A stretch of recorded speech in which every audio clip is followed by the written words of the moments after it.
Welcome back to God Jack Joan, the home of epic adventures, powerful heroes, and stories. We will see what if Harry's scar changed everything forever. Here is short summary. When Voldemort's killing curse struck baby Harry, it did more than leave a scar, it changed his life forever. Blinded by the curse but gifted with extraordinary magical abilities, Harry refuses to let fate define him. Watch how the boy who lived rises above impossible odds and becomes a wizard unlike any the magical world has ever seen. Before we begin, don't forget to like the video, subscribe to the channel, and turn on notifications so you never miss another adventure. Now, grab your wand, prepare for the unexpected, and let's dive into today's story. Her sister, dead, her tea, in her house. Just like Lily, to go off and die, and leave her spawn behind. Little word for years, few letters, nothing but spurned invitations and devilish moving pictures of a wedding and an infant. But at night, in the dark, she allowed herself to grieve, to unleash painful bursts of tears for lost time and opportunities, anger at herself and the world for tearing two sisters apart like a tree split down the middle. She wanted to hate the boy. She wanted to turn her anger to the child who bore her sister's eyes. But something was wrong. It didn't take too long to notice. The boy was silent. Compared to her tantrum-throwing son, he was like a statue, staying still in the middle of the room, not exploring, not getting into trouble. And quiet, hardly a tear to give notice to a soiled nappy, hardly a whimper to betray hunger. But all of that could be ignored. All of that could be brushed aside in favor of lavishing attention upon her own son, who so desired it with every scream and fat-waving fist. What could not be ignored was the innocent way his eyes looked upon her. Never focused in quite the right place, but peering at her with firm determination, as if seeking to understand a puzzle. His head would move, listening to sounds. But always those eyes, bright green with intelligence, never quite looking at her face, but following her form with the questing sway of his black-haired head. In a month's time, she knew with a mother's intuition. Knew after a few easy tests of snapping her fingers to see his head turn, and yet seeing little reaction when waving her hands in front of his very face. Lily's son was blind, or very near to it, and every facet of coldness in her body melted away. The wizards would never want a blind boy. How could he possibly learn magic? They wanted perfection, like pretty little perfect Lily, not Petunia. Harry was hers, now. Fate had given her back her sister, and in a way had given her a second chance. She would not squander it. 1982. Lily's son was different, though. In his first year with them, Petunia let herself admit as much. To her husband, in private, she shared her fears and speculations. Magic still ran in the boy, ran in the way things came to him without his touch, in the way objects moved from his path before he could stumble upon them. It was alarming, to say the least, to watch her table and chairs moved aside as the toddler slowly walked across the kitchen floor with unsteady legs. The boy could not possibly go to daycare. A simple outing to a park was fraught with danger. She had to keep the boy inside, until he could learn to be more normal. The Dursleys became used to making excuses. Yes, the boy is blind. Yes, he's my sister's orphaned son. Yes, he is feeling a little unwell. Yes, he's a bit behind his peers. No, he can't play, he's under the weather. Yes, he's staying inside today. Why? Well, he's different, he's blind. Petunia focused her attention on Lily's son. While her own Dudley was sent to reception, she stayed at home and taught Harry to speak. She taught him shapes by the feel of his hands. She taught him objects by touch, animals to sounds, colors to objects. She told him the sky was blue, and also that water was blue, and ran his hands through a bowl of tap water. It was hard. It made her heart hurt, to see his trusting eyes, his unquestioning acceptance of what she told him. She read books on blind children. She spoke to experts over the phone. Petunia Dursley became a different sort of woman, the kind who spent hours with a child not her own for no other reason than to help him. And Harry Potter learned. 1985. Dudley did not always understand. The other kids at school had brothers and sisters, and they were no different. But his mother said that Harry wasn't just blind, Harry was magic. The other kids' siblings didn't move things without touching them. And because Harry was magic and blind, Dudley had to look out for him. It was up to Dudley to protect him, because Harry was special. Dudley's 5-year-old had puffed out with pride when his mother told him that Dudley was being given an important task. He had to grow strong and be watchful, so he could watch over Harry. Dudley took his task very seriously. Any inkling of jealousy was quickly squashed with a simple look into his cousin's unseeing green eyes. How could he be jealous? He never had to share his toys, because Harry never wanted them. Harry couldn't see them. Dudley felt bad for Harry, even though the boy was special in magic, because the boy never could play with his toys. He felt bad enough that he wished he could share them, wished his cousin could see if only for an hour, and they could play together. When he told his mother as much, she cried. Vernon was confused. His wife had told him of her odd sister, but Vernon rather had thought Petunia was a bit touched herself, to believe magic was real. The moving pictures in the mail hadn't been so odd, a trick really, easy to brush away. But when the orphan in his house began to move things, well, Vernon Dursley was a practical man. A businessman. He knew now there was something out there he couldn't ever understand. His wife no longer spoke harshly of her sister and her kind. She was gentle with the boy, and Vernon saw their own son profit from helping take care of little Harry. He was satisfied with the arrangement. Petunia stayed at home, keeping the house and the children, and he went to work and made money. That there was now 2 kids instead of 1, and one odd one at that, made little difference. And this magic business wasn't so hard to live with after all. 1988. Dudley was a large child. His baby fat seemed determined to stay, but his bones were big and muscle hid underneath the fat. No one messed with Dudley Dursley. And no one picked on his cousin where Dudley could hear, or they regretted it. But even with Petunia's vigilant eyes, even with Dudley's clenched fists, the world was not always kind. Harry's ears heard things far better than they should. He heard the teasing whispers, the taunts. Walking with his cousin, he heard them call him names because he was different, because he didn't go to school, because he was blind. He was an idiot, a wimp, a waste of space. Others felt pity for him. He heard them soothe each other that at least their children were not as bad as him, at least their children were whole. He heard other kids whisper how sorry they felt for him, not being able to see and play and have fun, always cooped up inside. How they felt for him, poor, pitiful Potter. Harry was not sure which was worse, the cruelty or the pity. To an 8-year-old, neither was preferable. That summer, in an effort to confront both feelings and join his peers at their level, Harry convinced his aunt to allow him to enter school. He had long since learned to read with ill, at a rate that would have startled Petunia, had she had more experience with blind children. But she did not, and could only assume it was normal. But nothing about Harry was normal, as she would learn when she agreed to her charge's pleas. Because when Harry started school, the teachers who knew what normal was were more than happy to tell her such. Harry was aware he was different. His last sight of things that he supposed were truly normal, things that had edges and forms, had been of a man in dark robes killing his mother. Of green light that had risen to destroy him, while red eyes glowed in the darkness. Green, like fresh gr. Red, like apple skins and roses. But only like. Harry had no words to describe the true colors, no objects his young mind could grasp upon. Because he saw differently, now. He could not see what other people saw. He saw something new that they could not understand. When he learned words, he tried to tell his aunt. Tried to speak of the colors he could see, though he did not know their names. Light that swirled and spiraled and moved, always. Light that seemed to flow through things, sometimes with the quickness of life, other times with the slow oozing path of death. As he grew older, he learned more words, and knew with certainty how odd the things he saw were. He learned to use what he saw to his own benefit. A chair, wooden. It had light, but it moved so slowly it hardly seemed to move at all. And only in the grains of the wood.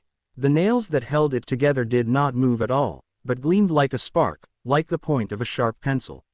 He could move the chair, and the nails, if he let his own light touch it. But some things had no light, and were like empty spaces in his vision, only seen because they sat like dark shadows. Plastic. The swings in the playground, dull and void, and he avoided their touch with stubborn insistence. Clothing made with synthetic fibers, like cloaks of darkness swept around his figure. Harry screamed when his aunt put a shirt of such fibers on him, and though she did not understand, she refrained from doing so again. Harry had been afraid he would disappear if he wore it. Afraid his light would go dark and slow and dim. Afraid he would die, like his mother died. Harry did not bother with the concepts of things like night and day. Always the world looked the same, the moving light, the shadows. When Harry began to learn science, he began to develop his own hypotheses. Things that grew had life, even when dead. Things that had never lived, things made with science and human hands, did not. Things that came from the earth, natural stone and rock, also bore odd pinpricks of light. Synthetic gemstones and mixed concrete were only shadows. Harry learned the light of wood from the piercing light of metal. He learned the throbbing look of human flesh from the dark shadow of a wall painted with chemicals. He learned his colors all over again, and he learned his objects by look now instead of feel and sound. It was all different, it was all new. It was all magic. Magic that his aunt said he had but could not learn because he was blind. But Harry didn't think of himself as blind anymore. He rather thought magic had taken his eyes and given him magic back instead. The teachers humid a blind homeschooled child would be behind. They started off the young Potter with the outdated materials left over from the last visually impaired child. In a day, he answered the simple math and science questions correctly.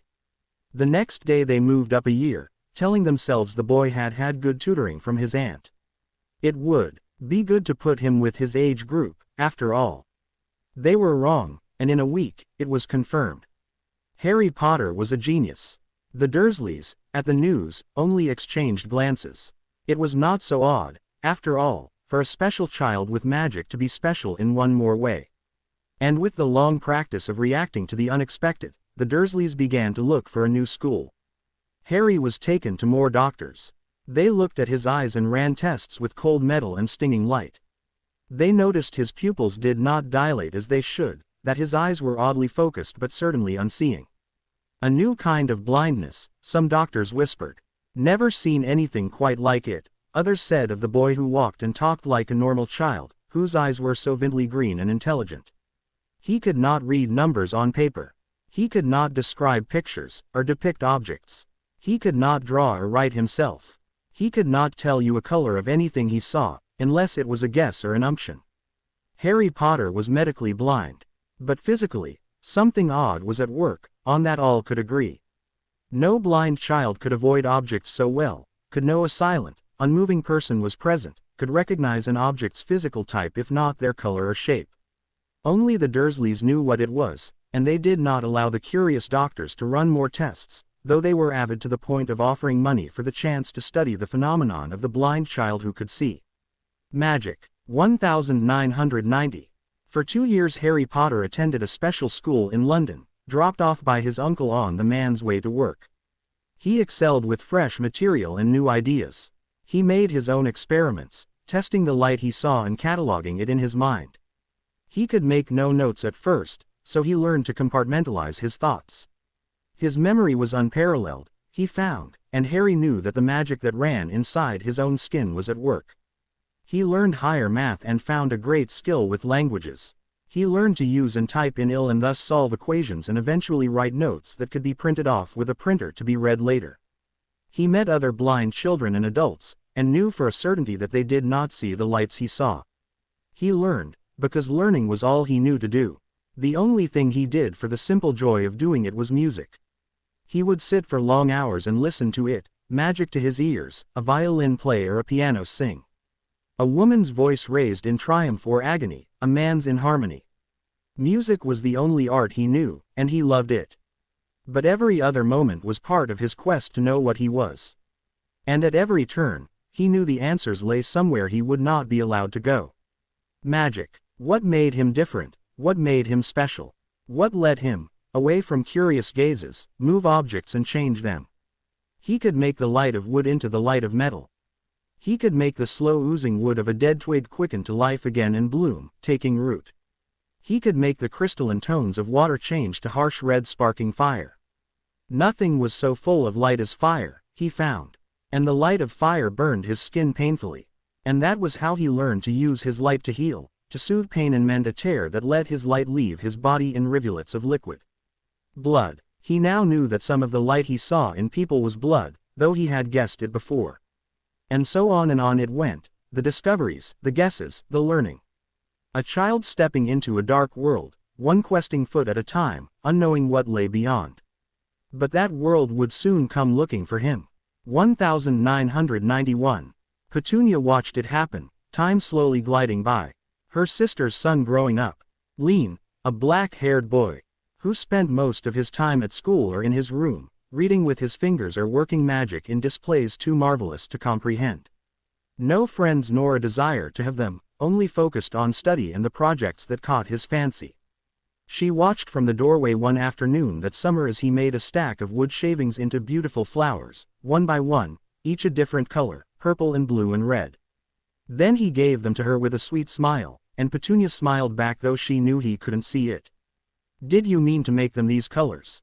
she asked after a moment, and Harry shook his head, his voice soft and cultured to the precise words his teachers had instilled in him the last 2 years. "No, I can change their physical form, but Dudley tells me the colors are always random. In the case of flowers, the stem is always green, but the petals deviate. Though, from what we've seen, they stay within their natural color scheme." Petunia blinked, and chose to ignore the large words that sounded so odd coming from a young boy, and instead focus on the much stranger portion of that statement. "Dudley's been helping you." Harry grinned, and the mischievous spark that showed brought her hope that her young nephew might one day turn his focus from his studies to things normal boys his age did. "Getting into trouble, mostly. Some. I use his eyes, and he gets the rewards for his girlfriends.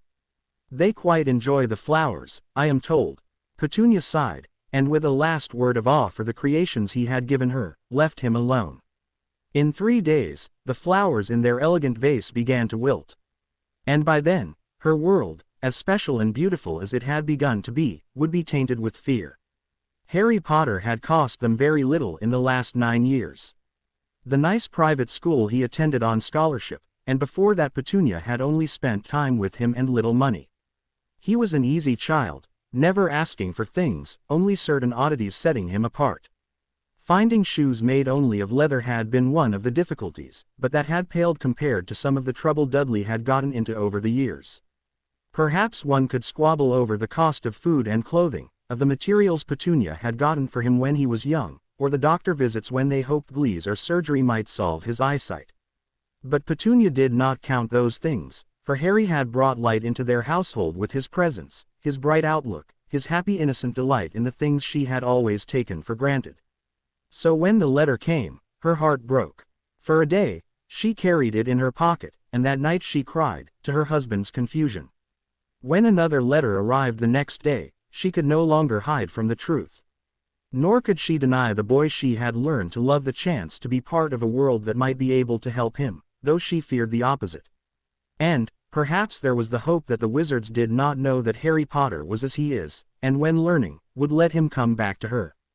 With that last thought in mind, Petunia wrote her letter, and sent it by the owl who waited patiently upon her car. "Albus." Minerva's voice was soft at his office door. Albus looked up, saw her eyes, and sat up straight. Together, they looked over the letter from Harry Potter's Muggle aunt. And again, he read it as he sat at his desk, the impossibilities it presented, the difficulties, the horrible twist of fate. The prophecy, which still waited unfulfilled, waiting for a boy to grow up and a Dark Lord to return. A boy that might be blind. How could he possibly be their savior? But he had seen the scar with his own eyes, a jagged lightning bolt that had cut sideways across his face, cutting the skin around his eyes like a macabre blindfold. Magic could not heal blindness. It could not fix eyesight. There were spells and items aplenty to help the life of such disabled, but there was no cure. The few magical prosthetics available to replace eyes were flawed, and limited only to adults who had reached their magical and physical maturity. If Harry Potter was blind, he would stay blind for a very long time. And Albus Dumbledore could not teach a blind child magic. Was it possible he misinterpreted the prophecy? McGonagall watched him for 3 days, not wanting to believe it, unable to face the facts.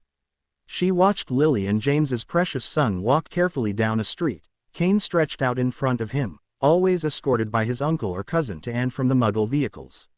She watched him wait for doors to open for him, watched him coached on what food to be eaten at public restaurants, watched as Muggles catered to his disability with the comfort of long familiarity. He was smart, attending a school with peers twice his age, but his mind could never make up for his lack of sight. Harry Potter could not wield a wand at a target he could not see. Harry Potter could not read spell tomes or take notes from a professor. There were no wizarding books in Ill. There were no blind wizarding children taught at Hogwarts. What few practicing magicals who were blind were not so from youth, but only lost their sight in their old age or in accidents later in life. Maybe, with careful tutoring, he could be taught a few limited spells. Maybe he could prepare a pre-cut potion, or work with his hands in herbology. But the magical world was too dangerous for him to ever be alone. He was Harry Potter. He was famous. The wizarding world would not know what to do with a blind savior. What minions of the Dark Lord remained would find him easy pickings.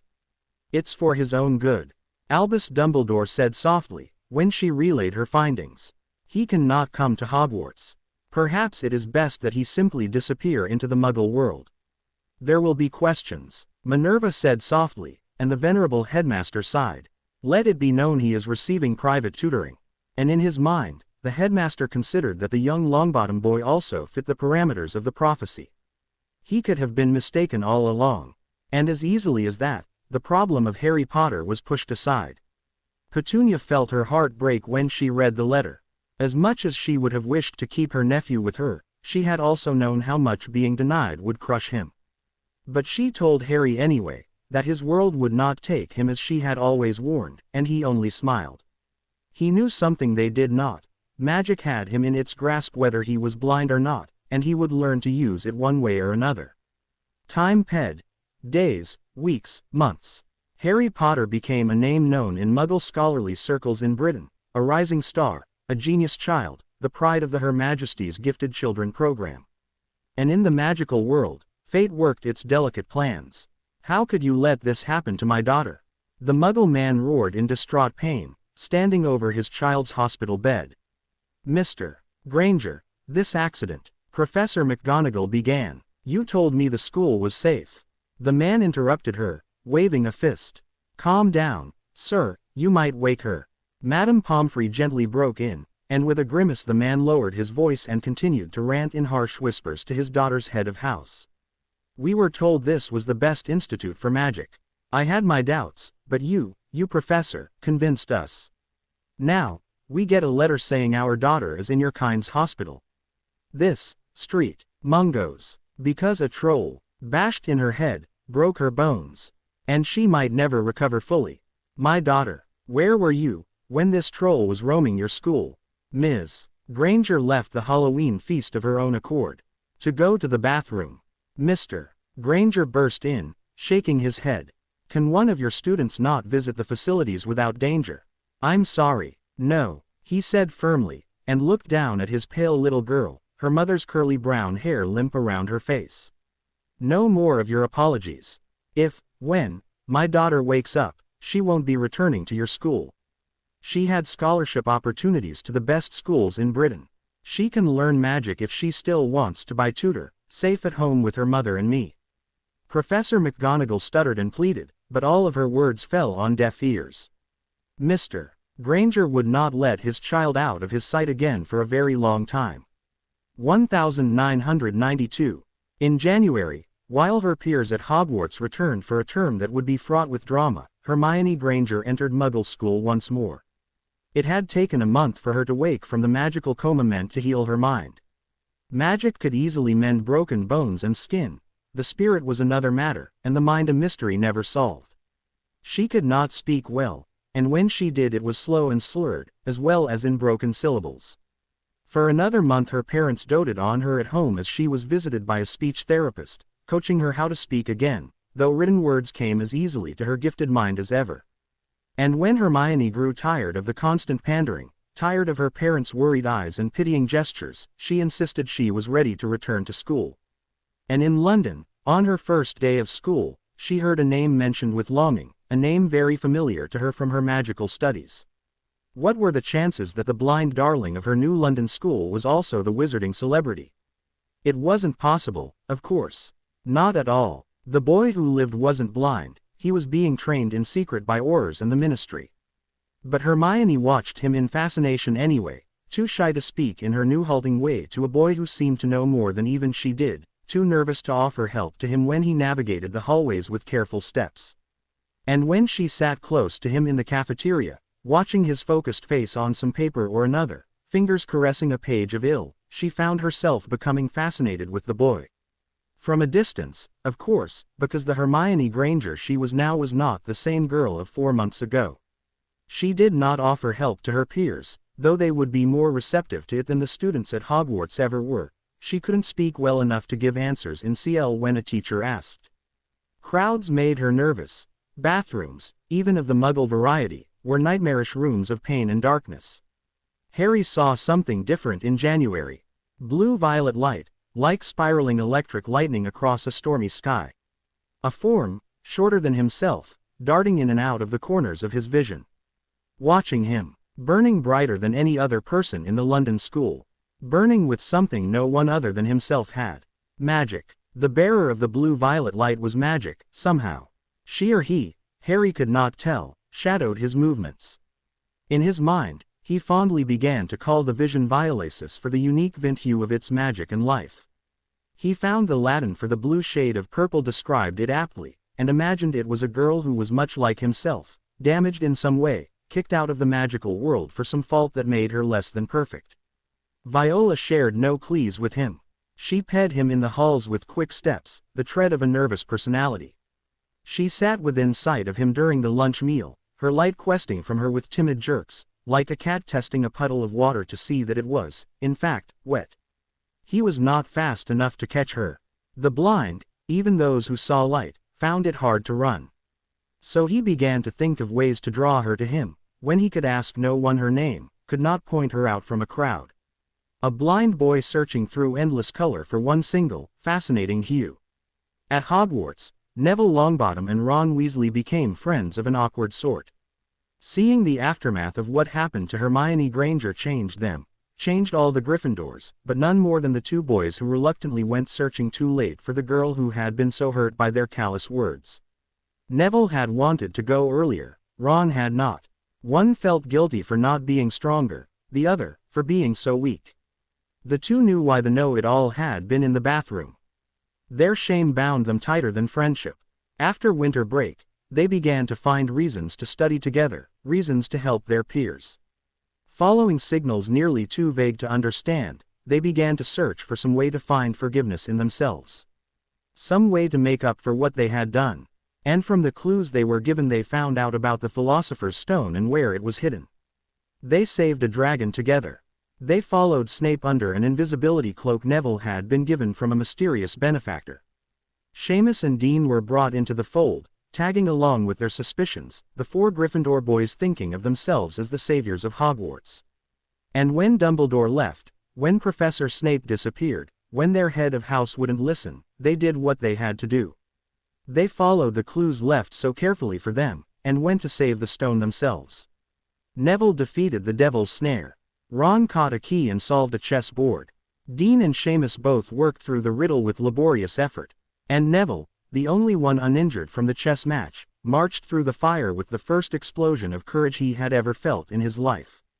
Dumbledore was pleased. His ploy had worked. Mr. Longbottom showed true promise, and had made friends with his peers, good boys all of them, Gryffindor lions through and through.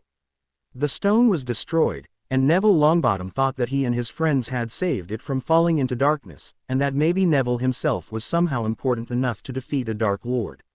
Seeds, carefully planted, needing only time to grow strong. Albus Dumbledore would make the savior his world needed. Hermione had three focuses in her life as the months sped and summer approached. Her Muggle studies at school, advanced material that finally challenged her the way she had always wanted. Her magical studies, IGN Ments by Owl, practical evaluation once a week by Mrs. Hiddlesticks, a retired mistress of charms and transfiguration. And Harry Potter, the smartest boy in the school. Sometimes, she almost thought he was looking for her. his amazing green eyes locking upon her face for a second as she ped, his head turning at odd moments when she approached. Always, she nervously looked away and fled, unsure why she even bothered. He couldn't see her, not really. He was blind, everyone said so, and it was easy enough to see for herself in the way he walked, the way he read, the way he needed help picking out his food in the cafeteria. But Hermione couldn't take the chance. She much preferred watching from afar and trying to solve the mystery he presented. When term broke for the summer, Harry left school with a feeling of frustration, silent on the entire drive home. He hadn't even spoken a word to Viola, the light avoiding him at every turn. Once, he tried to call for her, but what to say? "Hey, you there, with the pretty lights, girl. Boy, young, old, hey, you, stop. Let me talk to you." But it hadn't happened, and Harry found himself strangely reluctant to enlist the help of any of his acquaintances at school.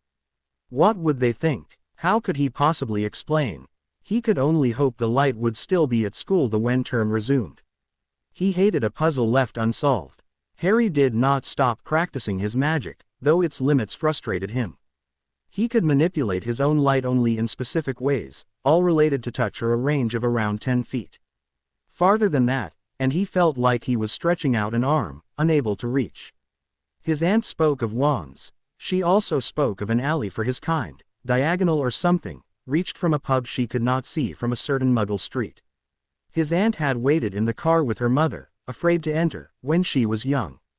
Later, an older teen and puffed up with she had let her sister lead her inside and show her the magical world.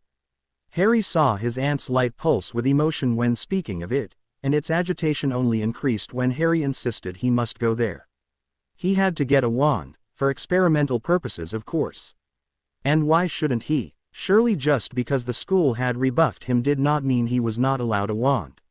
And with more convincing, his aunt finally agreed, to make him happy. He rarely asked for much, after all. His aunt warned him. She told him that he was something special in the wizarding world, though they did not know of his condition. He did not understand all of it. That the man, the wizard, who killed his mother had been a criminal of the worst sort, feared by wizarding kind. That Harry had somehow been instrumental in the man's death, and that all of the wizarding world seemed to know his name. That the scars he had heard whispered about across his face were the sign of a curse, scars that would identify him to every wizard and witch who knew the story. The letter that had come with him when he was brought to the Dursleys said as much. His temporary solution was easy. He had no desire to be recognized when making his first foray into the wizarding shopping alley with his aunt. He only wanted a wand, and perhaps a few books his aunt or Dudley could translate aloud for him. He tied a soft cloth around his eyes, his aunt assuring him that the black material covered all of the pale, jagged marks, and did not look horrid. Then, with a determined smile, he prepared to enter a place neither he nor his aunt could see. She knew the street. When they arrived, Harry could see the magic, the bright light streaming forth in a wide circle. He led them both into the light, and when they were inside, his aunt sighed in relief. At the entrance to the alley, his aunt described a brick wall blocking the way. Harry, instead, saw a spider web, delicate and precise, with a few key knots that held the design. He tapped those knots with his light, and the thing transformed into open air. His aunt gasped with amazement, her trembling hand tight in his own. He smiled. That day, Harry confirmed something new, something that changed everything. Magic was indeed part of the light he saw, bright and strong. He had made some guesses, from seeing the way he manipulated objects with his own light, from the glimpses of Viola in London. But on his first glance around the leaky cauldron, and his first gaze into Diagon Alley, both sights not altered in the least by the synthetic cloth across his eyes, his guess was confirmed. Magic flowed in thicker streams inside witches and wizards than it did his aunt. Magic lit the streets in details, the stones alive with it, the building so thick with its light that he felt both blinded and able to see for the first time in his life. It was too much, and he could not close his eyes, could not look down or away to filter the sight. His mind was awake and taking it in, despite what his physical eyes might wish. For long minutes, Harry stood, holding his aunt's hand in a tight grip, his walking stick in the other, trying to put some sort of filter on what he saw. It was like standing in the center of the sun, everything was so alive with color and frantic movement. And the sky, the air above him streamed with light, swirling as if in some foreign wind, moving to music he did not know. Magic was everywhere, in everything. And Harry Potter could see it all. He let go of his aunt's hand, and began to walk. His aunt told him he had money in the Wizarding Bank, that his father was rich and that his own kind counted money differently. The Goblin Bank, with its orange creatures and sharp metal, fascinated him. Wizarding money, gleaming with golden magic, was heavy in his hands. The Potters did have money, though his key had been misplaced. It was simple to get a replacement, a drop of blood, and thus life, as proof of who he was. His aunt did not like the goblins. Harry thought that he probably would not either, if he could see them with her eyes. But their magic knew no ugliness, and gleamed in an echo of the precious riches they guarded. And with a wizard's money, Harry prepared to find himself a wand. Diagon Alley was loud. So many confusing noises, some sounds so foreign he could only assume they were from creatures the Muggle world did not know. He was constantly surrounded now by not only the new lights, but the smells and sounds of a culture he had never experienced before. It was chaos, and it was everything he hoped it would be. Along their path, his aunt reading to him the signs of stores they ped, Harry made 2 stops. The first was to a clothing store, where all the materials were natural, cotton gleaming with brown light and the many hues of animals, some he did not recognize. But the boots in the window glowed with orange fire. Dragons. It made his heart stir with excitement, and though his aunt balked at the extravagant price, he would not be swayed. He walked out of that store with firelight around his feet, a orange and yellow glow only he could see, and a cloak around his shoulders that streamed with silver light like the moon. The second was to the bookstore, where Harry learned that magical kind did not use ill or any writing like it. With his aunt's help he bought a spare 3 books, their bindings in leather, their pages alight with magic but not words that he could read. It was frustrating, and disappointing, and expected. If his kind had taught blind students they would not have turned him away, after all. The wand shop of Ollivanders glowed like the sun in an alley of smaller stars, so full of light that he faltered upon entering. But it smelled of wood and musty boxes, of water and fire and an electric charge he could only think of as magic, and that scent spurred him to walk forward into the silent store and what opportunities it held. The wizard who waited for them at the counter gleamed in a rainbow of colors, like what he imagined a kaleidoscope would look like to normal eyes. And each of those colors seemed connected to the bright lights that filled the store, the gleam of woods too numerous to count, the fibers of pulp and the now familiar twang of dragon mixed with new signatures he could only guess at. The wizard's magic came upon him in a wave, evaluating him more than the tape measure that whirled through the air. "Mr. Dursley, you say, a bit old for a Hogwarts student. You have a familiar look about you. I dare say you are trying to pull the wool over my eyes." "Ha ha," the old man chuckled with dry humor, one hand gesturing towards the cloth over Harry's face. Harry smiled, but remained silent. He heard his aunt shuffle nervously behind him. Not many blind wizards, you know. Justin the Vey, in the stories, was a blind wizard, a knight who slew a particularly troublesome griffin. In modern times, only 2 of my acquaintance. It doesn't happen much, in magical folk. Not naturally. Again, the old wizard drifted off, and again Harry only nodded. The man huffed. "Usually, I can't get customers to shut up about themselves. You're an odd one, and I don't mean those eyes. Now." The man stepped away. "You have options, Mr. Dursley." Harry waited, watching with avid eyes as the man's magic seemed to split and swirl in multiple directions at once. Normally, children of your age bond and learn with a singular wand, purposefully suited to themselves. But I see you already carry something that may be much more in tune to yourself. Harry's hand tightened around the walking stick he carried. It was fine-grained wood, oak, to be exact.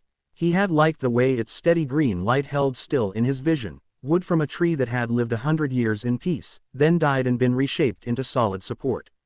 There were many things that did not contain a spark of life, black holes in his sight, in the normal world.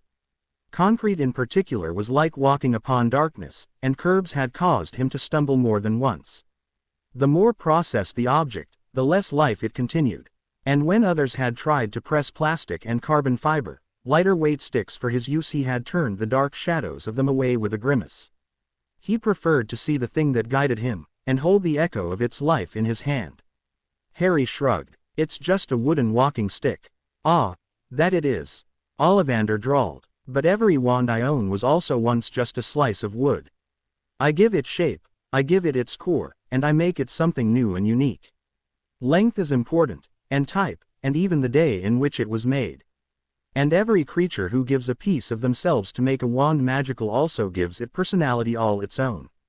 A dragon's heartstring for fierceness and pride, a unicorn hair for confidence and purity, a phoenix feather for courage and loyalty.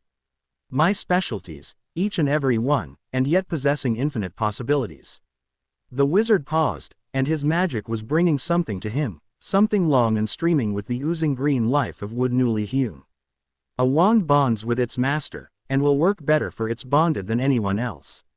The bond grows stronger with every use, with every day spent on your person. But tell me, what do you carry with you always already? That walking stick. For you, I recommend something different. Harry frowned. My mother used a wand at Hogwarts. I UMed they would be best. Ollivander sighed. Unimaginative. I find structured schools to lack something important. Experimentation, the solution of being different. Only certain ingredients, only certain pets, only certain clothing. Rigid, confining, bah. The man coughed and grumbled, then thrust something towards him, and by reflex Harry reached out to grasp it. That, my boy, is a wizard's staff. Out of date, yes, most youngsters prefer modern wands, and for good reason. More mobile, more flexibility for the newer flashy spells. Quick and light. A staff, now, that takes courage to wield in these days. I carved that from a UNCH only weeks ago. Harry set his walking stick aside and ran his hands over the wood, feeling the grain, watching the slow swirl of green light. But there was only green, none of the flavors of magical creatures he had seen in the wands around him. Where is its core? Harry asked, and the man grunted in surprise. Ah, yes, I'm surprised you guessed. Most wizards now who use staffs prefer to slide their wands inside. A cheat, a way to have both the usefulness of a wand and the occasional look of a staff to make them seem more important or powerful. But it doesn't work properly as a staff that way. Few these days desire or could even actually wield a true staff, so I seldom make them. This here has not yet been converted. Then how would I use it? Harry asked, and Ollivander sighed. You don't. We find you a wand that likes you, and I find a NCH of its wood and carve you a staff and take the wand's core to place inside it. Perhaps add a stone or two for focus. Just like that, Harry questioned, and Ollivander sniffed. Of course not. I am a master of the craft. Do you think I will tell just anyone my secrets? Harry shook his head, and the old wizard sighed. Or, I can simply give you the wand. Which do you prefer? The man seemed resigned. Harry rather thought the wizard wanted a challenge more than he wanted to sell a wand. And a staff seemed infinitely more useful than a wand, when it could double as his walking stick. He could take it with him to school, to the park. Always have the ability to magnify his magic through a focus if needed in an emergency. And he wasn't going to a magical school, where the staff would be commented upon. He would be in the Muggle world, with a new more elaborate cane, but still just a blind boy's cane. The staff, he said, and saw the man's spectrum of light thrum with excitement. It took a long hour to find a wand that accepted him. Its wood was holly, a pattern Harry recognized from the tree that graced the park near his house. Inside, light streamed in a feathered design that hinted at fire even as it also gave off a slight melody that warmed his heart. Phoenix feather, Ollivander said simply, and his voice was odd, his light dim with some conclusion the man did not like. But he said no more, and Harry did not ask. He found himself reluctant to give up the thin length of wood, feeling as if something precious had been taken from him. A week, perhaps more. Ollivander said simply, I will owl you the finished product, if you prefer. His aunt stepped closer. Harry, I think that would be best. He knew she would rather not return to the alley. Her normal hue was dark with uneasiness, out of her element among so many of the people she did not understand. Harry turned towards her and carefully reached out, fumbling slightly before holding her hand and squeezing softly. It was harder to see a normal person, he realized. Their light was dimmer now to him, compared to the bright halos of the witches and wizards they had ped. Ollivander's hands had been cylinders of streaming light, easy to see in his path. His ants were dull by comparison, hardly recognizable from the rest of her solid shape. All right, Harry looked at the wandmaker. Though best deliver it at night. We live in a muggle area. His aunt sighed in relief, and Ollivander clapped his hands together with agreement. When the staff came, it was held in the talons of two owls, their forms pale blue and white at his window. Harry accepted the package, wrapped in textured paper that he carefully pulled away. It glowed with light, red as the eyes of the monster that slew his mother, Phoenix Fire, singing under his hands. He felt it warm at his touch, saw his light flow inside of it and bond, two separate creatures becoming one, recognizing in each other a brother. He wished he could meet the owner of the feather he now carried. He, rather thought they would get along well. With the staff, new wonders became possible. In the privacy of his room, his cousin occasionally sitting in, Harry manipulated his world. He made himself impervious to fire. He made himself levitate. He made Dudley fly. He made his bed disappear. He healed his cousin's broken finger from boxing. He played pranks upon the kids at the park who once whispered behind his back. He made a dead tree live again, and took a NCH and made it into coal that burned with red fire. He turned a bird into GL and gave it to his aunt. He fixed the dining room table when a leg broke, and changed the black shadowy vinyl of the kitchen floor to green wood streaming with life. In a month's time, the Dursley home no longer looked the same as he made it his playground, and the spells he cast did not fade.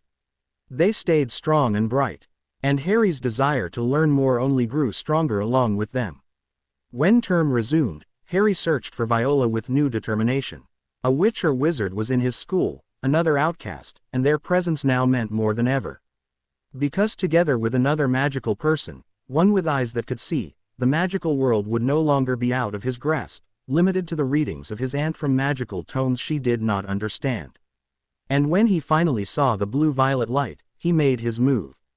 Hermione knew right away what was different, and the only possible conclusion made her mind spin. The previous term she had made it her mission to learn everything about Harry Potter, both the boy at her own school, and what was written about the wizarding celebrity. The more she learned, the more certain she was that her Harry Potter was not the boy who lived. The boy who lived had defeated hags, and studied with Aurors, and had a lightning bolt scar on his forehead. The papers showed a drawing of a tall boy, the scar shooting downward in stylized grandeur, holding a wand aloft in confident hands, dark hair slicked back in perfect lines. He was out of the country somewhere, traveling with tutors, too busy to attend Hogwarts, avoiding the fury of the eager wizarding press, with good reason. The Muggle Harry Potter had a scar, yes, but it was an ugly thing across his eyes, perhaps vaguely lightning-shaped, but nothing pretty or grand about it. It nched and cut the skin, pale spidery lines that split his eyebrows and made bad work of his noble face. His hair was black, yes, but it was wild, falling across his face in long strands that he never seemed to notice. There was nothing that truly linked him to the wizarding world but his name. Until the first day of the new term, when Hermione saw him walking the halls in what had to be dragonhide boots. That she noticed them first might have been odd, but her eyes tended towards the floor on most days, avoiding the gazes of her peers, and she had seen some boots just like it in the window of Madame Malkin's her first trip to Diagon Alley and been awed by them, knowing they were from the skin of a dragon, a beast she had thought only myth days prior. Their existence had gotten her attention, and their price tag her horror. Anyone who had seen dragonhide before would never mistake its shape or quality for anything else. But then she saw the cane in his hand, a different one from the simple pale wood of the year before. It was made of deep brown wood, polished with a golden sheen. On the top curve gleamed two small red stones like the eyes of a serpent. And most telling of all were the runes carved with painstaking patience along its surface in a gentle spiral. Wizarding runes, like in her books. Did he even know they were there? Was his blindness all an act? She was so caught in her startled confusion that she did not have time to sidestep him as he approached. His startling green eyes looked at her face, not quite meeting her eyes, but seeming to stare straight at her nonetheless. He saw her. Viola, he murmured, and reached out his left hand toward her. I need to talk to you.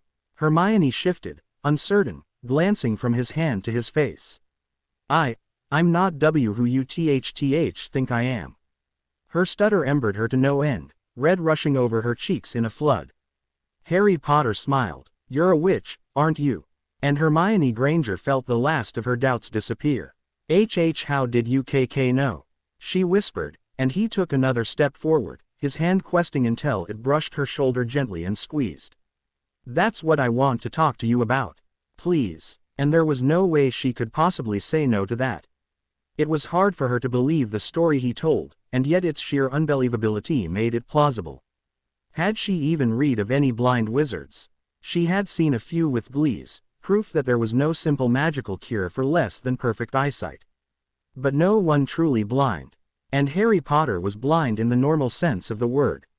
She wondered if the wizards had even talked to him long enough to realize that he was not normal anything, really. Light, CC colors only, or SSS shapes, too. Harry shrugged where he sat in the nearly abandoned Leary, most of the other students in CL. Like they both should be. He might be able to get away with it, Butch was certain she would have a note to bring home to her parents. But it was so totally worth it. I see colors, in patterns and moving at different rates. No two things look quite the same, and I've learned to recognize a lot of the patterns and colors well enough to get by. All people have the same general pattern, though witches and wizards glow brighter. But all have different hues, all over the color spectrum. I saw a woman once, and knew she was pregnant, because she bore another color different than her own inside of her. Really? Hermione breathed, finding the thought beyond fascinating. Harry grinned. It has its perks, its tricks. But I can't find its true potential. The wizards won't take me into their school, and they have no books I can read. I need help, Hermione. I need another of my kind. Her heart raced, then fell. But I'm not. I'm Muggleborn, and I was only at Hogwarts for 2 months. I hardly know A and anything about their W world. Harry leaned forward, all humor gone. I don't care for labels, and I don't need a Hogwarts student. I need someone smart and willing to work with me, to help me find a way to learn what you can just read in books. Someone to guide me on trips to Diagon Alley, and help me with experimental magic. Hermione bit her lip. We're not supposed to use magic outside of school, no. My PP parents had to sign special papers at the ministry to get them to allow me leeway as long as I was enrolled with a tutor. I'm surprised you haven't been caught by the trace. The trace? He asked, and Hermione nodded, then realized he couldn't see the small gesture. It's like a beacon of some sort, lets them know when we're using magic without an adult. He sighed, absently rolling his long staff between his palms where it was propped against his shoulder. I don't know, maybe it doesn't track the accidental magic of children, and seeing as I was never enrolled in a magical school, maybe it wasn't activated. He smiled suddenly. You see, you are useful already. I had no idea that the wizards might be tracking me. Hermione flushed, looking down, words jumbling together in her mind and making it difficult to speak coherently. It had been a long time since someone other than her parents had spoken to her in that tone of voice. Someone whose good opinion she couldn't help but crave. That troll knocked more than a few screws loose, she mused, and ground her teeth together. What's the matter? Harry asked, and Hermione blew out a breath. Nothing. I'll do it. I'll help. He beamed, and though he couldn't see it, Hermione smiled back at him. From that day forward, things changed. She had a friend, and a friend that made the girls who used to snub her begin to crowd around seeking her friendship. She spurned them all. Harry's friendship was more than enough, more than she could ever hope for, and what he wanted took up all her spare time. With his funds she bought more books and read, combing through tome after tome for some solution, some spell to meet her need. And when she found it, her excitement could not wait for the next school day. And so Hermione Granger met Harry Potter's Muggle relatives, who were more surprised at her being their typically antisocial nephew's friend than the fact that she was also, inconceivably, a witch. It was a simple spell, though at a 4th-year level. It simply read aloud any text that one pointed a wand at, meant to help train young wizards how to properly enunciate their Latin. But for Harry, it opened a new world. He simply opened up a page, placed his hand upon it, and spoke the word. Annunciare. and a voice read the entire page. When it worked the first time, Harry stood, trembling, and reached towards his Viola's light, pulling her close into a hug, his head dropping to her shoulder as he whispered his fervent thanks. She was stiff as a board, and Harry let her go as swiftly as he had drawn her in. But he would give her everything he had if she asked for it after that day. 1993. For Hermione, that year passed like a blur of wondrous research and magic of all kinds. She shared all her tutor's notes and books with Harry, the boy devouring them at a pace that astounded her. Together they practiced magic in her room, her with a wand and precise elegant movements, him with only a rough gesture and a word, one hand on the carved wood of the staff Ollivander had made him. Harry helped her with her Muggle subjects, explaining things in ways she had never thought of, with textures and sounds, mathematical patterns and geometric shapes. They would reserve the labs at school to practice chemistry, Hermione doing the delicate physical work Harry was incapable of, him coaching her in words and gestures. For her parents, there was never a moment of doubt.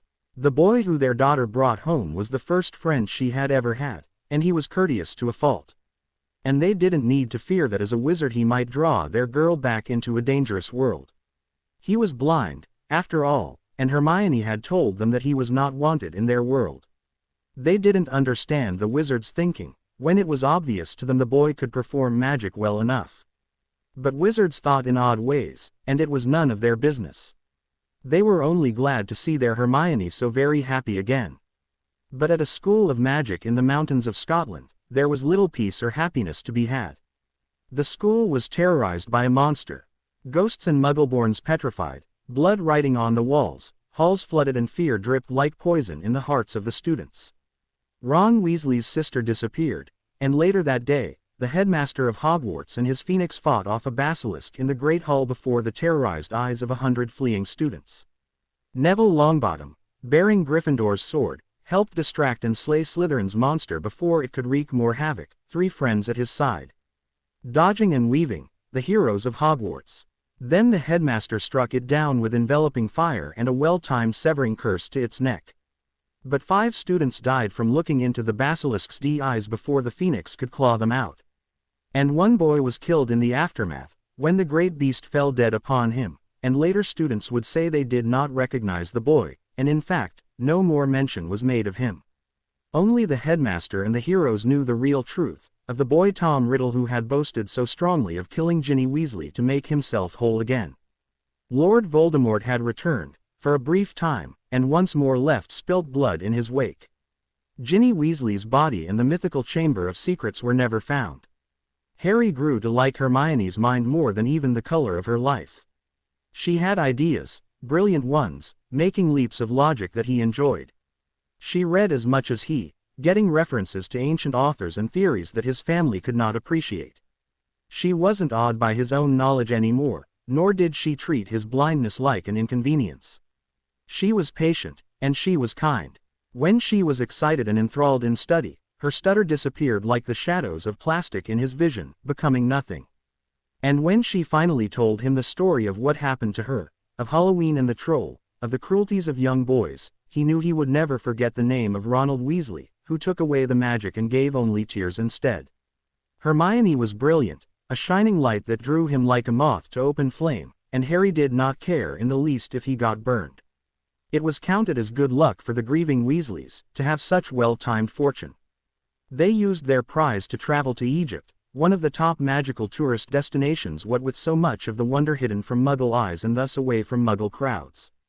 A perfect way to find a distraction for a family lost and reeling. But it wasn't good fortune at all, for in a dark gloomy cell, one man howled in fury. 1994. Hermione sat and watched Harry work. He leaned back in his chair, the staff held gently in both hands, the rubies glowing faintly with eerie light.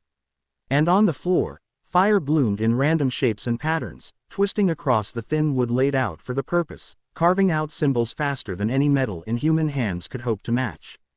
When he was done, a perfect ritualistic pentagram lay carved there, the proper symbols in place as the book had instructed them. Hermione had taught Harry the symbols on raised discs, running his hand gently over each arch and angle until he knew every single one. Now, the beads, Harry reminded her gently, and she sprang to her feet, flushing, to retrieve the small GL marbles she had obtained from a toy store down the street. She put each in a triangle and stepped back, watching as once more Harry began to work his magic, not a finger moving, not a word from his mouth.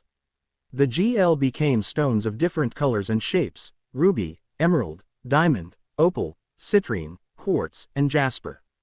Hermione stepped forward to check each one, making sure they had the right hardness against her scientific scale to be proper gems.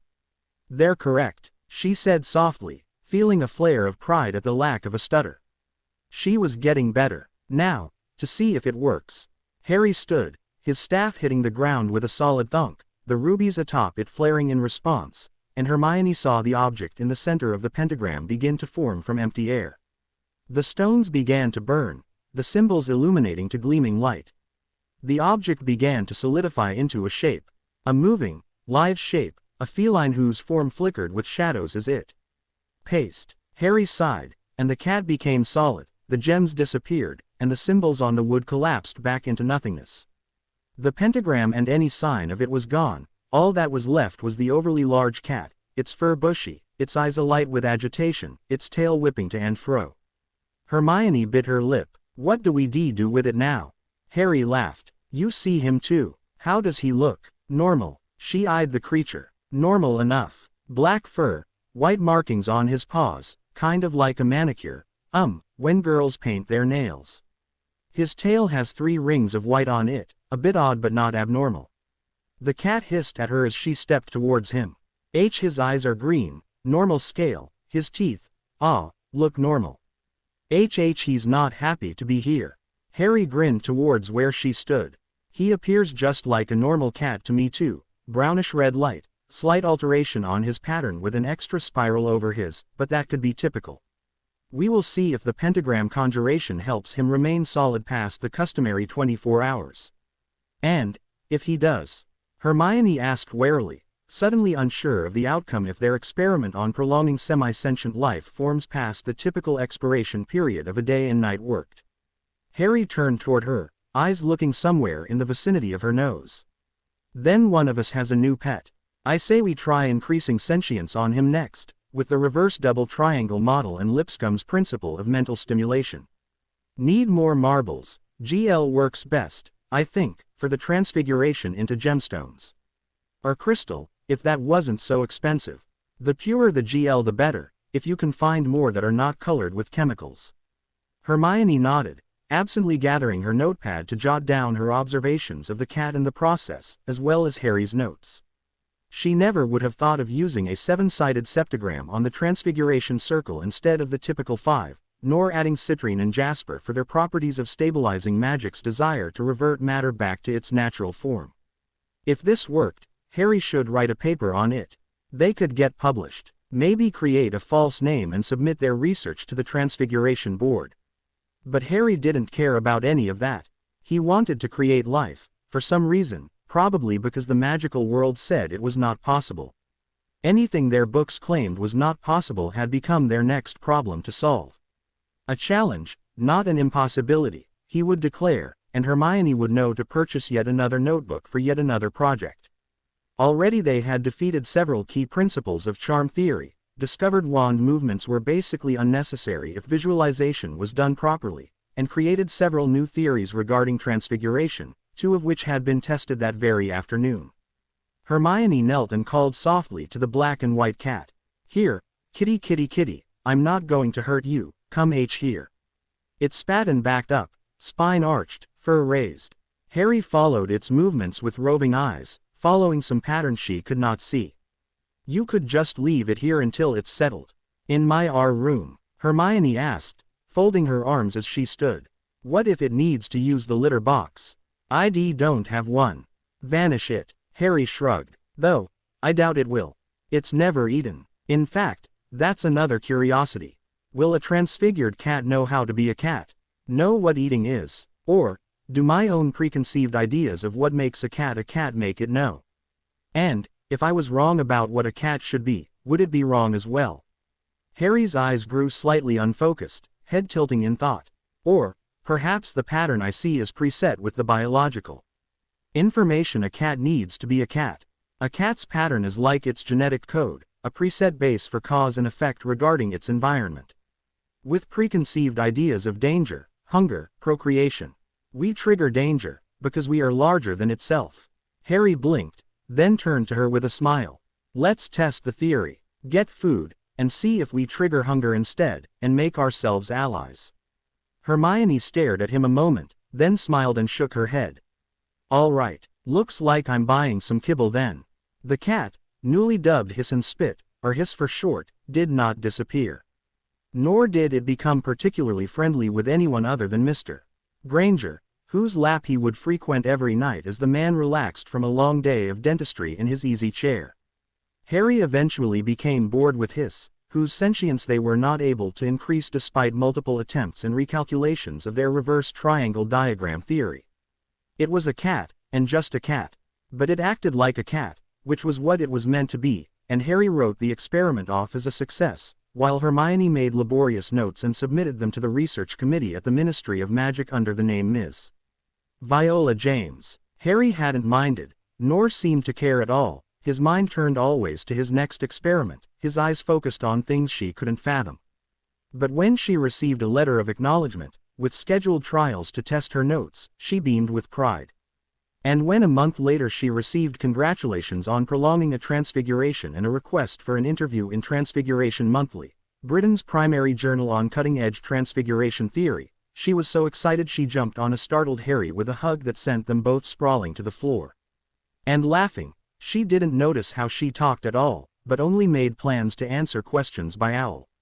Viola was a shy, very private witch, after all, and didn't desire to visit the busy ministry quite yet. At Hogwarts, Sirius Black vandalized the entrance to Gryffindor Tower, where the heroes lay sleeping. Later, Ronald Weasley was personally attacked and nearly killed when Sirius Black and the betrayer Remus Lupin infiltrated the school after Christmas break. Neville Longbottom and Dean Thomas saved their friend, but not before the boy was infected with lycanthropy. They gave odd interviews to the press, talking of Rat Animagi, the false vilification of Sirius Black, and the innocence of Remus Lupin. But despite their best efforts, Black received the before interference could arrive, and Lupin followed soon after for being accused of purposely infecting an innocent. When Longbottom and Weasley went to the press to try to clear Lupin's name, too little and too late, Rita Skeeter published a scathing article in the Daily Prophet against Minister Fudge and the Ministry's high-handed tactics at the precious wizarding school. Dementors on the ground near students, the execution of a hippogriff in front of young students, and a detailed theory of the Marauders' tragedy, which displayed the events at Godric's Hollow years ago in an entirely new light. At the press conference, Weasley and Longbottom finally told their story directly to the public, of secret keepers and betrayals, murder and jealousy, Headmaster Dumbledore standing proudly and supportively behind them. And the wizarding world reacted with fervor, Skeeter egging them on with vitriol and instances both real and imaginary of the ministry acting out of its bounds and against its own rules. By the summer, Cornelius Fudge resigned from his office in deep disgrace. A private funeral was held for Sirius Black and Remus Lupin, both of the wizard's wasted remains laid to rest with Phoenix. Fire. An invitation was never sent to Black's godson, Harry Potter. The boy who lived had not been seen or heard of in years, only rumor and speculation in his place. Some now even questioned his existence. Had anyone ever even seen the boy? Knew of anyone who had? And with the heroes of Hogwarts, another savior was not needed anymore. An old man's work was nearly done. Harry and Hermione continued their experiments, giving more research to the committee, making Viola James a very renowned witch in her fields, NCing out from transfiguration to charms, then to wards with defensive and offensive spells that could be preset to specific items or locations, an avenue not yet explored in traditional ward schemes. Speculation began about this mysterious witch, an acknowledged genius in her work. Where did she go to school? Where was she from? Who was funding her work? When can we finally meet her? Hermione found the articles in the Prophet about her existence amusing. The fact that they were in the back of the paper was no matter, their existence alone was amazing. Harry only rolled his eyes with his usual grin when she read them aloud to him. In her kitchen or his, the friends meeting more often now on their own home ground where their talk of magical theory would not draw notice. And it was Hermione who saw the articles that graced the front page. She read him those, 2. Because she recognized the name of Ronald Weasley, and despite her ill favor to the boy, the news of his lycanthropy was horrible for anyone. And the scandal with Sirius Black, and the current minister's resignation, was big news. Hermione read the story to Harry, who fell into a grim silence as it unfolded, the name of his father mentioned more than once. The knowledge that his family had been betrayed was like a punch to his gut, as was the news that an innocent man had died, a friend of his father, after being incarcerated for over a decade for a crime he did not commit. Peter Pettigrew was still at large, a new MIV manhunt in progress under the guidance of the new interim minister, Rufus Scrimgeour. Hermione watched Harry's face darken, anger an expression she had never seen before on the usual humorous or determined boy. His fist clenched together, his eyes closed tight. When she finished reading the latest article, she drew close to him, reaching out to gently touch his hand.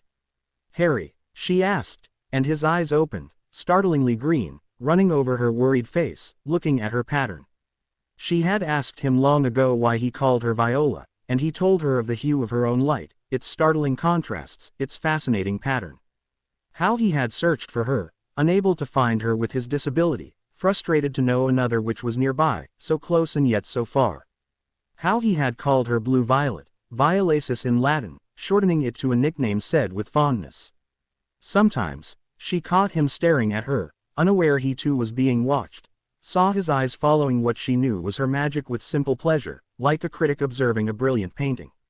It flustered her, to know he looked at her like that. It awed her, to know it did not matter what she wore, how she looked, that her magic would always be the same to him. That it was only herself, Hermione Granger, that gave off the specific light he found so absorbing. "It's all right," he said softly, then shook his head with a jerk, looking down. "I don't think about my parents much, and to know all this has happened, and I didn't even know about it, I don't have the right word for it." "Disorienting?" she questioned softly, falling into a word game they played often during their research. "Disconcerting, perplexing, maybe," he rejoined, a small smile curving his lips. Hermione slumped a little in relief, squeezing his hand again as she spoke. "Befuddling, really describes it. A complex, confounding complication." Harry laughed, then leaned forward into a brief hug before standing, his chin raising in challenge. "Yes, that's it exactly. A confounding complication I don't need. Unless this Pettigrew comes looking for another Potter to stab in the back, I think it doesn't matter in the least. Come on, let's turn our focus back to more cheerful things. Tesla's theories on electricity and how it applies to magic's electromagnetic effect on Muggle electronics. I really think we are onto something with AC versus DC power." Hermione dutifully stood, pulling out one of her many notepads, the blue one freshly labeled Tesla. With Harry Potter, the show must always go on. A prophecy is not a simple manifestation of magic itself, it is, instead, something very different indeed. It is a knot in the web of fate, a fact, a point in time that cannot be avoided no matter how events conspire. So why, then, do mortal men try so very hard to make them come about? Why try so hard to repudiate their fate? Prophecies would have no power if they could be avoided. But still, humanity fights against them, and in the end changes very little. Harry Potter no longer felt alone, as he had many times when he was younger, lost in a world of illumination and yet darkness. Unable to be part of conversations about simple things like the raggedy look of a neighbor's dog, the new paint on a mailbox, the black eye another teen sported from some fight.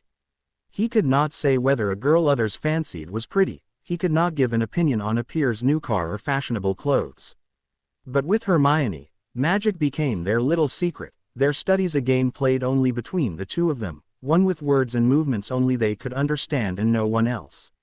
"You sure picked a cute one," Dudley commented from somewhere near the doorway, and Harry only raised a brow from where he sat facing his desk. Dudley coughed. "I mean, well, she is pretty, if you're wondering. Her hair's a bit wild, but well, so's yours." He shifted. "I mean, not that wild is bad, it's not. It's kind of cool." "Yeah, cool, all the girls think so." Quote, "Thanks," Harry replied dryly, and Dudley's weight shifted again before he leaned closer with a whisper.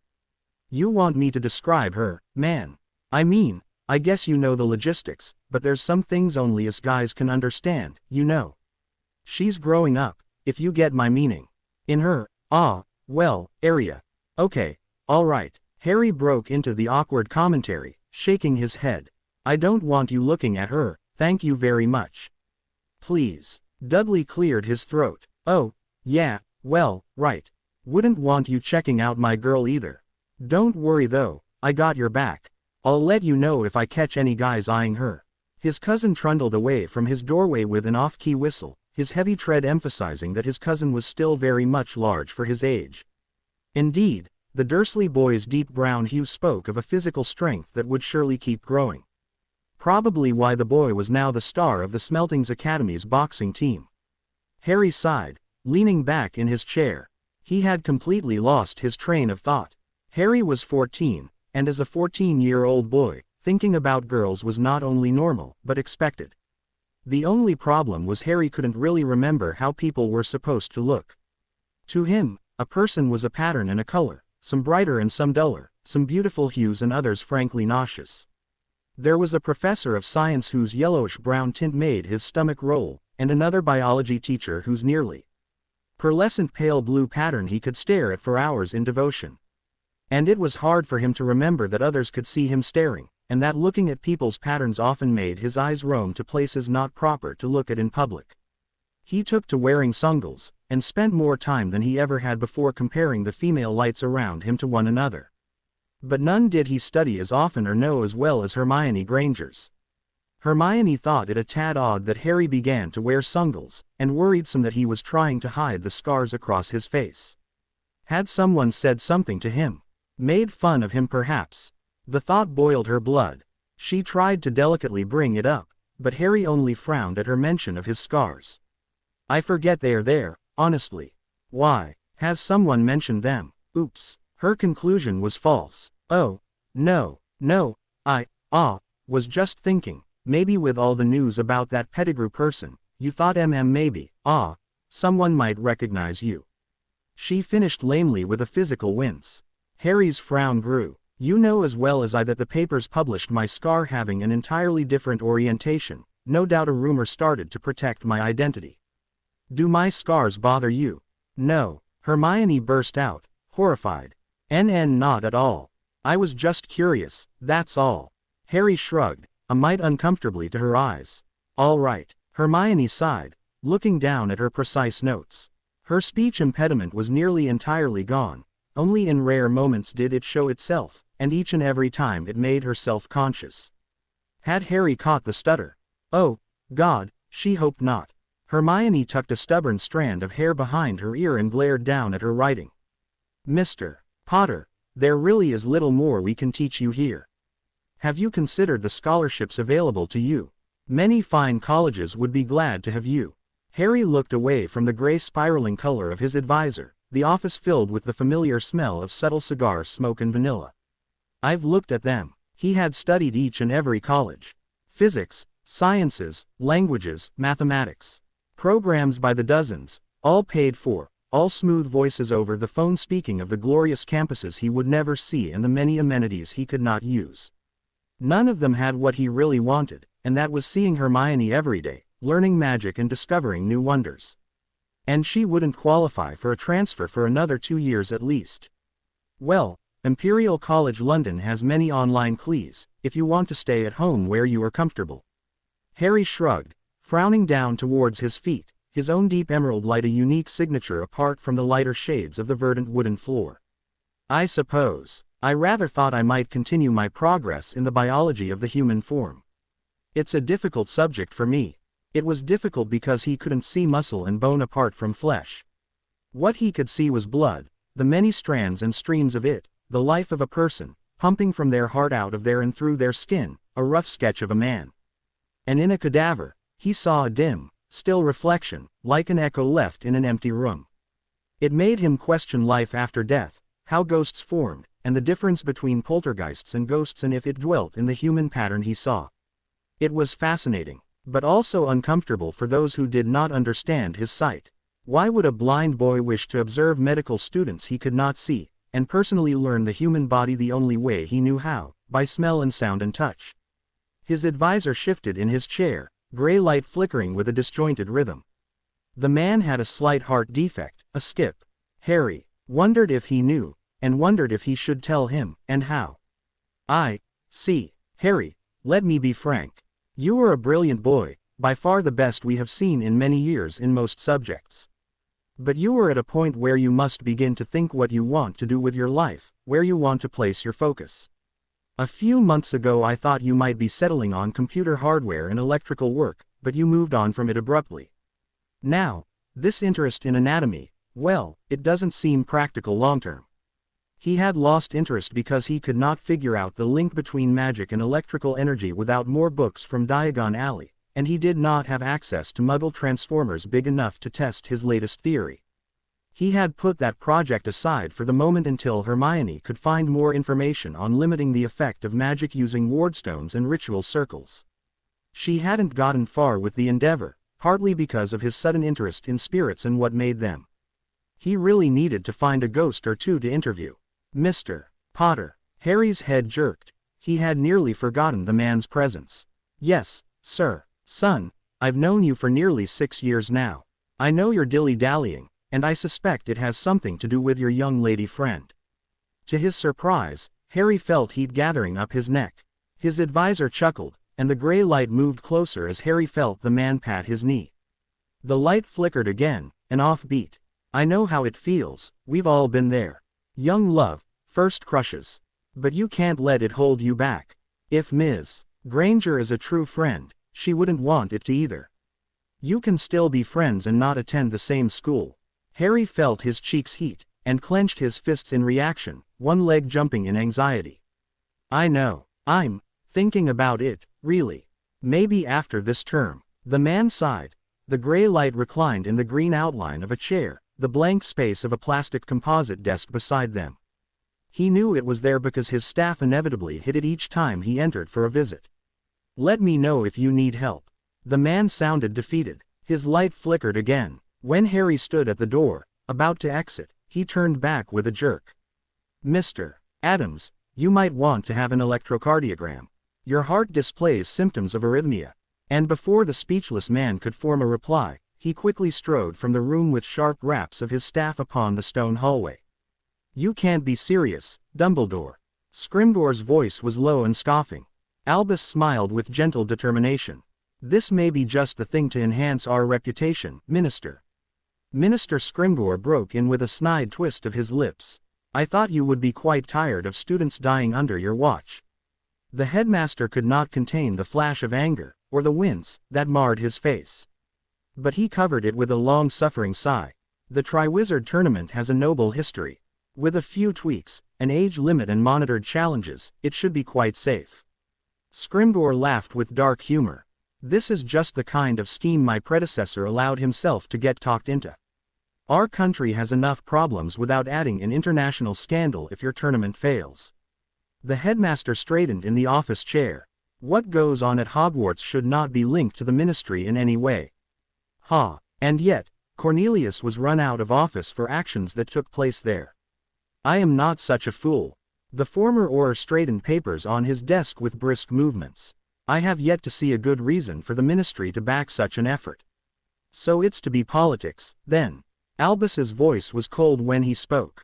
I've heard you are trying to bolster the Auror force, increase training. The Wizengamot is resistant to such things during times of peace. Scrimgeour's mouth twitched with a frown. The sky grows dark, Dumbledore. I see the signs, the increased activity in those elements that hold great resentment for these peaceful times. Give them range to move, and they will always push for more. I have no desire to see war again in my life. Dumbledore clasped his hands together in his lap. Perhaps I can lend a helping hand, if of course I was not so busy trying to raise support for my own cause. Perhaps. Minister Scrimgeour slowly agreed, yellow eyes sharp. They understood one another quite clearly. Where is he, Wormtail? The spectre hissed, somewhere between the sound of a squalling infant and a low groan. The man upon the floor, flea-bitten and ragged, mumbled in return. Master, I can't say. No one has seen him since your, difficulties. He's not been at Hogwarts. Rumors I heard said he was traveling, or training. Dumbledore. The voice hissed. He's planning something with him. He knows. He knows the boy is my downfall. He's hiding him.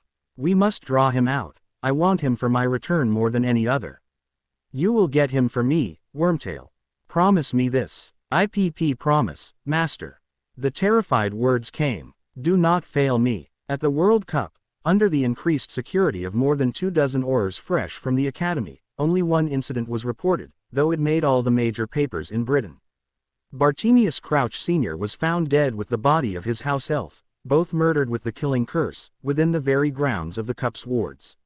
No suspect had yet been apprehended, and with the murder, Minister Scrimgeour had his support from every angle to increase security in the name of maintaining law and order and the safety of the people. Wards were updated, hit wizard and Auror enrollment increasing by leaps and bounds as incentives were created to enter the programs. Britain had never felt so safe under the reigns of a competent minister. And when the Triwizard Tournament was announced, there was only excitement. Dumbledore had a plan, a detailed, ornate plan, one that was nearly at its fruition. The world had to have its savior, had to have the figurehead to battle Tom Riddle, to save the day, to fulfill the prophecy. The heroes of Hogwarts were nearly there. The only shadow that remained was the distant memory of a boy who survived a killing curse. But that would change. Dumbledore would put someone before their eyes who rose to every challenge and won, who competed against witches and wizards older than he, the best and brightest from all of Europe's magical schools. Someone vague, someone real. Only a little slip-up need be made. When the goblet spit out 2 names for Durmstrang, there was uproar in the Great Hall. Threatening words and snide looks were ped between schools, professors standing up at the head table, Victor Crumb and Annette File looking lost amid the uproar. But then, there were 2 names chosen for Beauxbatons, and there was more confusion and anger, especially as one chosen was not within the age limit. The elder Delacour held her younger sibling close in a protective hold, her eyes afire with anger as Madame Maxime screeched in outraged French. The great hall began to settle into whispers and plans, all the students' eyes fixed on whether 2 would be picked to represent Hogwarts. Cedric Diggory was met with cheers, Neville Longbottom with rapturous applause, the stylized hero of Hogwarts standing proudly to take his place beside the Hufflepuff. The headmaster looked grim, but also oddly calm as he read the name aloud, his blue eyes twinkling as he took in the way the young Longbottom. Eyre stood, shoulders straight, chin lifted in courage. He began to step away from the dais. And then the goblet flared again, a slip of paper spiraling forth like a single spark thrown from a fire. Dumbledore caught the paper on reflex. The hall went silent. The goblet of fire's blue flame faded away into dormancy. All eyes saw the headmaster red. All eyes saw him turn deathly pale, true shock present for the first time, his purple pointy hat trembling in reaction. The paper crumpled in one wrinkled fist. Then, he spoke aloud a name all knew and none expected to hear. Harry Potter. Harry had been relaxed, reclining against a table, focused on his current project, watching Hermione flicker from one place to another, setting up the parameters, laboriously checking last-minute details with low murmurs of description. She had gotten used to describing what she did, knowing the minute details of her fingers and hands would be missed, knowing that Harry craved to know everything that took place. Then, he saw the light. It was coming fast, a piercing deep blue fire, spiraling and alive, bursting through the glittering white plaster walls to consume him. He jumped to full alert, his staff thunking upon the floor with a crash, both fists wrapped tight around it as he faced the threat. Harry. Hermione spoke behind him, but he had no time to speak. The blue fire overcame him, before he could think to cast a defensive curse, unknowing what he faced, unable to see if the fire was real or magic, physical form or spiritual, its pattern a style familiar and foreign alike, like fire but in a very, very wrong hue. Harry cried out, shaking, knowing he should be feeling something, heat at least, the blue light racing through him, binding him. Harry, what's wrong? Harry. Hermione was close, her calming hue a comfort he reached out for, his trembling hand grasping her shoulder. She stepped closer, until all he could see in his vision was blue-violet light. Something's inside me. Did you see anything? Just then, Hermione gathered him to her, arms squeezing tight, and Harry leaned into the comfort without any qualm. And no, I didn't, I swear. What did you see? Her question, so familiar from their research, made him in a calming breath. He had to be analytical. He had to be calm, rational. He wasn't hurting. It was as if nothing had happened. There was no smell of smoke, and he had heard nothing accompanying the light. Was it all illusion? Light, through the left rear wall, which shows no sign of tearing. As you didn't see it, the force was either spiritual or magical. Blue light, a deep hue, cobalt or sapphire on the scale. Its pattern was very similar to fire's standard flickering spirals with bursts of a lower blue shade. As he spoke, he relaxed, stepping away from where Hermione stood. At a gesture, he saw her reach for the brown stability of a paper notebook. With a deep breath, Harry continued, looking down at himself. My own pattern seems unchanged, and I'm displaying no physical symptoms of attack. No heat or cold, only slight constriction in my airways that might be related to the onset of a panic attack. At Hermione's questioning sound, Harry forced a smile. I'm fine now. He looked down at his hands, leaned over to look at his feet, then glanced over each shoulder. Finally, at a loss, he shook his head. I don't see anything different. I can't see my face, though, and if whatever it was is related to the mind, the signs would be there. Times like this I wish I could use a mirror. Though mirrors reflected light, to Harry's vision they only gleamed with the steady argent tone of silver alloy or the more common deep shadows of man-made reflective compounds. You don't look different, Harry. I've made notes, but what you've described is nearly impossible to catalogue with what we know. Spellfire from wands displays the caster's magical signature. The pattern you've described is not human. Though, we really should research magical creatures sometime soon. If this could be the work of something you've never seen before. There was a lot he hadn't seen before. Harry wanted to groan. Instead, he made himself sit in the green and brown outline of a chair, the wood feeling firm under his weight. Yes, we need to remedy that. Look into menageries near London. I can recognize goblins and werewolves from visits to Diagon Alley, but the other more sentient beings will be harder to locate and study. Vila and centaurs and the like. Well, if it resembles fire, I suppose Vila, but no, they only possess enthrallment properties directly related to sight. This was a spell of some sort, and by your account ped unaltered through a wall. I don't know of a spell that can do that. Harry slowly shook his head. Hermione drew closer, then knelt on the floor in front of him. Her face, a rough spherical structure of light, nearly the brightest part of her form, was close to his own. It's all right. We'll figure this out. Harry smiled and let his forehead rest against her own, his eyes falling closed though it did nothing to damper the luminescences he saw. Yes, we will. He can't possibly compete. He wasn't even listed under a school. Igor Karkaroff complained from where the three heads sat in Dumbledore's office. Madame Maxime nodded her head solemnly. I agree. Is there no way to let I am go free? Albus ran a hand over his face, feeling 10 times his age. Everything had been so perfect. His goal was within his grasp. Only to learn someone else had been tampering with the goblet as well, and the one boy he most did not want to see had been placed right under his very nose. The one boy who could unravel all of his plans to place Neville Longbottom as the new savior. Or, perhaps, the situation could be salvaged. Surely no one would possibly expect, once they saw the boy, for Harry Potter to ever be capable of saving anyone. Albus spoke up, his voice solemn. The goblet is binding. Harry Potter must compete, or risk breaking the contract and paying the price. Then who does he compete for? Just because he is a British citizen doesn't mean he should be competing for Hogwarts as well. Igor said haughtily, and Albus carefully arranged his face into serious lines. I propose he competes for himself, perhaps with a partner chosen by us. There is a reason Mr. Potter has not been enrolled at my school, a very serious one I'm afraid the public has not been made aware of yet. He would not be an aide to your school's team. The witch and wizard exchanged puzzled glances.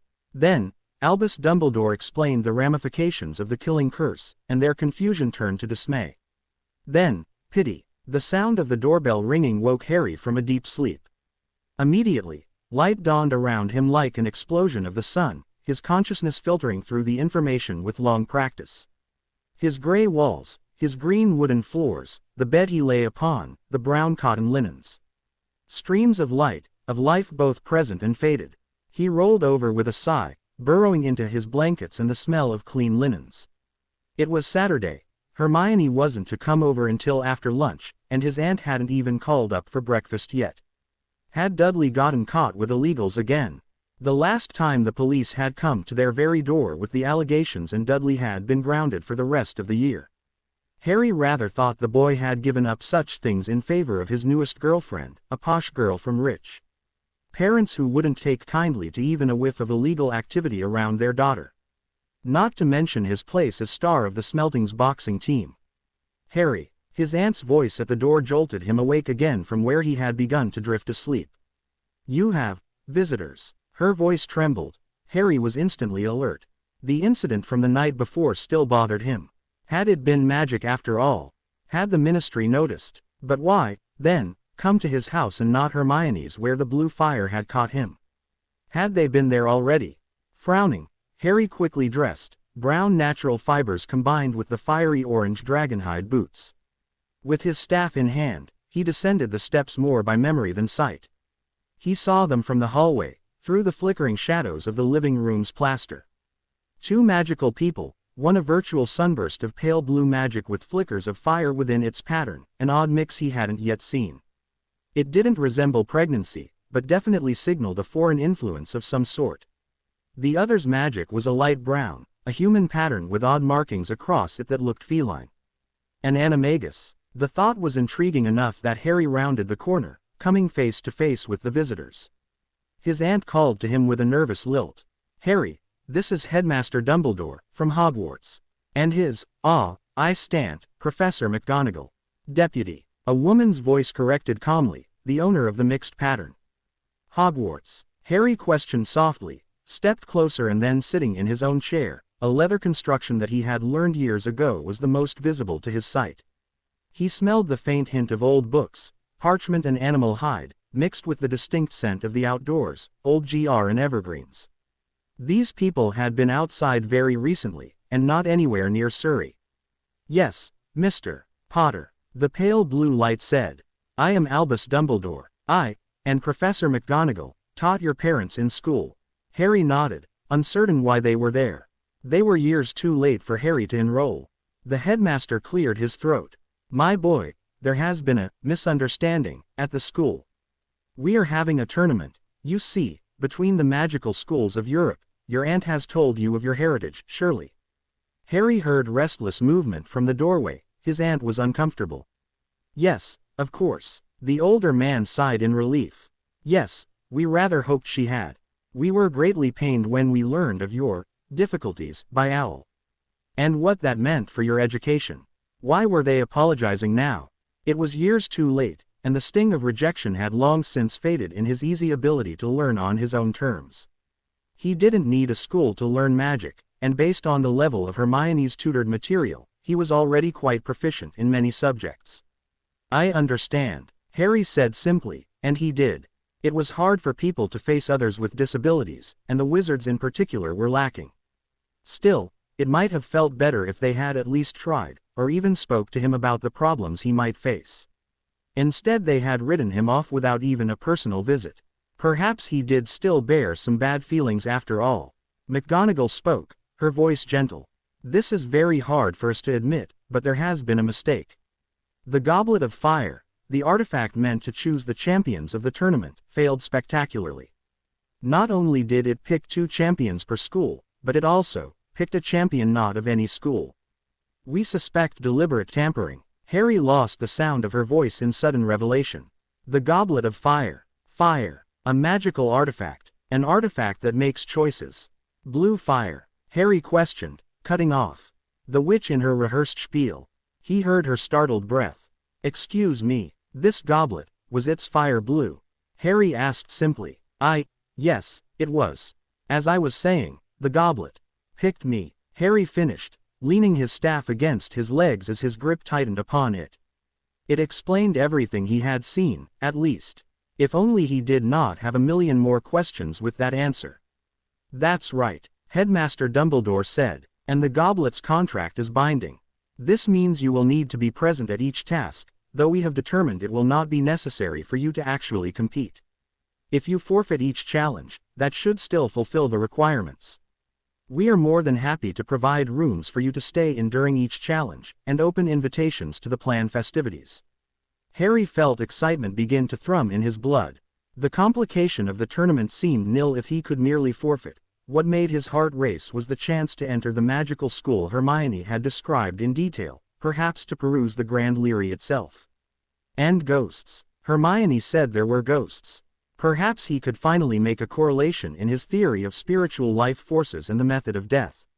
But he couldn't possibly go alone. Harry sat up straighter in his chair. I will go, but I will need certain concessions. He had learned long ago that even if one did not possess bargaining power, to act like one did often still got the desired results. There was a moment of awkward silence. And, these are, the headmaster finally questioned. Harry tapped his fingers in thought, making a mental list. Then he smiled brightly. I would like to stay for a few months, at the least, and use of the Leary, including its restricted section. Also, I would like my friend to come with me. We can continue our own studies by owl as easily there as here. The witch ed in a startled breath. The headmaster sighed after another long pause. Mr. Potter, I'm afraid muggles cannot easily enter the premises without great difficulty. Of course, if you wish to experience Hogwarts for a prolonged period of time you are more than welcome. But as for the Leary, wizards do not use ill. Harry cut the wizard off before he could continue with more nonsense. Honestly, did they think he was an idiot? No. Harry waved his hand. My friend is a witch, of course, Hermione Granger. She formerly attended your school, and I have a spell to read aloud the books I want. Harry smiled. Do we have a deal? Nearly in sync, Harry saw their lights pulse in extreme agitation, almost a mimic of the effects of the heart defect his advisor's ECG had found. Were they really that surprised? She hadn't seen Mr. Potter since he was 10, and then at a distance. Minerva had been picturing a timid, quiet boy. She thought perhaps he might wear dark shades now. Blind muggles always did that she had seen. She had hoped his aunt informed him of magic at least, if not details a muggle could not be expected to know. She had expected him to react with confusion, then maybe even fear or anger. She did not know what to do with what they got instead. The boy's green eyes were locked on them in such a way that his blindness seemed a farce. He was tall and lean like his father had been, his black hair a wild mess. He carried a cane with symbols that were suspiciously familiar upon it, and his boots were eerily similar to dragonhide. The clues were stacking up, higher and higher. But it was impossible. It had to be. And then the boy spoke Ms. Granger's name with fond familiarity, and mentioned using a spell with the ease of a person who had done so many times before. She felt her breath catch in her throat, saw Albus stiffen in pure shock. She wet her lips and spoke the only answer they could possibly give. Yes, of course, Mr. Potter. You are both more than welcome at Hogwarts. The headmaster and his deputy were not simply content to agree, they asked questions. Practically an armada of them. Harry wasn't much inclined to simply give away information that took him years to collect, but he did give them enough facts to satisfy and hopefully send them on their way. He met Ms. Granger at Muggle School. Yes, he and Ms. Granger both received tutoring by Owl. Yes, he had learned spells. Yes, he used a staff, from Diagon Alley, and further questions about it could be directed to Ollivander. Yes, he was blind. Yes, he could still see. Or at least, see some things. Harry clarified, and watched their patterns fidget in startled surprise. What kind of things? The headmaster asked tentatively, and Harry sighed. Colors and patterns. I've learned to get by with what I have, and it has its advantages and disadvantages. It appears to be some form of mage sight that a few of my books hint at, only without having normal sight along with it. I see some mixture of life or magic as distinct patterns, with definable characteristics like color, movement, even brightness. The two across from him were silent for a long moment. Finally, the headmaster cleared his throat. Could you give us an example? So we can better understand. Harry slowly nodded, glancing around the Muggle room. There was nothing truly spectacular in it. Furniture, all natural fabrics and components to suit his vision. The floor wood, the walls painted. Really, the only proof that would work well here was in the people in front of him. Harry smiled and fixed his gaze on the witch. Professor McGonagall. You have a much brighter pattern, which I have hypothesized based on my own and Hermione's auras to be a sign of magical ability. Your pattern is human, though it bears a feline underlay to it that suggests either an animagus ability or some magical heritage I am not familiar with. He saw the witch's color pulse in agitation, but the headmaster was as silent and still as stone. Your color is a lighter shade of brown, but I have not yet come to any solid conclusions of what hues might mean in sentient people. It could suggest abilities, which in your case would be some sort of affinity with plants or animals. Or it could suggest your nature, which would be hard to categorize with brown hues as they tend to be OCIATED with beings that are both calm and energetic at turns. Harry finished with a last glance over her form, focusing mostly on the fascinating markings of what looked similar to a tabby cat. McGonagall cleared her throat. That is, most amazing, Mr. Potter. If we had known, well. This bears more discussion at a later time. They both stood. Harry slowly came to his feet as well, staff at his side. The headmaster spoke. We look forward to seeing you at Hogwarts very soon. Harry smiled brightly. I can't wait. Hermione was not happy. In fact, she was furious on his behalf. She paced. She ranted. She waved her hands about like a banshee. She talked of litigation, of suing the school or even the ministry who condoned the use of the goblet. She grumbled about the ethics of binding him into a contract against his will and knowledge, then deviated into angry speculation about how such a thing was possible. In the kitchen, Harry stood near Mr. Granger, whose life force thrummed like a coming thunderstorm, agitated with brewing fury. But they weren't mad at him. And Hermione hadn't even given her parents a chance to forbid her going with her friend. As if I would let Harry go there alone. Who knows when the next TTT troll might come along, or a blasted dragon even. This is ridiculous. How can they possibly force you to compete? At that, Harry gently stepped into the conversation. They said I can forfeit each challenge, I only have to be present. Hermione's teeth clicked together and Harry could swear she growled. And ember yourself in front of the entire world. What kind of nonsense is that? Just because you're blind, you're twice the wizard any of those dunderheads at Hogwarts are. I'll help you. We'll find a way to knock their SS socks off. Harry ed in a breath, reluctance spiraling through him. Hermione. Don't Hermione me, Harry Potter. I know you have grand ideas of research and spell casting and the like, not even thinking of the DD dangers. Well, I know. And if you let them all think you're weak, they will take advantage of you left and right. I won't stand FF for it. And with a last harumph, the girl stomped from the room. Harry let out the breath he had been holding, looking down at the dull, nearly lifeless green floor under his feet, its still wooden pattern a hint of its advanced age. Harry. Hermione's dad's voice was soft. Harry jerked his head up. He had quite forgotten the man was there. Yes, sir. Hermione's father sighed, the smell of sterile metal increasing as the dentist moved closer. I know I can't stop her from going with you, but she's my daughter. What happened at that school nearly killed her, and it did change her. I don't want that to happen again. Harry straightened. She's my best friend. I don't have any plans of being in danger, and definitely not bringing her into it. The man laughed sourly. I don't think you will. It's her I'm worried about. She can't keep her nose out of things that aren't any of her business. Harry grinned. Curious as a cat. Mr. Granger sighed. Just like you. 2 peas in a pod. Get on with you now. She'll be over tomorrow with her things. Later, when the young boy left and their daughter was safely tucked in bed, John Granger held his wife as she trembled. I don't think I'm ready. I'm not ready. For her to go back there again. Oh, honey, are we doing the right thing? He only held her tighter, as his wife answered her own question.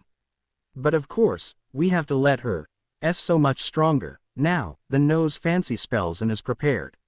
And she'll have Harry. She'd never forgive us if we made her stay when her only friend was forced to go.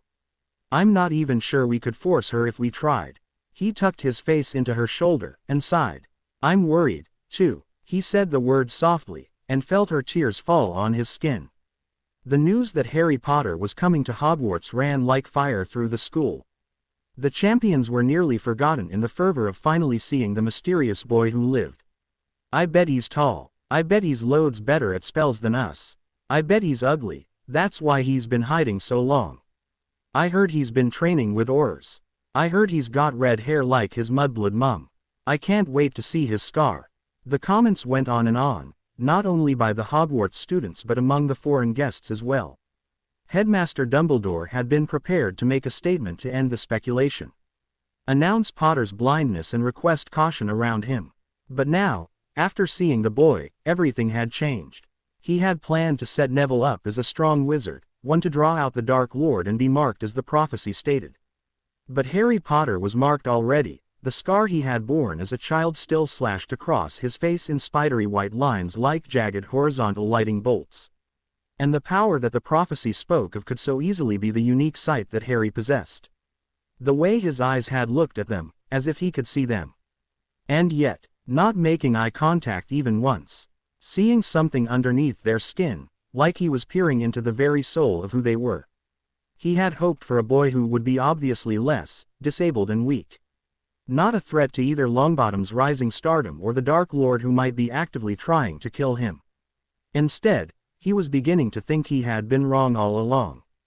Harry Potter was the one, and he had left him alone in the Muggle world, untried, unsupervised, untaught. He had to learn what Harry Potter knew, had to prepare him for what was to come, if the boy would allow it.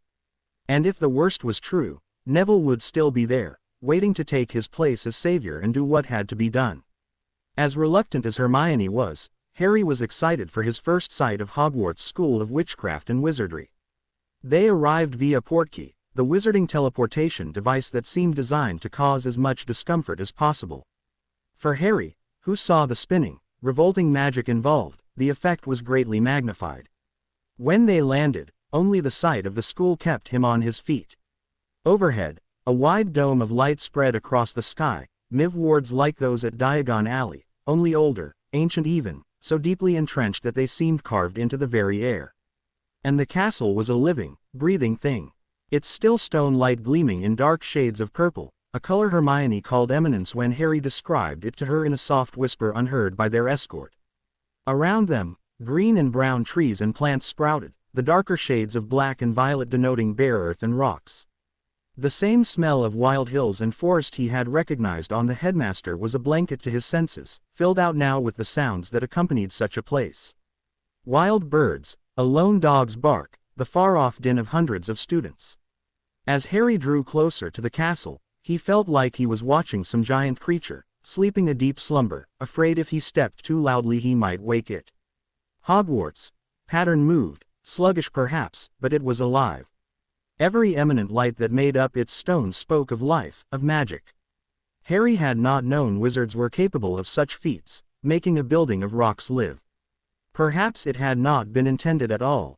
Perhaps it was simply an aftereffect of centuries of magic, of young life growing old in its walls, so many thoughts and feelings and patterns sheltered in its belly that it began to think and feel for itself.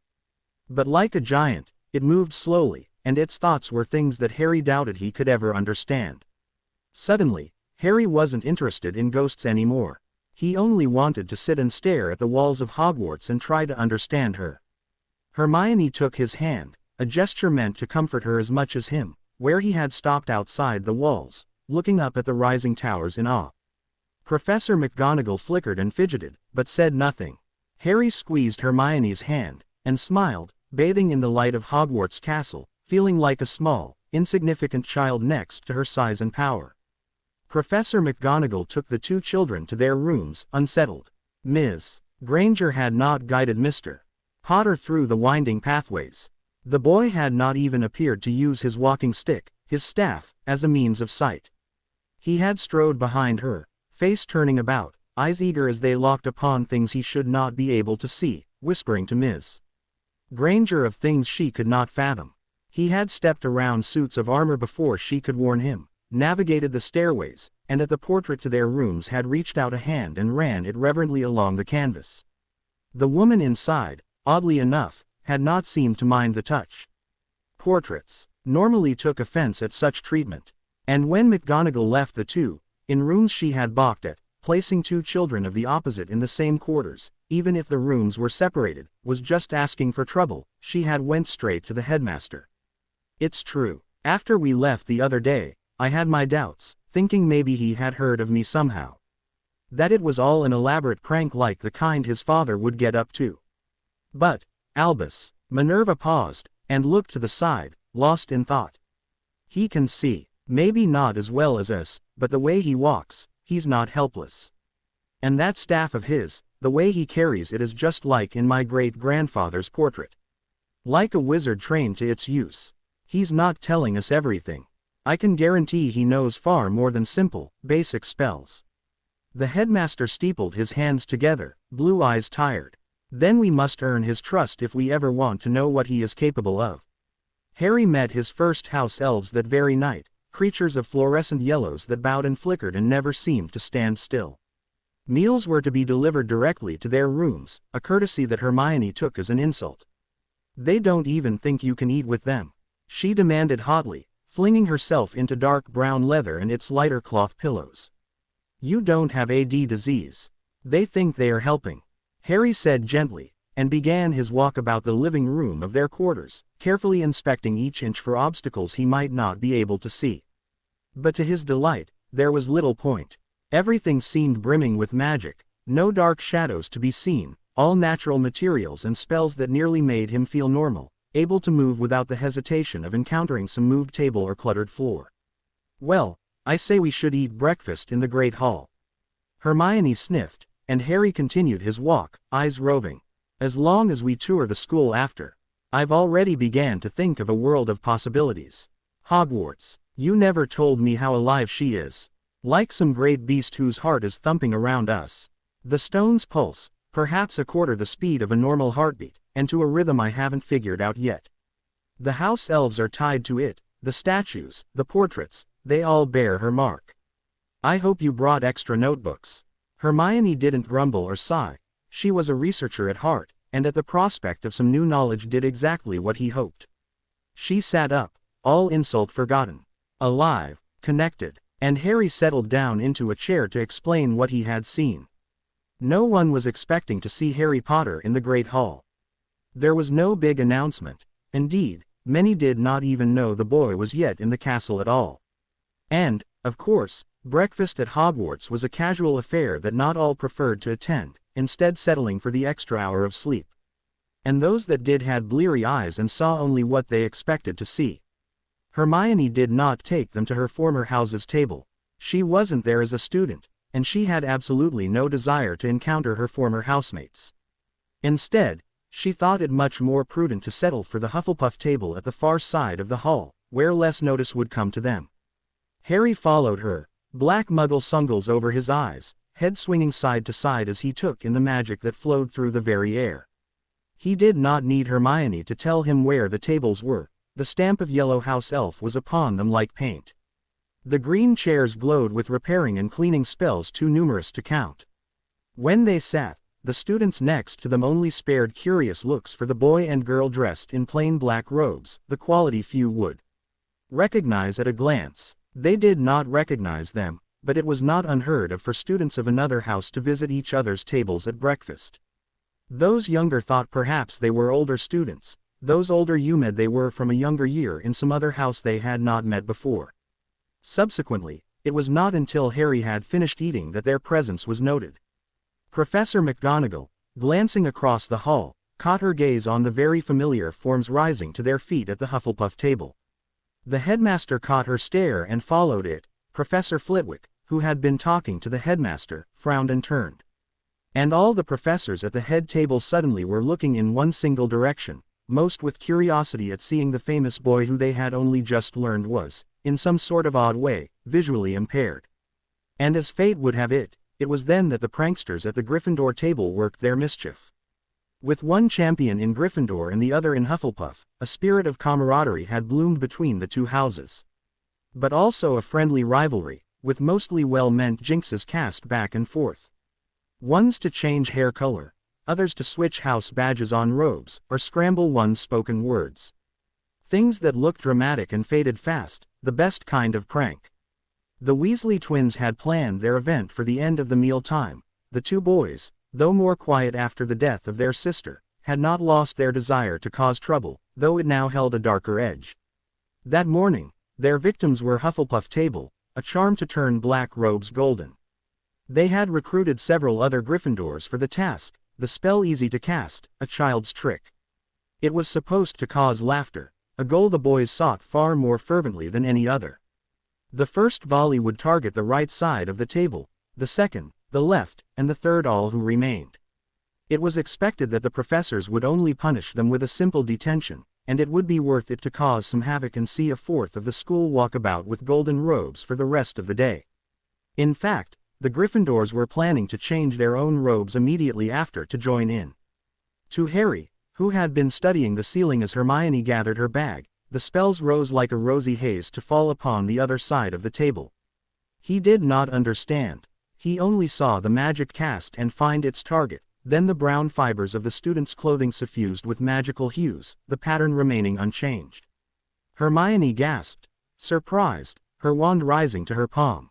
Harry's hand tightened around his staff. He heard startled shouts, but no fear or pain. A second volley of spells, and Harry stepped in front of Hermione's frozen form, his staff held loosely now, the basic defensive spell coming automatically to his lips, the first time he needed to cast it for anything other than research purposes. Protega. His word was lost among the shouts of the Hufflepuffs. The charm that should have hit them fell aside, its magic confused and lost. Harry watched it splatter upon the wall, soaking into the stone in fascination. Hermione grumbled behind him. Just some ridiculous prank, Harry. It's over now. I think we're the only ones they missed, maybe 'cause we're standing. Let's hurry up and go. Harry let his spell fall, smiling with a shake of his head. He began to turn, prepared to follow her from the hall. He saw magic gather and rise, and heard the headmaster speak. Cease this right now. But the words came too late. The spells came again, and this time it was not the split colors that targeted the table at large, spiraling to take multiple targets. They were focused solely on Harry and Hermione, and even with her previous claim that it was a prank, Harry would not tolerate letting the foreign light touch his color and pattern in any way, even if only on his clothing. In the second before it hit, his mind flared through rapid calculations. The spells came from multiple directions, too varied to be prevented with a simple protection spell meant to be used as a shield from only one direction from one spell. The rosy magic was not strong, but it had been cast from multiple wands. It would overcome Protega. He needed more, and he knew how to get it. Harry thumped his staff upon the ground, knowing he had no time to speak the words, and let his emerald magic wash from his hands into the staff he held, flaring about them in the golden dome of Protega Maxima. Rose met gold and flared around it, ping harmlessly to sink into the stone behind him. Hermione ed in a breath and then groaned aloud. Harry felt eyes upon him like a physical tingling in his skin, the sounds of cheerful surprise shocked to silence. He dropped the spell, locking his gaze upon the yellow table all the spells had originated from. Mr. and Mr. Weasley. Professor McGonagall screeched, her brown magic stomping towards the table, and Harry saw the myriad patterns of the Gryffindor students flicker and squirm in their seats. Who is he? As that? Did you see that spell? I didn't hear him say a word. Could it be him? The students began to all speak at once, McGonagall's shout breaking the silence. Hermione groaned again, and Harry felt her hand on his elbow. Come on, let's go before she starts yelling. This is so boring. She began to drag him away, and Harry turned with her. That's that girl, the one who nearly got squashed by the troll. A single sentence amid all the others caught his attention, and his head turned, seeing a lavender pattern wilt as his face turned towards her. Then they left the hall behind. The headmaster gave a stern lecture to the entire hall once Mr.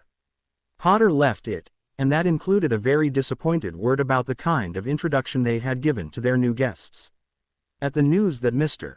Potter was indeed in the castle, and not only that but had cast a powerful spell in front of their very eyes, the students' excitement could not be contained, even with the detentions given to half the male Gryffindor students.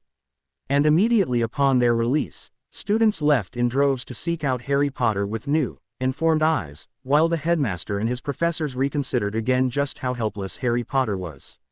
Albus, Severus, and Minerva met in the headmaster's office. The professors had all been told to keep quiet about Mr. Potter's potential blindness. It wouldn't do at this stage to let the weakness be known, if indeed it was a weakness at all. They planned to speak to Ollivander about the man giving an unregistered child a staff of all things, something much more powerful than the standard wand, if unwieldy with its size. They planned ways to talk with Mr. Potter and learn just how much he knew of the wizarding world and magical spells. They planned to find out just how much and how well Mr. Potter could see, and if it was well enough to compete in the tournament in truth. And if he did, who might be willing to partner with him.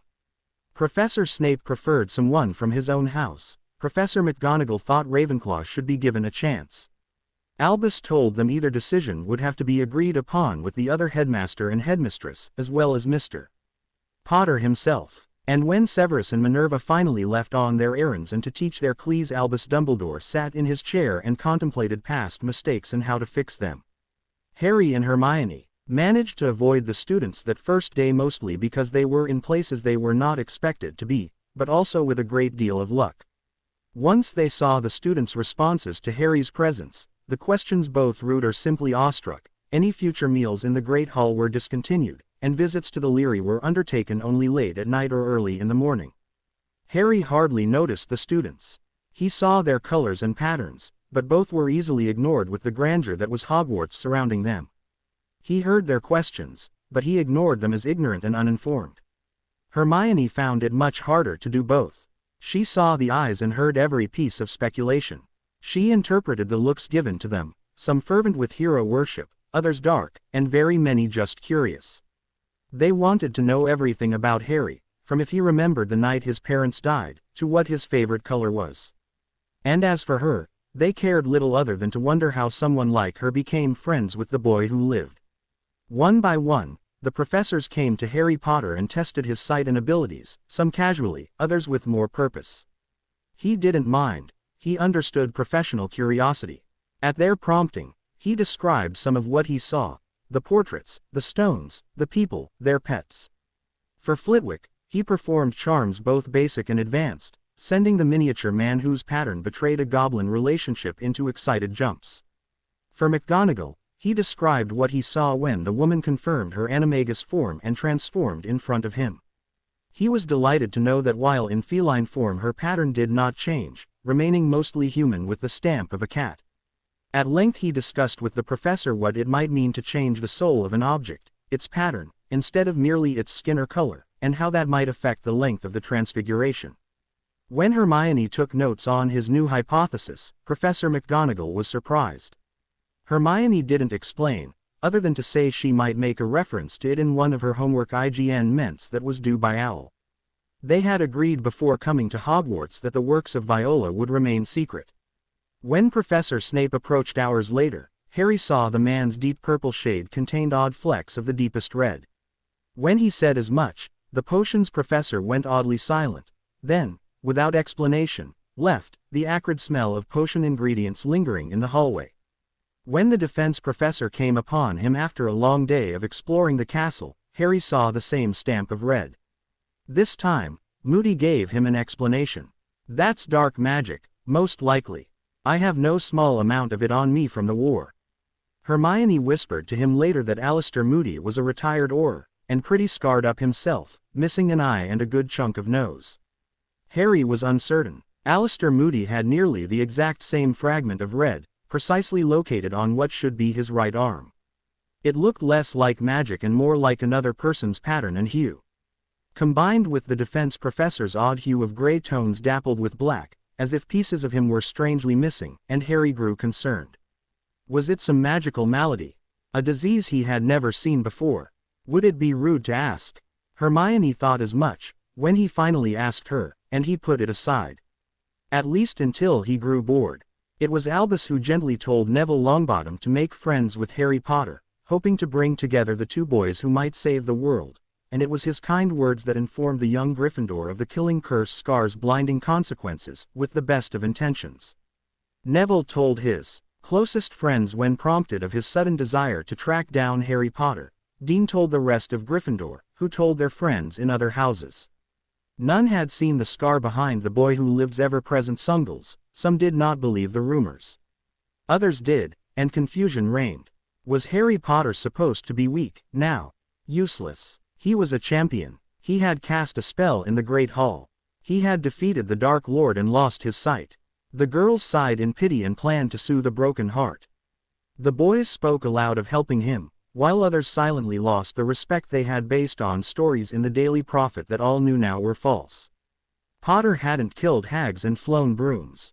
He was blind, he used a staff as a cane, he wore glees to cover what must be white eyes. Granger wasn't his friend, she was just his guide, he never went anywhere without her. For 3 days, the school sought to talk to Harry Potter out of respect and awe, and in the space of a day, their questions turned to whispers, and their glances still curious contained a morbid hint of wonder. The boy who is blind, an oddity, something strange. Hermione knew immediately that the school had been informed. She didn't need to hear the questions about it, though none came. She saw the looks, and squeezed Harry's hand. He didn't notice. He only continued his thoughts on the ghosts bound to Hogwarts and how their white spectral patterns seemed to feed on the magic inherent in the school he claimed was sentient. He lived in a world all his own, and Hermione only wasted a second considering if she should tell him how the school was acting. Then, seeing his furrowed brow as he speculated on the afterlife and its interaction with magic, Hermione placed a smile upon her face and forced the thought from her mind. Why worry him, and why should he care at all? They would complete the tournament and return to their studies, away from the wizarding world and its prejudice. Harry was a genius, and they were already famous under the name of Viola James. They didn't need the students of Hogwarts. They would get along just fine on their own. Harry was explaining to an avid professor babbling how the ward structure of Hogwarts seemed to be formed when the headmaster approached, the wizard's pale blue light a beacon of power. The elderly man politely excused the ancient runes professor and pulled Harry aside, though he did not seem to mind Hermione's continued presence at his side. "My boy, I'm most sorry your condition has become common knowledge. I had hoped to keep your blindness from the general public, but alas, somebody on my staff must have spoken out." Harry frowned at his words. "I never planned on hiding anything, headmaster. I'm not ashamed of my disability, and if anything, it is dangerous to keep it secret. It's in my best interest for others to know I am visually impaired." Hermione, at his side, fidgeted, her light wavering. The headmaster sighed. "But surely, you will at least want to keep your rather unique form of vision more closely guarded. My professors are quite frankly amazed by your abilities, but we can't trust them to remain silent on the things you have told them. I recommend you be very careful with whom you tell the things you see." Harry raised a brow. "You don't trust your staff." "That's not it at all," the headmaster urged. "I just do not always trust their judgment. You have enemies, Mr. Potter, simply because of what you did when you were a child. They will seek to harm you in any way they can." Harry shook his head. "First you wanted me to appear normal to avoid being thought weak, and now you want me to appear weak to avoid letting my enemies know I am not. What is the point?" The headmaster made a frustrated sound in his throat. "Please, try to understand. Your sight could be extremely useful if you come under attack. If they underestimate you, you have a better chance of escaping." Hermione broke in, her voice high with anxiety. "What are you trying to say? That he's in danger? You sound like he could be harmed at any moment." Hermione's voice stopped abruptly, and Harry knew it was both the renewed stutter and the reminder that Hogwarts was not, in fact, safe. He felt anger swirling inside that the headmaster had brought both about again in her mind. Dumbledore sighed. "Harry, my boy, you are the boy who lived. You may have been safe in the relative anonymity of the Muggle world, but every eye is on you now. You must be prepared. I can help you. Some of my professors are more than willing to privately tutor you both, you only have to ask. We only want what is best for you." Harry resisted the desire to snort. It was a gesture very unlike him, but seemed appropriate for the situation. Instead, he stiffened his spine and faced the pale light with a direct gaze. And I'm relatively certain Hermione, would be more than happy to have any advice or training you would like to offer. I have many theories I would like to discuss further, and there is a lot I do not know about my own vision and why it is the way it is. One of the reasons I was so happy to come here was the chance to learn. But," Harry lifted his chin, "I'm not going to purposefully hide what I am. I won't advertise it, but I won't hide it either. Not the fact that I cannot see normally, or the fact that what I do see is unheard of. I must live with what I am, and the rest of the wizarding world can as well. And with that, Harry reached out for Hermione, took her offered hand, and strode back in the direction Professor Babbling had taken. At the end of their first week at Hogwarts, Harry and Hermione stood on the astronomy tower in the dead of night, Hermione writing quickly in her notebook as Harry paced the circular floor, unheeding of the drop on every side, his hands gesturing as he spoke. This castle, it's changed over time. The original construction is obvious in the pattern, more saturated with magic, its pattern more cohesive. But this tower, it's integral. The ward dome's center is directly above us. Hermione glanced up at the stars with a curious look. And directly below us is the heart of the school, something like a computer mainframe. All the magical pulses seem to flow in or from it, leftover magical residue gathering in the center to be redistributed throughout the school, even powering the wards to some extent. There must be something below ground as well, underneath the sewers that are present in the walls, given the angle of the pattern's design. Perhaps a lodestone or ward algorithm that acts like storing memories. Hogwarts will recognize damage to itself, I think, if on a grand enough scale. It might even be able to act independently of whatever control the headmaster has to counter a threat. Marvelous. Harry stomped a foot and spread his arms out wide like an MC, the glees forgotten in his pocket with the curfew long past, wide green eyes smiling at something she could not see. We have walked the entire perimeter and most of the hallways. This place is brilliant. We stand in solid proof that objects can be made sentient. This place is alive, Hermione, I'm only more certain of it. How is this possible? Artificial intelligence, with magic serving as its life force, its blood. Magic collected over a millennium, maybe, or the founders of this school knew something that has been lost or hidden since then. Hermione smiled, stepping close to him. I don't think you are going to find out in a week. Harry, I've been reading too, and nothing in the history books even hint of what you are talking about. Rooms move, yes, but it's just understood that magic does odd things sometimes. It's expected. You're trying to claim it's on purpose. Harry snorted. Of course it is. The staircases rotate based on student traffic and on how much the castle likes a person. Hermione laughed incredulously. Harry, they're charmed to move randomly. Hogwarts, a history states. Harry rolled his eyes, running a hand through his wild black hair, cut short around his ears. I know what it says. On Rowena Ravenclaw's suggestion, the stairways were charmed to move to save space when the upper floors were constructed. But nothing is said about when they move, and why. I've been watching, and I see the school's pattern interacting with the students. It has favorites. Hermione sighed, plopping down to sit while she wrote a few more notes. All right. But I'm not sure where you are going with this. We don't have time to prove Hogwarts is alive, or any reason to do so. I thought you wanted to question the ghosts more, maybe explore the forest. Harry sighed. Time. Never enough time. I think I could spend my life in this school and Hogwarts would still be a mystery. I can truly see why it's so special to the wizarding world. Hermione's heart squeezed. Harry continued, stepping to the edge of the tower and looking down, eyes roaming the castle below. I suppose I should be more economical with my time. It's hard to turn away from such a wonderful puzzle, though. A gasp brought Hermione's head up and caused Harry to freeze, head tilted as he listened. From the doorway below, a red head slowly rose, brown eyes locked on where Harry stood. He shouldn't stand so close. Does he even know the edge is there? Ron Weasley demanded. While Hermione gawked at seeing him, another boy rose behind him, the large bulk of Neville Longbottom stepping forward. Hermione opened and closed her mouth, then shook her head. Why are you here? Ron didn't answer. He was looking at Harry. Step back, slowly. This is the astronomy tower, you have to be careful. Harry's lips tilted in a smile as he turned to face the two Gryffindors. Don't worry about me. Even if I stepped over the side, there are spells present to prevent students, or any living thing for that matter, accidentally or purposefully falling from the sides. It would be a harrowing few seconds, but then Hogwarts would return you to the tower. Ron frowned. Neville, with an awkward cough, cast a small lighting spell to illuminate their faces more clearly. Hermione watched both boys stare with open curiosity at Harry's uncovered face, the lights casting the scars across his eyes in vivid detail. Neville cleared his throat. I saw that you two were up here. It's past curfew, but Ah, well, we're able to travel about pretty good without getting caught. Wasn't sure if you have to follow curfew, but if you did, thought maybe you would like help getting back. Harry shrugged. Not necessary. As we are guests within the grounds of the castle, the headmaster has not placed us under curfew.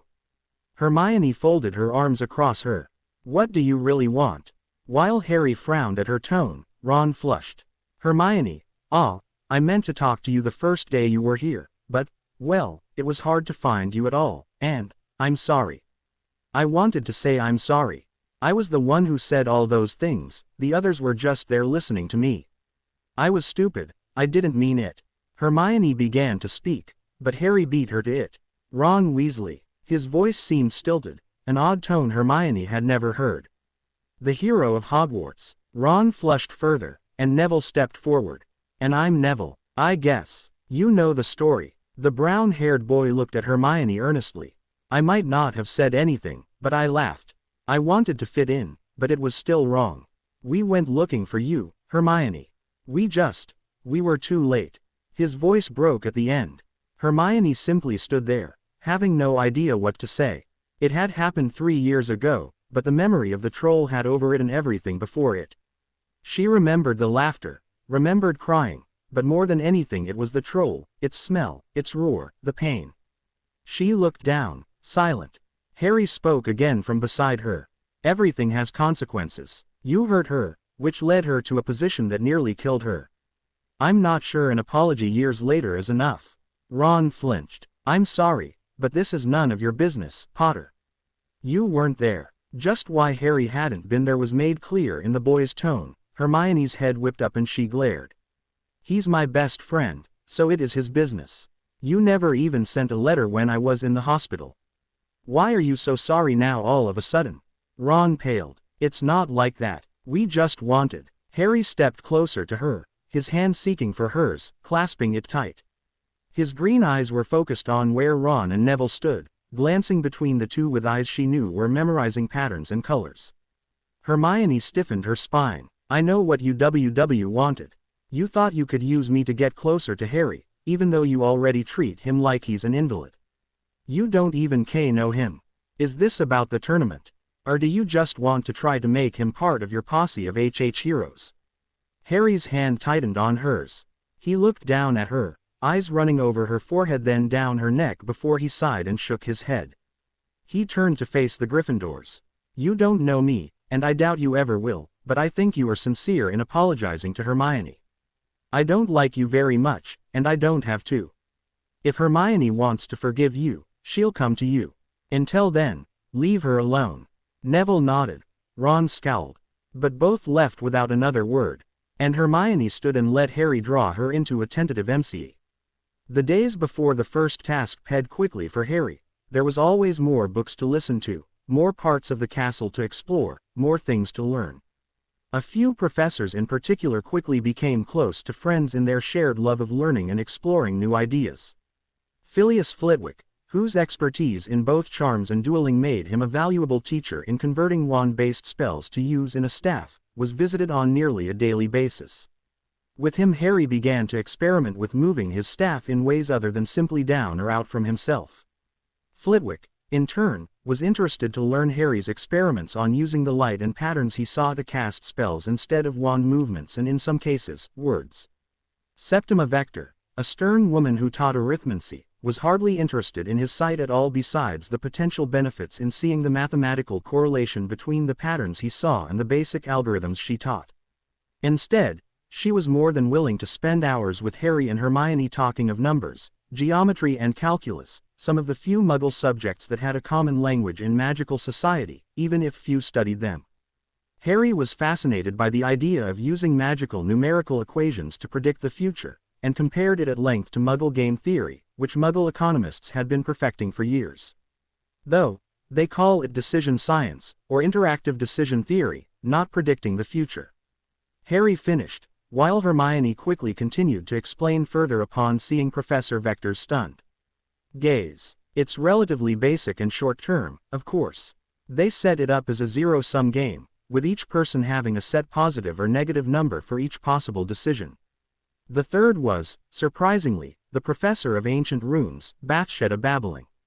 Though Harry, without the ability to read or write runes, could hardly learn the subject she taught, she was also interested in the use of ancient runes in warding schemes, in particular the ancient wards of Hogwarts that mostly still remained a mystery.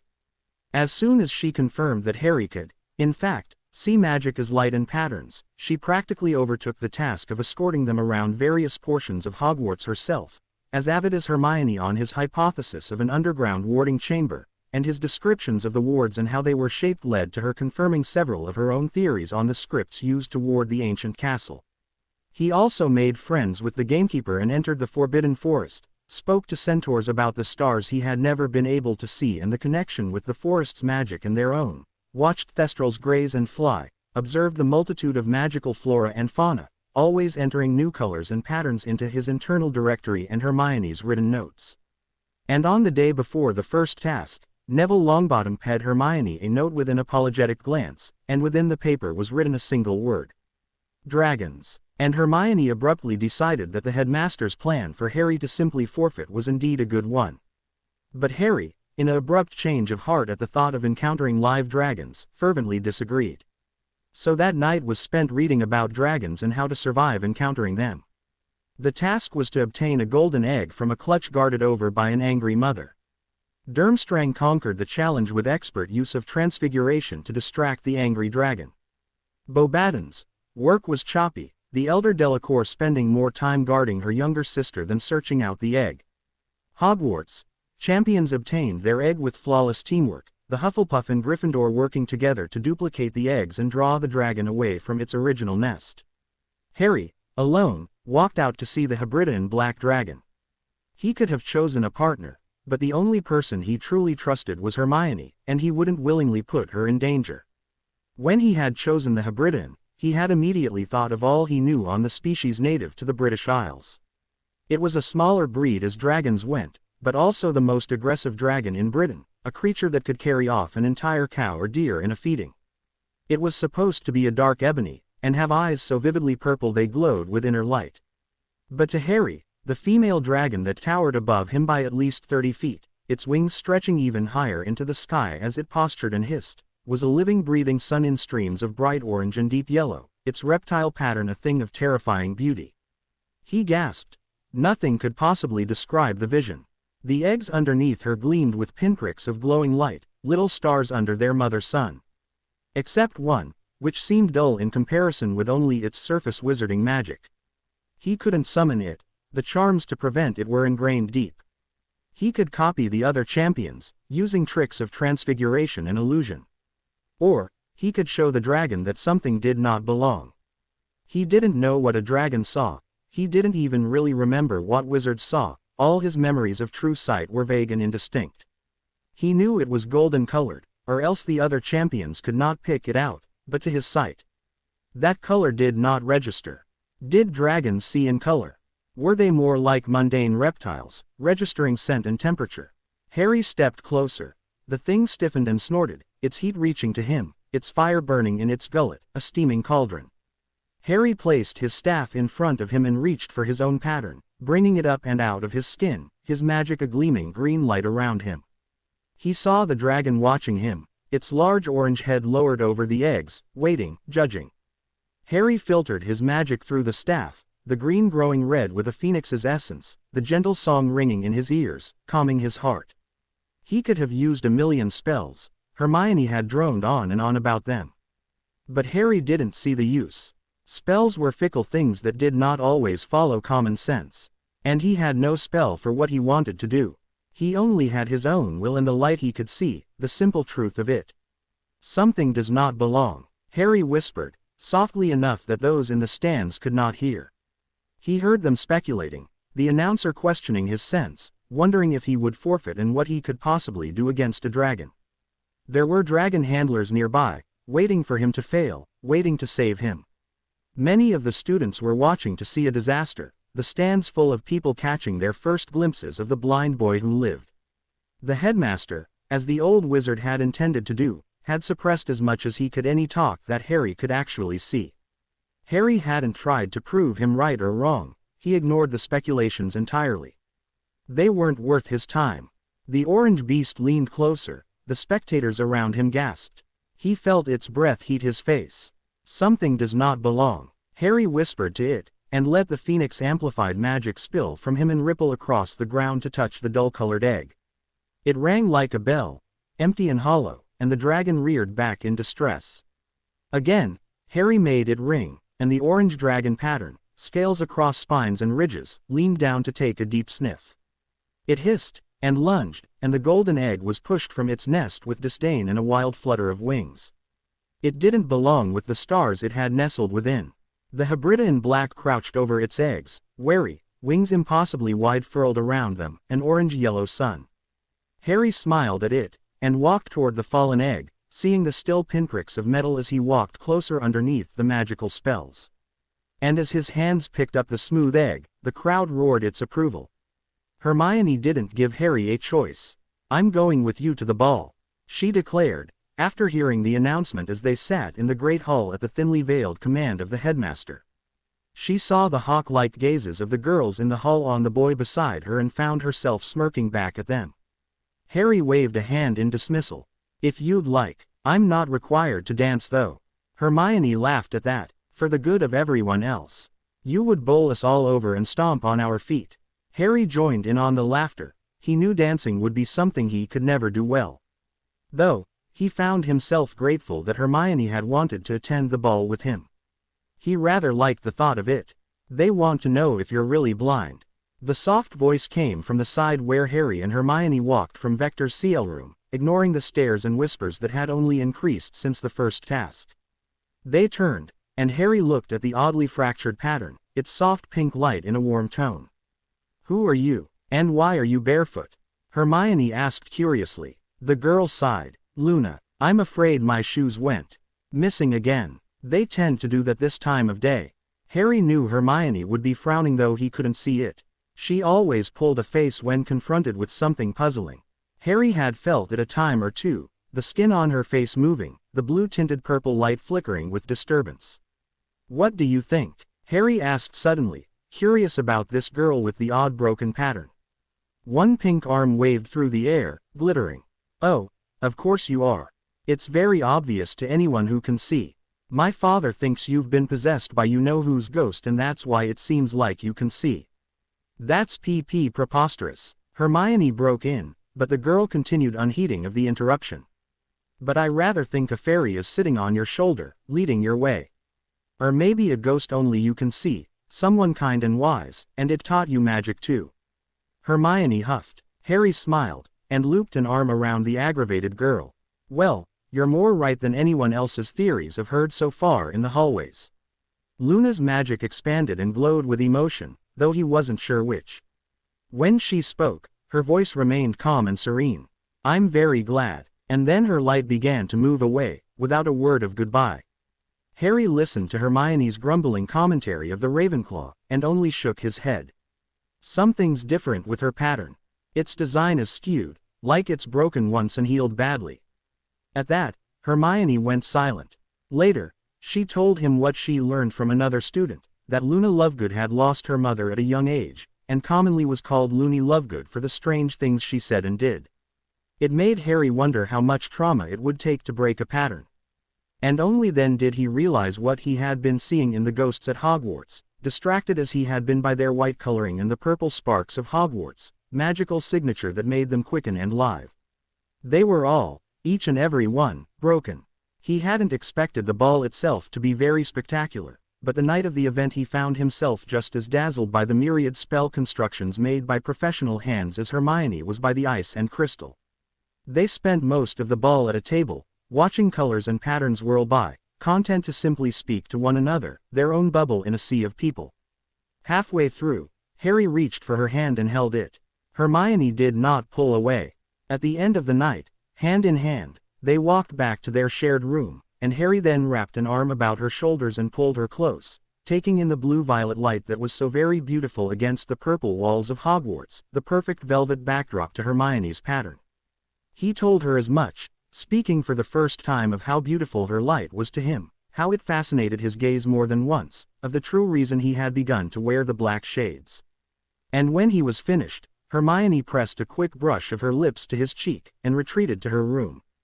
And Harry felt like he was on fire. The clue to the second task lay within the egg. When it opened, Harry heard the screeching and immediately slammed it shut in wincing response. But he had had time to glimpse the pattern easily recognizable from his careful perusal of the magical creatures around the Scottish castle. Scales and fins, fish and human patterns alike, the color the gray-blue hue of the merpeople. Hermione held the egg underwater and opened it again, and together they ducked their heads and listened to the song. They could not have made more of a challenge for him if they had purposefully tried. Harry didn't know how to swim. The very thought shot dread through him. One team member was to retrieve an object from the merpeople's village at the bottom of the lake. Then, they were to bring it to a floating platform in front of the school and hand it to the second team member, who would be responsible for placing the object upon a higher platform, charmed to hover high above the water. There would be creatures to challenge them both above and below the surface. Hermione tried to teach him the bubble head charm. He learned it easily, but found the magic of the charm prohibited his sight to such an extent that it was useless. They tried to locate gillyweed, both in person and by owl, and found the supply sold out for weeks and nearly impossible to import with ministry regulations. Finally, Hermione put her foot down, and insisted on completing the first part of the challenge herself. She wouldn't have him forfeit, not after the success with the dragon, and the headmaster's nearly insulting condescension afterwards because Harry had not followed his suggestion to lay low. And she also claimed that retrieving a stone from merpeople would be a walk in the park. So Harry found himself waiting as first Hogwarts, then Durmstrang, exited the water with their stones. Then, he waited, and waited, seeing Neville triumphantly use a rapidly growing green vine of some sort to reach the higher platform, Cedric below helping cast spells to make the diving hippogriffs and pixies stay away. Durmstrang's team sent Krum aloft on a summoned broom, the man's light whirling with such speed Harry could barely follow it if he tried. But he didn't try. His vision was focused on the water. He could hear it lapping the sides of the deck, could smell it on the air, seeming to surround all his senses, and hiding from him the one thing he wanted. Fleur paced and paced, her voice sobbing, claiming attack by Grindylows or the giant squid must be preventing her sister from surfacing. Harry's heart seized in nearly catatonic fear at the thought. Together, he stood next to the witch whose fiery pattern betrayed relation to Avila, looking down into the dark depths of the lake. He saw her light flare first, blue-violet, electric, and he shouted aloud. Hermione carried with her Gabrielle Delacour, who was scooped up by her sister even as Harry drew Hermione into a hard hug, burying his face in her wet hair. She pushed him away, speaking quickly. "Go to the platform. Here." She thrust the stone in his hand. He could hardly care. She pushed him again, and he reluctantly turned, looking upward at the wood platform, the swooping colors of airborne creatures waiting for him to attempt to ascend. He couldn't apparate even if he knew how. He couldn't fly a broom, never having learned the skill and knowing its dangers for one who couldn't always see correctly. He could only levitate himself, and he would have to do so quickly. So he did. With a wild push of green magic he threw himself into the air, his staff cradled in one tight hand. When the creatures curved towards him, he jerked aside, flowing around their colors with grace. When he alighted upon the platform and placed his stone among the others, he heard his score placing him firmly in second place, tied with Durmstrang. And then, as quickly as possible, he returned to Hermione, who had just reluctantly made friends with the French girls from Beauxbatons. Hermione wanted to tell Harry to relax. Since the second task he had always been hovering over her, watching her in the air around her, his gaze fierce and dark. Haunted. She remembered his face when she breached the water, his knuckles white in a fist. The fear she had read there. He wanted to forfeit the third task. He wanted to just leave and return to the relative safety of Muggle London. He seemed disinterested in their studies, even with the recent breakthrough in the creation of spirits and what it might mean about the afterlife. She could barely twitch without him coming alert, that blasted tall staff of his at hand.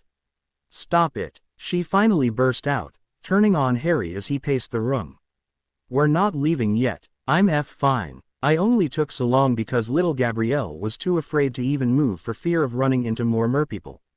Apparently they don't care for Vilas very much. I finally took her up myself, and that was that. I used all the proper spells to get rid of the lake creatures. I'm not helpless, Harry. He grimaced and sat. I'm sorry. It worried me. I don't want anything to happen to you. Hermione scooted close to him, leaning her head onto his shoulder.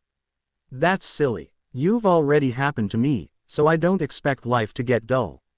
Plus, we need more material for Viola's next paper. Stop worrying about me and get back to work. She poked him hard in the side, and he grunted. Then, he laughed, and she saw the tension in his face begin to relax. All right, Ms. James, let's get to work then. At every turn, fate seemed determined to thwart him.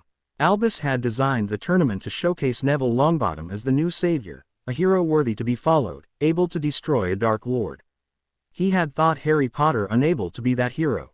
Then, Harry was summoned, by an unknown person within his very school, a follower of Tom Riddle most certainly.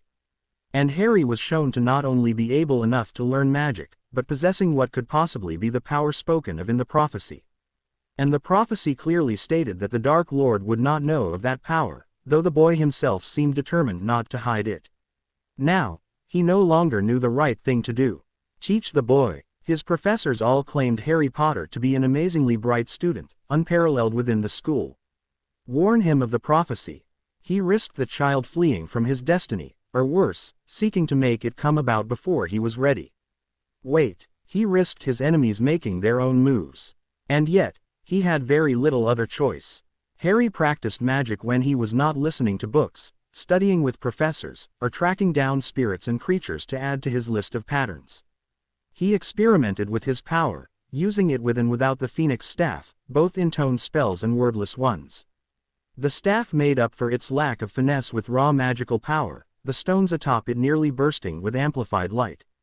He manipulated raw elements the best, turning them from one to the next, weaving fire and water together as shields or weapons, raising earth in jagged spikes or flinging it like arrows, riling air to a ferocious wind. Uncomplicated, simple patterns and light, with so much more potential in offensive and defensive maneuvers than complicated spells that required complex wand movements and precise wording. Magic at its most pure, strong and bright. He preferred fire most of all, the sparking patterns of bright red and deep orange, the lighter the color the hotter the flame.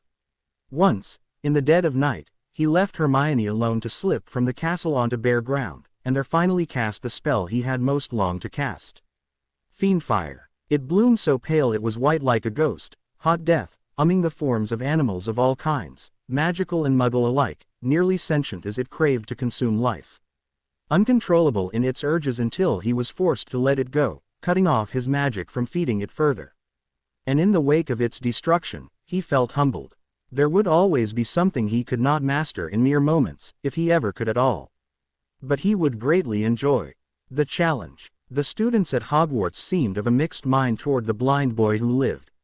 Some, after seeing his ability in the tournament and his easy way of walking through the halls, thought that the papers might have gotten the news of his vision wrong. Others thought that perhaps it merely was not as serious as proclaimed. Several rather thought that Harry Potter was the next Merlin, and therefore being blind simply couldn't make him any less spectacular. That these found themselves in a self-styled Harry Potter fan club, whose members tended to stalk the halls looking for the elusive teen, wasn't a surprise. But a few watched every movement they could of Harry Potter very closely, who he was close to, what professors he learned from, what unique abilities he might possess, and this information was reported most diligently to those relatives who wanted to know. The third task was set near the end of term, months past the second. There was no need to involve Hermione. It was to be some sort of obstacle course, observed by all as they sat high above them. To Harry, who had to wait to enter the maze second with the Durmstrang champions, it all seemed superfluous. It was supposed to be some great challenge, showing off the strength of various schools' prime students. It had done that to some extent. No one could doubt the prowess of Neville Longbottom and Cedric Diggory in Hogwarts. But why had Harry been involved at all? The question had haunted him and Hermione both the entire time, wondering who would wish to bring them into public light. Was it simple curiosity? Was it in hope of tarnishing his reputation, or highlighting his disabilities? It had done neither, for now many UMed he was not blind at all despite his glees and the obvious use of his staff as a cane. He moved too easily, seemed to see things coming his way, following movement with his eyes and avoiding obstacles. Of course, they didn't know that was only because of the magic that saturated everything around the school and its grounds. They couldn't know that anything of plastic or concrete would send him sprawling on his face, that he couldn't tell simple colors of portraits or decorations, couldn't read or write ink on parchment. They only knew what they saw, and that was powerful in a tournament of magic. In the maze, Harry split off from Durmstrang and began a leisurely stroll. He was in no hurry. He didn't want the cup or the prize. He had learned enough in his months at Hogwarts that it was worth the HLE. He only wanted to complete the test and return to Hermione and his studies. He heard the screams from the crowd, heard the cheers and jeers. He heard the announcer's description of events as they ped. And as he completed a simple riddle from a fascinating large feline pattern he was excited to learn was a sphinx, he heard the confusion. Durmstrang had turned against the competing champions. It was an unexpected strategy.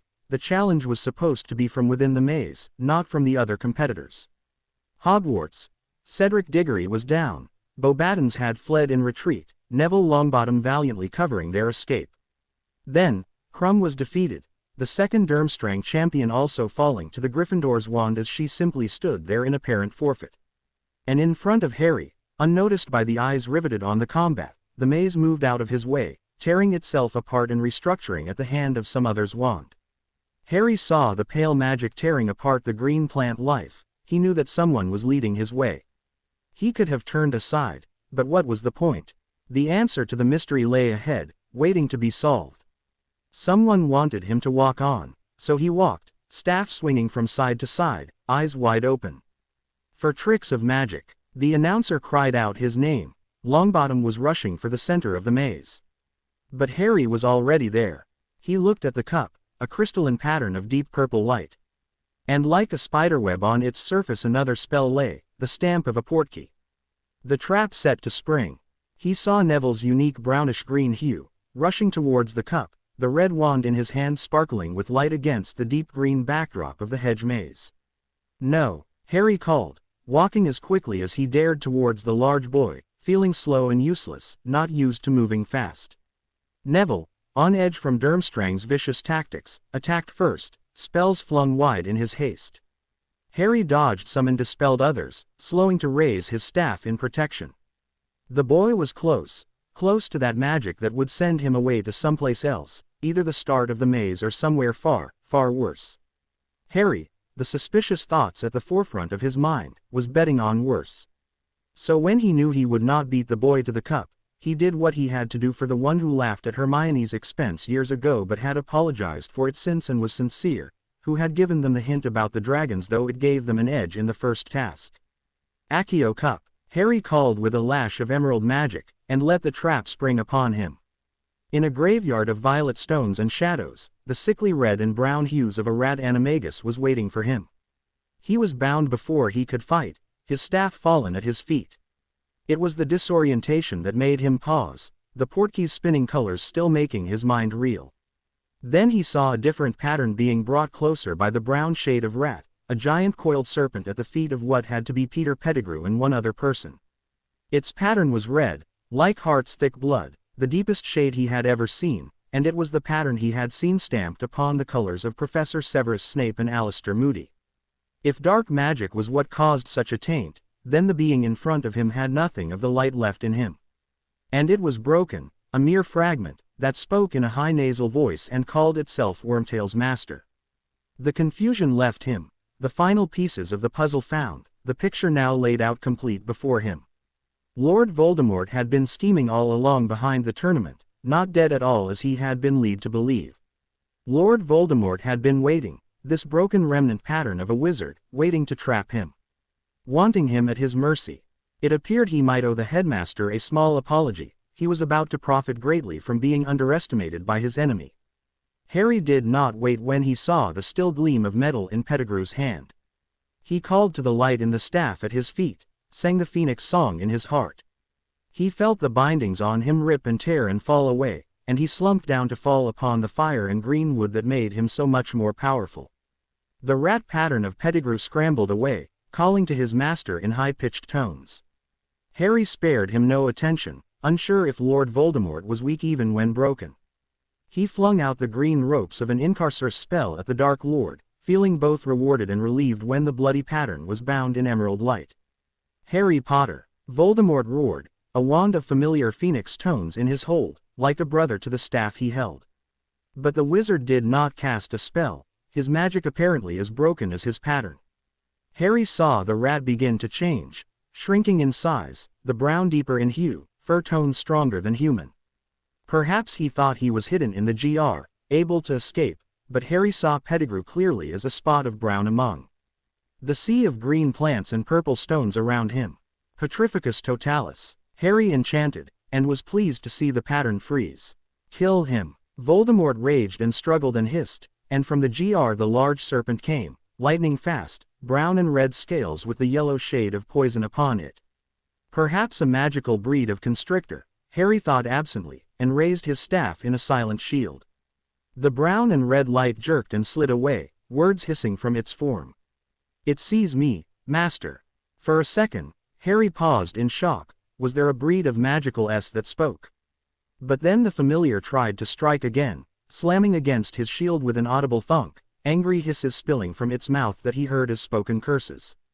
Petrificus totalis. Harry muttered, and was surprised when the S's light shed the green binding spell with hardly a shiver.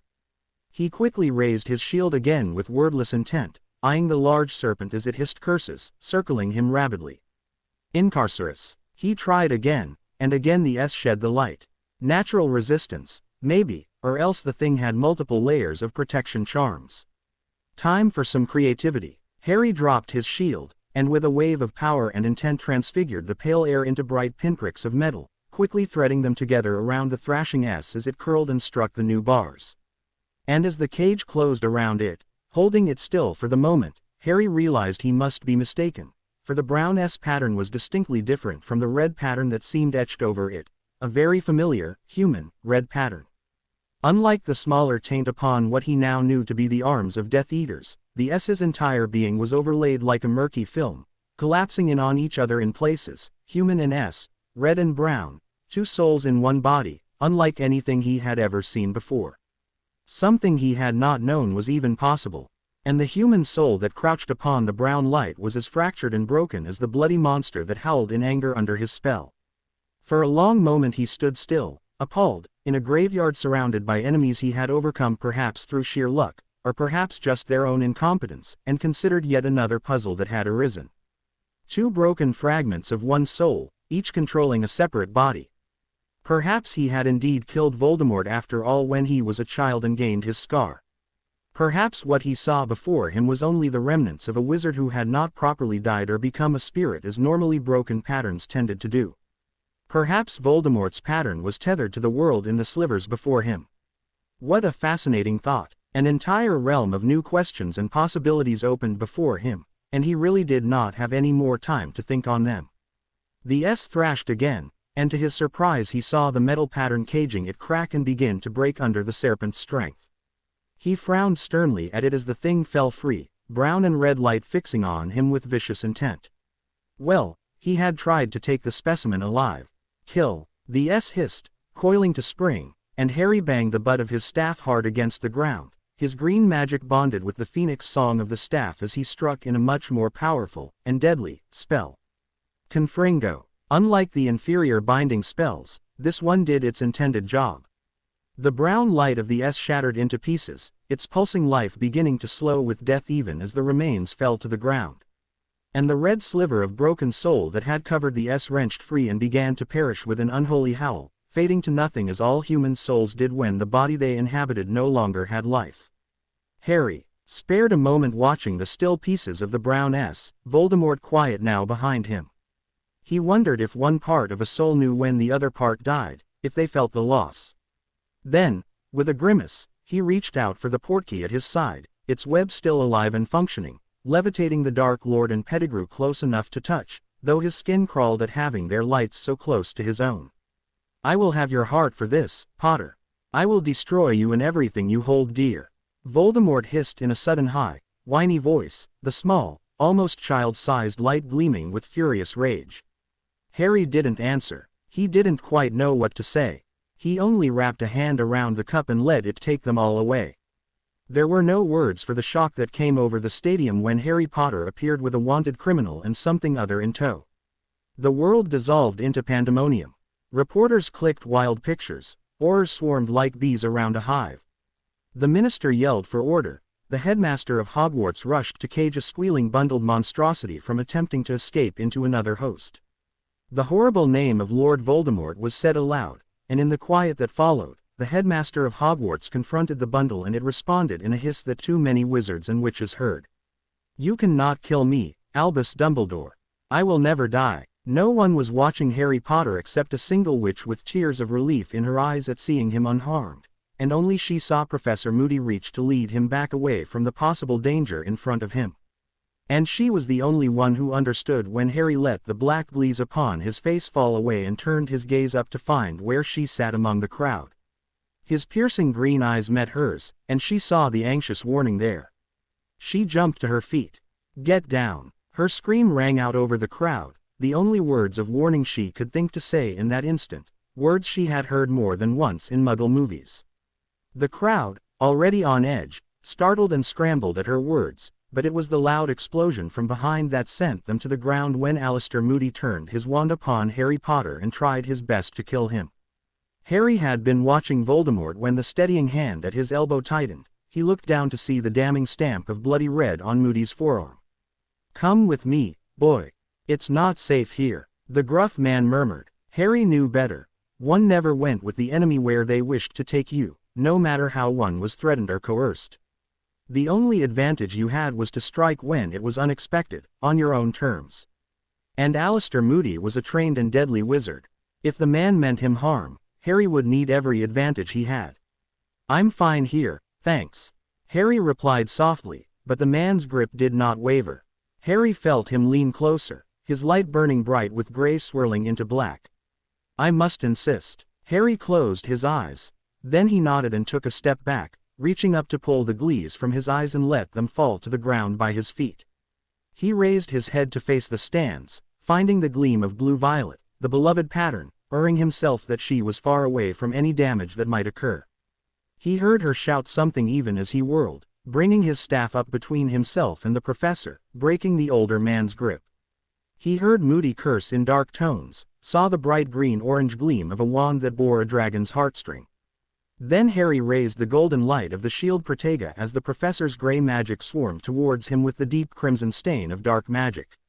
He heard the explosions, but worse, he saw the patterns flicker then fade around him as the curse was turned aside to strike the nearby stands, wooden sparks flung into the air, people screaming, patterns muddling together in a confusion he could not interpret. He could only defend himself, backing up one step after another, pouring more and more of himself into the shield, the dark magic eating away the golden light like nitric acid onto flesh. He heard orders, commands, attempts to rally behind him. He knew, somewhere in the back of his mind, that battle was raging in more than one part of the stands. He had no time to worry about his friend. His shield shattered, and Moody laughed. Then Harry knew there was no use trying to only defend himself, when the people around him were dying. So he called to the light inside the earth, the deep purple tones of rock and stone, some of it bearing the pattern of the castle itself. And with a desperate twist of his own emerald light, he flung his staff out from him and made the purple light into a new familiar pattern, one deadly, one large and powerful. And he sent it to attack. Later, when the rubble was settled and all of the statements taken, everyone could agree on one solid thing. The dragon surprised them all. The Death Eaters in the crowd, waiting to hear their master's call, or better yet, see his triumphant return, had taken the attack upon the boy who lived as the final signal to bring them to arms. Seeing their master, the frail thing caged by Dumbledore, had frozen them, but the explosion of a portion of the stands and the death of several of the ministry's guarding Aurors had given them courage again. Albus Dumbledore, faced with attack from unknowns within the crowd, securing the Dark Lord and his servant, and the attack on Harry Potter, had to make a horrible choice, to save those around him, or continue to bind the darkest wizard that had risen to power since Grindelwald. He chose to hold he who must not be named, the scales in his mind falling to where the greatest good might be gained. It was left to the remaining Aurors to battle the rogue Death Eaters, the dark mark rising above their heads, but telling friend from foe was difficult, and the casualties of both the fleeing innocent and those battling were steep. None were left to help the boy who lived, but soon, he didn't need it. Hermione, forcing herself between the stampeding students and press, had only managed to reach the outskirts of the battle between her best friend and the defense professor when a hand snagged her, pulling her back. Before she could cast a spell, the black-haired potions professor spoke harshly in her ear, a shield rising from his wand to turn aside a particularly nasty curse. "Foolish girl, you'll only be in the way. He needs no distractions now." She turned to argue with him. Harry would be nearly blind with the amount of spell light being flung through the air. He wouldn't be able to cope. He wasn't a god, he was just Harry. He couldn't take on a Death Eater alone. And when she turned, her fears were realized as she saw Harry's shield fall, and heard Moody laugh. Severus Snape cursed under his breath, pushing her aside to step forward. Then, the ground shook under their feet and Hermione fell to her knees with a harsh gasp, the shouts renewed around them in horror. Because between the dueling wizards' claws were pulling themselves from the ground, sharp pinpricks of rock, spines, ridges, stony scales and a large arching neck. It happened fast. A blink of the eye, really, was all it ever took for Harry to change the pattern of one thing to another. Hermione had seen it before, on a much smaller scale. She would have thought, later, that something large would take more time to transform. But as it turned out, it only took more space, and that space made the world shake and tremble. The ground was an empty, collapsing hole, the stands were beginning to fall, witches and wizards fleeing in a riot in any direction they could. All, away from the stone dragon that launched itself at Moody with wicked intent, its long tail lashing behind it with the crunch of rock upon rock. Hermione squeaked. Then Professor Snape picked her up from the ground and pushed her away. "Run!" To Harry, the thing he had created gleamed with the still purple light of stone, only infused into the pattern of a Hebridean black. The professor hardly put up a fight. Later, Harry would learn that there were few spells that could blast apart the amount of solid stone he had sent at the wizard. The man only spent enough time to block the first few efforts of the lumbering beast to snatch him in its jaws before sprinting away. And without apparition, Moody was left only one means of escape, the edge of the wards. The dragon couldn't fly, neither was it very fast. If anything, it was an extremely awkward creation. But it had a few things going for it: surprise, and the terrible appearance it gave. He saw Moody's gray light disappear, and he simply stood, weak and trembling from the effort it had taken to transform the stone, leaning heavily upon his staff, weary. The cloying smell of smoke and burning flesh ailed him, the air heavy with spellfire and destruction. How many had died? How many lights had faded from the world during the mere moments the duel had lasted? "Merlin, boy," he heard a whisper, and turned to see Professor Snape's pattern. He stiffened. The man also bore the bloody mark. "Peace, Harry, he is one of mine," the pale blue light of Headmaster Dumbledore said, but he couldn't relax. So was Moody. Harry snapped back, and saw the blue pulse with emotion. "That was not my dear friend Alistair. If I am not mistaken, that was Bartemius Crouch Jr., who has been thought dead for some time."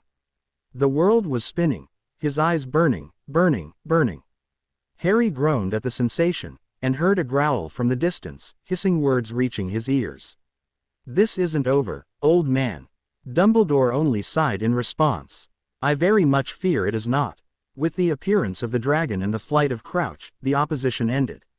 Those that did not escape were rounded up by the ministry. But in the end, 3 students would never return to the castle, and nearly 3 dozen were wounded. Of the spectators, 2 were killed, with 5 times as many injured. And the ministry lost 11 Aurors, half of them new to the force. It was a blow the wizarding world had not seen since the war against the Dark Lord, and the only thing that pushed that news to the second page of the special edition of the Daily Prophet was the picture of a mutated terror under a single headline. Harry had never thought he was the kind of person who would hide from the world until the days after what was dubbed by the press, the tournament tragedy. The pressure of an entire society's expectations were stressful enough. Having the awestruck gazes of the students on him was simply too much to handle. He spent the first day in his rooms at Hogwarts, comforted by Hermione's soothing light and words, recovering from both the magical strain of transfiguring so much stone, and the headache that had plagued him since he heard the last words of Lord Voldemort before the monster was taken into Ministry custody at the hands of Headmaster Dumbledore.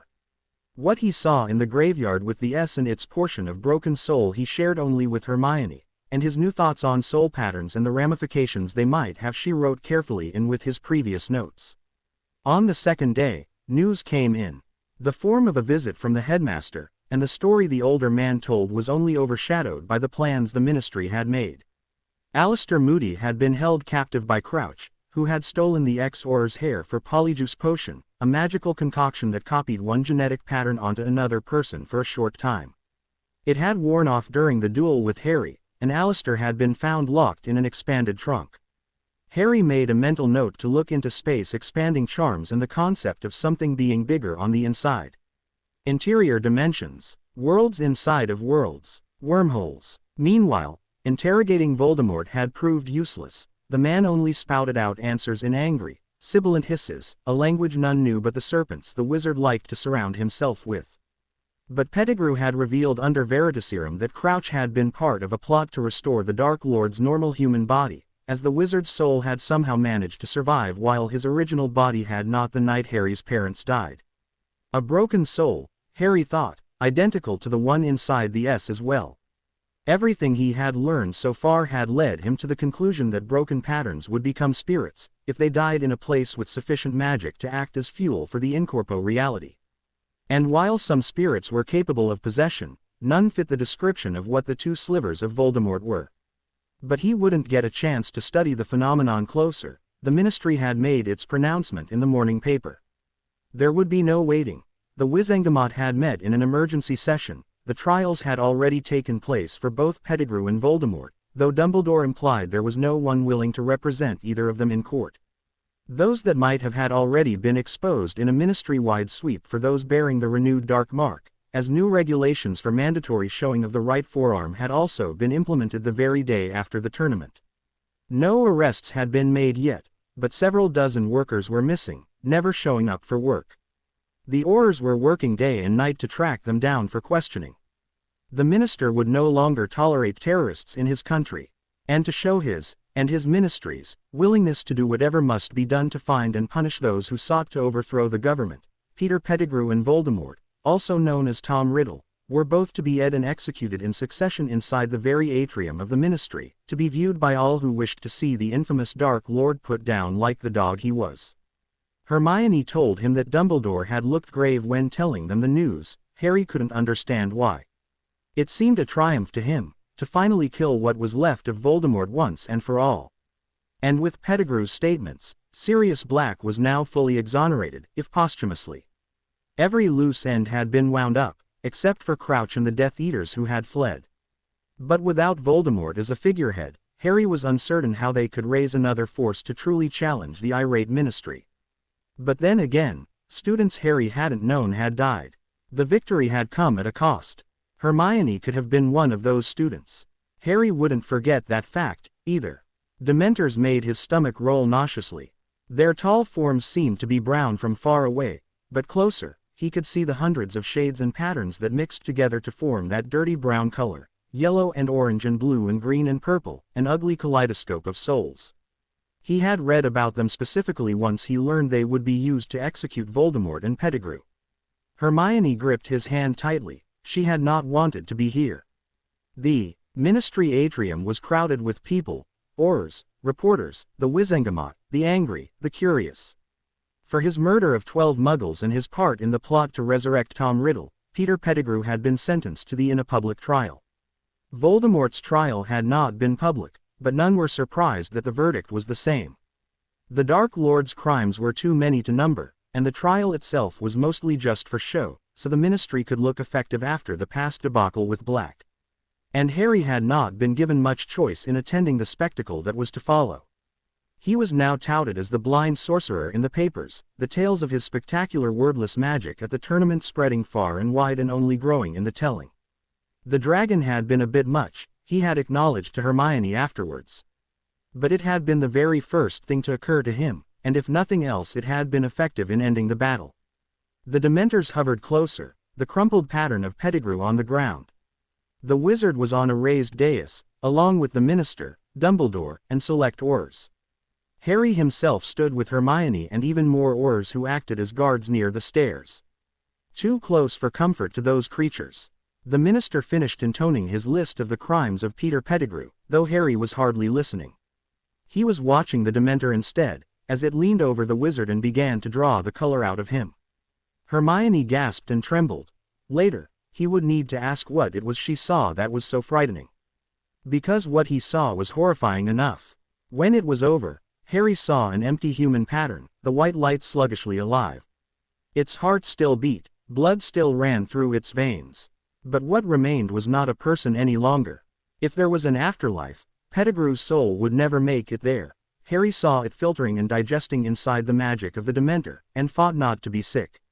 No matter how broken a pattern was, it seemed a Dementor could still destroy it. When they left, after what remained of Voldemort had also been Ed, the press swarmed over them, asking questions, taking pictures. The Aurors cleared the way for them, a small bubble of privacy, until the apparition point was reached. The headmaster himself was waiting for them, a regal phoenix upon his shoulders whose pattern was distinctly familiar. Fawkes, whose feather resided in his staff, and also in the wand that the ministry had just snapped into two distinct pieces in front of the world before flinging them into a waiting pyre. The phoenix sang a short song. Despite himself, Harry was cheered up a little, his slumped shoulders straightening. The headmaster took both their hands, and the phoenix took them all back to Hogwarts. With no more tournament in the aftermath of it settled, there was no longer any reason to remain at Hogwarts. The students' exams had been cancelled and they were sent home the day before. The castle, empty, was still as full of light and magic as ever. Harry was sad to leave it. Hermione, however, was eager. Her parents' owls had only been getting more worried as time passed. The Dursleys had included their own notes to Harry, all of which hinted that they would be more comfortable if he returned home sooner rather than later. Both families had been informed of the disastrous outcome of the tournament, and both were equally unhappy about it. So when Hermione finished gathering their things, countless notebooks stored carefully inside an expanded and weightless trunk, they made their way downstairs to their scheduled portkey. Albus Dumbledore had a problem on his hands, and one not easily solved. What had been destroyed of Tom Riddle the day before was unfortunately not the end of the Dark Wizard. He had suspected the wizard had attained some form of immortality, and that had been confirmed 4 years ago when a soul fragment had possessed one of his professors, and doubly confirmed when another portion had tried to take over the school using a basilisk. 2 confirmed pieces, both dead, and he greatly feared it was not over yet. But there was only one man who might know for certain how many times Voldemort had split his soul using one of the darkest forms of magic. And Dumbledore had to convince the coward to tell him. If not for the dead students already weighing on his conscience, he might have been more gentle. If not for the 2 dead pieces of a soul already dispatched, he might have been more diplomatic. I know you know, Horace. Even if you've hidden it from yourself. And when the former potions professor stammered and blubbered and begged, Albus Dumbledore did what had to be done to help preserve lives and perhaps Wizarding Britain itself. And when he pushed through to view the true memory of what happened one night so many decades ago, he had the answer to the question he had been turning over in his mind for so long. 7. 7 times, the magical number. The goal of Voldemort, if he had been able to attain it. 7. Which meant there were 5 more pieces to find and destroy. Crouch had the last orders of his master, ones given in the dark of night when he first reunited with the Dark Lord. If everything was lost, if they were thwarted, if the impossible happened and their enemies struck them down once again. There were 2 more ways to continue the righteous struggle. The first was supposed to lay in Malfoy Manor, in the care of Lucius Malfoy. But Lord Malfoy and his precious manor both were under the guard of Aurors, the first of suspected Death Eater activity, and the second for housing multiple dark artifacts that had been found on an abrupt search after the tournament. That left Gaunt House and the many wards that bound the item he was to search for. It took Crouch a week and a great deal of experimentation to finally get to the ring, a golden band with a simple triangular black stone inset in it. But once he had it, he heard his master's voice again, inside his head instead of out of it, and it whispered to him what else he must do. Harry's toes were bruised from colliding with the concrete stairs that lead to the London school. His elbow smarted from hitting a door, His shins were in pain from walking directly into a desk made of what must have been plastic composite or some form of particle board. It was enough to make him resort to mild cushioning charms on his clothing in self-defense. He had forgotten how dark the Muggle world was, surrounded by the purple stones of Hogwarts. And most of all, he had forgotten how magic moved outside of all the laws of nature and science he had learned in his youth. At Hogwarts, the world consisted of wondrous light and mystery, new discoveries around every corner, so many books to listen to and professors to experiment with. But in the stark reality of the Muggle world, Harry could see more clearly than ever that things truly did not make sense between the worlds. Magic followed magical laws, or, at least, most of the time. Science followed scientific laws, at least until they were disproven. Both sets of laws discovered by men and women, magical and mundane alike, over centuries of experimentation and thought. But taken together, at the same time, both violated one another spectacularly. Even something as simple as basic transfiguration principles did not seem to correlate with physical laws. Before going to Hogwarts, Harry had spent a great deal of time with Hermione. Focusing on transfiguration, how it was done and why, where the excess energy and force might go when transforming something larger into something smaller, and where the extra might come from when changing a mouse into a cup. His urge to find out why magic worked had, ironically, faded at Hogwarts. But now, confronted with his own limitations, his drive had returned. But in order to focus on such things, he had to officially graduate from the London Secondary School and free up his days. His advisor was thrilled that Harry was moving on, even as he was extremely curious about Harry's time at Hogwarts and what had come out of it. A lot of study. Harry summed up the experience in a brief sentence. He hadn't been able to say more when he left other than the standard ministry line that he had been accepted into an exclusive boarding school in Scotland. They have a wondrous Leary. He would miss that the most, after his expanded sight. And after a few more minutes of polite conversation, it was done, and Harry walked out of the Muggle school for the last time as a student. Hermione jumped back into mundane school with a fervor, eager to put all that had happened at Hogwarts behind her. It was odd, not having Harry with her in the halls, not meeting him for lunch in the cafeteria. Odder still to not meet him in the Leary to study in the afternoon period, or listen to him rant on one subject or another that was taking place. But after school, Harry was usually waiting for her. The black-haired teenager was focused on figuring out a way to bring science and magic together. Hermione wasn't sure why he bothered. Neither world could ever really understand the other unless both had all the facts. The day wizards learned Muggle science would be the day Muggles learned of the wizarding world's existence. In other words, never. Never say never, Harry said gently, when she said as much. I think magic is the property science is missing, the chaotic element that changes the base facts, rewrites the equation time and again. From my research, I would say in the last 50 years Muggles have come close to discovering magic all on their own. What would wizards do then, I wonder? Obliviate the scientists who discovered it? Hermione muttered, thinking of past accidents, and the ministry response, and then just how much technology had changed. Would obliviation even work at all on such a large scale? Harry laughed at her words, and returned to his experiments. At the end of the summer, Viola James released her research in controversial papers on the basic rules of transfiguration, challenging the ability to transfigure things permanently in any way. She stated that a rat was always a rat, which is why turning it into a cup could only be temporary. She stated that air was always air, which was why adding it to a rat when transfiguring it into a chair would last at most 7 to 10 hours, depending on the amount of magic spent on the transformation. She claimed that magic was the fuel source in such transfigurations, and that magic, when burned, gave the ability to change the basic pattern of one thing into a likeness of another, but still left traces of the original pattern even when the physical aspects completely agreed that the act was perfect. That magically, the rat was still a rat even when it was a cup, with thoughts and urges that it could not act upon while stuck in the cup pattern. That a cup, transfigured into a rat, only followed the instincts of a rat's pattern but had no more intelligence than a cup. She claimed this was why the animagus transformation was possible. A human still had a human pattern, even when physically they copied a feline pattern down to the minutest detail. She claimed that these pattern would leak over time, leaving an animal stamp upon a human pattern even when in human form. Viola concluded that, if any human spent a great deal of time in a different pattern, whether that of an animal or an inanimate object, the pattern might also leak onto their original human pattern, giving the human characteristics of the foreign pattern. This was why an experienced witch could transform herself into a table, and still be aware of the world around her, and even transform herself back on command, something a true table would never be capable of as it possesses no in. This was why an animagus or human transfigured into an animal could overcome animal instincts and be capable of complex thoughts outside of the animal in, even when using animal neurology.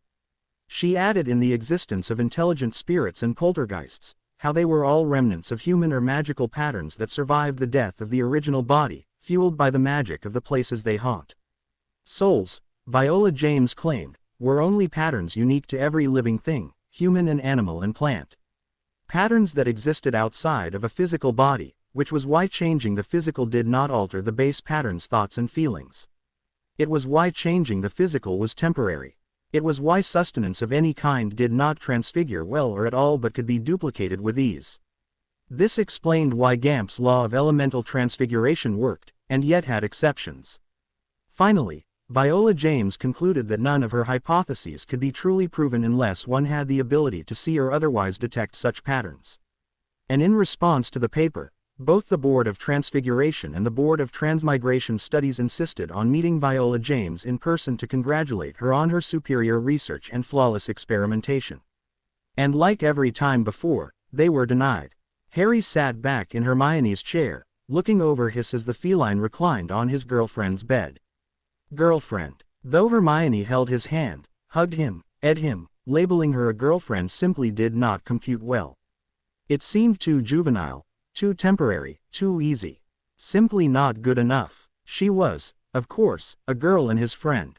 Technically it was correct. He supposed an outsider would even say they dated, as they went many places together both during their research and their free time. They were best friends who really liked each other. Who were more than friends. He tried to think of it from a scientific perspective, as he would approach a problem. His heart pounded sometimes when she was near, or his palms sweated, or his mouth would go dry, all signs of adrenaline and increased blood levels. He enjoyed her presence more than any other person or thing. It literally brought him joy to be near her. Would that be dopamine or serotonin? Oxytocin or vasopressin? Was love literally just a combination of chemicals in the body? It doesn't make sense, Harry. Hermione's voice brought him from his thoughts. He turned to look toward her light as it paced across the shadowy carpet floor. He smiled, raising a brow, and heard her growl under her breath. Viola's latest paper, or at least, it doesn't because we have Hiss. If you're right, then Hiss is really just a combination of air and stone patterns, forced into a cat pattern. He's not really a cat. Then why, after so long, is he still a cat? It would mean in reality we did not make a cat at all, but a magical construct. Harry looked back at the brown pattern as it stretched lazily across the lighter brown cotton bedspread, speaking softly. When I made a dragon out of stone, it was a magical construct. It was stone, and a shoddy job at that as the stone was so obvious. When we made Hiss, we completely overwrote the previous patterns into a feline pattern. Its color and shape alike are perfection. Hermione stomped one foot. Then why doesn't every transfiguration work that way? It makes no sense. Harry's smile faded into a frown. The conclusion I have come to is that the witches and wizards cannot see patterns. They see the physical, and so they manipulate the physical elements, not the soul, of an item. With the help of advanced runic structures and the cooperation of several participants, they can make the physical transfiguration deeper, influencing its soul, so that the magic lasts longer. But it never quite changes it. This is why the ministry tests of our previous papers on transfiguration did prolong the transformation past the standard day, but didn't last more than a month.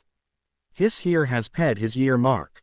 Hermione hovered closer to him, her hands seeming to flicker as they made a gesture he could not follow. Because only you can see patterns that we know of. Yes, Harry agreed, and Hermione continued. Then that means you are an exception to the conclusions you just presented in this paper. Yes, Harry nodded, and looked back at the cat. Hermione sat beside him, one hand warm as it touched his own, their light flickering together as they touched. What does that mean? She asked, and Harry's frown deepened. He looked away from her as he spoke. Science itself isn't rules men have declared absolute. True science is a search for truth. It's a way of organizing what we know and making it all make sense collectively. I fit in there somewhere, Hermione, I just haven't figured out how yet. I'm like one rogue element in a formula, making the results of every equation I try change. My vision makes every charm and curse and spell have the potential to turn out differently than the norm. It's throwing off my own experiments, but at the same time, it gives me the opportunity to more accurately understand what is happening, if I can only figure it out. I'm not describing this right. Harry paused, shook his head. I'm not breaking any rules. Magic isn't, either. It's taken me all summer to figure that out.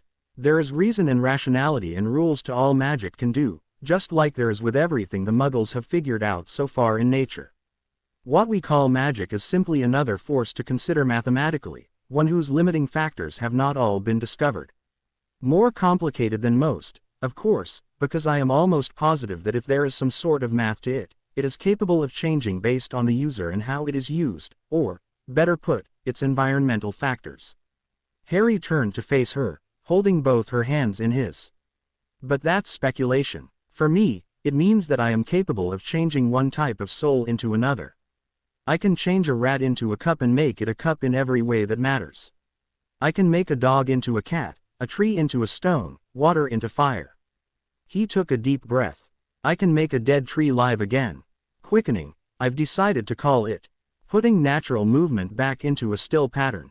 I've done it once before already, a long time ago, and did not even know what I was doing at the time. Hermione's lights flickered. Shock, maybe. Her heart's rhythm jumping and speeding up. Harry looked over her beautiful light and held her tightly as he prepared to admit what had only just begun to occur to him as he followed his research to its full conclusion. And though I haven't experimented yet, I believe I can make a pattern die, stealing the movement from it, the magic that fuels its life. Using my own magic to change its live pattern to a dead one. The excess force, or fuel, distributed into the air, would be able to be gathered if one could see it. In theory, Hermione's hands felt cold and clammy now, her breath fast. She tugged her arms, and Harry let her go. She stood, and he knew she was looking down at him, could feel her eyes even if he couldn't see them. She was silent a long moment, and then she cleared her throat. In theory, then. Would this work with human patterns? Harry was already stiff with anxiety. At the question he had expected, he didn't flinch, though the unconscious renewal of her stutter betrayed how deeply the thought disturbed her. Depending on environmental factors, yes. The human pattern goes elsewhere, sometimes in a matter of seconds, other times in hours or days. While a tree's dead pattern only slows to a stop and can be easily restarted, humans have both the base white light of their human body and the unique pattern of their souls. The soul disappears, except when it changes into a spirit. If the pattern is only in the process of fading, then yes, I believe I could make it live again. If it is gone, then no, it would have to be completely reconstructed, which seems impossible at this point without a great deal of familiarity with the pattern in question. What would be easier would be transmigrating a ghost's pattern into an empty human cadaver and then quickening it. Hermione made a strangled sound. You mean, BB bring a ghost BB back to LL life? Essentially, yes. Hermione seemed to jump. She paced across the room and back so quickly. She mumbled under her breath. She snarled to herself. Then, she snarled at him. No one can know about this. It would ruin your LL life. What people would W want from you? I can't, ICC can't even imagine. She threw up blue-violet arms and shouted. No, ICC can imagine. You would be a Circus F freak, or some sort of G-god, bringing the dead back to life. UWW would be summoned to hospitals, or be brought to dying D dignitaries' bedsides, or traveling around the world putting ghosts into dead B bodies. They would probably be asking you to summon souls back from the afterlife next. RR resurrecting Merlin. Disgruntled, Hiss jumped from the bed and scrambled from the room as Hermione's voice escalated. Harry stood and tentatively walked closer, holding out his arms in front of him until they collided with her heaving. Flushing, he moved them to the side to draw her into a hug that she reluctantly accepted. Against her hair, he murmured. I've thought of some of that. Even the resurrecting part. My experiments have led me to believe in some sort of afterlife that human patterns retreat to. When she stiffened further in his arms, he quickly continued. Which is why I agree with you. There is no need at present to tell anyone what I might be capable of. I have no desire to be put in that position. I have quite enough fame as it is. Hermione laughed weakly, leaning into his MC. There was a creak at the door, and Harry glanced up to see Mrs. Granger's light standing nearby. Hermione backed away from him with a quick stride. Mom, we were just. Mrs. Granger cut her off. I heard shouting and was worried something was wrong. Good to see you two have worked it out. And her steps retreated down the hallway with the flickering movement of a wave. Hermione sighed. Now we've done it. I had her convinced we were just friends. Harry shifted uneasily. Is that a problem? The Dursleys were under no such illusions. Harry hadn't even thought to hide his changing relationship with Hermione from them. Dudley in particular had given him an odd combination of fist bump and high five that Harry hadn't had a clue how to physically respond to. Hermione's voice was amused. Only if you mind. My mother already considers you part of the family. I think she has been dying to get the two of us together for a while now. Expect to be invited to all the family get-togethers now. You'll get to deal with my crazy uncles. Harry relaxed, and Hermione stepped closer to him. He felt her hand touch his, and by reflex he turned his palm over, clasping their fingers together.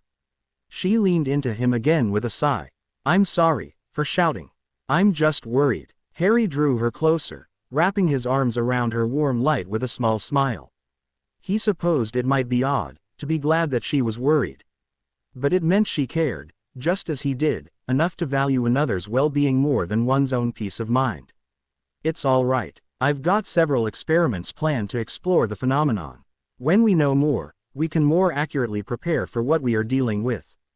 Hermione let out a soft laugh and pulled away. Harry felt her hair brush his cheek and neck, and his heart skipped a beat in response. Hormones, he thought dryly, and sighed. Ludovic Bagman was drunk. Good money made in bad ways was always spent easily for him. And the drink helped him sell it his success at the art of gambling fortunes on wizarding games of skill. He never saw the spell that struck him outside the Hog's Head Inn, and when he awoke, he rather wished he was still happy and gloating about goblins, not staring at a potion in a cauldron, bound hand and foot, while a hand held his throat with cold fingers. But he was not afraid for very long. Crouch found the graveyard. He gathered the ingredient and retreated with stealth. He captured an old irritant of his father's, and bound him at the altar. He stirred the potion counterclockwise with precise, calm movements. Then, he slit the throat of Ludo Bagman, and let the blood flood into the cast-iron cauldron. His master hissed his approval. Crouch himself thought it a stroke of brilliance to take the washed-out head of magical sports and games when the wizard thought he was safe in Hogsmeade, right under the nose of the great Albus Dumbledore and the Ministry's Aurors. And now the annoying, boastful bastard was dead, his life going to resurrect a far superior wizard. Crouch threw the old bone of Tom Riddle Sr. inside with a plop, the murky red liquid sloshing wildly. He tasted the thick foggy air and sighed in pleasure at the smell of fresh death. It was now his own turn to give once again to the cause. Flesh of the servant, Crouch murmured to himself, and lifted the silver knife to his forearm, laying it over the black mark of his master. With a jagged, painful motion, he sawed off the skin of the tattoo, the flesh that most represented what he was and would always be. Inside a skull. Cunning unto death, Death Eater. With a pained and satisfied gasp, he tossed the scrap of marked skin into the cauldron. Then he lifted the ring high into the air. For you, my lord. And he let it fall. Later, when Tom Riddle stepped from the cauldron, youthful flesh smooth and pale like death, face oddly misshapen with eyes a deep glowing red, the golden ring rested on his right ring finger like a mark of betrothal. And to his most faithful servant, he gave a new mark, one that would never be hidden.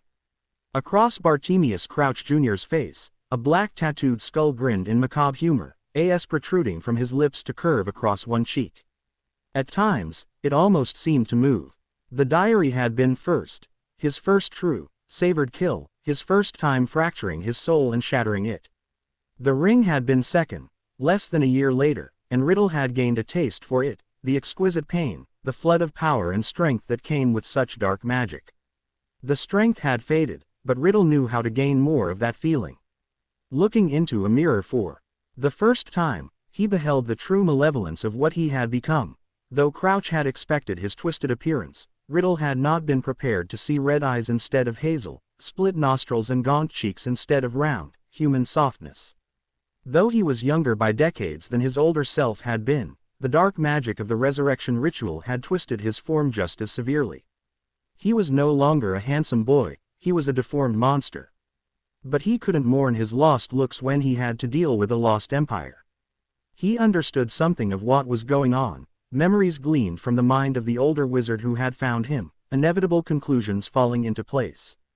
His older self had failed, and not only once, but twice over. He did not know the details that Crouch himself did not know, any hope of regaining the memories of an older Horcrux lost with the execution of Voldemort.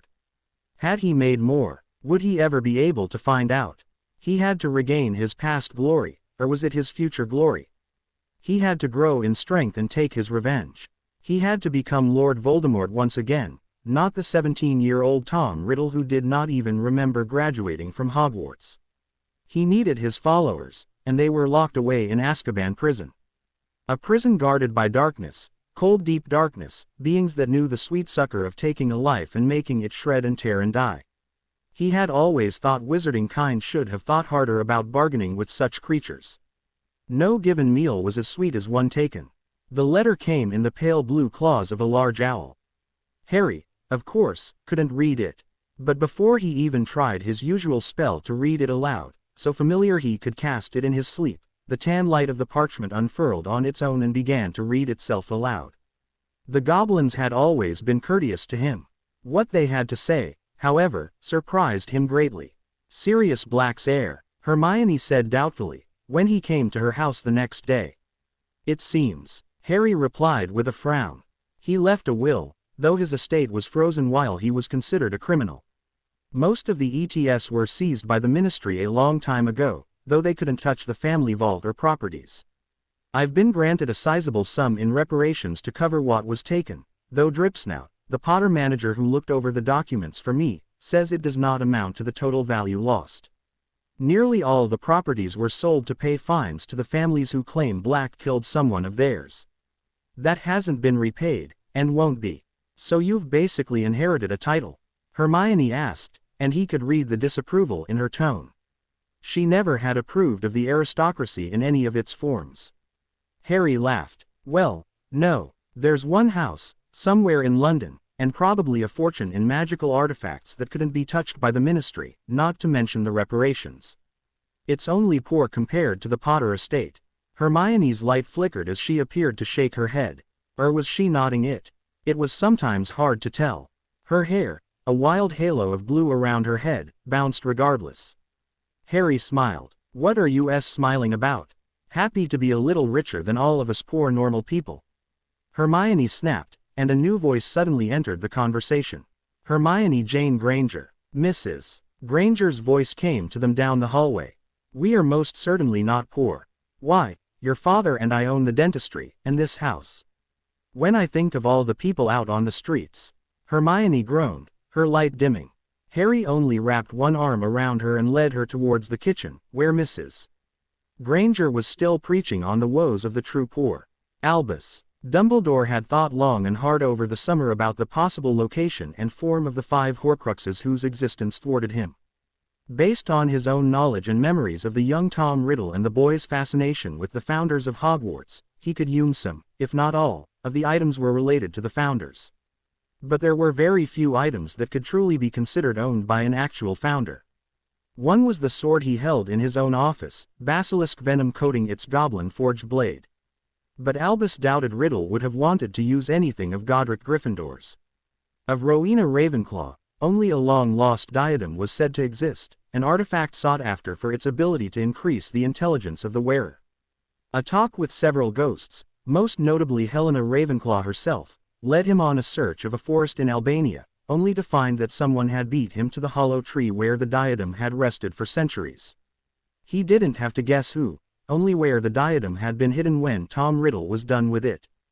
Helga Hufflepuff's descendants still lived, and the tale they told him of the departed Hepzibah Smith gave him two important clues. One, that both a cup reputed to be Hufflepuff's and a locket supposedly Slytherin's had once been in her possession. The second, that a young wizard surnamed Riddle, who worked at the time at Borgin and Burke's, had been one of the last to see her alive, before disappearing soon after himself.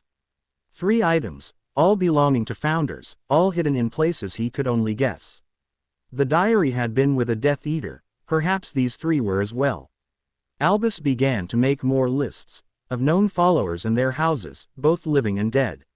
Of the potential 4th and 5th Horcrux, he could only hope they dealt with something from Riddle's past, the orphanage, or his parents. Then, armed with as much knowledge as he could hope to gather, he called together his companions of the last war, the Order of the Phoenix, and gave to them all the next task they must complete if they ever wanted to have lasting peace again. But he did not tell them what they sought, only that they were dark artifacts with the potential to resurrect the Dark Lord. He knew the world did not need any more people with the knowledge of Horcruxes in it. Crouch told him of old acquaintances, and Riddle made them new once again. He spoke vividly of pureblood supremacy and the inheritance of magic, its power, its sacred strength. With a young man's fire, he ranted of mudblood encroachment, taking the life from their old values, stealing the magic of their children and rendering them squibs. He repeated the words he had spoken to Albus Dumbledore before the crowds of the tournament: "You cannot kill me, I will never die." And when he thought he had gathered enough eager minds, he fixed his blood-red eyes upon them and spoke of Azkaban prison and the force that waited there. And as a simple afterthought, he remembered the picture that had boldly proclaimed one boy as his conqueror, and thought to eradicate a thorn in his pride as well. The desperate idea came to Harry as he tediously navigated through the Muggle Park, seeking his cousin with urgent intent. The Muggle world was so much darker than the magical world, because it lacked that defining brightness, that extra spark of life. The park was better than some areas, of course. Trees and GR at least gave him a floor to stand upon and a horizon to see. But nothing could compare to the wizarding world's brightness, of magical fauna and flora and the humans themselves, souls possessing something more. He had several hypotheses he had yet to test on just what that something was. But he had learned clearly that his own magic, when it altered patterns, when it even touched them, transferred some of his own light to that object. When he was a child, and knew no better, he had accidentally moved things out of his way that he should not have even known were there. And now, he really needed to recreate that childhood experience. Dudley had left him an hour earlier to meet his friend in private. Harry had been content to wait, satisfied with observing the world around him, cataloging any new nuances in familiar patterns, working through problems in his head while his cousin discussed whatever the Muggle boy didn't want his cousin or parents to know of. And it was then that Harry had seen that familiar nauseous pattern, the putrid mix of brown and every other spectrum that screamed Dementor. Soul Eaters. And he had known everyone around was in danger, including his cousin. Defenseless against something he could not see, blind as all Muggles would be when confronted with creatures of such darkness. And it was taking him too long to reach Dudley, tripping over plastic partitions, stumbling into rubber swings, knocked flat by composite jungle gyms, the Dementors growing closer, the chill of their presence creeping over him. There was a spell to ward off Dementors, but he had never learned it. He had been too busy with what he thought were more useful pursuits. He had to find Dudley. They had to get out of there. And in desperation, Harry flung out his magic in front of him, thinking of himself when he was a blind child in a world he did not understand, stamping his light upon everything and everyone in an effort to gain some form of mastery. And he saw the next set of swings, emerald light sparkling in their curved seats as they floated with the low-level levitation charm. Yes. Harry felt a grim smile twist his lips, and for the first time in his life, he stretched his legs out into a careless run, a constant stream of magic flowing ahead of him, searching for his target, as he dodged obstacles right and left. He had to reach them first. Dudley leaned against the fence with a confident swagger. Across from him, Piers rolled his eyes. "Man, you can't be serious." "Not even a little." Dudley's smile was sharp. "I told you already. I'm done with that scene. Allison's dad's a copper, and she's the nicest piece I've ever had. She's invited me to her parents' cabin next week with her family. You think any of that will happen if I take a hit?" Piers scowled. All of this over some girl. You used to be fun. Dudley straightened with a scowl of his own, his bulk putting him at a far greater advantage than the one Piers, scrawny and tall, had. He opened his mouth to speak, then he caught sight of something decidedly odd. The swings across the fence were levitating. His mouth still open, his eyes saw them rise one by one, then a bright red seesaw levered in the opposite direction with a loud bang. The hairs on his skin rose, he felt a chill where he stood under a suddenly cloudy sky. What the hell? Piers muttered, swinging around. And both of them saw the large dome of metal monkey bars break and bend in nearly elegant lines as a single form raced through the middle of it at a breakneck pace. Green eyes locked on them.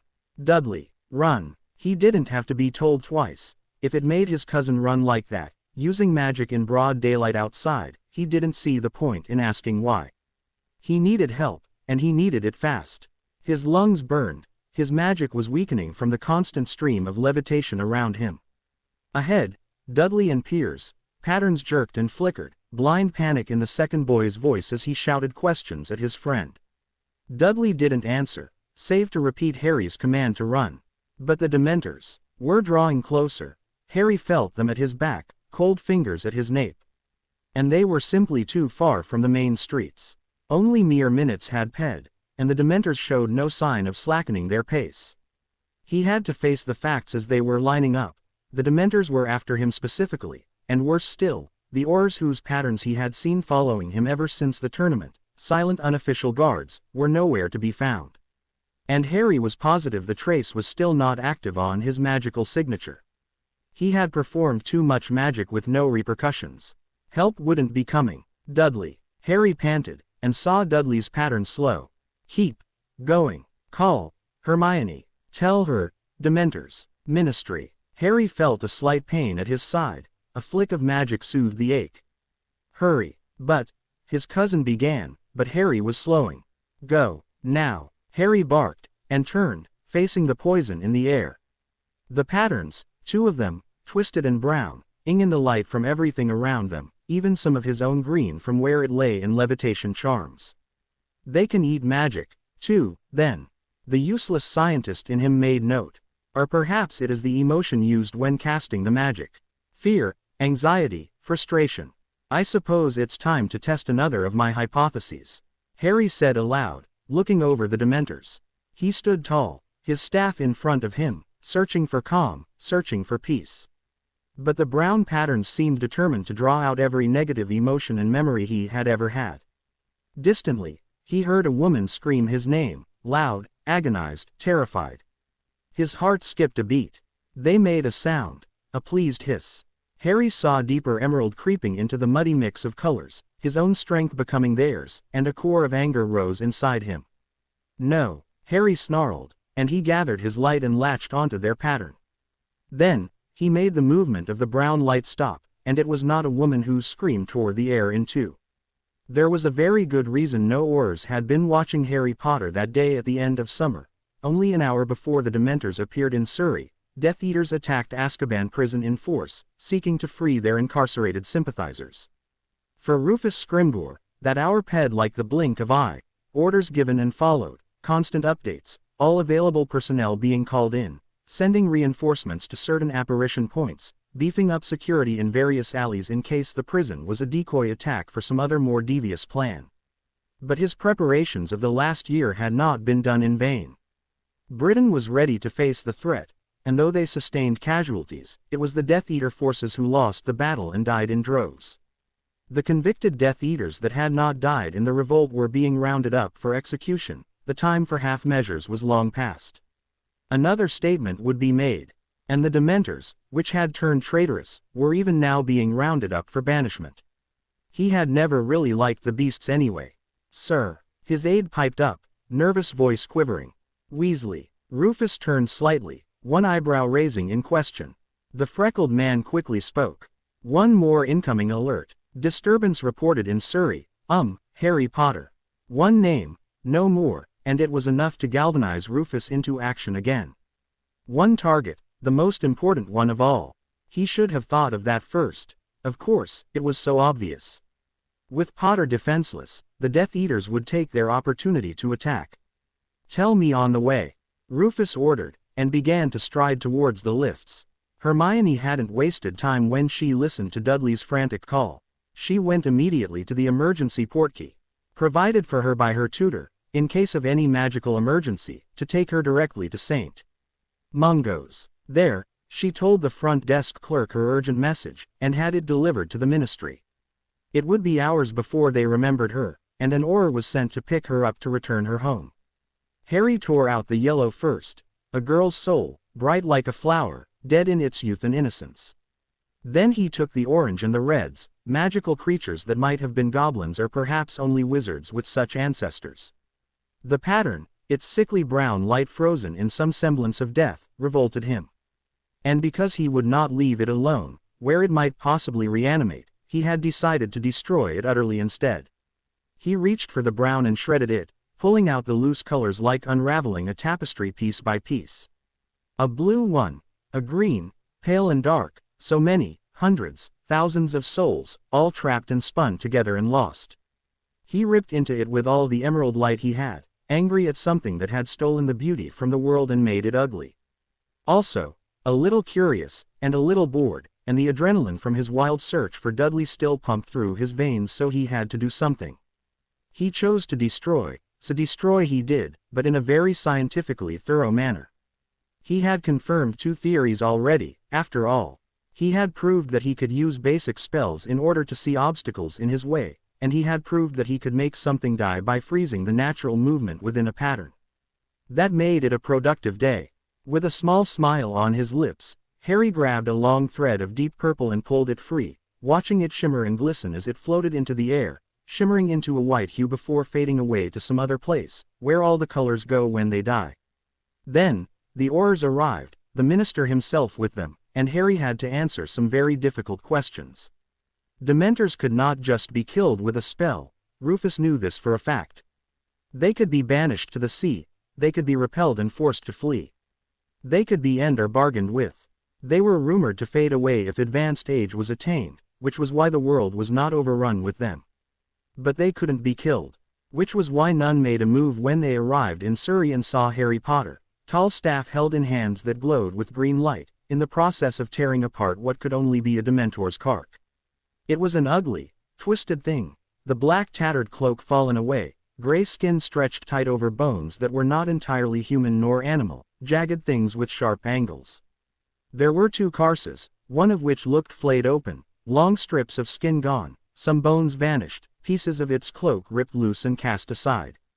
And as they watched, Harry Potter turned blind eyes to them, green orbs glowing slightly just as his hands were, an odd smile on his face. It appears that the souls are used as fuel to keep their forms corporeal and alive, immolated shoddily into their physical body, and even their clothing. Rufus felt a shiver go down his spine at the calm, calculating words. Then, the boy shrugged. I'm sorry if my cousin was quite panicked when he sent his message. I was not certain I could deal with them on my own, but it seems they are not quite immortal after all. And to the minister's surprise, one of the Aurors on his right barked out a laugh. Harry could not tell them how he did it, though he knew the minister was not an ignorant man, and probably guessed that there was nothing accidental about him killing the Dementors. That Harry broke the statute by using magic in front of Pier's pole was waved off after a quick oblivation charm and a promise that Harry would act more discreetly in the future. The minister, instead, apologized for the lack of Auror guard, and explained some of the difficulties that the ministry had faced that day. You'll read all about it in the papers, of course. The man concluded, and Harry shrugged. He was certain the papers wouldn't label it a difficulty, probably more like a fierce battle for the freedom of wizards and witches everywhere. Were all the Death Eaters caught? Harry asked, and saw the minister's pattern, a strong greenish-yellow thing he knew would be called chartreuse, pulse with pride. Nearly. I must return now, for more reports. If you are quite safe to return home yourself. Harry lifted one shoulder and smiled. I'm not alone. You've already set more of your men on me. The minister laughed, but he didn't deny it. It would be bad for Britain, after all, to lose its savior. Hermione was distraught. The only thing that distracted her from her panicked relief that he was not a soulless husk was him demonstrating his new form of sight. I'm not sure what to say. she finally mumbled, observing a room of floating objects. It's a bit noticeable. Harry laughed. Levitation was the first thing I thought of. Imbuing normal, shadowy objects with magic to make them visible to me. Color charms should work as well, though I cannot know what color I make them. Any low-level spell would work, though used too long and it will wear me out. Hermione folded her arms. Any spell would be commented on in public. This would only work if you were alone. I'm going to practice. Find a way to make it less spectacular. Harry answered her, and saw her pattern gleam. You're sure you're all right? She asked softly, and Harry stepped forward, carefully pulling her into his arms. Perfectly fine. It seems a test was in order, that's all. Hermione laughed brokenly, shaking her head. Only you would call an attack by rogue Dementors trying to kill you a test. Experiment, then, he teased, and she growled. Experiment like that again, AA and all. Harry cut her off, lifting her chin to place his lips on hers in a long. When he lifted his head away, she was silent for a moment. Then she hissed at him. Don't think I'll get distracted by physical affection. Harry grinned. Then he decided he ought to test her conclusion, in the name of science of course, and ed her again. Riddle did not understand what had gone wrong. The plan had seemed so solid, and with the Dementors on their own side, flawless. The initial alt had gone as planned.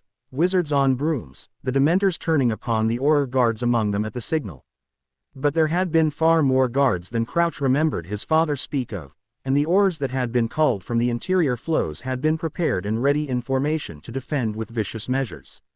There had been no simple binding spells and defensive maneuvers, no Hogwarts-grade spells to petrify or stun.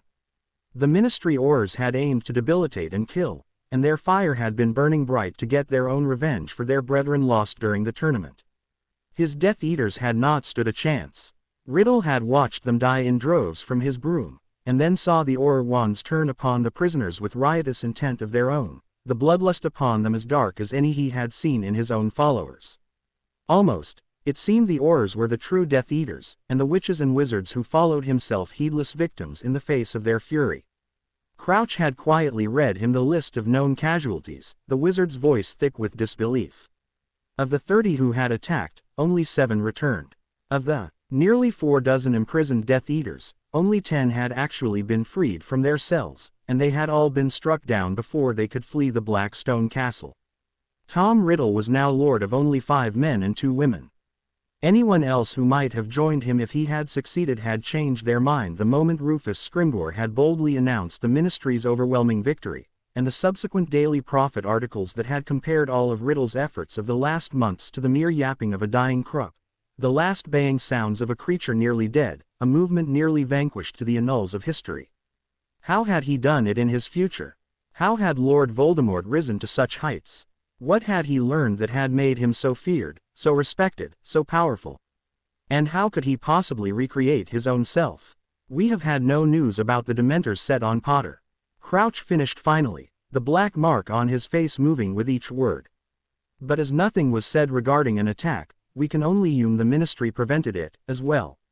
Riddle waved one hand in petulant dismissal. Who cares about that blasted boy, when the attack on the prison failed? I'll never understand why I wasted everything trying to kill him when I already had all I needed in my grasp. I could have destroyed the Ministry within weeks. I could have taken Hogwarts itself. The thought drew him, of having the revered castle under his control. His home, really, and Salazar's chamber underneath, the perfect throne for an heir. Dreams, all lost, all because his older self had tried and failed to kill an infant, and later, insisted on targeting the boy instead of using a more suitable specimen for the resurrection ritual like he himself had done. Crouch licked his lips nervously. My lord, you were very eager in your pursuit of him. It was a preoccupation. More like a rabid addiction, by all accounts. Riddle had begun to wonder if perhaps his future self had delved too deeply in the darker magics and gone insane. And he would never know. Some even whispered that you were aware of the boy's potential to defeat you, that you sought to kill him as an infant instead, but failed. Crouch ended the last with a cringing wince, as if expecting some blow. Riddle detested the way they all acted as if he might harm them at a word's descent. Was he a fool, to surround himself with fools, who had to be whipped in order to obey. And Crouch's words had merit. Had his older self somehow known what was going to happen? It threw his erratic actions in an entirely new light. Riddle sat up straighter in his chair from the slump he had been in before. A new possible direction to go in, and perhaps an answer. Maybe it had not been his own fault at all. Maybe there was simply something special about that boy that unraveled all of his plans. That would make far more sense than simply trying to eradicate the Potter family. Look into it for me. We certainly have little else to do for the next few months, with the ministry dogs hounding our every step. So you have a house now? Dudley asked casually, as Harry sat at the bar in the Dursley kitchen watching his aunt's pattern flicker to and fro in food preparation. He had been attempting to test a new hypothesis, simply infusing his magic into objects, making them visible, without actually enchanting them to do anything. It had seemed to work. He could see the plastic utensils and Corian counters in vivid green detail. But when he spread it out statically around him in a sphere, his light inevitably also infused the human patterns as well. It had a decidedly odd effect on his aunt. She seemed to have a sudden burst of energy and a craving for homemade cookies, puttering about the kitchen like a fiend, and her pattern, if he was not mistaken, was actually feeding off his own energy, drawing it faster than the mild influence of the plastic composites. Like a mild drug, Harry mused, stimulating the senses, increasing already present feelings, in this case hunger, but also equally affecting energy levels so that the elevated desires can be met. Is it always hunger? Would Harry? He blinked, turning slightly to observe Dudley where the boy sat. The soft green imprint of Harry's own magic lit the boy's natural hues, making his form more distinct to his sight. Yes, he asked, and saw with fascination as something like a frown seemed to alter a mouth-like shape on his cousin's face. He had never been able to see facial expressions before, but this close, his green light managed to fill in normally opaque details. Not perfect, but if he increased the amount of magic released closer to his body. Mum said you inherited a house. His cousin's voice was slightly impatient. Harry nodded. Yeah, seems so. And Dudley questioned, and it was Harry's turn to frown. And what? Dudley rolled his eyes. Harry saw the gesture with fascination, round orbs seeming to rotate in an open skull. Wait, skull. He was certain that was not right. Not only was his cousin large-framed and cheeked, one's bones were never that sharply defined with muscular structure. A slight flicker of his magic altered his vision again, the sight of a skull fading away, replaced with the smooth lines of a green cheek. Only, the eyes were now empty hollows of color. Dudley leaned closer, and the macabre sight of an eyeless emerald face drew near. His cousin's voice dropped to a whisper. You know, have you taken Hermione there? From the kitchen, Harry was abruptly aware of the sound of his aunt's movements. He let the magical expenditure of his test fade away, his cousin's form collapsing to the gentle swirling pulses of the Muggle pattern he was accustomed to. Harry gestured away from the bar and stepped off the stool, moving toward the empty living room before turning to hiss at his cousin. Quiet, you want Aunt Petunia on my case now like she's on yours. Of course I haven't taken her there. I haven't even been there myself. Dudley snorted in disappointment. Seriously, you have access to an empty, private place and haven't taken advantage of it. I would kill for. Harry reached out to idly swat his cousin's arm. Stop it. I don't. I mean, I haven't really thought. Harry drifted off. Well, of course he had thought of, well, things. Who doesn't? But he had never even considered trying to bring Hermione to some abandoned London house. First off, she would be far too busy exploring for any books or magical artifacts to bother making out. Secondly, there was every likelihood he would be right beside her digging around for anything interesting. And thirdly, it would be just his luck if the place was either about to fall in on itself, or cursed with some sort of odd spells or magical creatures. Still, now that he really thought about it, he did need to see if there was anything interesting over there, and of course Hermione would insist on going with him. Dudley laughed. Well, you're thinking now. Go for it, man. She's really changed since last summer, you know. That new thing she's doing with her hair. Dudley suddenly stopped, awkward. That is, she's tamed it a bit. And I think those parents of hers must have fixed her teeth, too, or maybe it was a spell, but they're not nearly as, noticeable. Harry shrugged casually. but inside his heart sank. He hadn't ever seen her hair or her teeth. He knew the former was brown only because Dudley had told him so years ago. And it had never bothered him before. To not know. But did it bother her, that he couldn't notice such changes she made? She had never even mentioned problems with her teeth or that she had gotten work done. Yeah, he said simply, and left it at that.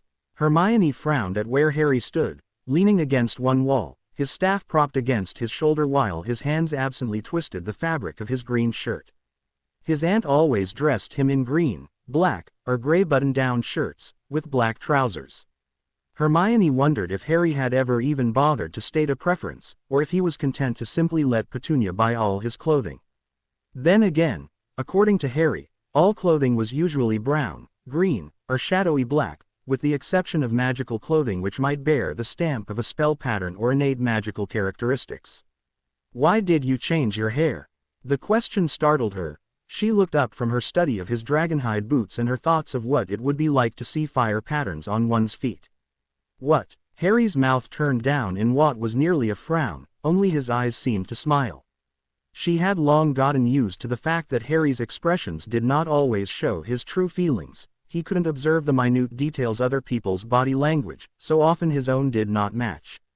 "Dudley told me you changed your hair, and, well, your teeth." She resisted the urge to raise a hand to cover her mouth. Her overly large front teeth had been a source of contention from her earliest memories.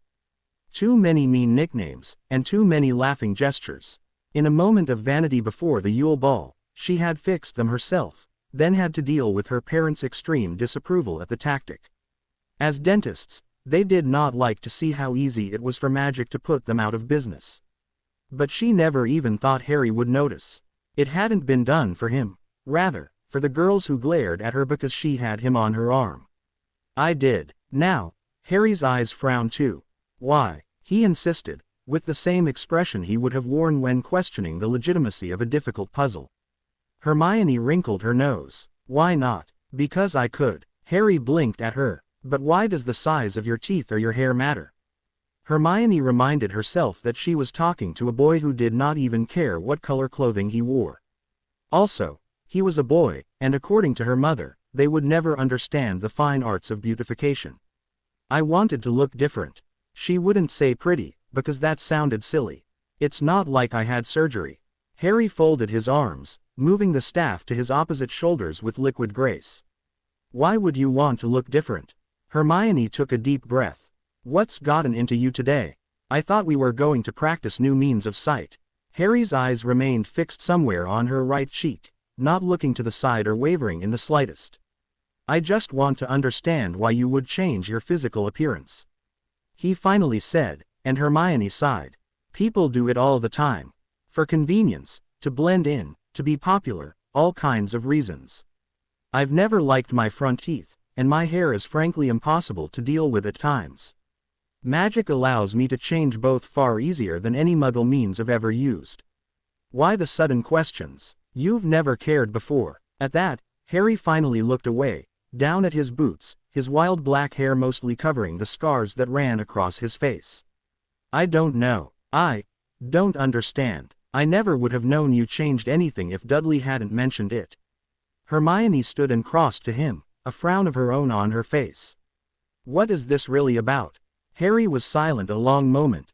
Then, finally, he looked up again, a slow raising of his head, his eyes moving from her toes to her face with leisure. From any other boy, she would have flushed with emberment at such a look, but there was something about the way Harry looked at her, with such reverent admiration, that made her only feel beautiful instead. "I've never cared because there was no reason to care about something I cannot control. But now, I want more. I want to see you as other people see you. I want to know everything about you, not hear about it from my cousin. I want to know when you're sad or happy by more than the way your heart pulses in patterns of light." Harry's eyes paused at her face, and Hermione felt something, a rush of energy flooding her veins, more than just his words should have invoked. It was invigorating. He raised a hand, and to her surprise, he cupped her face without fumbling, and his vivid green eyes seemed to run across her cheeks and nose and back again, then down to her mouth. "I want to see your teeth when you smile," he murmured, leaning closer, and in reaction she couldn't help but smile. He froze, and the energy she was feeling doubled, making her shake in his hold. His eyes flickered back up to hers, and for the first time she met his eyes full on, and felt her heart race in reaction. "Why, you can see," Hermione breathed, and Harry's eyes smiled into hers. "I've been practicing, with Dudley and my aunt. I didn't want to try on you until I was sure," he said, before a crease formed between his brows. "It's not perfect, not yet. Everything is green, my own soul's color, for one. And details tend to be off. Well, with more practice, that can be solved. But placing my magic into people takes a greater toll than placing it into objects, and it has side effects." "Increased energy," Hermione whispered in wonder, and Harry grinned, his thumb moving across her cheek with soft caressing motion. "Yes, and I hypothesize an increased desire for whatever temptations plague a person. My aunt has gained 2 pounds since I started practicing," she practically shrieked it from the scale in the bathroom. "Uncle Vernon leaves for work early, or works on his portfolio. Dudley calls his girlfriend, or goes off to meet her, or talks about her another." Harry drifted off, then shook his head, his hands falling away, leaving her skin feeling oddly cold. Then, he stepped back, and the energy she had been feeling sapped from her. But her heart still raced, and she found herself leaning towards him. "It doesn't matter. I wanted to surprise you," he finished awkwardly. Hermione stepped closer to him, putting them nearly nose to nose.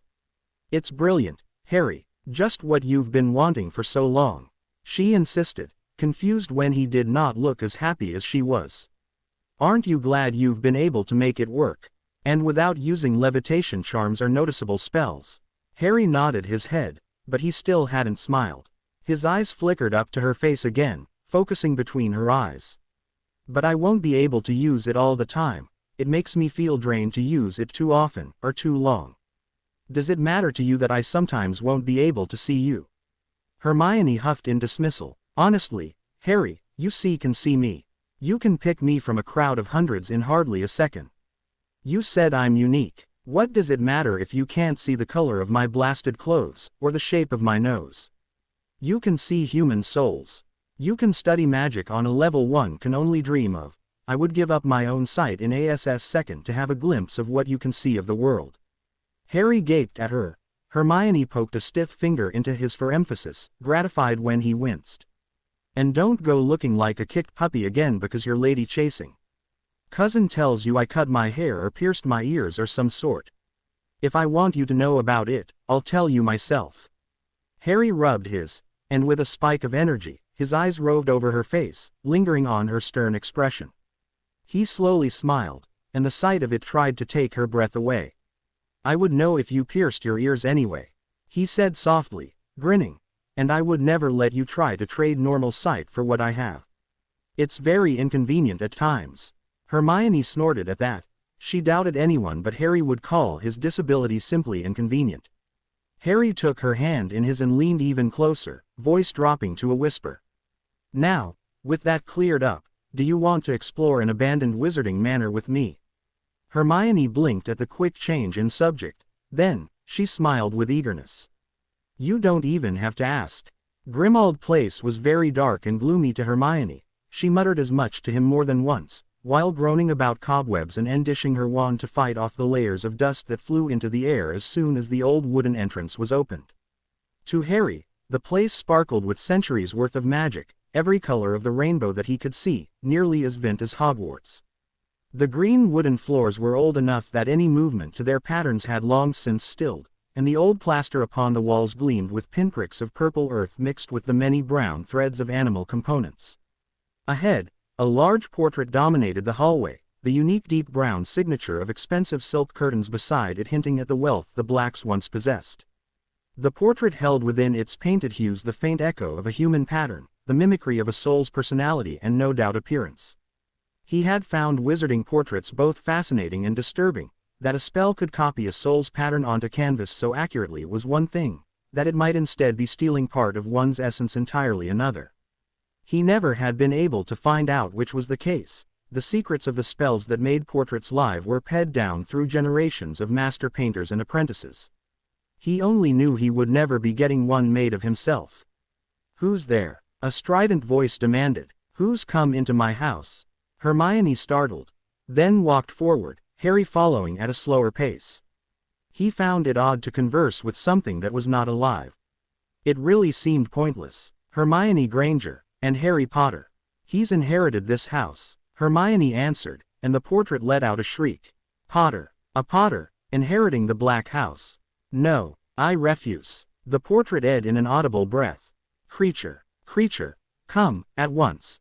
There was the trademark yellow warning swirl of a house elf transporting in, then it exploded into light inside the room, sending Hermione jumping sideways in surprise.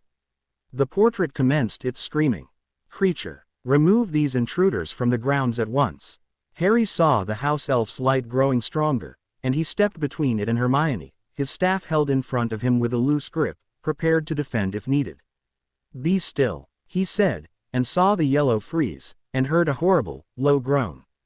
Creature. The portrait screamed again, and Harry turned on it with a fierce scowl. Stop howling this instant or I'll remove you from the wall and shove you in the nearest closet. The woman in the portrait went silent, then it growled. This house will never be yours, Potter. I don't care what my despicable, blood-traitor son has done. It belongs to the family. Creature. Do what I say, at once. The house elf seemed to be wilting, shrinking closer to the floor. Mistress, Creature cannot. Creature has been told to be still, and the elf seemed entirely horrified that it had to comply. Harry sighed and ran a hand through his hair. Well, he had figured the exploration wouldn't go smoothly. The cloaked Aurors following them had certainly not seemed happy when he and Hermione had walked up the steps, their lights flickering in anxious waves of light. Don't blame him, he can't disobey a direct order from whomever holds his contract. Harry said sternly to the woman. Which is a despicable thing to put in a contract, but I doubt you care about that. I own this house and that house elf, apparently, and there is little you can do about it. The very light within the portrait seemed to flash, seconds before the screaming startled again, curses so vile and loud that Harry winced. Then, he stomped his staff hard on the wooden floor and focused on the portrait's construction, the green wooden frame which was no doubt elegant, and more importantly the elaborate binding spells that tied the entire thing to the very wall of the house. It wouldn't be easy to remove that nuisance with conventional magic. Luckily for his abused ears, Harry wasn't very conventional. He tightened his grip on the vint red of his staff, and willed the pattern within the portrait to change, the horrible echo of a pureblood who was no doubt filled with righteous indignation to see a non-blood relation inherit. He replaced it with a recreation of the simple pattern of the wall behind it. The house elf let out a squeak. Mistress. Oh, mistress, where has you gone? The creature wailed, long spindly yellow beams of light beating at its own head. Hermione gasped. Stop it, it's all right. PP please. Was the thing really that attached to the tyrant he had just saved them from? Stop it, Harry repeated, and was gratified when the elf froze. I'm very sorry, but that thing was ruining the good impression I had about this place. The elf muttered under its breath. If the mistress did not like you, Creature shall hate yous forever. Hermione sniffed. I respect your right to have your own opinion, but we did nothing wrong. We never even met Sirius Black. The goblins sent Harry a letter saying he owns this place, and we came to see if there was anything interesting. Like books. The house elf seemed to consider. Sirius Black was a despicable, traitorous wizard. He did not respect the family. Hermione crossed one violet arm over another. So, that has nothing to do with us. At all. Harry sighed. We'll stay out of your way.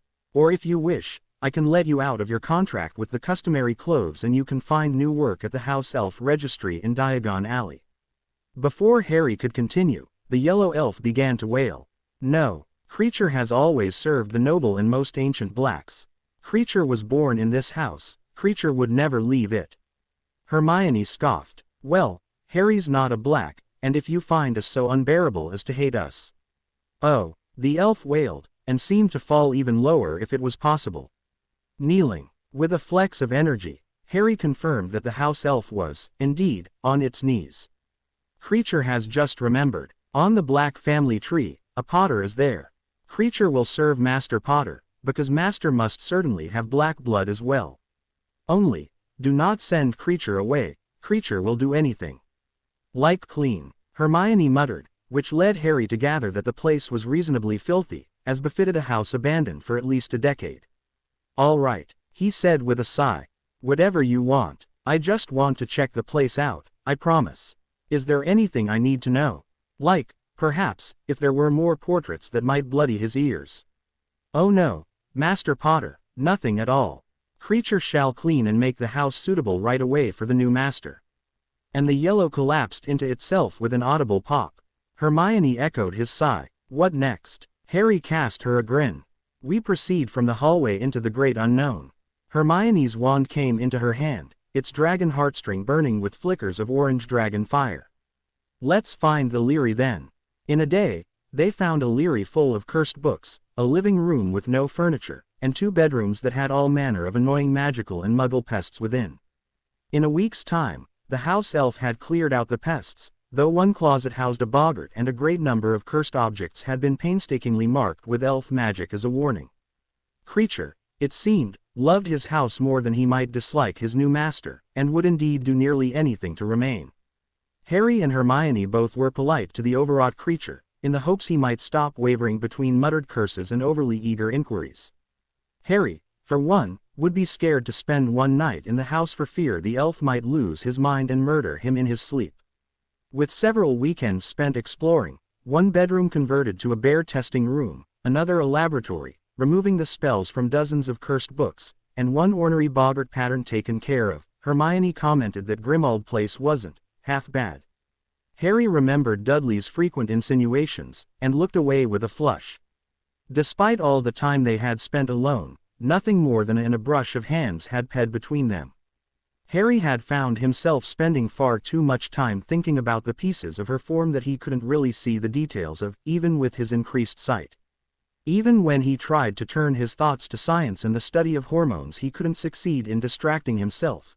Contemplating the potential percentages of testosterone and estrogen that made one's become inordinately focused on female anatomy only led him to think more heavily about what the end purpose of said hormones was, which made far more than his face heat. Nor did it stop him from dreaming of warm blue-violet light, and how smooth Hermione's cheek was under his questing fingers, and what else might be warm and soft that he hadn't felt yet. It was entirely too distracting, and the only thing that could make his function properly was to find new puzzles and work to solve them.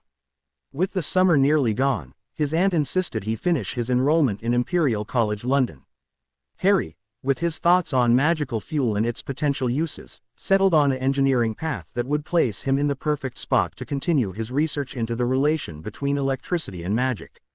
Then, bored with the thought of waiting nearly 2 years to even touch a working transformer, let alone take one apart, he also entered into Clee's dealing with medicine and the human body, as eager as ever for some new thought that might further what he knew of the soul and its delicate, yet strong, link to the human body.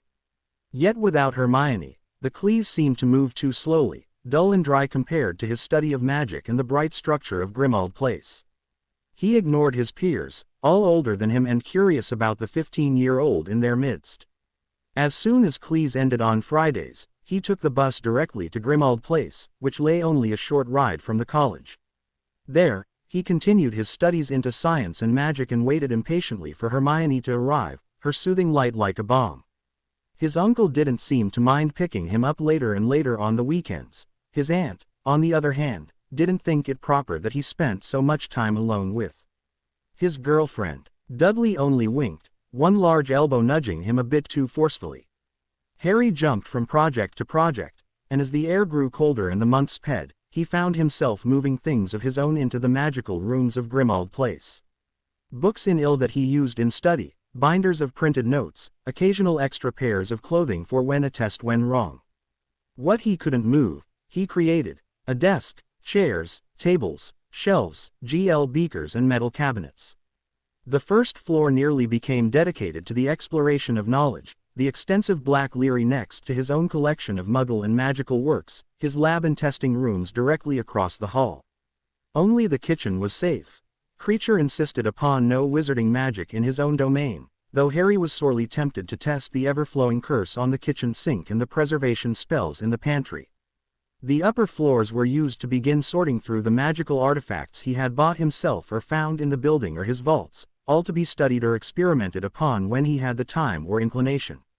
One bedroom became his, though he hadn't yet been able to convince his aunt and uncle to let him stay overnight. The attic remained a cluttered room of the countless cast-offs of a wizarding family, and Harry hadn't yet had time to explore it. Once, he tried to take his curious Muggle family inside the wizarding dwelling, only to learn the more unique look of anti-Muggle wards.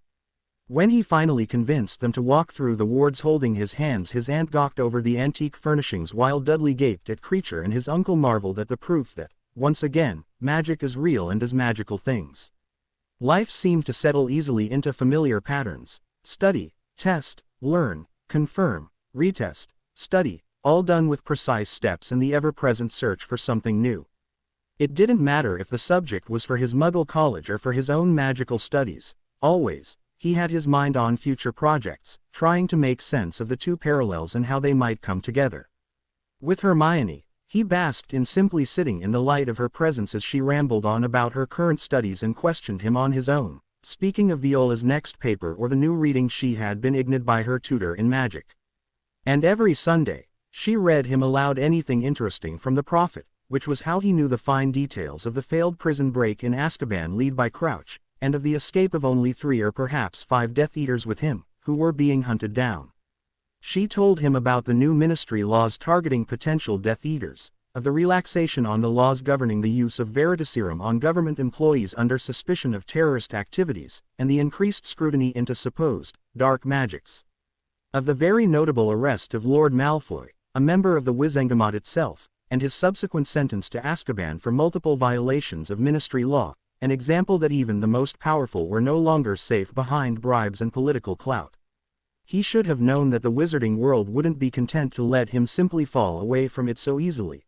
In every edition, there was some inquiry into his own whereabouts, which weekly even ran a hotline in case any lucky witch spotted him about one magical town or another. But none yet had placed him in the Muggle world.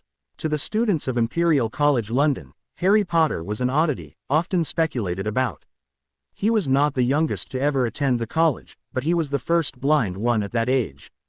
While the facilities were in place, schoolbooks and advisors for the blind, and each used normally, the boy did not take advantage of a service animal or even a guide, preferring to use a large walking stick that some joked resembled a prop from Lord of the Rings.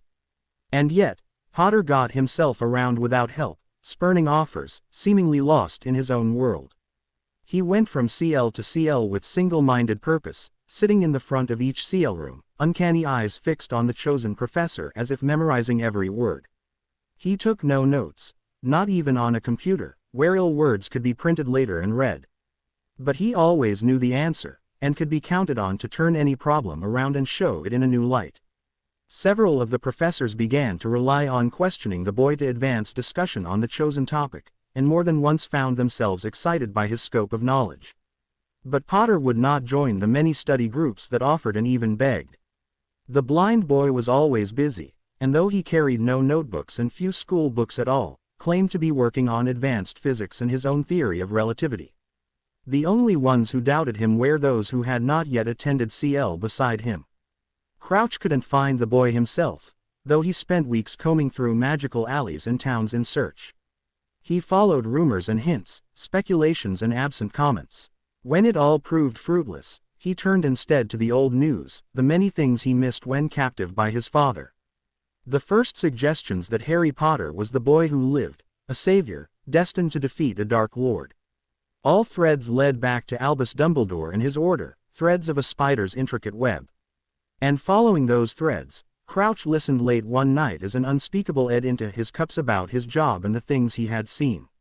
With only a few spells, the wizard spoke far more than normally able, and when that information proved even more useful, he led the drunken man out into the dark streets and pinned him against a murky wall, looking into bloodshot eyes that finally began to show fear. Then, he ripped into the man's mind, past oaths of silence and the spells meant to hide the things seen in one of the ministry's most secret places, the Department of Mysteries. The wizard would never be the same again, probably never speak or move or perhaps even breathe, when Crouch was done with him. Crouch hardly cared, only reveled in finally finding some truth. A prophecy, laid on a certain shelf, given to a wizard with Albus Dumbledore's initials, from a witch who also bore the same initials as Hogwarts' resident seer. A prophecy that said it concerned a Dark Lord, and Harry Potter. Crouch let the man fall to the ground, and apparated away without waiting to see if the man still lived. For nearly a year after the tournament, Albus Dumbledore and his order searched for the 5 remaining pieces of Tom Riddle's soul. Severus Snape told him about the new resurrected sliver, the true force behind the failed prison break, as disfigured as his older self, but far less skilled. Severus had sneered, and Albus, after listening to the description of the ring upon the man's finger, knew that one Horcrux could be accounted for in the Gaunt ring. The Gaunt house, on the other hand, had recently been burned to the ground, just as the old Riddle mansion he had searched diligently had been burned long ago. One by one, they searched the old dwellings of Death Eaters. Malfoy Manor was a dead end, but he had long suspected the origin of the disposed diary had lain there. The Mulcibers, Lestranges, Rosier, Rolls, McNairs, Carrows and the Knots. They found a wealth of dark artifacts, some nearly as evil as the Horcruxes they searched for. The Ministry followed the tips the order gave, and the arrests began to pile one on top of another. But no cup, or locket, or diadem. After deep thought, Dumbledore figured he had only 3 more avenues to follow, if luck was with him. One was Hogwarts itself, which the young Riddle had visited on at least one occasion to apply for the position of defense against the dark arts professor. It was a bold move, just the kind of sly and daring thing the young Riddle thrived on. Another was in the vaults of those most trusted and pure-blooded Death Eaters, the Malfoy, Lestrange, and Knot vaults. He discounted the Malfoys. The Dark Lord would not hide 2 Horcruxes with one family. The Knots seemed unlikely. Not the entire family had followed the Dark Lord, only the eldest and most vicious brother. But the Lestranges had been fanatic and loyal to a fault. Getting inside the vault would be truly difficult. When the Lestranges had died in Azkaban at the wands of the Ministry, all their possessions, with no heirs left, had been surrendered to the goblins as part of their due. And the goblins would only trade one wealth for a greater one. Albus sent Bill Weasley, who was used to their dealings, to them to begin the negotiations to gain access to the vault to see if any of the 3 Horcruxes was within. The last place to look was in Tom Riddle's past, and with that in mind, Albus Dumbledore sat at his desk with his large oval pensive before him, and began to search the memories of his own mind for any clue of where Riddle might have hidden a piece of his soul. Harry stood in his testing room, every wall covered in the golden gleam of defensive charms and protective wards, each distinguishable from one another only by the geometric shape of their patterns. In striking contrast, the floor under his feet had been changed to deep purple stone, a mimicry of Hogwarts that did not hold her slow-pulsing life, only the steady gleam of rock. There were no lights. When Hermione came, Harry cast charms in the corners for her to see by. To him, though, the world was never dark. By his feet, the small bird he had caged chirped indignant tones, angry at the imprisonment. A common pigeon of the London streets, pale blue light, so alive and flickering with the desire for freedom. Harry gestured his staff towards the wall, and its red light left him alone in the center of the room, his hands empty and bare, only emerald-green fingers of light. He knelt, and with a touch, let the metal cage fall away as his hands trapped the bird in his palms, its wings beating angrily, its clawed feet squirming. "I'll bring it back," he reminded himself. "But I have to know." The pale blue light stilled, as if it heard his intention like an audible song. Harry closed his eyes, though the vision before him did not dim. He had never needed open eyes to see, if it was his eyes that really saw it all. He rather thought it was his mind, his in trying to reconcile the fact that he was seeing by letting him control its vision with ocular muscle movements. But lately, more and more, he had learned to widen his sight far past the constraints of human eyesight, nearly to the back of his head. He flexed his power and looked, his own emerald green light filling in the details of wings and feathers and a heaving as the bird eddied in panicked breaths. The bird shrieked at the feeling of his power, animals so much more aware than humans of when he regarded them with his new technique, reacting with fear just as the dogs in the park had, and the cats, and the rats in the alleys and the birds in the trees. Knowing something looked at them that was dangerous and powerful, a great predator of the world. Harry sighed, and let the energy fade, the pale light of the bird alone except where his emerald fingers caged her. And with another breath, Harry willed her light to stop, and felt her struggles cease. Life, gone, with the stopping of a pattern. He looked at her, and saw her limp neck and claws, wings no longer pressing tightly against his hold. With a grimace, he made her lights move again, and the bird shrieked in surprised panic. She fluttered wildly against his palms. Again, Harry stilled her light. Again, she fell still. This time, he waited, falling to the floor on his knees and sitting upright, staring down at the bird in his lap. He counted, and felt her body cool, the heat leaving her.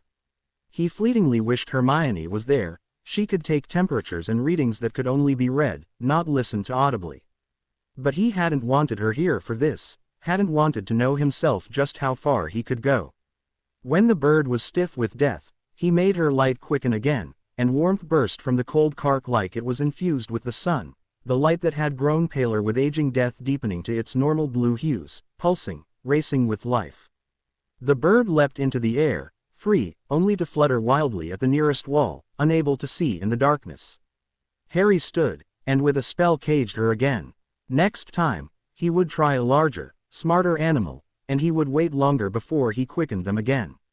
He had to know, for sure, just how far the boundaries could be pushed. After all, the magical world claimed true necromancy was impossible, and Fury did not possess souls, zombies had no sentient in, and skeletons no skin or will of their own.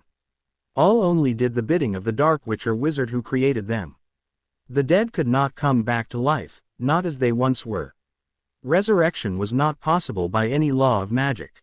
But in Surrey, he had made a dead tree live, and now in Grimmauld Place, he had killed a pigeon and brought it back. And in time, he would need to learn if it was only plants and animals whose patterns could be quickened. When Crouch told Riddle of the potential prophecy, it was in low tones of excitement. The Death Eater explained how it all could have happened, how a prophecy could have led to his master's defeat, how it must speak of Harry Potter as a catalyst that would throw apart all of his plans. How Voldemort must have learned of the prophecy, no doubt by Dumbledore's taunts, and been led to kill a baby on his own without proper plans in place to destroy him. It was a trap, yet impossible to resist. And if you yourself cannot kill him, my lord, then you must make his death come about in some other way. Send inns, or raise an army. Once he is dead, your rise should go unimpeded. Tom Riddle knew the reasoning was not sound. Some part of him, the analytical, bitter part, was angry that it was not. But he wanted to believe it, wanted to blame a boy for why everything was not falling into place as it should, for why with greater numbers and skills and values his former army had failed. For why most of his followers were dead, and why no new ones would come to him. Dead or cowards or both. I have no more money to hire inns or raise any significant force. Riddle said finally, sparing a thought for lost opportunities and the fact that those of his that had died had also been the most wealthy. Then we make them, my lord. Crouch hissed in fervent tones, the S on his cheek hissing in sinking counterpart. We create them, and Tom Riddle reluctantly began to smile. He certainly had few better ideas. Creature was sensible, his new master was odd, for certain, but not harsh or unforgiving. Creature could live with Master Potter as head of House Black. He did not seem to mind dirty floors or hallways, though his witch friend did. He barely seemed to taste the food placed in front of him, and never suggested a favorite dish or expressed a dislike of any particular food. Master Potter would wander in after Muggle schooling and toss a bag into the same chair in his office and disappear for hours into his lab, a room of odd devices Creature had never seen. He watched Master Potter frequently, as the master worked magics or sat back in a long chair to listen to a book read aloud. Master Potter was blind, but not in any way Creature could fathom. Creature did not like those green eyes on him, disliked even more the spike of energy that came from the master on occasion, speeding his heart and making him have a marked desire to clean vigorously the cluttered attic or a dusty closet. Creature was an old elf, for such a large house, though he would never admit it. His bones grew weary after too much magic, his skin tight and leathery. But when the master's eyes gleamed brighter and the energy filled him, Creature nearly felt like a young elf in his prime with his first contract, ready to take on a manor full of Irish pixies and poltergeists. And worse, so much worse, when the master's gaze moved away, Creature felt bereft, the loss keener with the reminder of how far he had fallen. It was enough to make an old elf seek the look, seek out the master's approval, if only for a moment, only for a second in time. He loved and hated that desire with equal fervor, hated that it came from someone the mistress had so despised before the master did the impossible and displaced her against house elf magic, which should have prevailed. And yet he loved being useful again, a good elf, with a family to serve and a house to set to rights. So, confused, Creature did what he needed to do. He dug out an old reminder, a failed job, and placed it where the master might look upon it, and waited to see what might happen. And he hoped, if he was right, that the master would look on him, too. Harry had made a point of telling the house elf that nothing was to be moved. Growing up, moving furniture was his worst adversary, the casual displacement of a chair enough to send him to the ground, or a dropped plastic toy to stab his unknowing foot. Now, even with his increased sight, moving things bothered him.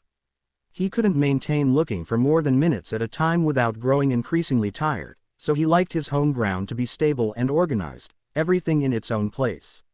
He figured he might be slightly obsessive-compulsive, though movement made him more angry than nervous or distraught. He knew the location of everything in Grimmauld Place, with the only exception being the still cluttered attic and Creature's own realm off the kitchen pantry. So when he stepped into the hallway from the rainy streets, shrugging off his damp cloak and hanging up his bag to dry, he knew something was not right. It didn't hit him at first. The brown and purple light of the plastered walls nearly hid that all too familiar pattern that he had seen before. It made no sense. He had been at Grimmauld Place only the day before. There was no wooden table against the wall where the screaming portrait once had been, and definitely no bloody red soul centered upon it like a macabre offering. Harry hissed, his hand tightening on his staff in reaction. Creature. The yellow came, and Harry looked upon the elf as it fell to the ground at his feet and trembled, the green of his magic covering its natural yellow light and highlighting every feature in keen detail, from the flopping overly large ears to his large hairy bare feet. Master. Creature, sorry, Master, forgive Creature. The thing began to beg, and Harry knew the beast had somehow placed a sliver of Voldemort's soul, the blasted wizard he had hoped was dead, upon a table in his own house. Is this a trap? Harry asked, inanely, then shook his head. If it was, the house elf would not tell him so. Hadn't it vowed to hate him forever at some point? No, Creature wailed. Creature only wants to show the master something Creature found. Harry's lip curled. Don't lie to me. The house elf's mouth snapped shut, its teeth clicking. He saw its ears drop further, long claws digging into the wood under its feet as it whispered. Creature was given the locket from Master Regulus, before Master Regulus died. Creature was to destroy it, but could not. Creature punished himself by not cleaning the house for 10 years, 1 year for every time Creature tried and failed. Then, Creature decided to not ever clean again. Harry blinked. A useless reaction to surprise, as reactions go. He supposed, to a house elf, not cleaning would be punishment, but Regulus Black, the Death Eater. Creature trembled again, and the longer Harry looked at him, the more the elf seemed to sink into the floor, his hands now limp at his sides. Yes, Creature whispered, and Harry frowned, casting a glance at the glimmering red pattern laying docilely ahead. Why would a Death Eater by trying to kill part of Lord Voldemort? And more importantly, this would be 3 so far. How many bloody times was that blasted Dark Lord going to be popping up in his life? Creature raised his palms up towards him. Creature does not know. Please, Master. Creature does not know. Harry sighed. It's fine. Don't worry about it. If you couldn't kill it, no doubt Regulus couldn't either, and I'm sure he tried. The blasted S was the same way. Or at least, the charms upon it had been hard to break through. Killing it, not so much. Still, get up, already, Harry snapped, and was pleased when Creature leapt spryly to his feet, wringing his hands together, stepping far too close for comfort. Harry moved down the hall towards the red pattern, and heard its faint whisper not with his ears, but inside his mind. I'm beautiful, captivating, put me on, put me on. Harry didn't think the bloody red light of Voldemort's soul pattern was either beautiful or captivating in the least. He saw a glimmer of metal underneath the red, and supposed whatever object the soul inhabited might be pretty if seen with more usual eyes. But to him, the thought of a human soul inside a metal shell was disturbing. Could it do anything at all? The S had seemed to act independent of the soul it hosted, but the weak Voldemort piece that had been Ed had been wholly human, if monstrous. Harry looked closer, observing a closed locket, then finally reached out and held it in his hand, the metal far colder than it should be. The hiss inside his mind came louder, but he pushed it away with disgruntled huff. "Master, can yous destroy it?" Creature asked tentatively, and Harry turned to look back at the house elf, who straightened under his eyes like a soldier coming to attention. "Yes," Harry mused softly, then ran his gaze over the deep red pattern. "I will, when I'm through with it." He had dreaded finding a human soul to practice upon, but lo and behold, a sliver of one had just found itself within his grasp. Surely a little experimentation on a Dark Lord would be forgiven. After all, the wizard had mutilated his own soul first. Over the last months, Harry had learned enough about quickening from his tests on animals to know most of its limitations. There was one: if the body had decayed past a set point, then the quickening would not take. First, the body had to be repaired, then the life within could flourish again instead of dying as quickly as it reanimated. With plants, it was much simpler. Any plant life could be quickened and bud with new growth, but to repair an entire dead NCH, then the NCH would need to be set to a state where it could grow naturally, a root system, for one, or else like any plucked flower the life would slowly dim and die once again. All living things were either growing or dying, and he discovered quickly that young life beat faster than old life, which had already began to slow. And if he took an old animal and made its life fast, the old animal's body weakened much more quickly than it should, its body unable to handle the youth of its own heart. But he could change an old animal pattern into a new one, and quicken it at a younger speed. The possibilities for eternal youth did not escape him, but the thought of having to kill something, over and over, only to bring it back to life younger did not appeal to him. And would the new life, reset into a younger pattern, even hold any of its older memories? Was there any point in living forever if you would not even know you were? How had the Philosopher's Stone worked? Flamel had managed it, somehow. Perhaps the stone had only affected the body and not the soul at all. But no matter how he tried it, he could not make the pattern younger without also speeding up the life within. But that was all with animals and plants. Human life had yet another layer over life and body pattern both.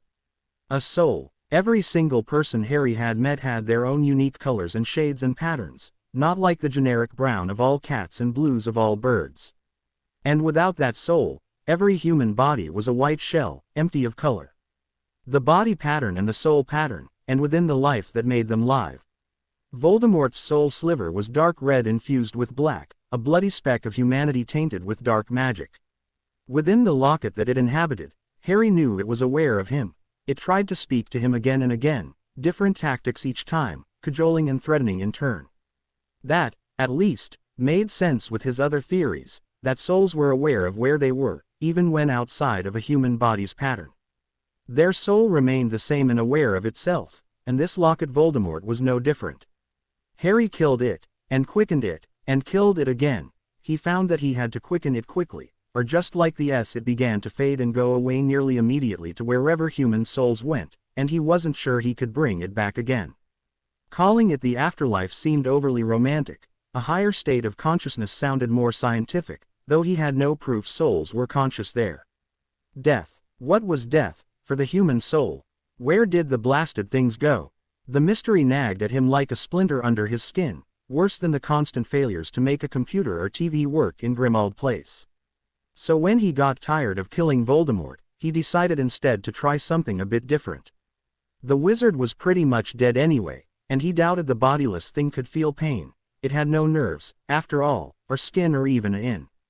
Just a conscience trapped in cold, cursed metal. It was no different than performing exploratory surgery on a cadaver to take the soul pattern apart and see exactly what parts were red and which were black, what made it hiss and what made it laugh. What made it dark and what made it light, what made its pattern unique and what would happen if he changed the pattern even slightly.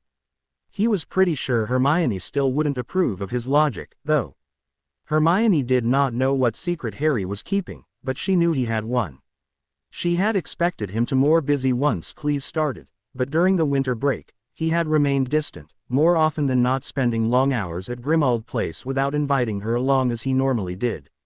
More than once she called the Dursley house to find him gone, And each time, she felt remotely embered that she was the last to learn his whereabouts. Usually, it was the other way around. But whatever project he was working on he didn't share. She idly questioned the house elf, and found even Creature strangely reluctant to complain about his master, going oddly pale at her words and finding some task to busy himself with. Fear. What had Harry done now? When school started up again, she let her worries slide. Harry was still working with her on 2 other projects, after all, both of which were sufficiently complicated that she didn't know how he had any spare time at all. But then, one day on a whim as she visited, she had the random urge to peek into the test room on her way to the Black Leery, where she was to meet Harry. And her hand on the knob found it locked and warded tight, beyond even the unlocking charm's ability to open. Her eyes narrowed at the BR knob. Then, she turned on her heel and marched to the Leery.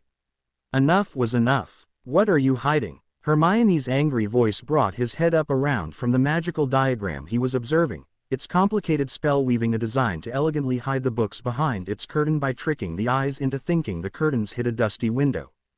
Dust was an odd thing. Flickers of brown and white, dead skin and living organisms so small their patterns were nearly indistinguishable from the lights around them. Harry, I'm talking to you. She grumbled, and he shook his head and focused with a frown. What's wrong? She stomped closer and flung her light into a chair with a toss of wild curling hair. You won't tell me what you're working on, and you've locked the door to your testing room. You've never done either before. Harry's heart sank.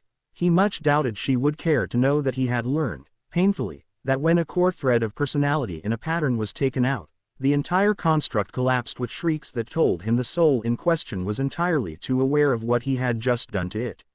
He had been able to rebuild Voldemort's broken soul from memory, a process that had taken 4 entire afternoons of tight focus, and created another hypothesis. If he was familiar enough with a soul before it was broken, it was possible he could in fact fix the break that marred it. If he knew a soul well enough, it was possible that he might be able to create it again from nothing but light.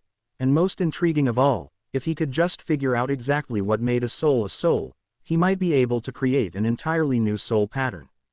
But before either of the last 2 could ever happen, he would have to do much more study on soul patterns in person, not to mention attempt to catalog what made certain personalities act in certain ways, determine how much soul patterns changed over time, and figure out why some souls broke when others did not. It would take a lifetime to achieve, if even that was enough time. It's not that you have a secret, Hermione finally said softly, when Harry did not speak. It's just that you've never kept them from me. Harry looked at her, his magic flexing like an idle cat would stretch its paws out in the sun.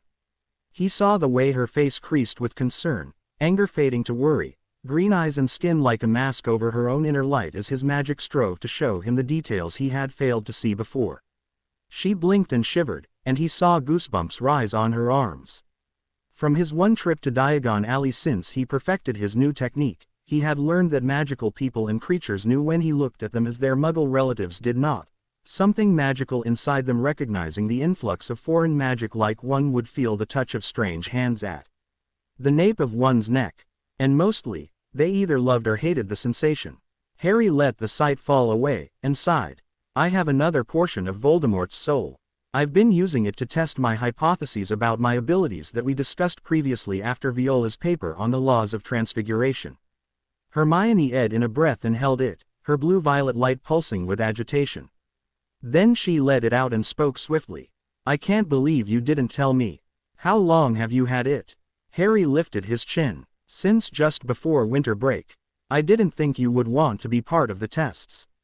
Hermione shot to her feet and began to pace with jerking flashes of light that his eyes struggled to follow, her hands motioning in gestures he could not comprehend as she spoke. V versus Voldemort's soul. Of course I would want to KK no.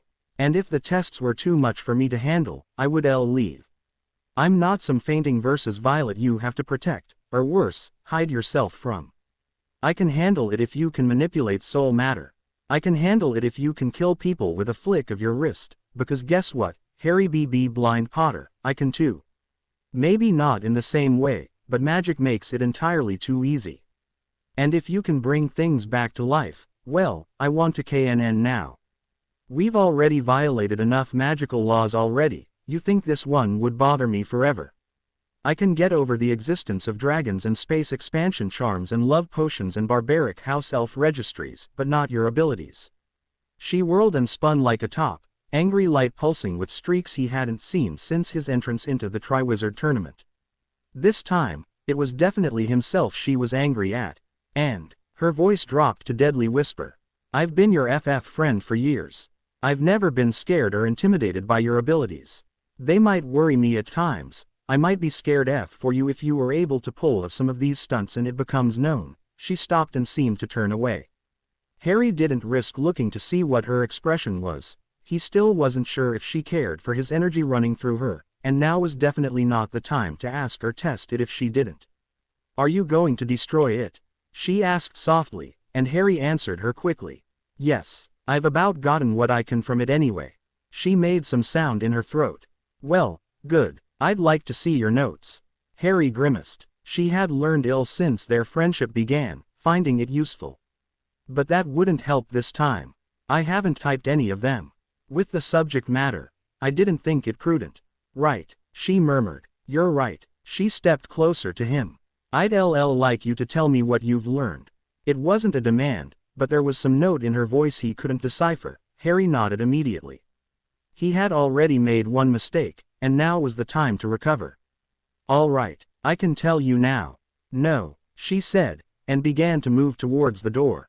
I'm still too upset to listen. Why you? That is, I'm not happy that you didn't trust me. Harry had never really gotten into a serious fight with her before. Statistically, he knew he was due for one. Still, he hadn't ever thought she would be as upset as she was over this. I do trust you. I just thought I would make things easier. She sniffed, and to his horror he had the deep suspicion she was about to cry. The thought brought him to his feet, but she was already stepping through the door. It's fine. I'll be back tomorrow. And she was gone. Harry sunk back down into his chair, feeling hollow. Then he frowned fiercely and rose again. He absolutely refused to let her think for a minute that he ever intended to hurt her feelings. He grabbed his staff and stomped to the door, casting a glare towards the golden test room on his way past. Harry explained his dilemma with as sparse details as he could manage to his aunt. She told him to send flowers and patted him on the head like he was cute. Harry told Dudley, and his cousin suggested flowers and chocolate. His uncle, on the drive to the Grangers, suggested a great deal of groveling instead. Harry opted for all three, but not necessarily at the same time.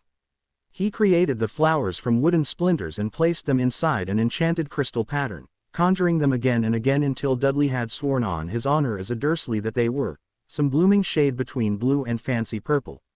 The chocolate was donated by his aunt, who had enough frozen cookie dough to last them through an apocalypse. And by the time Harry and his uncle arrived at the modest brownstone the Grangers resided in, Harry knew it was late, far past the time for supper. He left his uncle in the car, and ascended the steps. When he rang the bell, Mrs. Granger opened the door with a puzzled frown. Harry, is something wrong? He only shook his head, and held out the objects in his hand. Give these to Hermione. Mrs. Granger gently took both crystal and plate, speaking with a confused tone. Don't you want to come inside? Hermione's just up the stairs. No, that's all right. He clenched one fist around his staff. I'm seeing her tomorrow. Thanks. And with a nervous tilt to his head, he turned and began to descend the steps, looking carefully to see the concrete steps from the shadows in his vision. Okay. Her voice drifted down to him, before he heard the door close. Without looking back at the house, he slid inside his uncle's automobile, and they drove away. Hermione knew she was being foolish. She had overreacted, certainly. But he didn't tell me he had a piece of Voldemort's soul inside his house.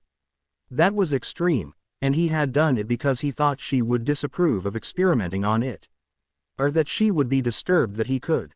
She should have stayed and talked to him. But she had had the oddest desire to cry, though whether from frustration or surprise or hurt she herself hadn't even been certain. And that would have been embering. She had to just get away for a moment and think things through, and that's exactly what she had done for the last few hours. Think. And now, she nearly felt she should apologize to him, which barely made any sense at all. He wasn't obligated to tell her everything just because he was her boyfriend, though, still, a soul fragment of the most evil Dark Lord in decades. A knock at the door broke her from her spiraling thoughts. Her mum poked her head through, frowning. "Hermione, honey, Harry was just here." Here," she yelped, floundering off her bed, but her mother stepped further inside, shaking her head, something tucked in her arms. "He was, honey, he wanted me to give these to you. Did you two have a tiff?" Hermione stiffened. "What makes you say that?" Her mother grinned impishly and lifted her hands. "Chocolate and flowers, mostly, though I must say your father never managed to carry off the flower portion so well. What a beautiful color." Hermione looked down as her mother gently placed a large plate of Petunia Dursley's signature homemade cookies on her desk, followed by what had to be a creation of Harry's. The triangular prism glowed with a soft inner light, illuminating the blooms trapped within, a single large hyacinth blossom that had its many smaller blooms ranging from deep violet external petals to piercing inner blue. A hyacinth, so similar to the Latin word for a deep shade of blue. The only word closer to her own soul's shade was, "What do the symbols mean?" her mother inquired, and Hermione blinked, looking below the blossom to what was inscribed beneath in the specific code used for Latin words.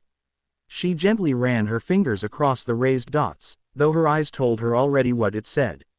"Pretiosum, lux mea, et violacis. Precious, light of mine, in blue violet. My precious blue violet light." Hermione's eyes, to her infinite frustration, began to water again. With a growl, she swiped her hand across her face and then turned to her mother defiantly. "Can you drive me to Harry's house?" Later, they would be teased unmercifully by both families for the drama that made Mr. Dursley drive all the way across town to the Granger house to deliver a present, only for Mrs. Granger to drive Hermione back to the Dursley house in the middle of the night to thank Harry for it. But at the time, Mrs. Granger only thought it unbearably sweet, while Mr. Dursley grumbled half-heartedly while remembering his own days of courting the elder hot-tempered Evans girl. He had apologized far more than once himself. Hermione darted across the perfectly manicured lawn, but Harry had seen her pattern from inside the house and opened the door before she could step onto the small porch alcove. She hesitated a second when his eyes met hers, shivering as his energy moved through her and he looked down at her with hesitant eyes of his own. Then, she sprang into his hastily opened arms, and with a loudly stuttered, sorry, squeezed him tight and refused to cry, again. And Harry returned her hug with warm arms, smiling against her hair. "I rather thought that was my line." Hermione laughed wetly, then softly punched his shoulder as she leaned back to look up at him. "I overreacted, but you were out of line. Agree we're mutually sorry and move on." Harry grinned, reciprocated despondency. Hermione giggled, very downcast and disheartened. Harry laughed, then leaned his forehead softly against hers. "Want to watch me slay a Dark Lord tomorrow?" Hermione smiled up at him, the emerald depths of his gaze glowing softly as he looked into her eyes. "Completely, utterly, and entirely certain I'll be thrilled to." Harry squeezed her arms in relief. "It's a date." In early summer, on a bright and sunny day, Hermione Granger entered the test room in Grimmauld Place, the bare stone floor and plain walls lit only by an absently cast Lumos charm in one corner. And Harry placed into the air a silver locket and held it there with his power, the air thick with energy as he manipulated a soul and pulled something unfathomable from the depths of engraved metal, something that looked both like a black vortex and a bright light to her eyes, all at the same time. It whispered to her of her worst fears and her greatest desires in the bare instant she stood, frozen, to the side. Then Harry Potter closed his fist and the light shadow simply died. No scream, no flash, nothing that signaled that a great evil had left the world. Later, Harry would tell her he saw the red of its broken pattern fade away to the other place, leaving behind only a metal locket. But all she saw was her best friend standing in his own sphere of power that hazed the air, a silver locket hovering above his fingertips, a satisfied smile on a face that was stark with magical energy. And it truly hit her that she was standing not just beside a genius wizard and a brilliant scientist, but a very, very powerful sorcerer.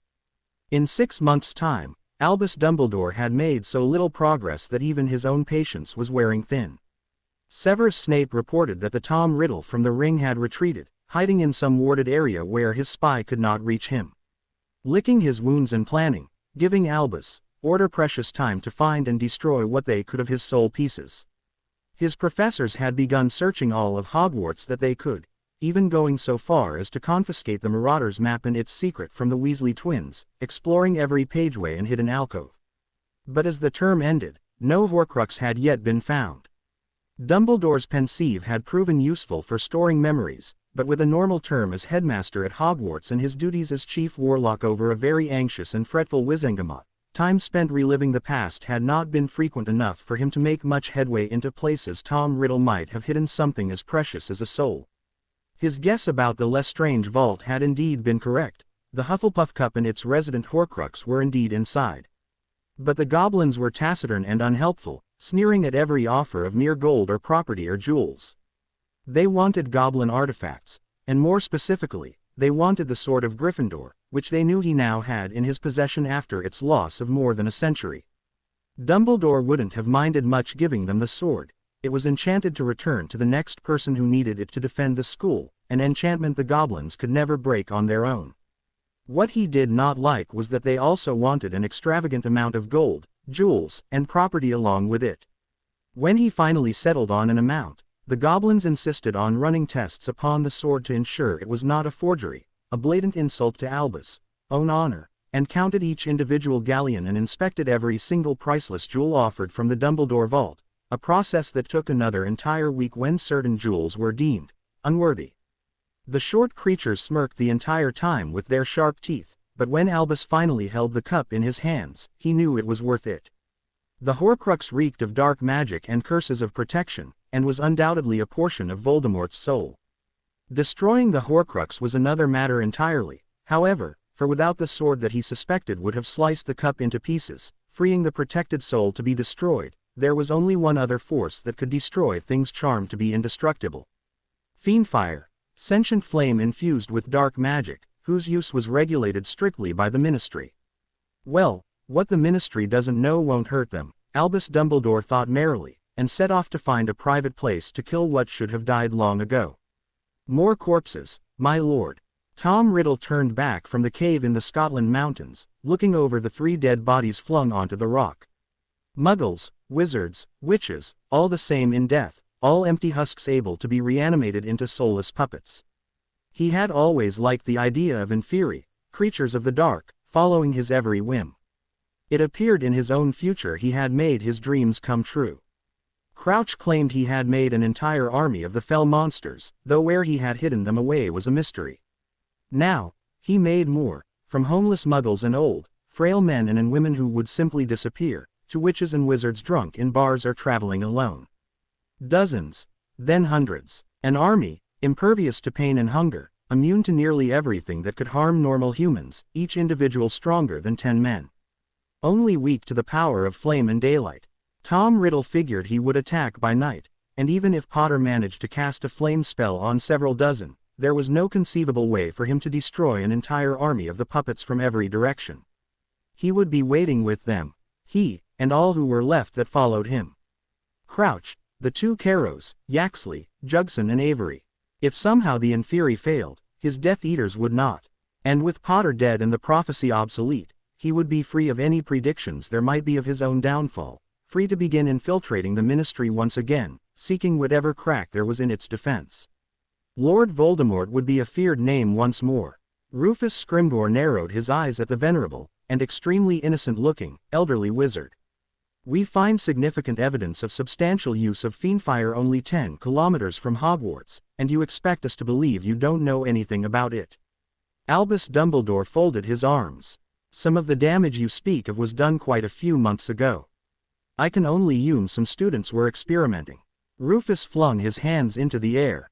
Experimenting with dark magic. And what of the recent damage? Students sneaking back into school to practice said dark magic. Dumbledore sighed deeply. I cannot say, Minister. I do not monitor the grounds outside Hogwarts and Hogsmeade at all hours of every day.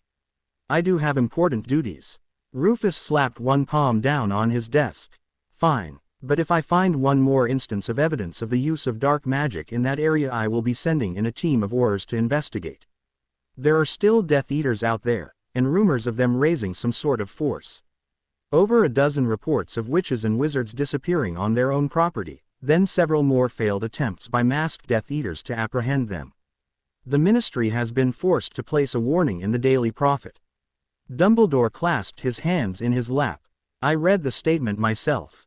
The information is alarming. Have you any leads? Rufus resisted the desire to snarl.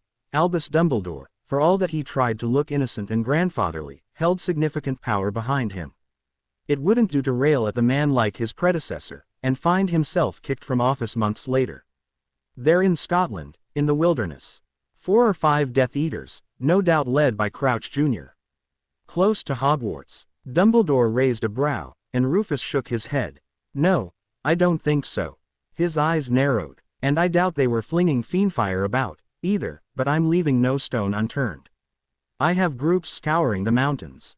It's only a matter of time before we find them. Dumbledore nodded solemnly. I wish you luck, Minister. Rufus sat back in his chair, eyes drawn to the large map of the country on his wall, the parchment marked with multiple lines drawn in red and blue. I don't believe in luck. Harry leaned back into the sofa cushions, one arm tossed around Hermione's shoulders as she rested against him, a slim book of tan light cradled in her hands as she read aloud. The Grangers had thrown him a birthday party at their house. He was now 16 years old. He absently listened to the comforting rise and fall of Hermione's voice as she read about the life of Albert Einstein, a renowned physicist who had invented the theory that Harry hoped to reconcile with magic. A book given to him by Dudley, who saw the word physics on the front and meant Harry would find it interesting. Harry hadn't had the heart to tell the other boy he already knew nearly everything there was to know about Einstein, from biographies 3 times the size of the one Hermione read from. It was certainly still nice to listen to Hermione read, her familiar soft tones rising and falling, while the rest of his and Hermione's families talked in laughing tones to one another around the large dining room table and scattered living room chairs. Mrs. Granger had his aunt off in the corner with 2 of Hermione's aunts, all discussing something in whispered tones.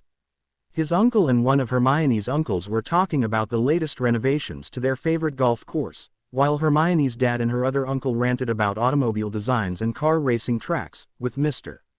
Granger far preferring Formula One, while the uncle thought anything other than dirt tracks were pretentious and overly driven by endorsement deals. Dudley sat with 3 of Hermione's cousins, all 4 boys concentrating on the widescreen TV and the multiplayer shooting game, frequently hissing curses at one another one second and laughingly joking the next. Hermione's only other cousin, an older girl called Jessica, sat alone by the window, a faint lavender pattern that had once been pristine now marred by ugly cracks, threatening to break. Something was going wrong with her, though earlier Hermione insisted she had heard nothing off regarding her oldest cousin. Harry could see the truth. Something had hurt her soul enough that the strain was making it weaken and fray. No doubt worse because she was apparently keeping it quiet. He narrowed his eyes and focused on the swirl of pulsing lights by the window, extending his power for the first time that evening in an idle flex to look. Jessica was tall and thin, skin tightly covering little muscle and barely any fat, her skeleton strong without weaknesses. Perhaps too thin. Harry was still new to observing the human bodies around him, and he sometimes saw deeper than he wished, beneath clothes and flesh to the hidden organs underneath. She was dressed in long pants and a sweater, odd choices for July. Her arms were crossed across her stomach, sitting hunched over on the window seat. As he looked, she shivered and held herself tighter, not the average response to the touch of his magic in a muggle. Harry, Hermione asked softly, and he became aware that many of the conversations in the room had stopped. An unwelcome side effect to his look, it often spread out without his notice, touching on the others in a room with brushes of his power. As he had focused on Jessica, it had managed to cover most of the room with traces of emerald magic like odd splashes of paint by a careless artist. Harry withdrew it immediately, the natural colors of things instantly shining back through the shadowy carpet floor with its green wooden tables and brown leather chairs. And the hues of people in it that he distinctly felt were looking at him. After the last few months of experimentation with his vision, all of the Dursley knew what the sensation of the look was, the rising energy and enthusiasm, but while Mr. and Mrs. Granger knew something of it and magic both, Hermione's uncles and their families knew nothing of either.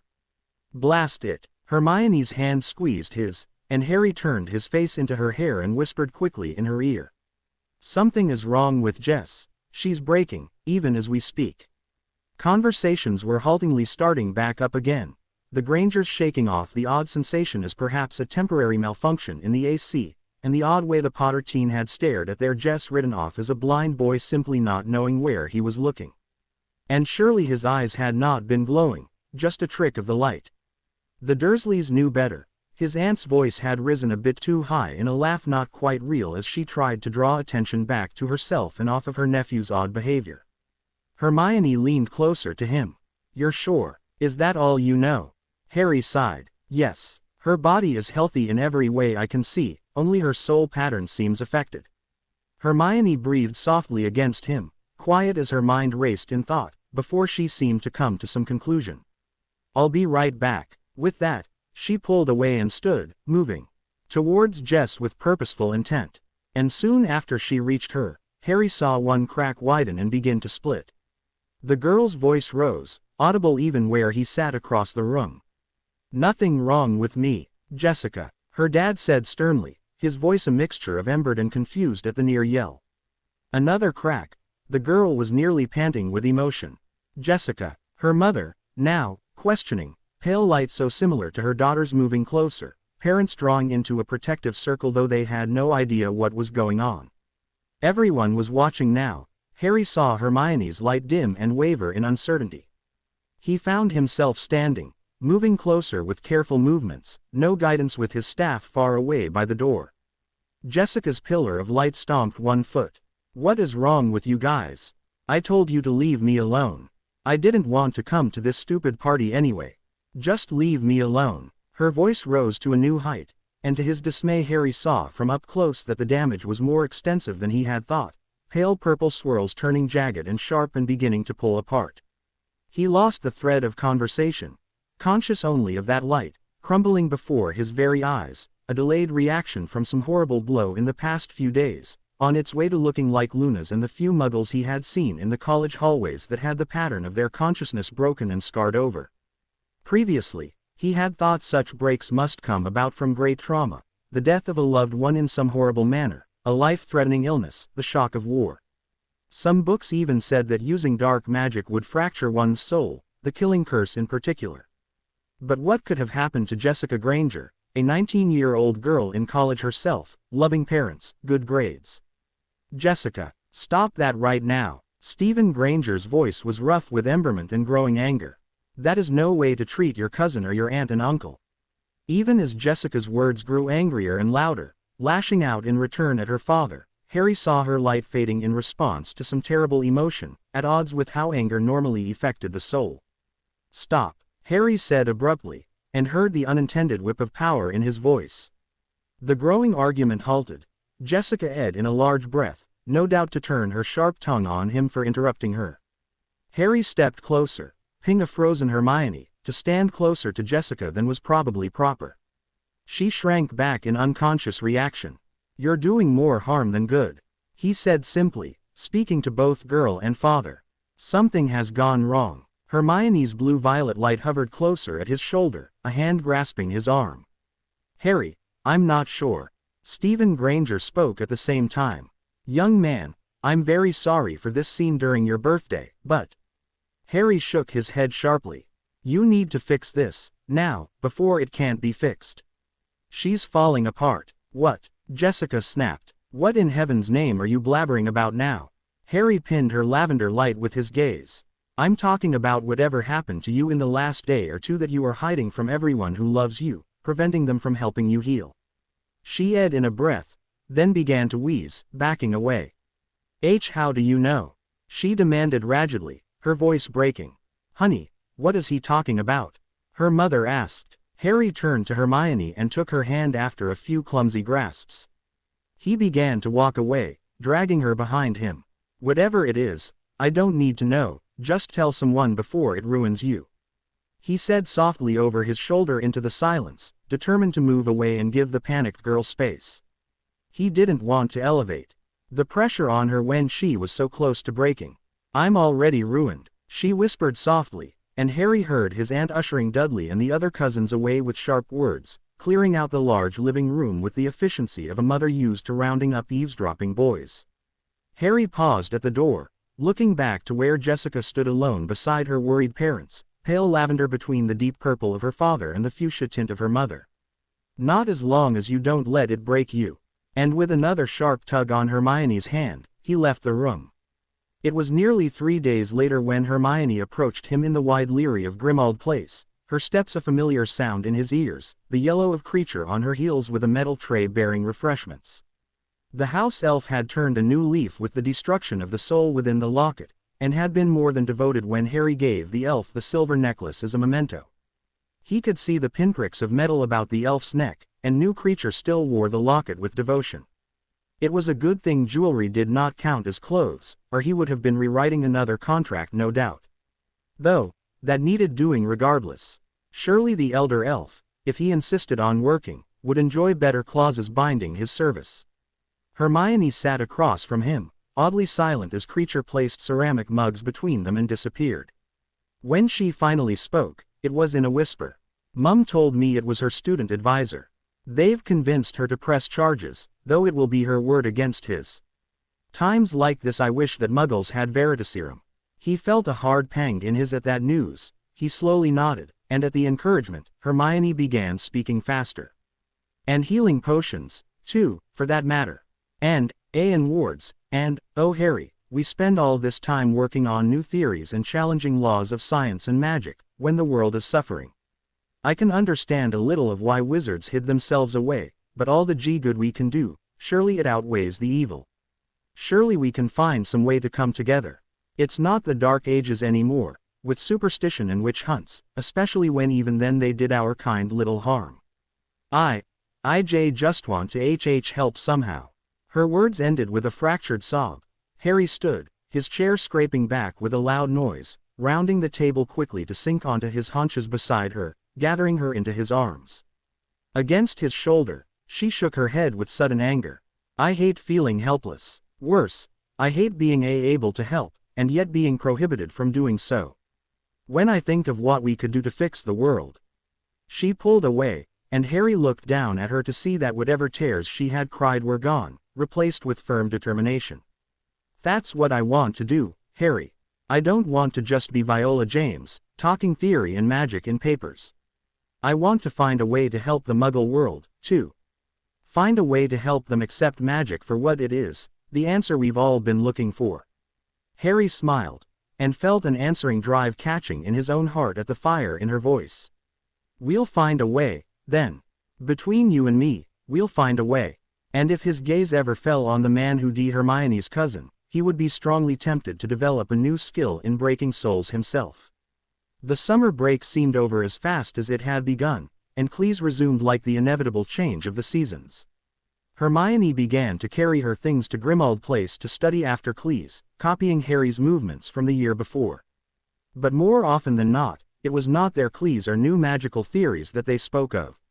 It was the nature of magic and science itself, and, between the two of them, a plan began to form. It would take years of planning, studying, networking. It might even be impossible. The Ministry, if it got wind of it before they were ready, would surely retaliate.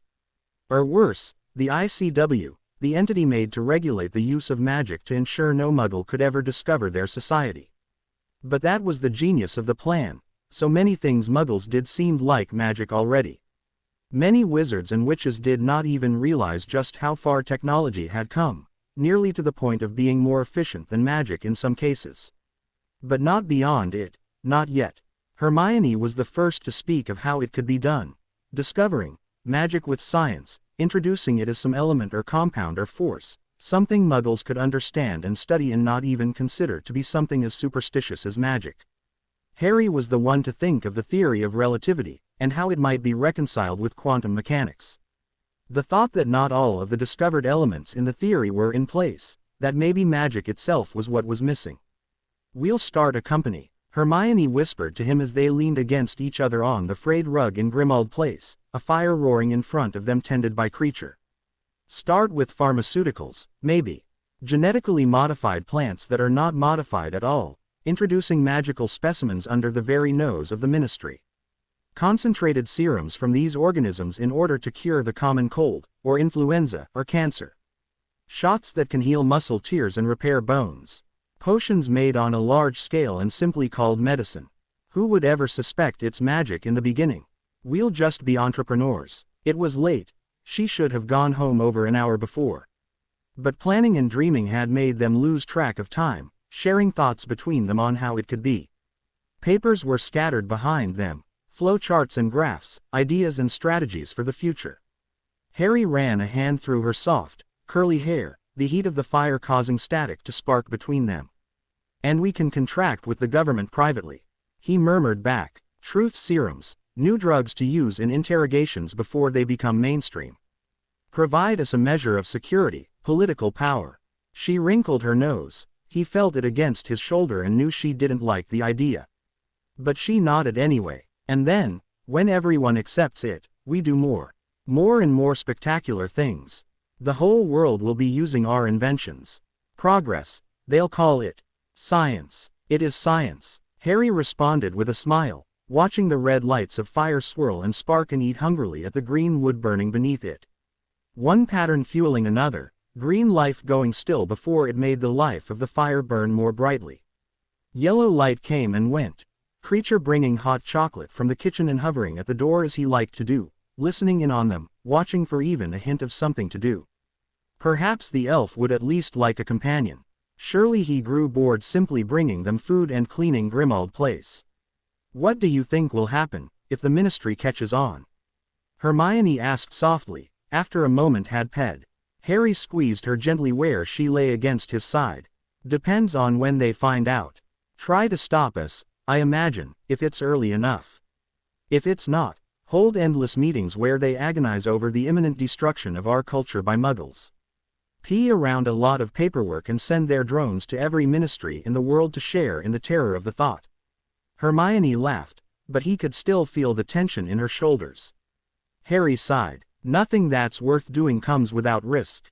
I don't have to give you examples from history on that score. We won't really know what they'll do until it happens. All we can do is move forward and prepare for any scenario. Hermione's chin tilted up at him. He glanced down into moving blue-violet light, beautiful constellations of color in moving streams. Hope for the best, prepare for the worst, she said with a smile in her voice. He smiled in return and gently leaned forward to meet her face with his own. When college let out for the winter, his aunt made it plain that just like any college student away from home, he was expected to return to Surrey for a few days of family company at the least.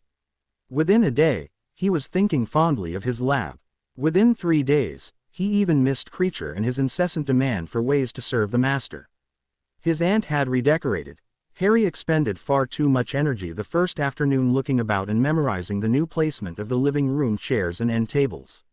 She had placed a large plastic tree before the wide-flamed windows, its black shadowy leaves highlighted with pricks of metal ornaments and electric lights. When the first strand burned out under his gaze, Harry was commanded to reduce his use of magic until after Christmas. Dudley brought his steady girlfriend of 2 years to dinner, the local police inspector's daughter, a short magenta pattern who preferred to be called Bee instead of Beatrice, which she claimed was stuffy.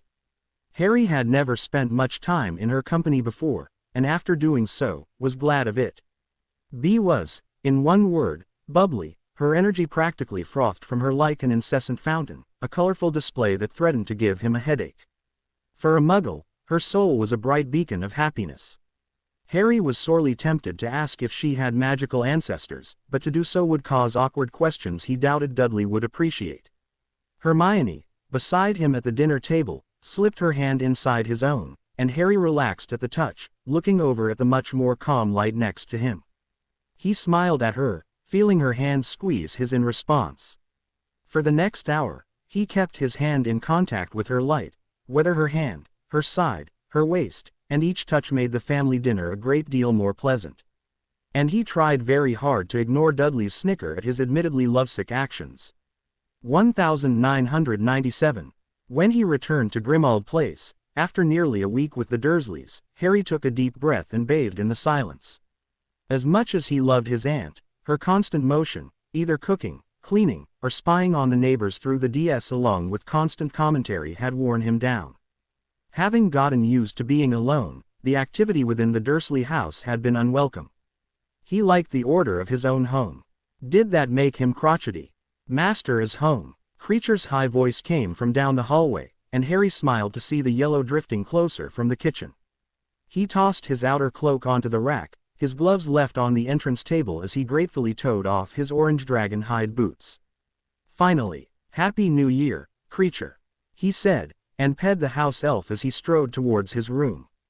Can Creature get use anything? The elf's voice followed him along with the light patter of feet on hardwood.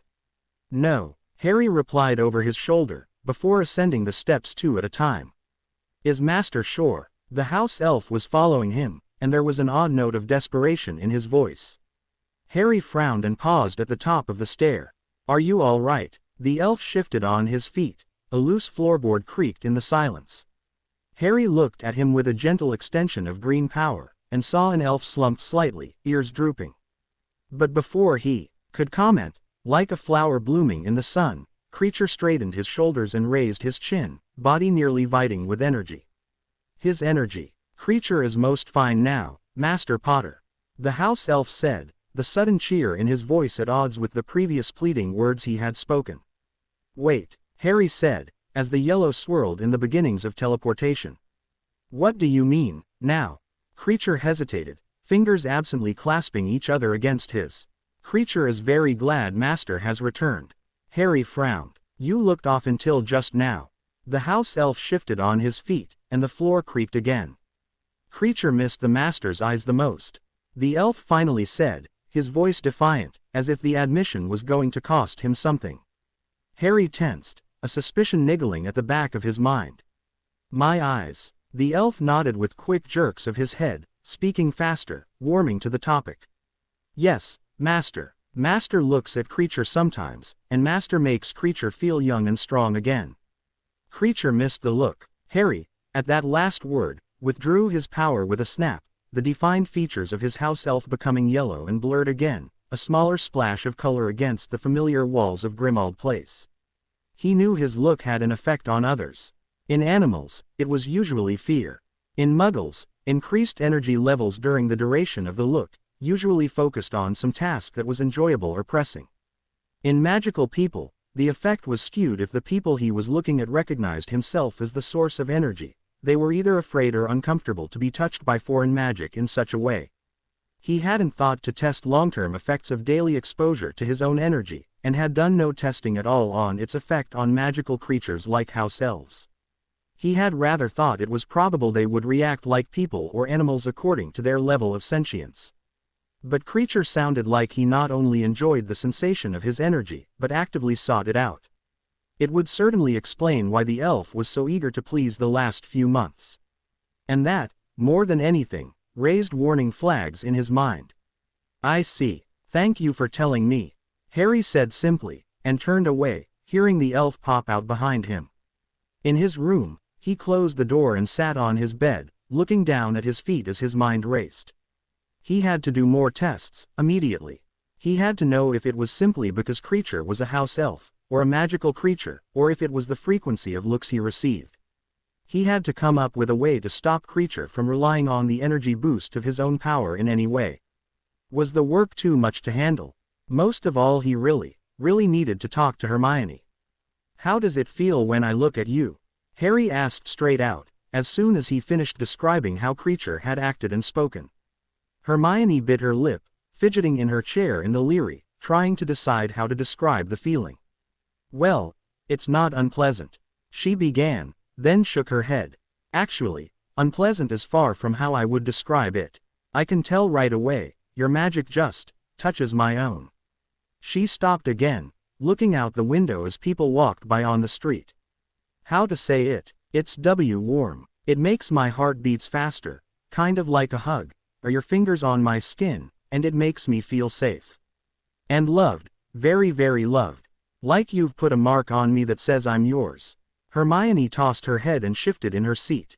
I do feel a rush of energy, but I don't feel particularly stronger, and the sensation fades as soon as you look away. Though, she wouldn't mind if he did it more often. She could sympathize with Creature in that. Desire. Harry sighed. I talked to him more this morning, and I can't help but draw correlations between what he feels and what an addict feels. He admitted he is tired a lot, and that taking care of Grimmauld Place takes a toll. He has been using the energy bursts to do some of the cleaning and cooking. That would certainly explain why Hermione noticed the house was not as clean as Hogwarts. She had figured the house elf just disliked completely spotless homes, after living in a decade of filth.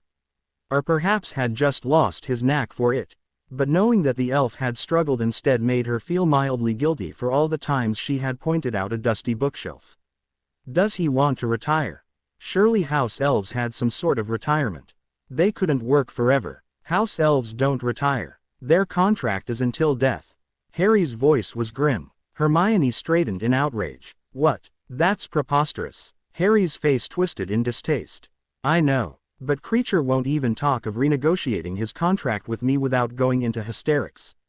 I think I'm going to have to purchase another house elf to help around here. Hermione lifted her chin. Absolutely not, if their contracts are that horrible. Someone should do something. It's inhumane. Harry leaned his head back in a stretch, letting out a long breath before he straightened. I know. The wizarding world has a distinct lack of civil rights for many magical creatures. But there is not much we can do about it now. Hermione folded her arms. If Creature can't handle the workload because he is old, then make him younger. Harry's body tensed. She saw even his fingers tighten on the armrest. What? Hermione met eyes that did not focus on her own. I've helped you write out your notes on the tests done on the Soul Sliver. You implied there was a noticeable difference between young and old patterns. If you can see that difference, it stands to reason you can change one pattern to another. Harry moved uneasily, and his gaze dropped to the floor. Hermione, one look into his guilty face, and she huffed in sudden realization. You've already done some testing on age reversal. At the accusation, Harry shrank in his chair. Hermione leapt to her feet and stomped the 5 feet that separated them. Harry James Potter, I'm sorry. Harry yelped at her angry tone. At the time, after how upset you were over the soul, and then after, everything was going so well, and I just...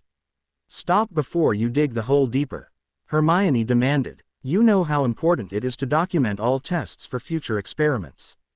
In leaving me out of it, we could have lost valuable data. Harry raised his hands in supplication. I haven't done anything in nearly a year. Since before Creature gave me the locket to practice on. I got enough to draw some basic conclusions, but I hit a dead end. Hermione, after a second's contemplation, gingerly slid into his lap, rewarded by his frustrated face twisting into surprise and distracted pleasure. His hands hesitated a moment over her shoulders before settling there. You've got all those experiments put away in that mind of yours, and I want you to tell me about them and why you were reluctant to try making Creature younger. She spoke softly to him, her own hands on his. I'll have a new perspective, and might see something you missed. Harry sighed, his rising and falling under her hands. He pressed her closer, and Hermione turned into his side, cuddling down in the chair like it was made for 2 people instead of 1, her legs swung across his own. His arm wrapped around her shoulder, and his breath ruffled her hair softly. You're going to be somewhat disappointed in me, he admitted finally, and Hermione shook her head. You have a reason for everything you do, even if I disagree. Disagreement is not disappointment. Harry snorted, then ran one hand up and down her arm, as if to calm an anxious cat. I tested on animals. Well, maybe she could be disappointed a little. Hermione's heart sank. More than anything else, she hated animal testing in any of its forms. A fact he was well aware of.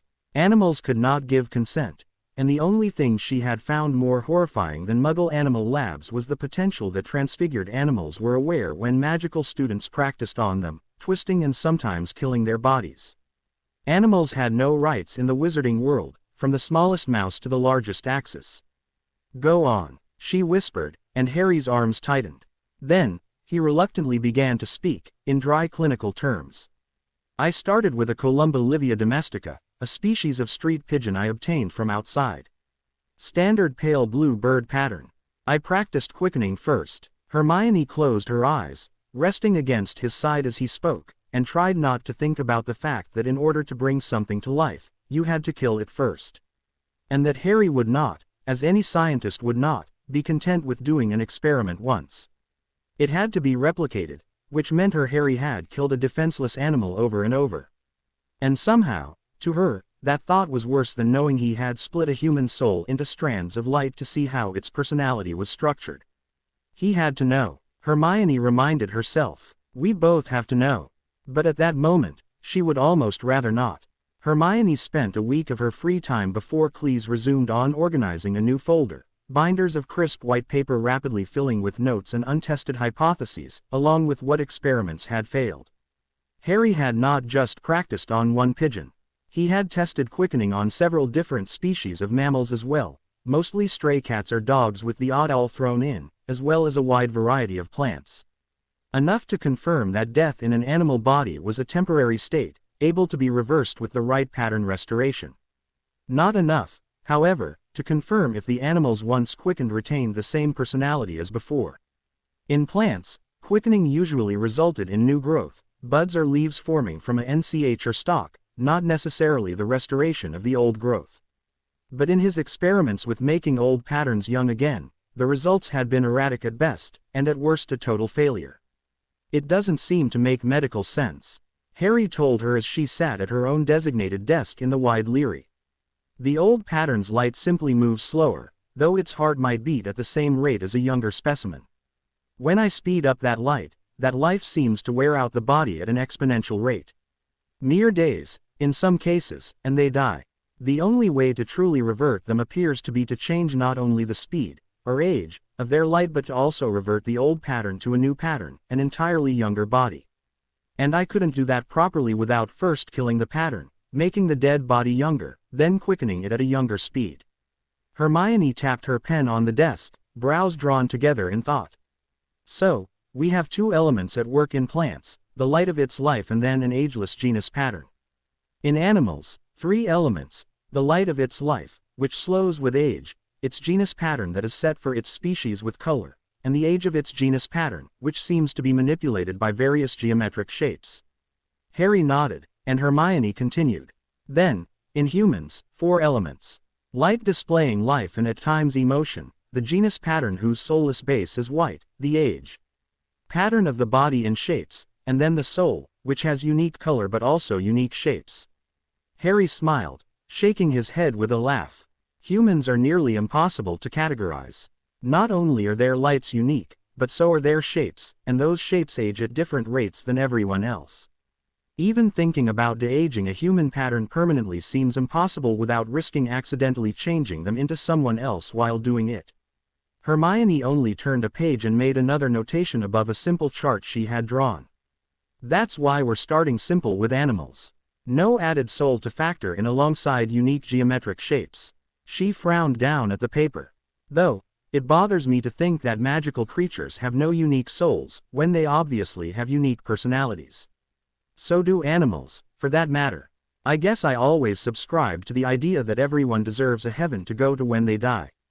I'm not sure the afterlife is heaven, Harry countered, or even a place at all. He stared off into the distance, eyes shuttered in thought. And just because humans have unique souls that go somewhere else does not mean that magical creatures and animals do not have unique consciousness. I've long wondered what happens to that consciousness when I change the pattern, and whether these younger patterns will have the same memories as the old one. I'm changing their ins, Hermione. I don't realistically know how that won't make them an entirely new person. Hermione put her pen down and sighed. I know, I want to say magic can solve it all. But magic is still science, still follows rules. Changing the in any way will affect things. Have you looked into specific patterns for different parts of a body? Changing everything but the in. Harry wilted where he stood. I've thought about it, but I can't at this point.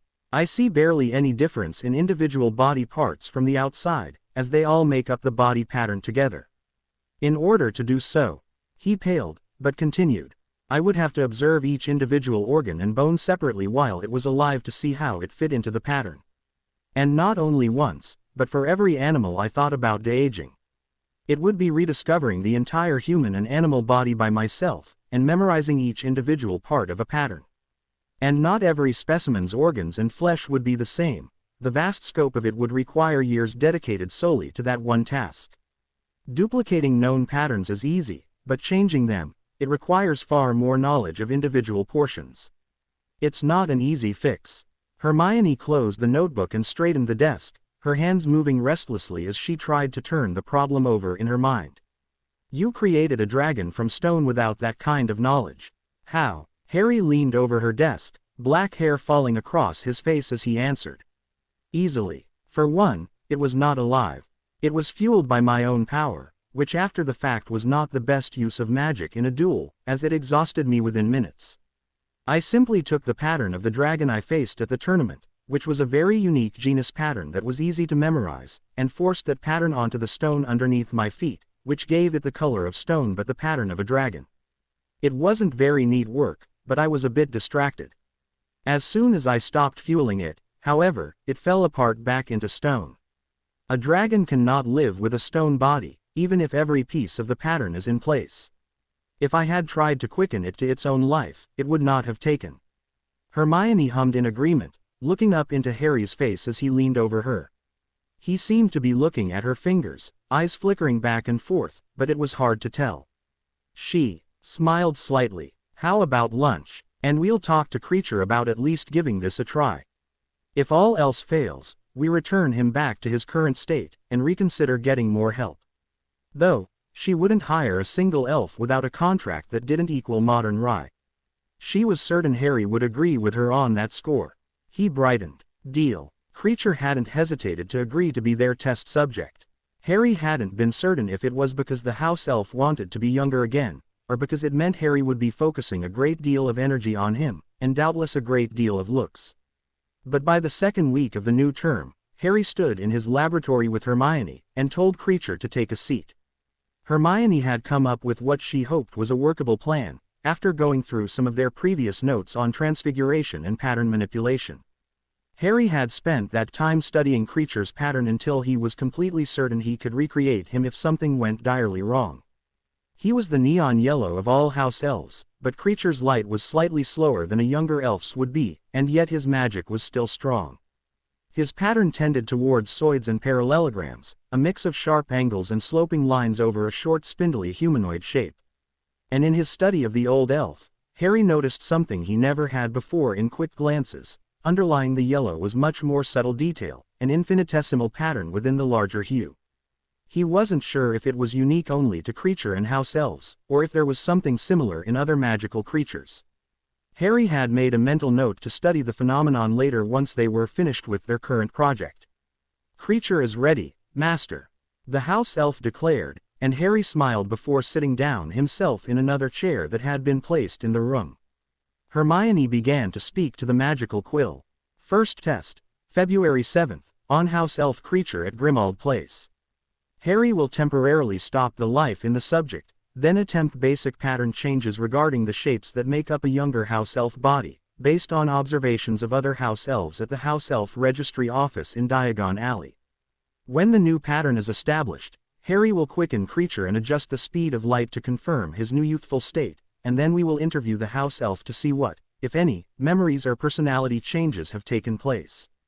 As soon as Hermione stopped speaking, Harry's hands tightened around his staff, and he locked his gaze on Creature's pattern as it squirmed in the seat, legs swinging loosely in nervous anticipation.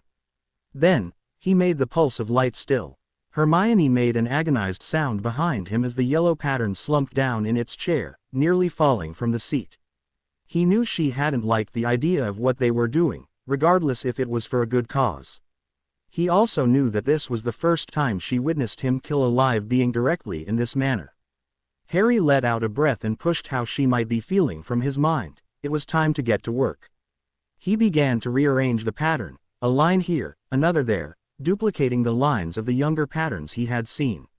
He focused entirely on his task, even when he heard the door to the lab open and close again. When he was finished, he looked away. Hermione was gone. With a glance towards where a younger Creature lay sprawled, Harry strode to the door, frowning as he looked out into the hallway. Hermione's light approached, but it was dim with strong emotion. "Are you all right?" Harry questioned, and Hermione brushed past him to stand beside the quill. When she spoke, her voice was stiff. "The quill is still transcribing. In other words, She didn't want to talk about it. With another frown, Harry retook his place in the seat. I've finished the de-aging process. Now I will quicken him. Time. Hermione's voice replied steadily. It's been 1 hour and 15 minutes. More than he had suspected. With a nod, Harry flicked Creature's light into motion, a quick lively beat of health and strength. The elf jerked, jumping from its chair which clattered to the ground. Harry held his breath as Creature floundered for a second. Then, his elf's voice began to speak in the same hissing tone he had used when he first came upon them over a year before. Intruders, how dare you invade the master's house? Hermione's light, already weak, dimmed further in disappointment. Harry spoke quickly as he saw magic rising in the small figure. Who is your master? The elf raised its hands in indignation, magic sparking like live yellow fire in its palms. Master Orion Black. Before the spell could be cast, Harry stopped the elf's light, and the creature fell to the wooden floor with an unpleasant crunch. Harry winced, and heard Hermione groan.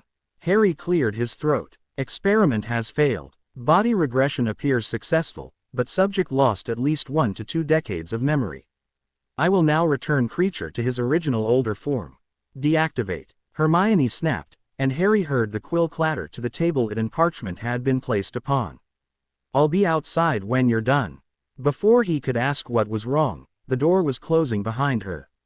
Harry sighed, taking a moment to lean back in his chair, an ache developing in both his neck and his bottom from sitting so long already in one position. Then he looked at Creature dead on the floor, and set about putting him to rights again. 2 hours later, Harry found her light curled up on his bed, a green sheet thrown over her legs. We'll try again, he said softly, uncertain if she was asleep. I know, she wasn't. He walked closer, sitting on the edge of the mattress. Will you tell me what's wrong? There was a moment of silence, then her hand touched his own, fingers twining with his. Just another difference in what we see, I think. It was very disturbing to watch you tear apart and transfigure skin and bone before threading it back together. It threw up. Her voice jerked. Harry ed in a breath and swung his legs over, laying down so they were face to face. I'm sorry, I didn't think what the process might look like to you. He felt the bed move as she shook her head, blue-violet light shifting. I'm fine, I just don't do well with bee blood, not after, the tea-troll. She growled the last, and her hand tightened on his. It's silly, and I feel stupid for responding that way. I'm not going to stop watching the experiments, so don't even say it. Harry snapped his mouth closed. He had been about to suggest just that. I'll get used to it. This is part of science, it's not all clean and magical. Sometimes it's messy. Is Creature all right? Harry reached out with his other hand until he felt her warm shoulder, then ran it down her back with soft motions as he replied. He's fine. A bit disappointed to still be old and wrinkly. She laughed choppily, then shifted until he felt her breath against his cheek. Soft skin touched his own, and his vision narrowed until all he saw was the beautiful shades of her pattern. Despite the situation, he very much wanted to roll her on top of him and bathe in her light. He was very aware of the fact that they were in his bed, a situation he had never been in before and one he was probably enjoying far too much. Then Hermione's face rubbed softly against his own, and he felt the drying liquid on her face, smelled the salt of tears. All thoughts of were pushed to the back of his mind, far less urgent than the fact that his Viola was feeling wretched. Harry pulled her closer and held her against him, her hair falling over one hand, the other clasped tightly with hers as he whispered in her ear. It was just the initial experiment. We'll try our other ideas, 1 a week for the next 2 months, as we planned. If they all fail, then we get another elf. I'm not sure I even want to succeed. When Hermione jerked in his arms, Harry made a sound of amusement. I don't want to make something live forever. It seems like a big responsibility, being the fountain of youth. I have enough unique abilities on my hands to last me a lifetime. Her mouth lifted in a reluctant smile against his neck. You're probably right. We're going to try anyway though. Yep, Harry said, and laughed in earnest. If the possibility exists I have to know, even if I regret it. I'm sure every scientist who discovers something of magnitude feels somewhat the same. Like your idol, Hermione had begun to refer to Albert Einstein, the German physicist whose work Harry studied so thoroughly, as that. Harry rather hoped he was his role model instead. If he had half of the intuitive and insightful nature Einstein had, surely he would see much more clearly in solving his own problems. But then again, Einstein was still just a man. He had no doubt struggled just as much with his own discoveries, and also with what they had brought to light. One simple equation that had eventually led to the creation of a weapon whose scope was far greater than anything that the wizarding world had ever created. Harry strongly felt that even fiendfire was inferior to a Muggle atomic bomb. Hermione yawned and relaxed. After a moment's thought, Harry grabbed the pattern of the green blanket under him and pulled it out to settle it over them both. Just a short nap, Hermione murmured to the pillow. Harry lay his arm back over her shoulders, breathing in her unique scent with a pleased sound. Okay, all of the experiments failed. By the time March came to an end and April began, both Harry and Hermione were sick of testing anything at all on Creature, who, while patient, was still just as needy of Harry's energy as he had been at the beginning. Harry liked being used a drug even less than the thought of being a pseudo-youth elixir. "We've done all we can do," he told Hermione with a slashing gesture towards the notebook in her hands. "There's nothing left to try, unless you're ready to do invasive experiments on his inner organs." He didn't have to see her light pulse in agitation to know that thought disturbed her a great deal. While she hadn't gotten sick during any of the other experiments they had done, she obviously didn't like them any better regardless. Who could blame her? "We'll go to the registry office after the end of the school year then and start searching for a reasonable house elf contract," she said, and arms of light waved erratically. "I have to start studying for finals on the weekends. Then we're agreed to close this project." She sighed, but walked to the desk and dropped the book on it with a thump. "Yes. Temporary findings is that memories and personality are directly related to a pattern's age." She paused, and he felt her gaze on him. "You're aware that this probably won't apply to humans. If the soul contains the consciousness and is a separate element, it could reasonably be taken from an old body and put into a new one. Just like the silver of Voldemort you destroyed." He grimaced. "Yes, I don't feel like testing it though." She sniffed. "Believe it or not, human testing isn't regulated in the wizarding world as long as consent is obtained. The rules are far more lax than in the Muggle world, where they actually care enough about people's lives to ensure things are done properly." Harry snorted in response. "Until the Ministry finds out we're doing experiments on souls. Magic relating to souls is considered dark magic, and therefore illegal." Hermione sighed. "I know. I can understand why, even if I don't completely agree with it. You have to research somehow." "You can," Harry returned, "if you work with the unspeakables and never share your findings with anyone but the Ministry." She laughed, walking closer to hook her arm with his as they left the Leary. "And we both know that will never happen. I firmly believe knowledge shouldn't be kept secret." Harry raised a brow. "That's not true. You think we should keep the full extent of my abilities secret." Her fingers pinched him. "That's not the same." Harry rubbed the painful spot and grinned. "Hypocrite." Her light danced closer to his and he jumped away in response before one hand could swat his head. "I am not. I'm," she sniffed, "selfish. The only person who can hide knowledge is me." Her voice was amused. Harry laughed. "That's the definition of a hypocrite in one sentence. Congratulations." She lunged for him and he dodged, heading for the kitchen at a run with a quick look for obstacles. "Come back here," she demanded behind him, laughter making the command nothing more than a friendly suggestion. Harry's smile widened. He jumped around Creature and headed through the kitchen. "Make me." He tossed the words over one shoulder. "Oh, I will." Her voice was full of determination. He had enough time to see the green and orange of her wand in one hand. Then his world became blue-violet and he stumbled to a stop. The fiend had cast a wordless bubblehead charm on him. When had she practiced wordless incantations? "Now, what am I going to do with you?" Her voice came closer, satisfied, and Harry was too thrilled to even bother dispelling the charm. He smiled, blind as a bat in broad daylight. He certainly hoped that whatever she decided to do it lasted a long time. "We're ready, my lord," Crouch said in soft, eager tones. Behind him, hundreds of eyes glowed in the darkness with pale fire. Tom Riddle turned, adjusting the sleeve on his long robe over his wand holster. He met the fervent eyes of his closest advisor, saw the madness there in the two bright gaze. His glanced at his other Death Eaters, embled like a group of young wizards about to pull some elaborate prank. Excitement with just a hint of fear. Fear of a 16-year-old boy, who may or may not have been prophesied to stop him. A boy who had spelled his own defeat not once but twice. The savior of the wizarding world. They knew the roads he traveled and the muggle conveyance that often carried him. The Aurors who guarded him were easily followed from one warded location to another. The ministry, so diligent in protecting and watching their savior that they did not watch their own backs. Riddle would see how the boy and only 2 guards fared against the Inferi. Harry, leaning back in the punger's seat, saw the wall of magic coalesce in front of them. "Stop," he yelled, and jerked forward against the seatbelt as his uncle stomped on the brakes of the automobile, the tires shrieking in protest. But they still hit that wall, the front of the car crumpling, metal collapsing. From behind them, cars honked in confusion. Harry blinked, and the wall that had crushed the front hood disappeared, leaving behind something else. "God help us," his uncle said hoarsely, and Harry hissed a question.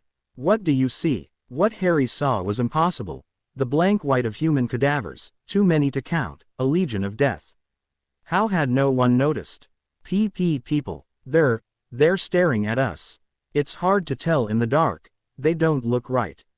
They aren't right. It was supposed to be dark. The sun had set hours ago, before his uncle had picked him up from Grimmauld Place after a long day at the office. "Stay here. Lock the doors," Harry said to his uncle, and didn't protest when he heard the man rapidly dialing some number on his cell phone. He opened his door and slipped out, holding his staff in one hand. Behind him, on the sidewalk, the 2 Aurors who had been following above them on brooms rapidly approached, one landing beside him with a quick clap of boots on asphalt. "Mr. Potter, come with us, now. You are in great danger."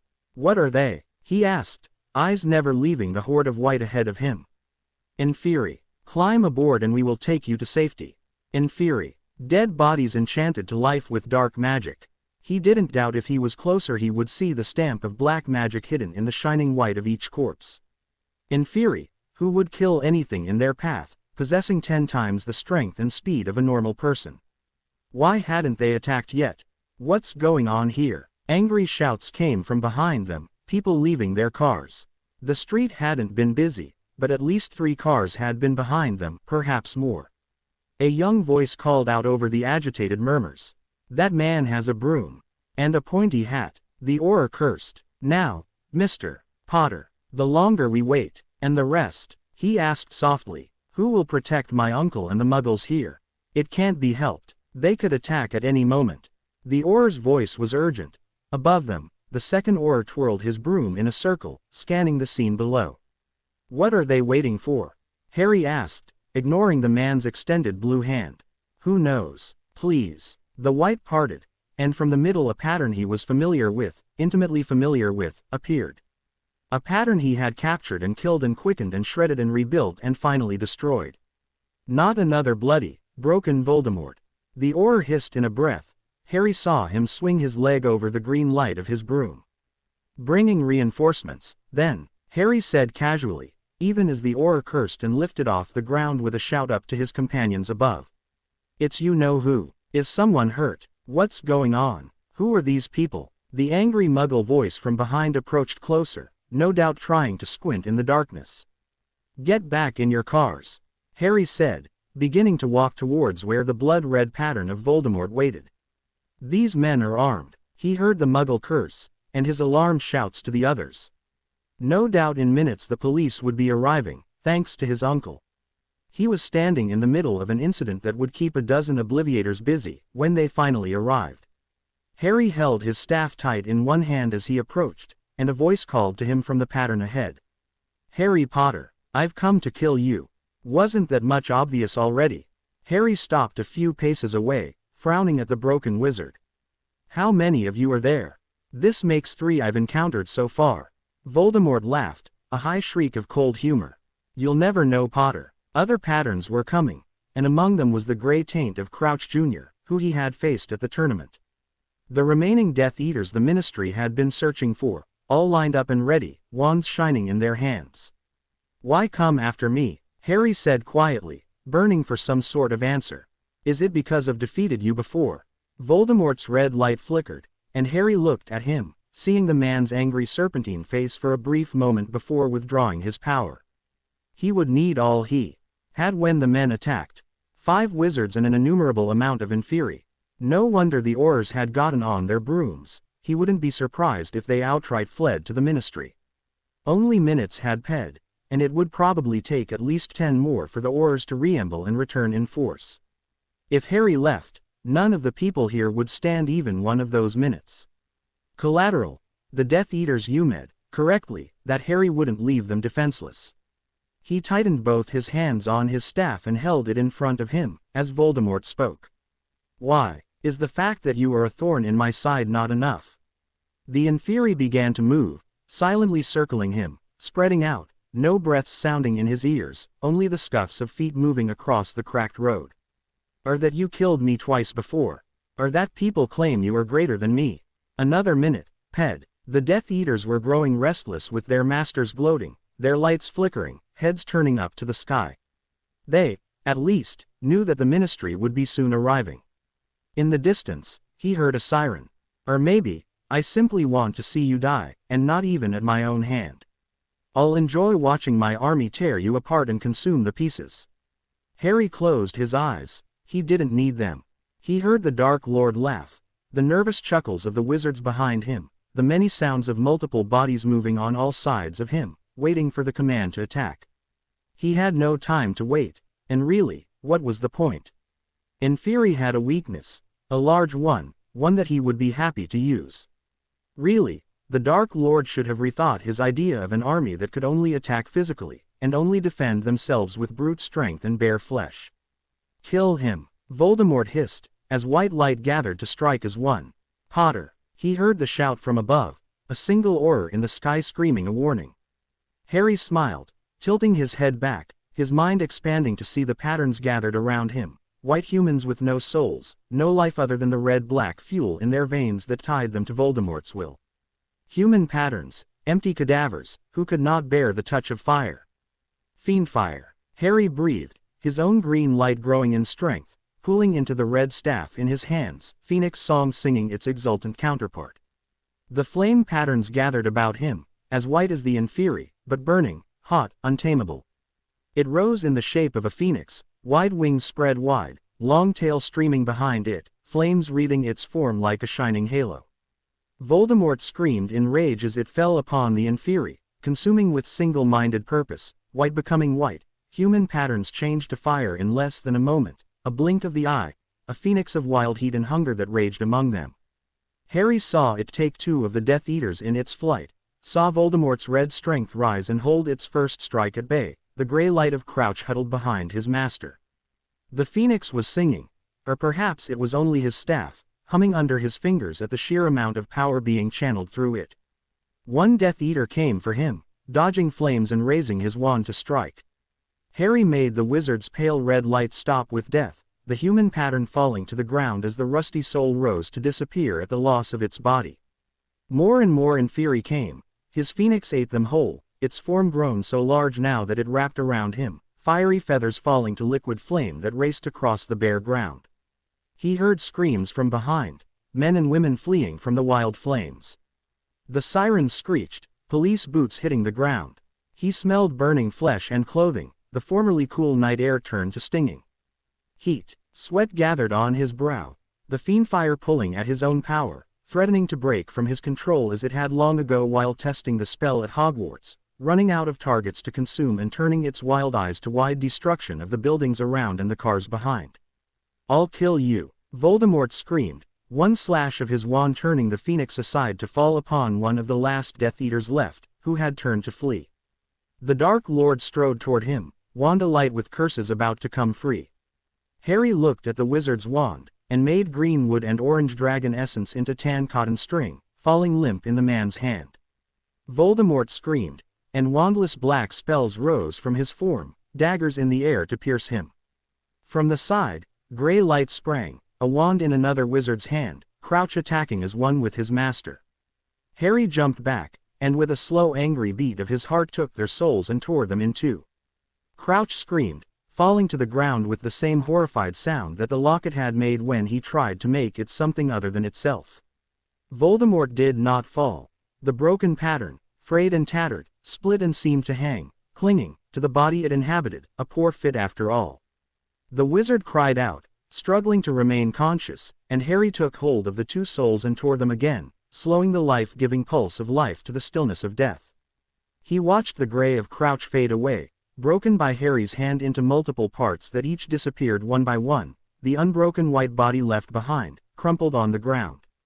Voldemort went to his knees, and Harry looked at him, saw eyes wide and still, orbs in a skull that no longer held consciousness inside of it.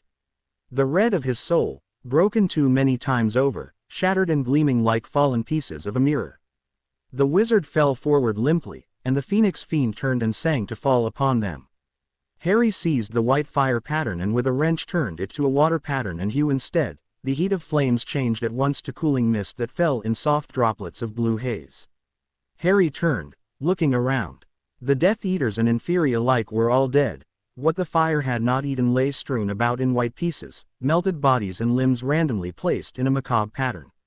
The buildings that lined the street appeared untouched, and his fire had never reached the cars on either side of the battle, though the empty one nearby looked fairly twisted. He looked at Voldemort again, the man fallen face down on the ground. Something caught his eye, a pattern he had never seen before, a hole on the hand of the dead white body. But it wasn't a hole, it wasn't a shadow, either, it was light. A light that did not shine, a light made of shadows. Something that made no sense and correlated with nothing he had ever seen before. Harry knelt, looking closer at the body, and saw the shadow light attached to a ring, one made of a gold alloy, the sharp crispness of its pattern enveloped by the odd pattern that rested within a stone inside it. He reached out and pulled the ring from the dark wizard's body, then stood, looking down at it in his hand. Had it something to do with the Inferi? Or the reason yet another part of Voldemort had attained a new body? Or something else entirely? The non-light of the stone mocked him, triangular patterns of bright shadow, an impossibility he could not explain. Harry, his uncle called cautiously, and Harry slipped the ring into his pocket, turning again to see his uncle standing next to two men wearing the pinpricks of metal badges, policemen. Mr. Potter, the second Auror, who had called his warning from above, landed beside him, tall broom in hand. He heard the policeman cursing, his uncle trying to explain haphazardly what was going on.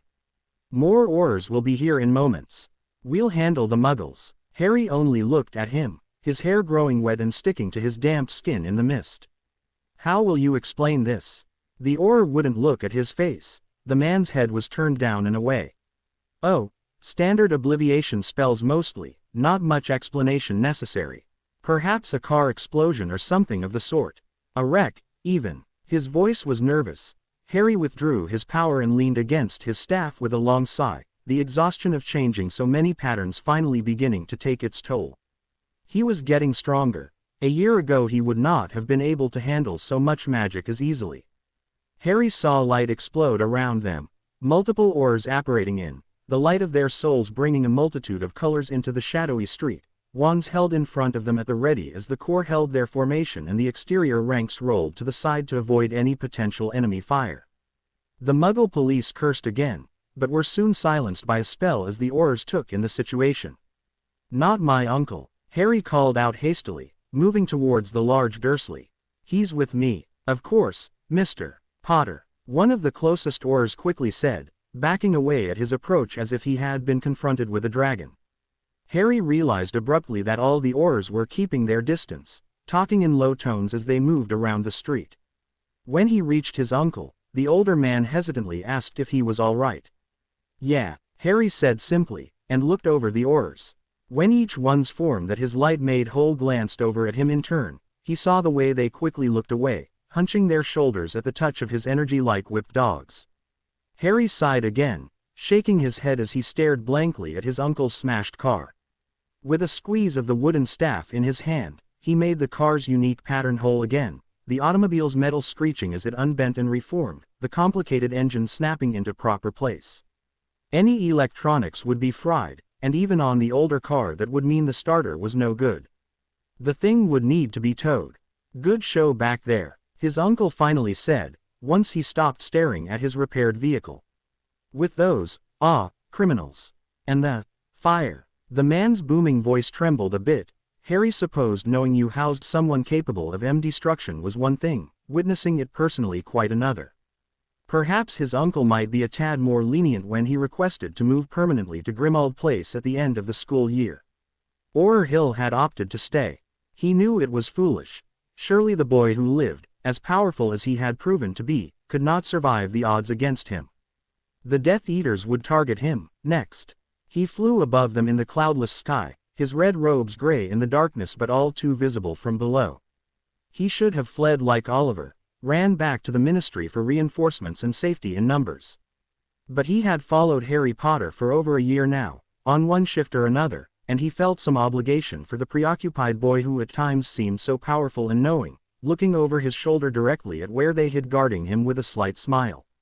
And yet, at times, so fragile, stumbling on a curb, jerked away from running into a plastic Muggle sign with a sharp tug of his Muggle-born companion. It had not happened as often lately, but Hill remembered each time the teenager had faltered and misstepped because it was so at odds with the powerful figure that had summoned a dragon from the stone under his feet with only a wave of his staff. It made the boy human, less a sorcerer and more a teenager. An impression only heightened by the way the boy snuck off with his Muggle-born girlfriend to a house in London, reminding Hill of his own young loves, stealing in alleyways with a mischievous grin. Now, the boy who he had watched so closely faced off against his enemies alone, nearly surrounded by hundreds of pale and fury, a Dark Lord and his remaining minions. A Dark Lord who should be dead. Hill had seen the grotesque infantile version Ed himself, standing by the minister as it happened. This man was not a misshapen child. He stood tall, so similar to the Dark Lord who had terrorized the Ministry when Hill was only just entering Hogwarts. Was it really him? Had some Death Eater merely taken on his appearance? It would not be beyond them. The Dark Lord look-alike approached Potter, called out some threat in a loud voice. Hill barely heard it, and Potter's reply was lost to the wind in his ears. Hill flew lower. He doubted a few feet would matter, once the inevitable duel took place. Potter spoke again, a quiet murmur.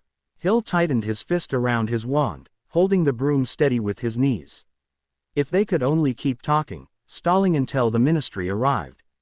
Hill ed in a breath when Harry Potter's eyes began to gleam in the dark light, their green irises letting off piercing light, power thickening in the air and thrumming in his own heart, a pulse of foreign energy touching him that he did not expect, making his broom waver in response. Why, is the fact that you are a thorn in my side not enough? The pale wizard spoke loudly, and Hill saw the Inferi begin to rotate and waver, creeping closer and around the teenager, eyes locked on his form like Kneazles stalking a mouse. Or that you killed me twice before. Or that people claim you are greater than me. Twice before. Was this wizard claiming in fact to be the Dark Lord resurrected? That was impossible. The Death Eaters spread out as well, some uneasily looking at the Inferi nearby, even as Hill heard Muggle sirens drawing closer. It would be a bloodbath if the Inferi turned upon the Muggles next, as they doubtless would. Hill could try a few flame spells, but he doubted he would get many off before the Death Eaters took him down. If only the Ministry would hurry the hell up. Or maybe, I simply want to see you die, and not even at my own hand. I'll enjoy watching my army tear you apart and consume the pieces. The wizard continued, mocking, smiling with sharp teeth, slitted nostrils widening in excitement. Hill watched as Potter closed those glowing eyes. Was the boy not going to even try to fight? The wizards in dark robes laughed, the Inferi beginning to crouch in preparation of a strike. Hill saw the wizard lift his wand, gesturing toward the Inferi, the blind boy's eyes still closed, head tilted back. Potter, he yelled helplessly in warning despite himself, trying to get the boy to do something. Surely he could recreate his dragon. Use fire. Did he know nothing of Inferi? The Inferi began to pounce at the wizard's urging, a wave of dead human flesh ready to rend and tear and feed. Harry Potter smiled, his lips moving with some spell, the runes carved into the staff in his hands beginning to shine. White hands with dirty black claws reached for his torso, teeth snapping towards his skin, and Hill lifted his wand only to be suddenly tossed back high into the air as a wave of heat flooded from the boy, fire on its heels with feathered wings spread wide and open, a regal neck lifting in some song he couldn't hear with his own ears, only felt trembling in his bones. Fiendfire. The boy had cast Fiendfire. Hill, like all Aurors, had seen it only in training, enough to recognize the illegal dark spell if he ever saw it, enough to know that he could never possibly control it. The Inferi cowered, and then the Firebird fell upon them, every piece of flesh its fire touched vanishing like air, consumed by a hunger far greater than their own. It swooped around Potter, the roar of its fire pushing him farther and farther up. Inferi burned away with each beat of its wings, dozens and dozens, some completely, some only losing heads and torsos and hands and feet, anything the flame touched. The bird flew through two of the dark-robed wizards, and they vanished as quickly as the Inferi. Fiendfire knew neither foe nor friend, consuming equally those weak to it as those strong. The pale wizard who so resembled the executed Dark Lord managed to hold it at bay for a moment, turning it aside, speaking some spell that made his ears burn. To Hill's astonishment, the Firebird left the wizard behind, turning to seek easier targets still proliferate around Potter, circling wildly and growing larger, beak open, feathered flame streaming heat and fire. Another Death Eater dodged the flame and leapt toward Potter through its coils. Before Hill could even think to shout another warning, the wizard dropped face down to the ground. Dead. How? Hill abruptly noticed that Potter's gleaming eyes were open, leaving the prone form before him to look towards where the leader stood. The Fiendfire wrapped around his standing body like a protective shield, its extended wings sweeping up in fury as they approached, mindless, at the bidding of their creator. Hill had never heard of the flame spell used in such a way, had not known it was possible. The pale dark wizard screamed something, lifting his wand, flicking the Fiendfire aside again to kill one of the remaining Death Eaters. Harry Potter only watched him, emerald light growing stronger, the staff in his hand shining brightly enough now that Hill could not look directly at it even through the swirling fire. Potter still did not move, as the Dark Lord approached, and Hill saw no spell spoken or light fly as the raving wizard's wooden wand was transfigured to limp string, which was then tossed aside with an angry scream as raw power rose from the man, making the Fiendfire back away from Potter's form like a cowering child. Potter only stood, motionless, as spell light rose to fall upon him. Movement. To the side, the long-hunted Crouch Jr. raising his wand, more curses cast out. Then, finally, the boy jumped back, and even as Hill saw the cast spells falter and splash against empty pavement, Crouch screamed in horror as the Dark Lord froze in place. Potter had cast no spell that Hill could see. Crouch fell to the ground, howling, scratching at his hair, pulling it, eyes rolling in the back of his head as he thrashed. The boy blinked those eerie glowing eyes, and the wizard who looked like the Dark Lord yelled out some garbled sound, shuddering, as Crouch's thrashing abruptly stopped, the wizard going still on the ground, face turned slightly, blank eyes staring dead across the black road. The Dark Lord fell to his knees, eyes sightless, as Potter looked at his kneeling form with clinical detachment, no pity or sorrow on his face, only mild curiosity. His blind eyes gleamed emerald, roving over the wizard's robed form as if he could actually see him on his knees. Then, the wizard fell forward to crunch with a broken sound upon the pavement, as Potter's Firebird flapped its wings and opened its beak to take the offering. Hill watched, feeling oddly distanced to the situation, something like shock at what he was seeing flowing through him, as Potter flicked his tall staff in an annoyed motion, and the dark magic changed from hungry fire to cool misty rain. Hill, above it, only stared, numb. Potter turned in a circle, energy streaming off him, looking around like he was cataloging the damage done, that odd light in his eyes that made Hill both fearful and longing to have it upon him, wondering wildly what might happen if he met Harry Potter's gaze when that light shone from them. Would he die, too, screaming like the Death Eaters? Hill shivered, that foreign energy he now knew was Potter's touching him, and he began to reluctantly descend, keeping his distance at first from the boy who was now kneeling beside the face-down wizard. The boy's uncle called out his name, and Hill shuddered as the boy looked at the three muggles who stood far across the street. But they didn't scream, or die, only stared with fearful confusion. Hill remembered, abruptly, that he had a job to do. He landed, gruffly urging the teenager that he would take care of the muggle law enforcement. But he couldn't meet his eyes, couldn't forget the way Crouch had screamed like he was under the Cruciatus curse, being flayed alive from the inside out. He felt the boy's eyes on him like a physical touch, fingers seeming to rove over his very heart and magic with a proprietary gaze. "How will you explain this?" the boy asked absently, and Hill wet his lips and cleared his dry throat. "Oh, standard obliviation spells mostly, not much explanation necessary. Perhaps a car explosion or something of the sort. A wreck, even." And just like that, the touch was gone, the energy leaving him cold and oddly alone. Against his better judgment, Hill glanced up, and found the boy's gaze as normal as it usually was, no sign of the gleaming eyes present, the scars framing his unfocused eyes, pale lines on his skin from one side of his face to the other. The boy turned to lean against his staff and sighed, looking away from Hill in obvious dismissal. Hill moved away stiffly towards the Muggles, just as the ministry finally arrived, too late to be of use for anything but damage control. And still hearing Crouch's tortured screams, Hill raised his wand to begin obliviating. Harry stepped away from the idling cab, his uncle remaining inside, as he approached the Grangers' house. He hesitated only a moment before ringing the doorbell. He was tired, and it was late. Past midnight, in fact, by the time a wrecker had been set up to tow his uncle's car and a cab had been called. Statements had been taken by confounded police, and Harry had to deal with the looks cast at him from the oars nearby. It hadn't escaped his notice, either, that he had not been followed away from the scene by guards. And as much as he had wanted to simply go home and fall into bed to sleep off the growing magical exhaustion, he knew Hermione received the morning paper, and had no doubt at all that the Daily Prophet would rush through some sort of special edition of the night's events. She would worry first, and be angry later, that he hadn't heard her he was safe. "Harry, Mr.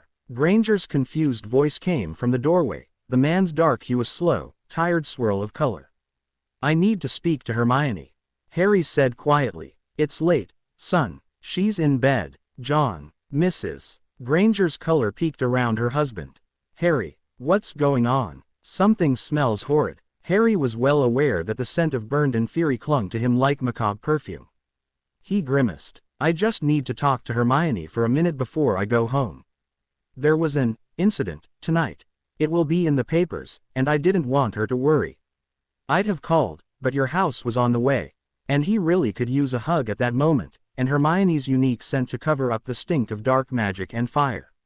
Her soft hair on his face, her warm hands around him, her color blocking out the chaotic light of the world. "Of course, dear." Mrs. Granger moved away with swift efficiency, and Harry stepped inside at Mr.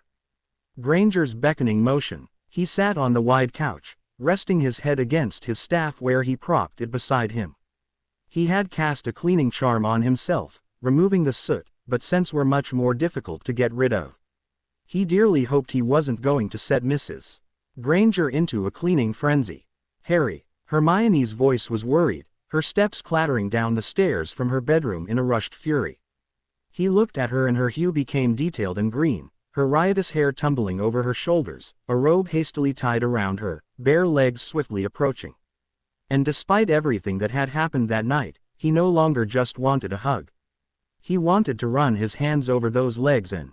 "Harry, what happened?" He blinked and let his look fade away with a shake of his head, Hermione falling into the seat beside him. And with a deep breath, he started at the beginning in his uncle's car. Jane Granger shivered when she saw the teenager's eyes glow. "My goodness, I'll never get used to that," she mumbled to John, who leaned against the door jamb beside her, watching as their daughter rushed to sit beside Harry. "It's just so unnatural." It didn't help that only one solitary lamp was on in the living room, the darkness only made the glow more eerie. John grunted and Jane continued, her hands beginning to restlessly pluck at her pajama shirt's hem. "Should I make cocoa, you think? How long will Harry be staying? I saw a hackney outside. It's going to be a dreadful fee if he's left waiting out there for very long. Was Vernon inside? Should we invite him in? Look at the poor boy. I was thinking we ought to just let Harry sleep on the couch tonight, though a shower is certainly in order first. If it's going to take very long for him to tell his story. It's past midnight already, dreadfully late. We all ought to be in bed at this hour. Do you think Harry is all right? Besides that smell." Her husband was frowning at the two on the couch, and Jane looked over to see Hermione practically crawling into the young man's lap, wrapping her arms about his shoulders. If the boy didn't look so distraught, she would have had to protest. For appearance's sake, of course. Jane herself had done far more than crawl into boys' laps when she was 17. Though, not in her parents' living room. In front of them. John cleared his throat, and Hermione's head whipped around with a stubborn flash of brown eyes. Jane knew that look. She saw it often enough in the mirror. Her daughter wasn't going to budge. John grumbled and turned away, sidestepping hiss as the cat came to investigate the commotion. "I'll let Vernon know the boy's staying the night." On the couch, he stomped off, and Jane repressed a smile. Her poor John, refusing to see that his little girl was all grown up. "Who wants some hot cocoa?" she called out cheerfully to the couple on the couch. Hermione stood beside the sofa in the early morning light, watching as Harry slept, her mother's plush comforter thrown over his torso, his bare feet hanging over one arm rest in a position that looking anything but comfortable. Despite it, he slept so soundly she doubted she could wake him with an air horn. She hadn't slept well, herself. Thinking on Harry's words, the things he had done. His voice as he whispered the realization that finally sunk in as she held him in her arms. "I didn't just kill them, Hermione. I looked at them and I shredded their souls." Worse still was how very easy it all had seemed when he told it. A single thought, and a person was worse than dead. But that was both the horror and the wonder in magic. With only a thought and a desire, nearly anything was possible. "Hermione," her mom whispered from the kitchen. "It's here." She turned and tiptoed out of the living room, looking at the large white owl that preened on the windowsill under her mom's attention. In its claws was a rolled-up newspaper. "Time to see what rubbish the wizards will spin about it all," Hermione muttered, claiming the paper, as her mother cooed and offered treats to the smug bird. She only had to look at the headline to know. Hill said, his eyes glowed. Rufus heard one Auror whisper to another in the long hallway. "And we saw burned bodies everywhere." Hill's seriously spooked. "When we got there, Crouch was just dead on the ground, like he'd been hit with a killing curse." Another added, "Though Hill claims he didn't see one cast. And this Voldemort look-alike was face first on the ground, dead too, same thing. Course, it was probably just another crazy Death Eater who'd transfigured himself or somewhat. Maybe we've got 'em all now." "You mean, Lord Potter's got them all," the third snidely said, and the first two Aurors nodded their heads in slow agreement. Rufus turned away, ducking back into his office, closing the door with a loud slam. He limped to his chair and let himself settle into it, one leg stretched before him to rest while he looked at the embellished newspaper on his desk. "Lord Potter, the blind sorcerer, attacked in Muggle London. Destroys Death Eaters with only a look." Below the headline, a bare summary of events were displayed, all the facts that the media had been able to garner overnight. The Muggle authorities, obliviated, the Muggle press, satisfied with a yarn about exploding cars and gang warfare.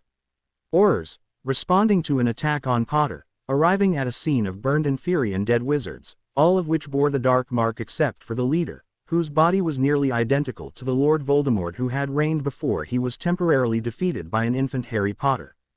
And best of all, for the eager wizarding public, that Potter himself, the now widely dubbed blind sorcerer, had been responsible for it all.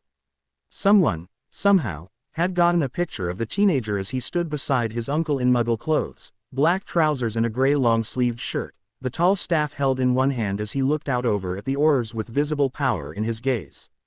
Power that you could see even in a black and white moving picture in a crinkled newspaper. And Hill, blast the fool, had given an interview to the eager reporters without consulting himself or the head Auror first, spouting shakily about the teenager's glowing eyes and power. Claiming the boy had merely looked at the dark wizards and killed them. He would be reprimanded, but the damage had already been done.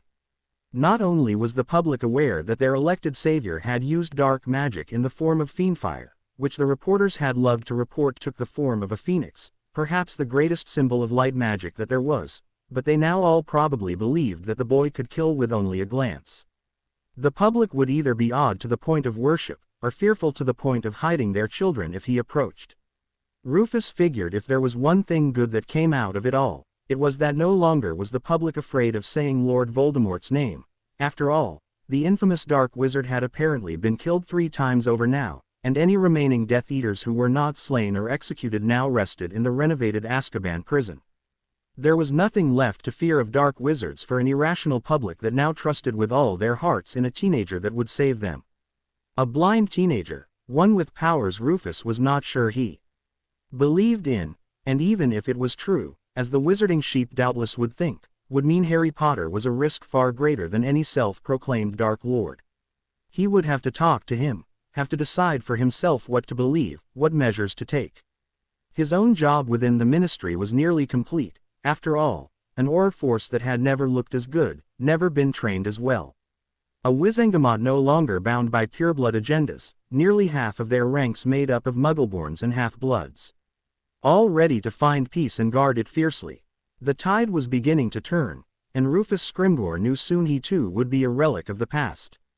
Albus Dumbledore heard the news from Kingsley, and he did not for a minute think that the body killed by Harry Potter was anything other than Tom Riddle himself. The force that Severus had been spying on for months, destroyed, in one ill-fated attempt on a boy's life, though the Daily Prophet obviously exaggerated grossly about the boy's power. It was the prophecy, once again, striking true to its word. And one less Horcrux to worry about. Neville Longbottom and Ron Weasley left the headmaster's office for the 6th time during their 6th year, exchanging disappointed looks as they descended the spiraling staircase. Both had been ecstatic to be given some exciting task to do that year. Their 5th year at Hogwarts had been so ordinary and dull that they regretted complaining so bitterly of the events that preceded it. At least then they hadn't been bored. Ron scratched the back of his neck and sighed. Nothing. We've even found 2 hidden rooms and 1 pageway not on the map, and still no stupid crown. I'm beginning to think the thing doesn't exist. Neville was far past beginning to think it. From the very beginning he had been doubtful that Rowena Ravenclaw's diadem was anywhere near Hogwarts, even though her daughter's ghost had reluctantly described the object to them personally. Surely someone would have found it by now. And now term is almost over. Ron continued. I'm about to roam the grounds as a wolf just to see if that might give me new perspective. The moon rises in just a few days, worth a shot. Neville scoffed and shoved Ron from the side, rolling his eyes. You know good and well the ministry would yank your enrollment here if they ever caught wind that you left the warded room, Wolfsbane or no. And there's students here who would delight in reporting us. Ron's brown eyes glinted with gold in response, but he said nothing. Neville looked down at his shoes. Well, maybe not. I guess things are different now. Different was one way of putting it. Enrollment at Hogwarts had dropped by nearly a fourth after the tournament, and their numbers had already been lowered before that with the events of their 2nd and 3rd years. What remained now of Slytherin were those from neutral families, and the odd group of half-bloods that had been sorted into the pureblood house, a development they had found to be most uncomfortable. The only rival they had once had, Malfoy, had gone from a loud, bold and sarcastic nuisance to a silent, wickedly sarcastic loner. In their 5th year, Hogwarts had been oddly silent, the headmaster often absent on tasks of his own, McGonagall taking over the school with a firm hand. There were less pranks, less jokes. Everyone remembered CL mates gone or dead, every house losing at least one student during the tournament tragedy. 6th year had been slightly different, with a year between them and the uproar of times past, new students coming in, new hope, the world had seemed a little brighter. And with something to do, to focus on, Ron and Neville had spent most of their free time scouring the castle with Dean and Seamus for any hint of the ancient artifact that the headmaster claimed was central to Hogwarts, safety, cursed somehow by dark wizards and hidden within the school. And now, there were rumors that Headmaster Dumbledore was to retire, and not entirely of his own choosing. Neither ministry or school board was happy with the events that had happened at Hogwarts under his watch. Claims that the elderly wizard was failing were abundant, not helped by the way the wizard dressed and the odd things he said at times. They desperately wanted to find the diadem, to give their mentor something back for all they had been given. I'm hungry, Ron abruptly said with a hint of a growl in his voice. You always are, especially this time of the month. Neville sighed, but turned down the corridor that led to the kitchens. The house elves were always glad to provide food for any hungry witch, wizard, or werewolf. It was either extraordinary luck, or fate, depending on who told the story. Ron, eating his 2nd plate of nearly raw steak, happened to roll his eyes at Neville's worried glances over the map where it lay unfolded on one of the kitchen tables. Neville, catching the Gryffindor's sarcastic gesture, lost his famous patience. Fine, you think it's so impossible to find some bloody hidden chamber or wardrobe or crown holder. Then maybe I'll just let you out next full moon and get caught by the Aurors trying to find the stupid mythical thing. Ron, with another eye roll, gestured for another plate from the wide-eyed house elves. Neville jumped to his feet, slamming one fist down on the map, anger and annoyance whirling within him. It's so ridiculous, he said to the room at large, hearing the sounds of cooking still at his shout. If Dumbledore couldn't find it, the headmaster of Hogwarts, how on earth are we supposed to? Sir, Mr. Longbottom, sir, came a tentative query from the side. Neville turned with narrowed eyes, about to deny what was no doubt a plate of biscuits or dessert shoved towards him to quell his temper. House elves thought food solved everything. Pickley knows where a room of hidden things is. Anything hidden at all goes there. Lost socks and broken furniture and knick-knacks and books and where? Neville broke in urgently, stepping forward to grab the scrawny thing's shoulders. At the table, Ron sniffed, looking over at the waiting plate of meat with a mournful glance. Guess I won't be needing that third plate. When the house elf told them how to enter the room, Neville and Ron found it was not on the map, a blank wall where no room should possibly be, a door where none existed. They only stepped inside for a moment, watching their own dots disappear off the map, seeing endless rows of items in every direction. If anything was hidden at Hogwarts, it would most certainly be somewhere in the mountains of trash. With triumphant grins, they left to report their success. Albus spent 3 hours combing through the room of hidden things, marveling at yet another secret Hogwarts had hidden from him. Misplaced textbooks, the detritus of students long gone, wands, parchment, clothing. Objects of power, crystal balls and rusty metal bowls, jewels that gleamed with inner light. Broken and unbroken furniture, cursed and mundane decorations. And on one shelf, inside a leather box, rested an ancient crown, its metal gleam disturbed with rust, the jewels sparkle clouded with dust. An object of great light, enchanted to increase memory and the speed of thought, traits that were often conflated with wisdom, which Rowena Ravenclaw treasured above all other things. It was meant to be used as a guiding force, but great intelligence is not always used properly. When Albus gently touched the diadem, he felt the chaotic power within, a wail howling in his ears as light and dark battled fiercely for possession of the object. The Horcrux was a poison, a darkness intolerable and unwanted. He snapped the box shut. If only he could save the precious artifact, it would be a tool future headmasters and mistresses would find most useful when making the difficult decisions within Hogwarts. But a Horcrux could only be destroyed with the complete and final destruction of its bound object. Albus's face set in haggard lines, and with slow ponderous steps, he left the room and made his way from the grounds to lay another soul to rest. Only 2 more. 2. Merlin help us, and no more. Hermione read the request from the minister out loud, as Harry sat in his bedroom at the Dursley house, carefully beginning the process of packing his things.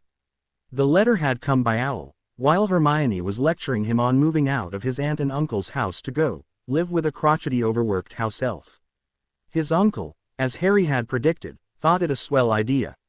The Muggle man was beyond disturbed by the sights he saw 2 nights previous. He had even found reasons to avoid taking Harry to the college campus himself. Harry knew he would come around. The man's fear would eased by time and his mind convincing him it had not been as bad as the first impression gave him. His aunt, of course, insisted Harry reconsider his request to relocate. But Harry was turning 17 in only a few months, and he craved being closer to his laboratory in the Black Leary, where he could experiment in peace and study at his leisure. Aunt Petunia, when she saw he was serious and would not be put off, finally agreed, though she insisted he take a full week to pack and think it over. She still hoped to talk him out of it. Dudley, after all, still had another year before he graduated, just as Hermione did. Children, in her opinion, belonged at home where they could be kept out of trouble.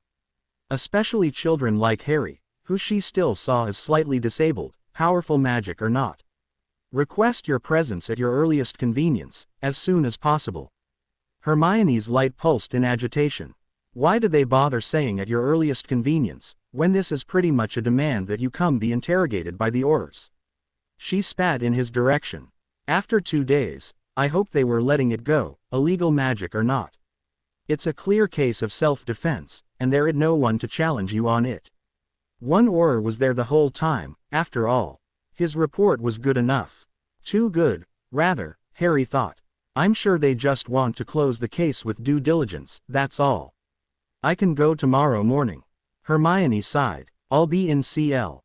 Not that I was invited, but, if you want company, I don't mind skipping one morning. I've gone over my exam preparation 3 times already, and it's all simple enough, once you do the proper reading. Very little extrapolation, mostly memorizing bare facts. She sounded very put off about that fact. Harry smiled. I'm sure I'll be fine. Hermione drew closer, one warm hand touching his own, before she slid down to sit on the bed beside him. Her voice, when she spoke, was low with worry. What will you tell them about the look? Harry ran one hand through her hair, amazed as always with how soft the blue curls were. How hair gleamed with deep light but was still, no life in it. Dead strands of genetic material, but beautiful. The best lie is the truth. What Hill described was merely a way I'm developing to see shapes and objects better, using an extension of my own magic to see details. It's not perfect, and cannot be used for an extended amount of time. An unfortunate side effect is that my eyes give off tangible light, a concentration of my magic focused through the optical lens, which is more visible at night than during the day. I do not have to acknowledge the claims that I have the evil eye, or some such nonsense. The Death Eaters all fell to wandless, wordless magic, not my look. The truth. She sighed, a warm breath against his shoulder. Barely. I don't suppose the minister will push the matter anyway. You did them a public service, and the papers would never let them forget it if they tried to put you on trial. Still, I don't like how they're making you out to be some, well, superhero. Like you're going to solve all their problems now because you managed to off some wizarding terrorists. 4 separate articles stated you should officially take up your seat on the Wizengamot. 2 seats, actually, Harry said with a frown.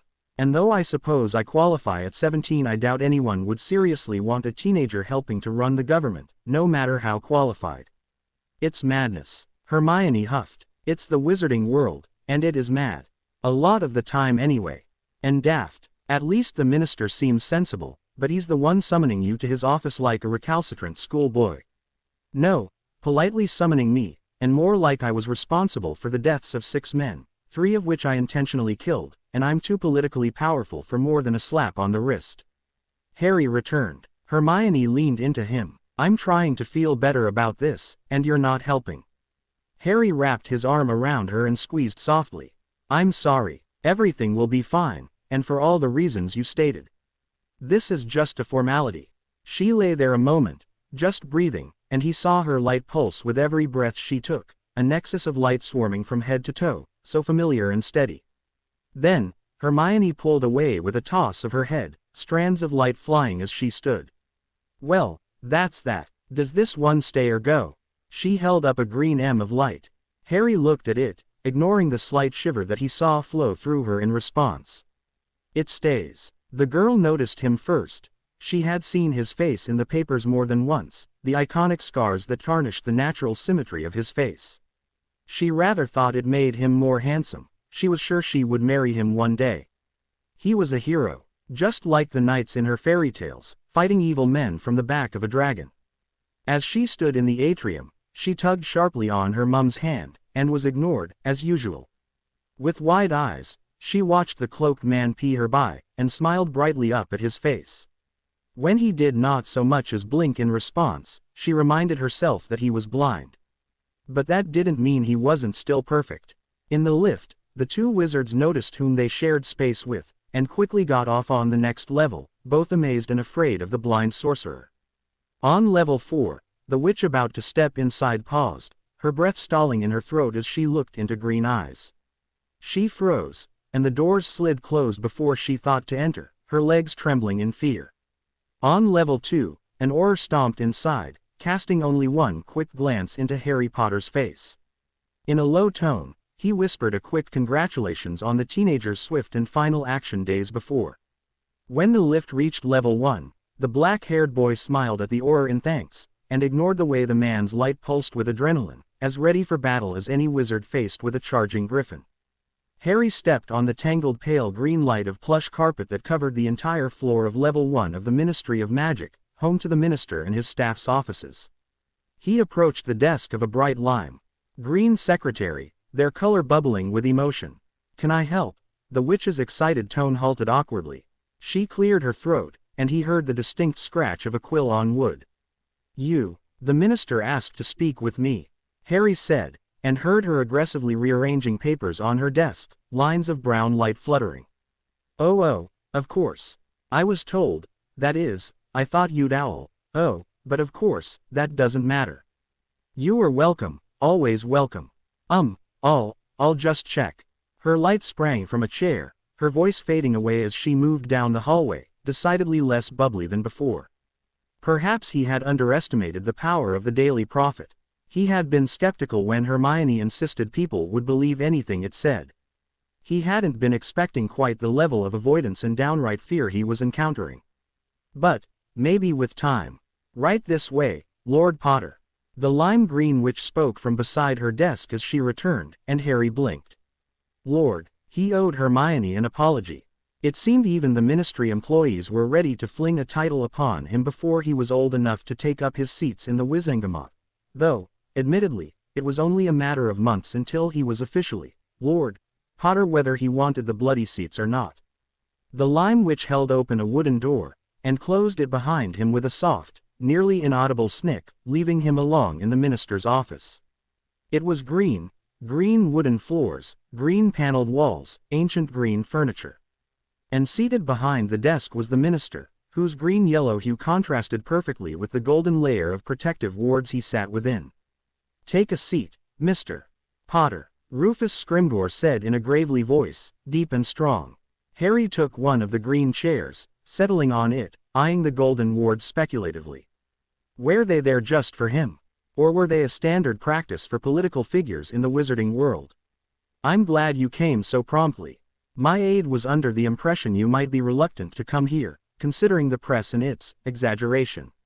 Here was one wizarding skeptic at least, a rare breed in the magical world. When the leader of part of your world asks for a conference, you comply unless you are an idiot or guilty of something. The minister choked out a laugh. "You're frank. I like that." The man resettled in his chair, light shifting over light. "So I'll be frank as well. Auror Hill's interview was a mistake. Such details should not be given to the press, and most certainly not before they are confirmed by the administration to be fit to print. As it is, a firestorm is brewing around you and what the world thinks you can do. I need to confirm or deny these claims, and clarify certain actions Auror Hill said you took 2 nights ago." Harry sat back in his chair and nodded. "I'll be happy to answer any questions you have about that night." The minister made a noise in his throat, and Harry wished he could risk looking to see what facial expression the man might hold. "Are you in fact blind, Mr. Potter?" Harry faced the man's chartreuse light without looking away. "Conventionally, I have some form of mage sight, but it can be lacking. Auror Hill said your eyes glowed, and your movements that day and today show me it is not as lacking as you imply." Harry did not blink at the rapid question. Standard interrogation technique. Not giving the person a chance to think over their answers, and therefore, lie. "I'm testing a new version of mage sight, and it often has the side effect of creating an optical illusion that my eyes glow in the dark. But it allows me to see more detail, if not true colors." "You are aware fiendfire is illegal?" The minister jumped. "Subjects. Just as much as creating inferi, sir. Have you ever tested its use near Hogwarts grounds during your time there?" That question caught him by surprise. Harry paused a second before answering. "I test everything I question, Minister." "What did you question about fiendfire?" "Why it is illegal." His voice was snide. Harry lifted his chin. "The fact that it is both uncontrollable, and can consume anything." A brief pause, then the minister shifted again in his chair. "Auror Hill claimed you controlled fiendfire to destroy the inferi. This implies a lot of practice." The minister was determined to achieve something. Harry wondered just what his aim was. "I did not control it so much as aim it in the right direction. I do not yet know of a way to truly control it." "The truth? Not yet. You achieved a corporeal form, a phoenix. It was stated in several reports that the Dark Lord managed the same in the past, except with a serpent form. My staff's interpretation, not mine. With a sufficient amount of power, fiendfire takes on a semi-sentient life of its own, influenced by the caster. If given enough leeway, it will eventually consume the caster and continue to eat everything around, until the magic that fuels it is spent. That is why it's illegal. Just like the killing curse, Mr. Potter. Magic that kills, that cannot be defended against. Evil, dark magic. The minster was pushing for something, again. Harry frowned. I have not seen or experienced the killing curse since I was an infant. I do not think that any magic is inherently evil, only tainted, broken, by the people who misuse it. Any magic has the potential to be deadly. How did you dispel the fiendfire? The minister switched subjects again, smoothly. Harry had the distinct, fervent wish that Hermione was with him. This was what he got for underestimating the tenacity of a minister who had served as head or during a war. Minister, are you more concerned that I used illegal magic or that I did so without dying? I'm most concerned that you are directly and indirectly responsible for 6 deaths, and yet you sit here as if that fact does not bother you in the least. His voice was dark, and Harry stiffened at the insinuation in it. They wanted me dead, so I defended myself, sir, and with the inferi, I could not be particular about how I did so. Fiendfire cannot be easily controlled, and I had multiple obstacles. I had to keep it focused around me, and not on the muggles crowding the street behind, or hill up in the air, or the buildings beside me. The 2 Death Eaters it consumed were collateral damage from using it as a weapon. Any lesser flame spell would not have had the range or sentience to protect me from so many attacking inferi. I am not bothered that confirmed, wanted murderers died when they were trying to kill me, and would have went on to kill others, including my friends and family. I won't apologize for it. The minister's voice was soft when he replied. Not many people can kill, even when facing death themselves, not and remain so undisturbed by it. Hill claims you looked at Crouch, Jensen, and the unknown Death Eater and they, as he says, screamed and fell dead. If that does not sound like dark magic, I do not know what does. I know you had the capability to capture them instead, just as you captured Voldemort and Pettigrew. There was accusation there, and a measure of truth. Harry didn't falter. I did what I thought best at the time, under pressure. The Dark Lord was powerful, and attacked in tandem with Crouch. Both would have been executed anyway. Both could have potentially escaped. Both were trying to kill me. Would you have done any differently? There was a moment of silence, then Scrimgeour's light flickered and shifted like candle flame in a breeze. I do not know. I only wish you hadn't done what you did, and in the manner you did. And most of all I wish that it hadn't become common knowledge. Harry laughed. He couldn't help it. I wish I had not been attacked at all. All I've ever wanted is to be left alone, in peace. The minister snorted, raising a yellow-green hand to wave in dismissal. Then we will both be equally sorry, for I will have to deal with the press for the next few months, if not until I retire, and you will most definitely not be left in peace. Not for a very long time. And Harry, remembering the people he had encountered on his way to the Green Office, had a sinking feeling that the minister was very, very correct about that. For another hour, Harry sat in the minister's office and listened to the former Auror's barely veiled warnings about further use of dark magic, and managed to deftly sidestep answering too clearly just what he was capable of. When it came time to leave, Rufus Scrimgeour ped through his golden wards to shake his hand, the minister's rough palms calloused from frequent wand work. It meant something, that the wizard left his protective wards behind, meeting him without their protection in place. Was it some form of trust, respect? A gesture that he did not think him a threat? You're in a position now, Mr. Potter, to influence our world. Whether you deserve it or not will not change that fact. You will never simply be an anonymous wizard again, if you ever were. The advice, spoken in a gruff tone, fell between them as Harry stepped away. He nodded his head in response as he spoke. Favor easily gained is just as easily lost, Minister. I don't trust it. The older man walked behind his desk, carefully sinking into his chair, yellow-green light swirling behind golden wards once more. You might last after all, Mr. Potter, if you remember that fact. And behind him, the door swung open as the nervous secretary reappeared to escort him away. Albus Dumbledore waited at the edge of the wards that circled the grand Hogwarts castle. The students had left the week before, leaving the castle empty except for the professors who preferred to summer there and the myriad ghosts and house elves who couldn't leave. His last year at Hogwarts was over, he knew. Too many things tainted his headship of the school in recent years, too many deaths, too many doubts. If he did not respectfully retire now, he would be shamefully cast from the school within a year.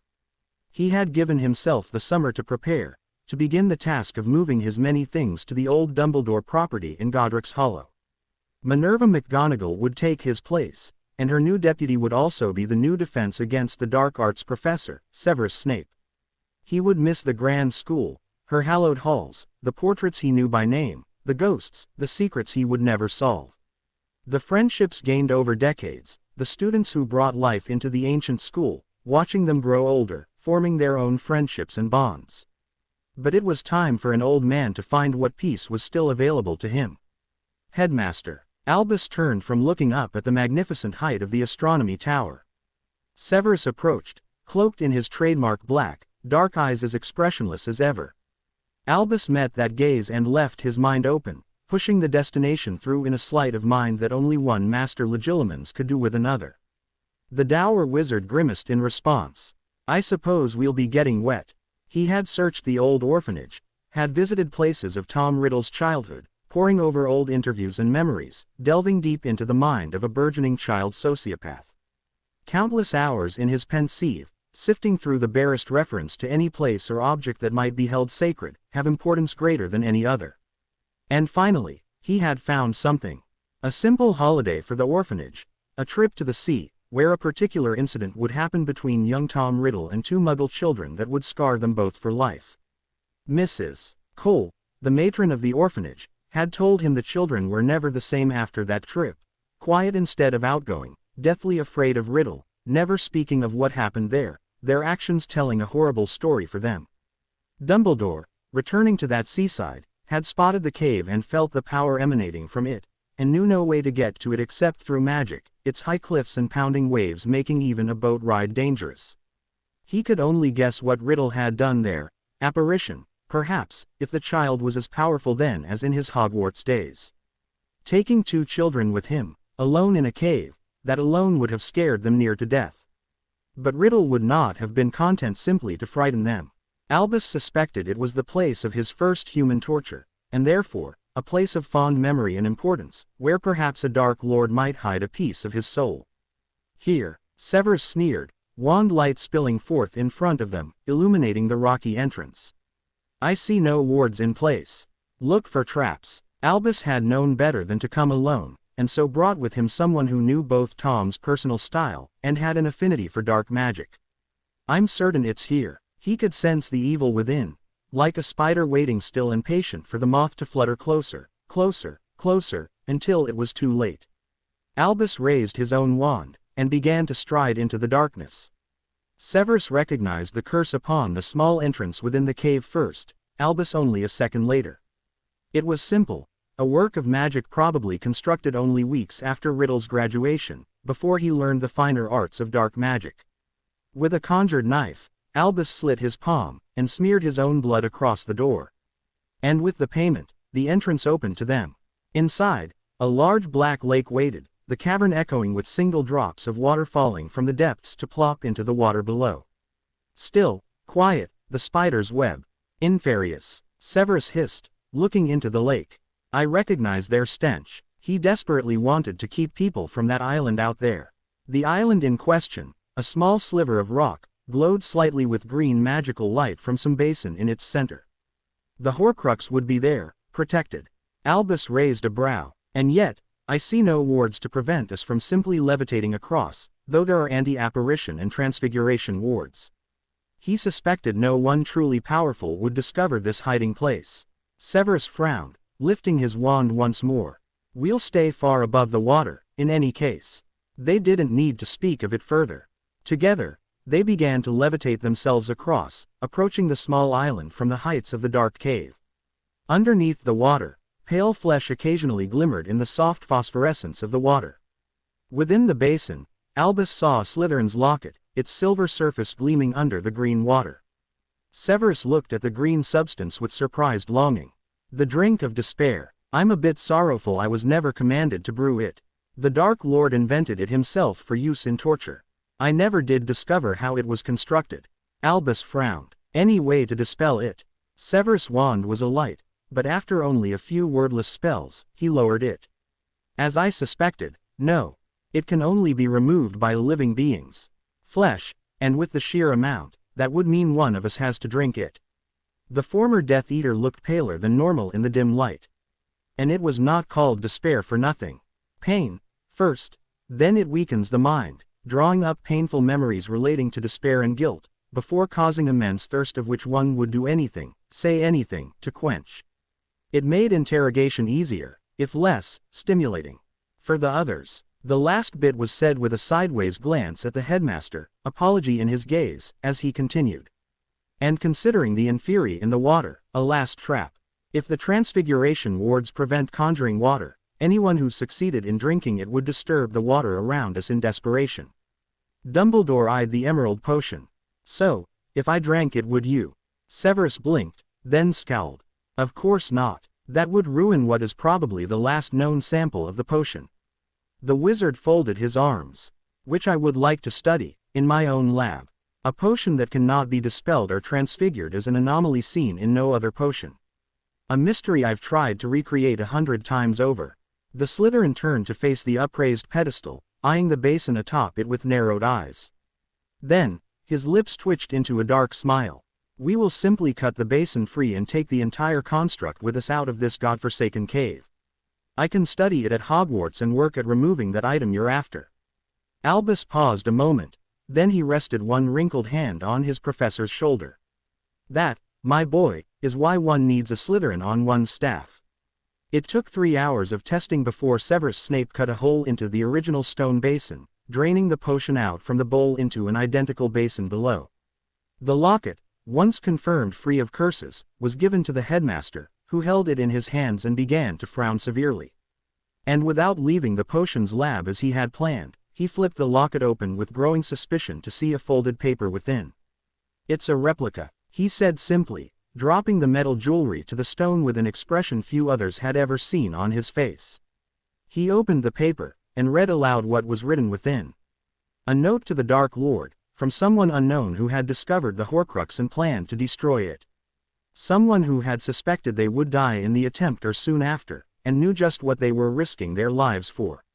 Something to make the Dark Lord mortal once more. Regulus Black. Severus breathed, stepping closer. When he saw the writing, he slowly closed his eyes, shaking his head. The foolish boy. No one ever knew exactly what happened to him. I like to think he fled, one of the few to escape the Dark Lord while he was alive. The Slytherin turned to fix Dumbledore with his black gaze. Mortal. Albus waved away his question with one hand. Exaggeration, I'm sure. The item was certainly powerful, and extremely difficult to destroy. I doubt, from what I remember of him as a student, he would have been capable of the feat. Where would he had hidden it if he failed? The Black Vault. Severus Snape folded his arms across his vault, or the Black House. Both of which cannot be entered without a black. Albus looked down at the paper in his hands, his brows drawing together with reluctance as he slowly spoke. I suppose it is good that one still remains, then. It's for your birthday. Dudley muttered, and Harry narrowed his eyes. They were standing out on the front lawn, alone. Aunt Petunia had summoned him for a family dinner, one Harry well knew was really a surprise birthday party for himself. He had recognized the same pattern of behavior from 3 years before, when a similar party had been thrown. But he wasn't at all sure why Dudley had met him outside on the front lawn, unless it was to stall him from going inside yet. Why that would include a private gift-giving he wasn't sure. Harry ran his fingers across the rectangular object in his hand, the thing nothing but a thick block of shadows. It was roughly the size of a tape, if he wasn't mistaken, underneath smooth plastic wrapping. Why not give it to me inside? Harry asked, and Dudley groaned. I knew you would know. Just like last time, should have had it at a restaurant. The boy grumbled, then fidgeted, one foot aggressively rubbing the GR under his feet and subsequently killing it. His cousin leaned closer, voice dropping to a whisper. It's an audio tape. Harry flipped the thing over in his hands. He had been given audio tapes before. He owned a plethora of them, though his tape player wouldn't work in Grimmauld Place. If he wanted to listen to them, a walk outside was required. Okay. Harry drew out the word, waiting for more of an explanation than that. Dudley killed more GR, then let out a breath. I don't want to imply, you know, that you're not a man. When someone said something of that nature, it usually meant they were about to refute it in the next sentence. Harry narrowed his eyes. But, here it comes. I know you haven't done it yet, so I bought you a how-to book. As Harry stiffened in shock, Dudley rapidly continued with only a deep breath to refresh his lungs. You have to please the women. Let me tell you, that part does not come naturally.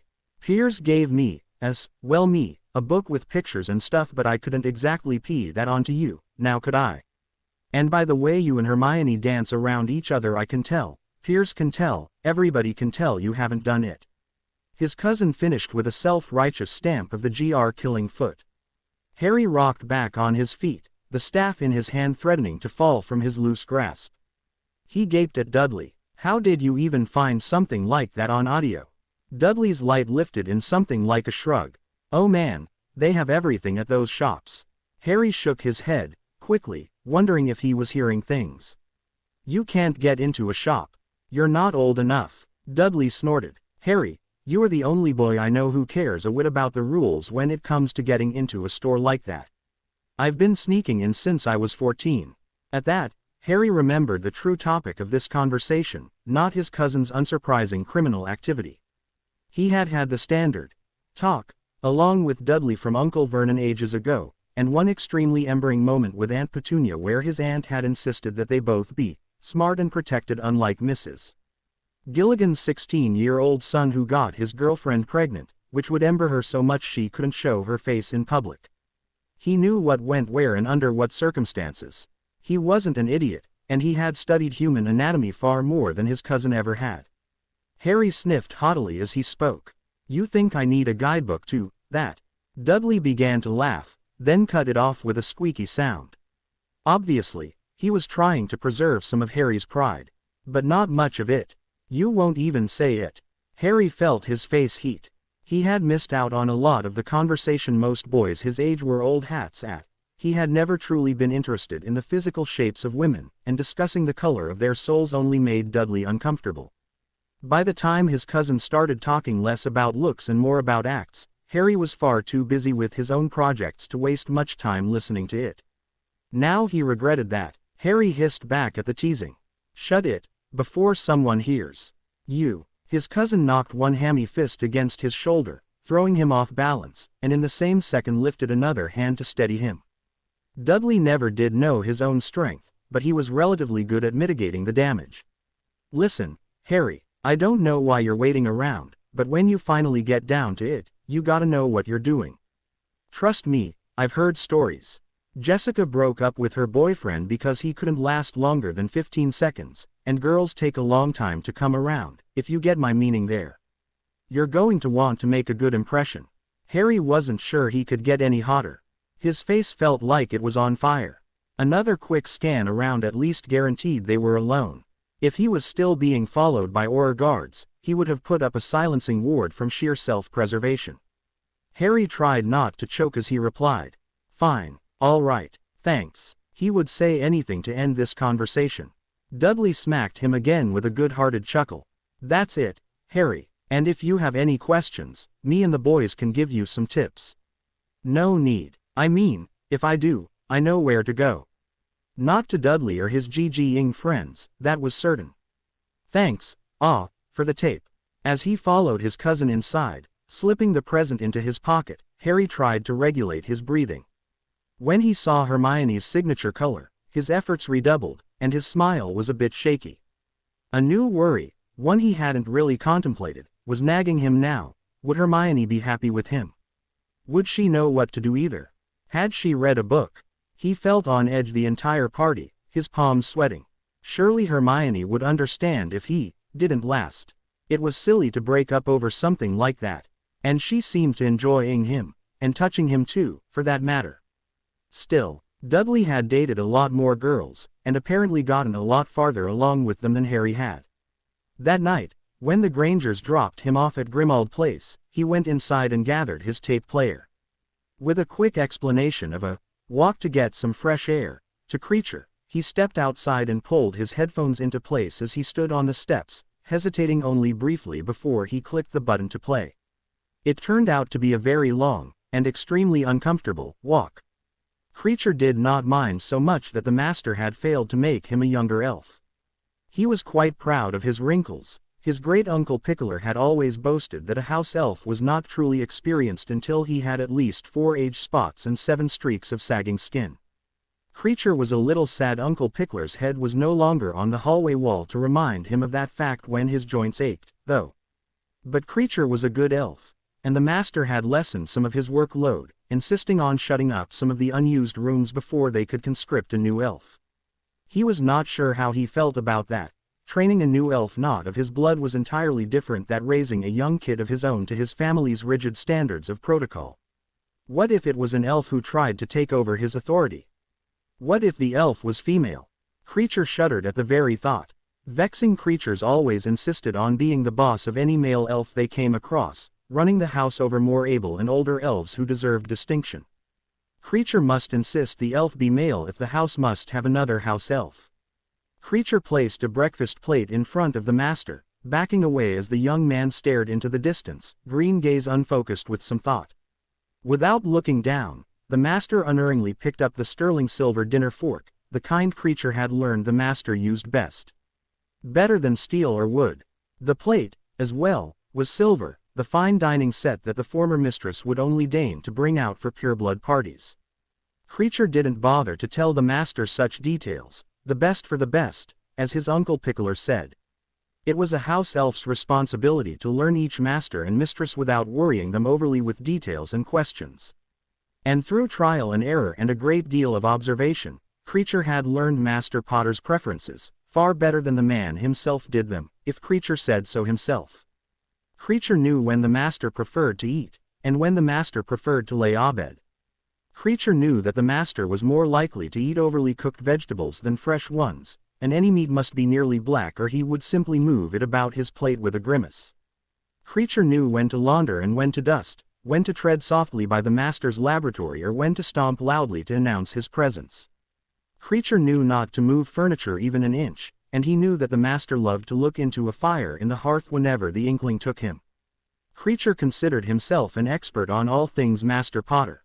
So he knew that the master was upset about something, and it was not the normal research the man spent his time on, for he did not pace his office or thumb through pages with words being read aloud. He frowned into thin air and sat still instead, as he was doing now at the kitchen table, silent as the marble statues in storage upstairs as he had been doing off and on for the past week, before leaving for long intervals on supposed walks.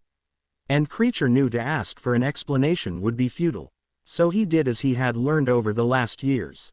He asked Miss Hermione if a house elf might be of service and how. Hermione was not a little observant herself. She hadn't missed that Harry had been busy an awful lot lately, when school wasn't even in term. When Creature appeared in her bedroom, she wasn't even that surprised. She considered the old Creature to be her informant, of sorts. They were allies in a goal both strongly believed in, keeping Harry happy. The last time Harry had been acting odd, it had been about dubious research. She hoped this wasn't more of the same. She could only think of a few directions to take their studies farther than they already had, and all were unpleasant. The mere thought of true necromancy made her shudder. But while the recreation of life made her think of Frankenstein's monster, somehow the thought of true creation from nothing but air was worse. Her grandmother on her father's side had been Catholic. The older woman would have trembled at the mere notion of humanity having such power. But then again, Hiss and Spit was not very frightening, and still very much alive. Even aging, if the graying fur about his muzzle was any clue. So Hermione gathered her courage, steadied her nerves for potential mummies, blood rituals, or ghosts inhabiting quickened cadavers, and prepared herself to do what any good girlfriend does. Finding out what foolish idea her boyfriend had gotten into his head now, and setting him straight. It could have been a lot worse, Harry supposed after the fact.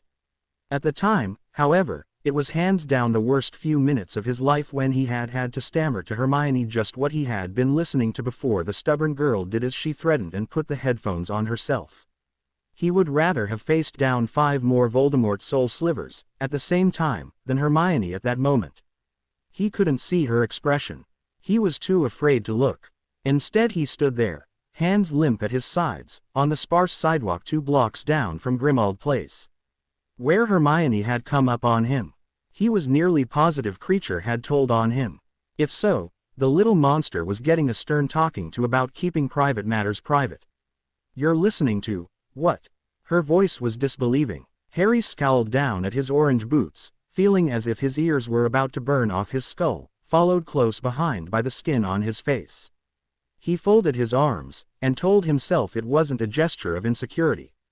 He simply didn't know what else to do with his hands besides pull at the loose thread on his shirt. "It's a how-to book," I just said. She made a choked sound. "Yes, but, a how to what?" Harry gritted his teeth. "Why are you going to make me say it again?" His angry words were directed at his shoes. The dragonhide was impervious to them. Hermione seemed to in a breath and try to speak at the same time, an inarticulate sound escaping. She let out a quick breath, then another, and it didn't take a third for him to realize she was trying not to laugh. With one fierce look directed toward her swirling light, he stomped around her and began to walk back home. Harry, wait, I'm as sorry." She giggled the last word, and he ground his teeth together, picking up stride. "Harry, stop this instant." The humor was gone. Harry stopped, but he didn't turn. He felt her hands a second before her scent hit him, the familiar smell of her working like a balm to his bruised pride. "I'm sorry for laughing at you.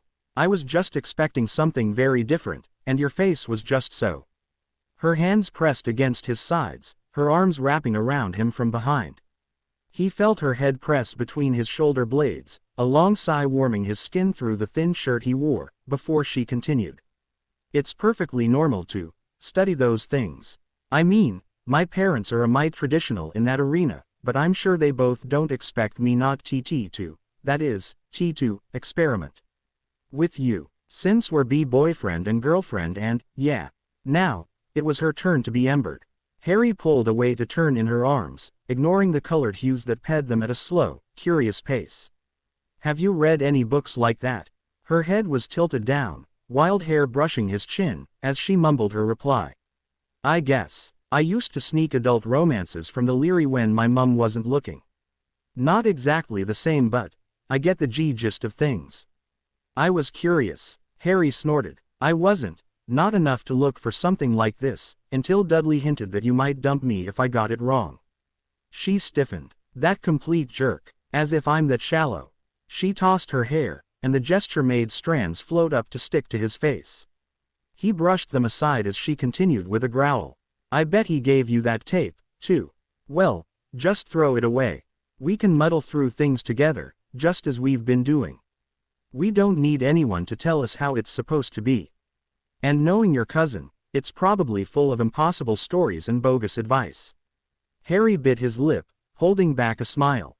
"I did wonder if some of the things mentioned were anatomically possible." She laughed, leaning into him, and he tightened his arms. It felt so good to hold her there, as if they stood in their own little world. Until the real world intruded, of course, in the form of a wolf whistle from a ping group of teens. Hermione squeezed him one last time and pulled away, placing her hand tight in his as they began to meander back towards Grimmauld Place. She leaned into his side, and whispered just loud enough so the words reached his ears and not those ping by. "Why don't you tell me which ones you think are impossible? I'm thinking of med school after I graduate. It might be educational." Her voice was filled with wicked humor, and Harry felt his heart begin to beat faster. He knew the smile on his face was certainly large and dopey, but he couldn't help it. He was quite certain he was in love with her. "Anything to educate, of course," Harry replied, and with one sideways look into her smiling face, continued. "Though, a true scientist tests his hypotheses." Hermione glanced up at him, and he saw her teeth as she grinned, before nodding solemnly. "Of course, I would never suggest we make conclusions without data to back them up." As they came to the steps, Hermione began to ascend ahead of him. He stopped her with one hand, their faces on the same level, and let his look fade away as her blue-violet light returned in swirls of excitement. "How about we start on familiar ground?" he asked softly, and felt her smile against his cheek before their mouths met. It took another whistle from the street behind to remind him that they were still, in fact, outside the door of Grimmauld Place. When he saw the swirl of yellow inside the door, Harry quite forgot why he was angry at the house elf, and only cast him an extremely happy look instead. He had paused at the base of the stairs. Hermione responded by darting past him, taking the steps two at a time, her laughter ringing down from above with a teasing lilt. He only paused a minute to think, in excited breaths. Then he raced after her, hot all over, his heart thumping loudly in his ears, so hard he felt it pulsing in his fingertips. His staff was left forgotten in the hall behind him without a qualm. Harry looked as he sped down the second-floor hallway, and so saw the clothing scattered about his bedroom floor in emerald green tones. His control left him when he saw her in his bed, the sheets pulled up to her chin, a mischievous grin on her face blurring to patterned blue-violet light. He dove right in after her, the bed bouncing with his weight, thrilled when she burst into renewed laughter. Then their lips met again, warm heat and soft skin, and the colors began to run together in his mind. They lay on a tangled sea of green and brown, oceans of cotton and silk, his own clothing a hindrance she tugged at with a curse before a flicker of an orange dragon heart spelled them away. Her wand then tumbled to the floor. In the back of his mind he heard it fall, just like he heard her whispered encouragement and heavy breaths. He knew he was supposed to be saying something. Instead he eyed her nose, then her cheek, then her chin before he found her mouth again, their laughter mingling together as hands roamed and more skin met its counterpart. His mind was in chaos. He couldn't seem to think at all, let alone make any coordinated plan. All the time he had wasted thinking over the last week was not even a memory. She rolled him onto his back and peppered his with hands roamed wherever she willed them, and Harry closed his eyes and saw everything, green and purple, and most of all her, violacious, her hue like a warm blanket across him, but better because she was touching him with every part of herself, and there was nothing between them at all but such bright light he could barely lay still and let her love him. She eyed, and Harry couldn't stand it any longer. He reached for her and his hands met her hair, strands of silky tangled light that wove between his fingers as he pulled her down and rolled them over. He panted into the skin of her neck and paused for a moment, trying to make sense of everything, the smell of sweat and Hermione scrambling every rational thought in his spell. He managed the one word on a groan, Aunt Petunia's strident high-pitched voice throwing enough cold water on his libido for a second's pause. She arched under him with a growled, impatient answer, yes. He laughed one last time, and she nipped the skin of his own neck with blunt teeth, turning the sound to a low groan.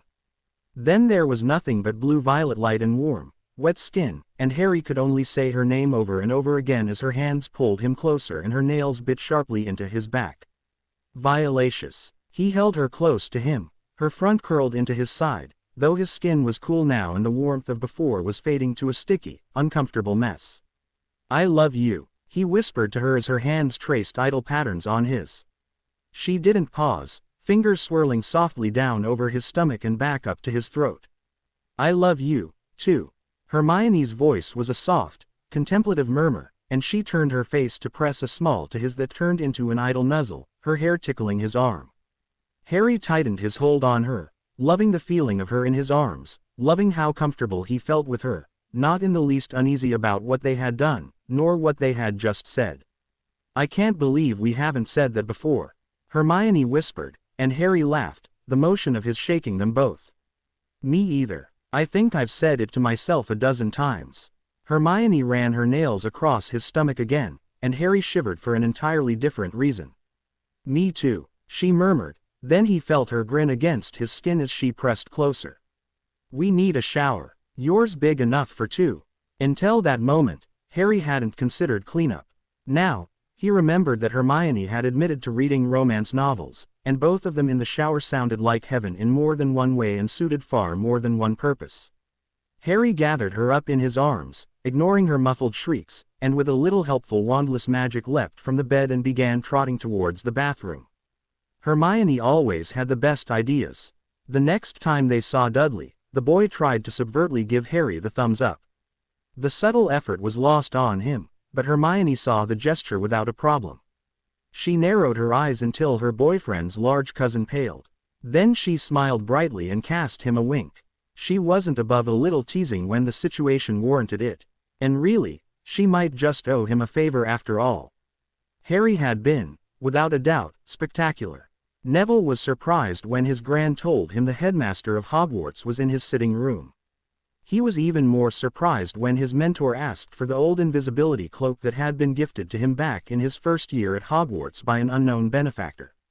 But when he learned just whom the cloak belonged to from a very reluctant headmaster, he was not just surprised, he was furious.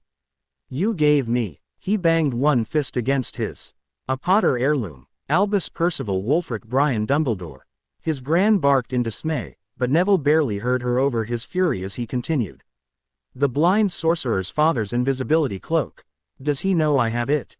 At that thought, Neville paled. The papers had been full of the teenager's reported slaying of hundreds of Inferi, not to mention the remaining wanted Death Eaters. And Neville, since the tournament, had felt he owed the blind boy a debt for taking the cup from him.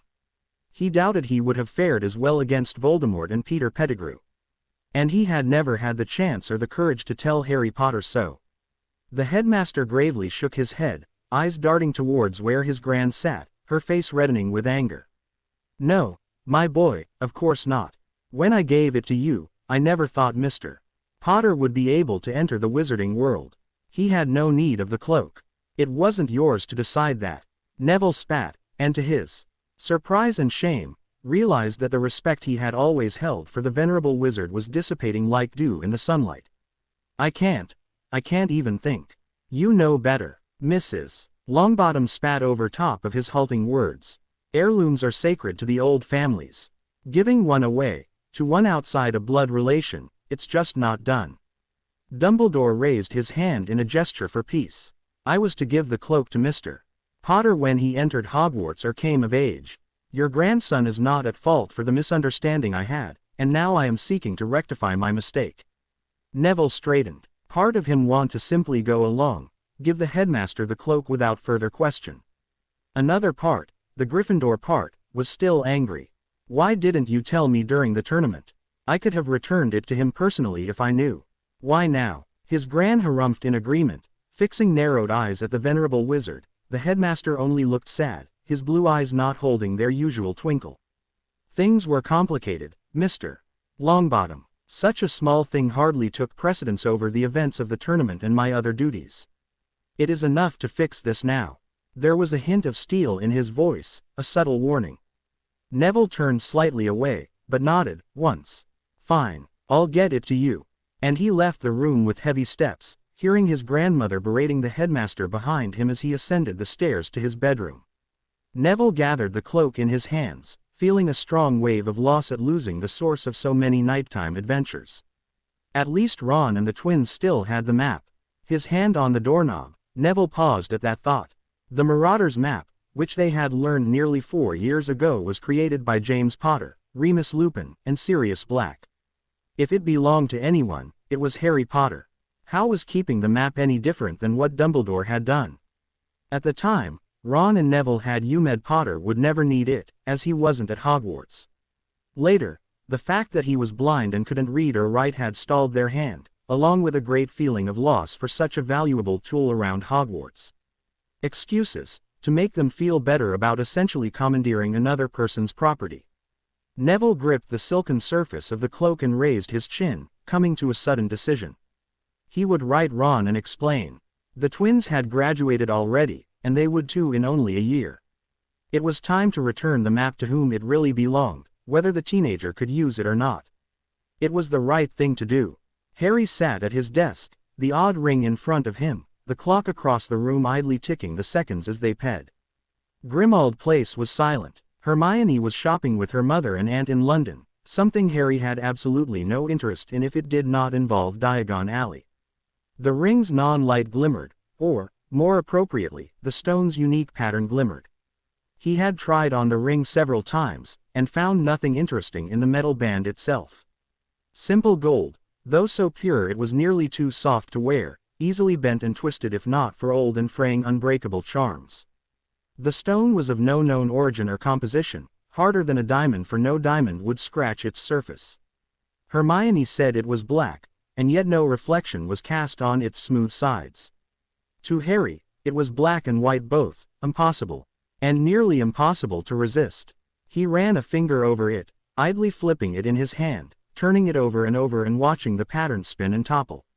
Hermione had said he reminded her disturbingly of Gollum from Tolkien's fantasy books. He had replied that there was indeed something precious about finding a pattern that shouldn't exist in his world.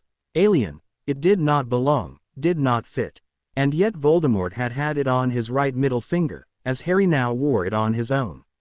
And perhaps the most marvelous thing of all, the stone refused to be changed, the only pattern he had ever encountered that could not be remade into another's shape and color. He couldn't make it emerald or diamond, no more than he could make it air or water or any known element. He had tried them each in turn. It refused to be anything other than a black-white stone, though the ring's metal itself was vulnerable enough to change. And no matter what he tried, he could not recreate the unique pattern from any other substance.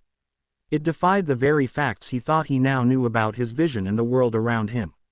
The stone would not, could not, be changed. So what then did it do? What was its purpose? A swirl of yellow startled him briefly from his renewed inspection of the stone. He slipped it back on his hand with a frown as Creature's light bobbed in a quick bow, fluttering pale blue color held in its hue. Mr. Potter, sir, an owl. Harry looked at the small owl and what he now saw was a carefully wrapped package tied to its claws, a charm upon it to only be removed by the intended recipient. Bring it here. Creature released the owl in a thunder of ruffled feathers and raucous hoots, the dignity of the bird obviously offended by the handling. It landed on the Leary table in front of him, holding out one imperious foot. Up close, he could see more of the gold and red tints of protection charms. Whatever was inside was valuable. Harry dutifully untied the knots and pulled the package free, solid tan light under the charms. On top of the package was a letter that slowly unraveled itself, the envelope unfolding like ornate origami into a macabre mouth, paper edges like sharp teeth in a vicious grin. The more polite version of a howler, a letter that spoke in its enchanter's voice. Mr. Potter, I hope this letter finds you well after the unfortunate events of 2 months ago. As your 17th year approaches, it is time to give you an heirloom of your father's, one left in my keeping before his death. A birthday present from your parents, if you will, and the hope that you and I can perhaps be acquaintances, if not friends, in the future. It is an invisibility cloak, and one that's make is far superior to any cloak that has ever been made before or since. I made it my study for many years with your father's permission, and its mysteries still remain unsolved. Treasure it and know that your father and his friends brought about great mischief in the halls of Hogwarts with its use. Albus Dumbledore. His father's invisibility cloak. Harry frowned as the letter unfolded itself and fluttered down to the table, limp, the blue spell that animated it dissolved like water with its purpose finished. Give the owl a treat. Send back a standard acknowledgement of receipt. Harry absently told Creature, beginning to untie the straps holding the thick brown wrapping, made of mundane animal hide that would repel the worst of any rain the owl might have traveled through. He had read of invisibility cloaks, and seen more than one in Madame Malkin's. They usually had finite use, some lasting mere years before their demiguise hair faded and became visible. Others would only last days, regular cloaks instead heavily enchanted with disillusionment charms. But one that lasted decades. No wonder the headmaster had wanted to test it. He could almost forgive the man for waiting so long to return it to him.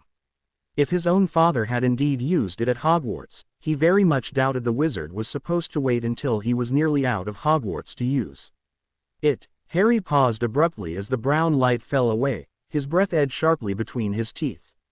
Before him, folded in upon itself, was black darkness and white light, geometric cones morphing into triangular prisms, the pattern that should not be possible. He reached for it, his hands falling into soft fabric, running fingers over the cloak with slitted eyes, unable to look and cover its pattern with his own green light, too startled by its existence. On his finger the stone pulsed sharply, a rhythm echoed immediately by the cloak, two sentient items recognizing in the other a brother. Not exactly the same.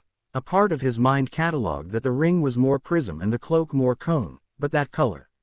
Harry gathered the black-white to him, its long length tumbling down his legs as it unfolded, its texture like silk, yet rough with some sewn pattern he couldn't see. Magic, fueled by something other, a source all its own working, some magic he could not comprehend.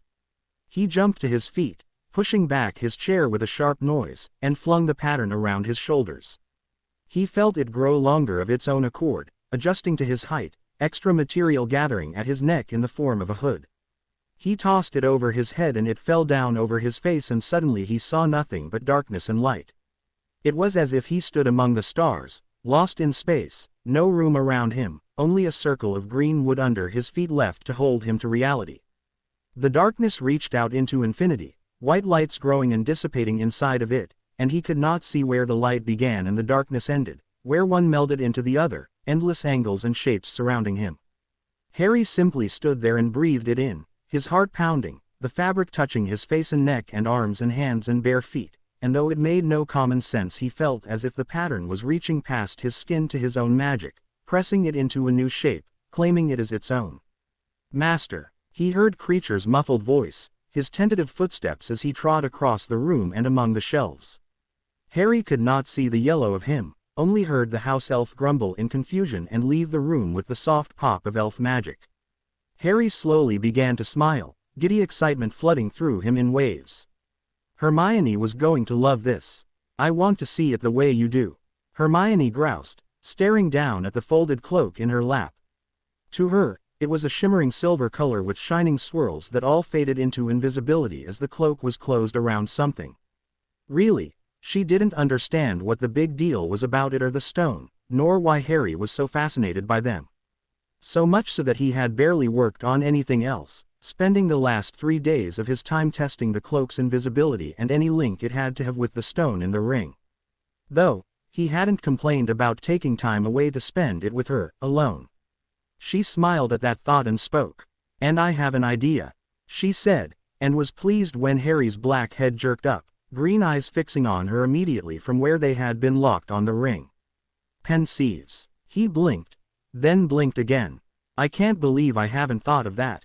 They're typically used to sort one's own thoughts and memories, but they can be viewed by others if not guarded." "Exactly," Hermione affirmed, before she frowned. "Though, I've read they are viewed in the third person, not as the actual person who made the memory. So there is a chance it might not show things how you see them. But I might be able to use one to see you." Harry breathed, and she felt herself flushing at his tone. "And colors and forms as others do. You could place memories of color charts for me. I can truly be able to confirm the names of the colors I see as more than extrapolations and guesses based on their shades. I've always wondered exactly what exact shade of brown your hair is." Hermione reached to tug a lock of her hair in response, then wrinkled her nose at the reaction. "It's far more useful than just finding out what color my hair is, Harry. We could both view memories of experiments from both points of view, maybe catch something the other missed." "Where can we get one?" Harry frowned. "They are rare, mostly because they are expensive to create, but also because many are destroyed when their owners die along with any memories still trapped within them. It's a wizarding tradition that doesn't make much fiscal sense. And if I'm not mistaken, each is also registered with the ministry. I can check my vaults. If I'm lucky, the Blacks or Potters have one already. If not, some shop in Diagon Alley must know where I can buy one." Hermione bounced in her seat at the thought of it being that easy to solve an aggravation that had plagued her for years. To truly be able to understand what Harry sees. To view souls as towering spheres of light, everything in the world having a pattern and hue. She had often dreamed of how that must be. Harry stepped closer, reaching down to pull the cloak into his arms, cradling it as if the bundle was fragile, his look of awe as he gazed at it making her wish all the more that she could understand. "Let's go tomorrow," she blurted out, and Harry's gaze jumped up to her. He smiled at her left ear with a fond grin, and she shifted slightly with practiced ease so that he was meeting her eyes instead. "Please," he laughed, and placed the cloak aside before pulling her into a quick empty. "I insist on it. I wish we could go right now." She raised up on her toes to gently touch his lips with hers, before turning in his arms and stepping away. "Good. I better get going. My mum will be here any minute to pick me up." She saw him frown, and found herself smiling. He always lost track of time. Even though the clock was enchanted to read it aloud every hour and on command, he never seemed to bother, and never noticed the shadows moving across the floor and the sun setting through the window. His world was never dark, and she couldn't wait to see it for herself. Harry walked through the M of wardlights into the leaky cauldron, the invisibility cloak pinned around his shoulders underneath his normal brown wizarding robes. Hermione had thought him odd for insisting on bringing it, but even as he felt the ring belonged on his finger, he felt his father's cloak should be around his neck. It did not make him invisible when worn in this way. After testing, the invisibility only triggered when it covered at least 75% of his body, more than 3/4 of his physical form. But when he looked down at himself, he saw the dark light of its pattern and felt oddly at ease, as if the potential to escape into its unique pattern was better than any golden ward or defensive rune. And when he had hesitantly tested its vulnerability to curses that might harm or tear the fabric, he had found it to be indeed as strong as any magical barrier. Its pattern, just like the stone, could not be tainted, it could not be pierced or changed or destroyed. That fact alone was enough to wear it on his back. "They're staring at you," Hermione murmured at his side as they crossed the room. The normal din of the pub had faded to silence as they ped, no utensils scraping plates, no idle chatter. He heard the pop of a wizarding camera, and wondered if Hermione blinked at the flash. "I know," he murmured back, lips barely moving as he kept striding forward, not pausing as he heard whispers around him, his name, his new title, his supposed magical power. Rumors and facts sprinkled liberally together like salt and pepper on a dish. "Ignore them." "Trying," Hermione hissed, and he heard her breath a sigh of relief when they exited to the entrance of the alley and its temporary privacy. "Perhaps you should simply wear that cloak after all and pee to Gringotts without anyone recognizing you." Harry only shook his head. That thought had come and gone already. "I can't, no more than I can wear a glamour over my face. I'll be as blind as I am in a bubblehead charm, seeing only the magic inside it."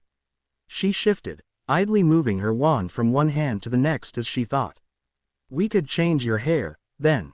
Or you could wear fabric over your eyes like you did the first time you came with your aunt." Harry grimaced at the reminder.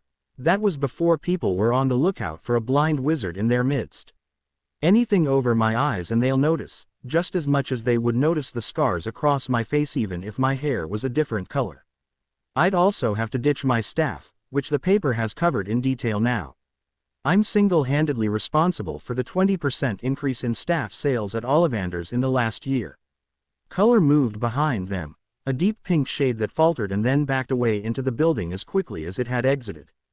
Hermione groaned. "It's useless. We'll just need to push through." "Exactly as we agreed," Harry said, and held out his left hand for her to take. Her light jerked in what might have been a nervous nod.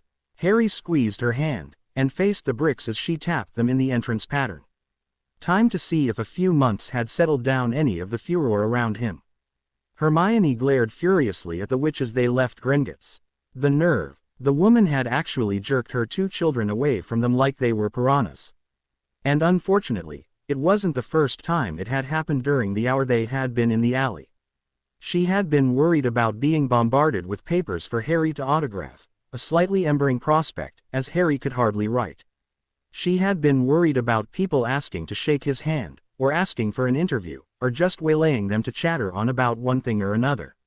She hadn't expected the silence that followed them, the eyes that refused to look at them, the witches and wizards who fled their presence like they were fiends, or hid their loved ones as if Harry would gobble them up for an early supper.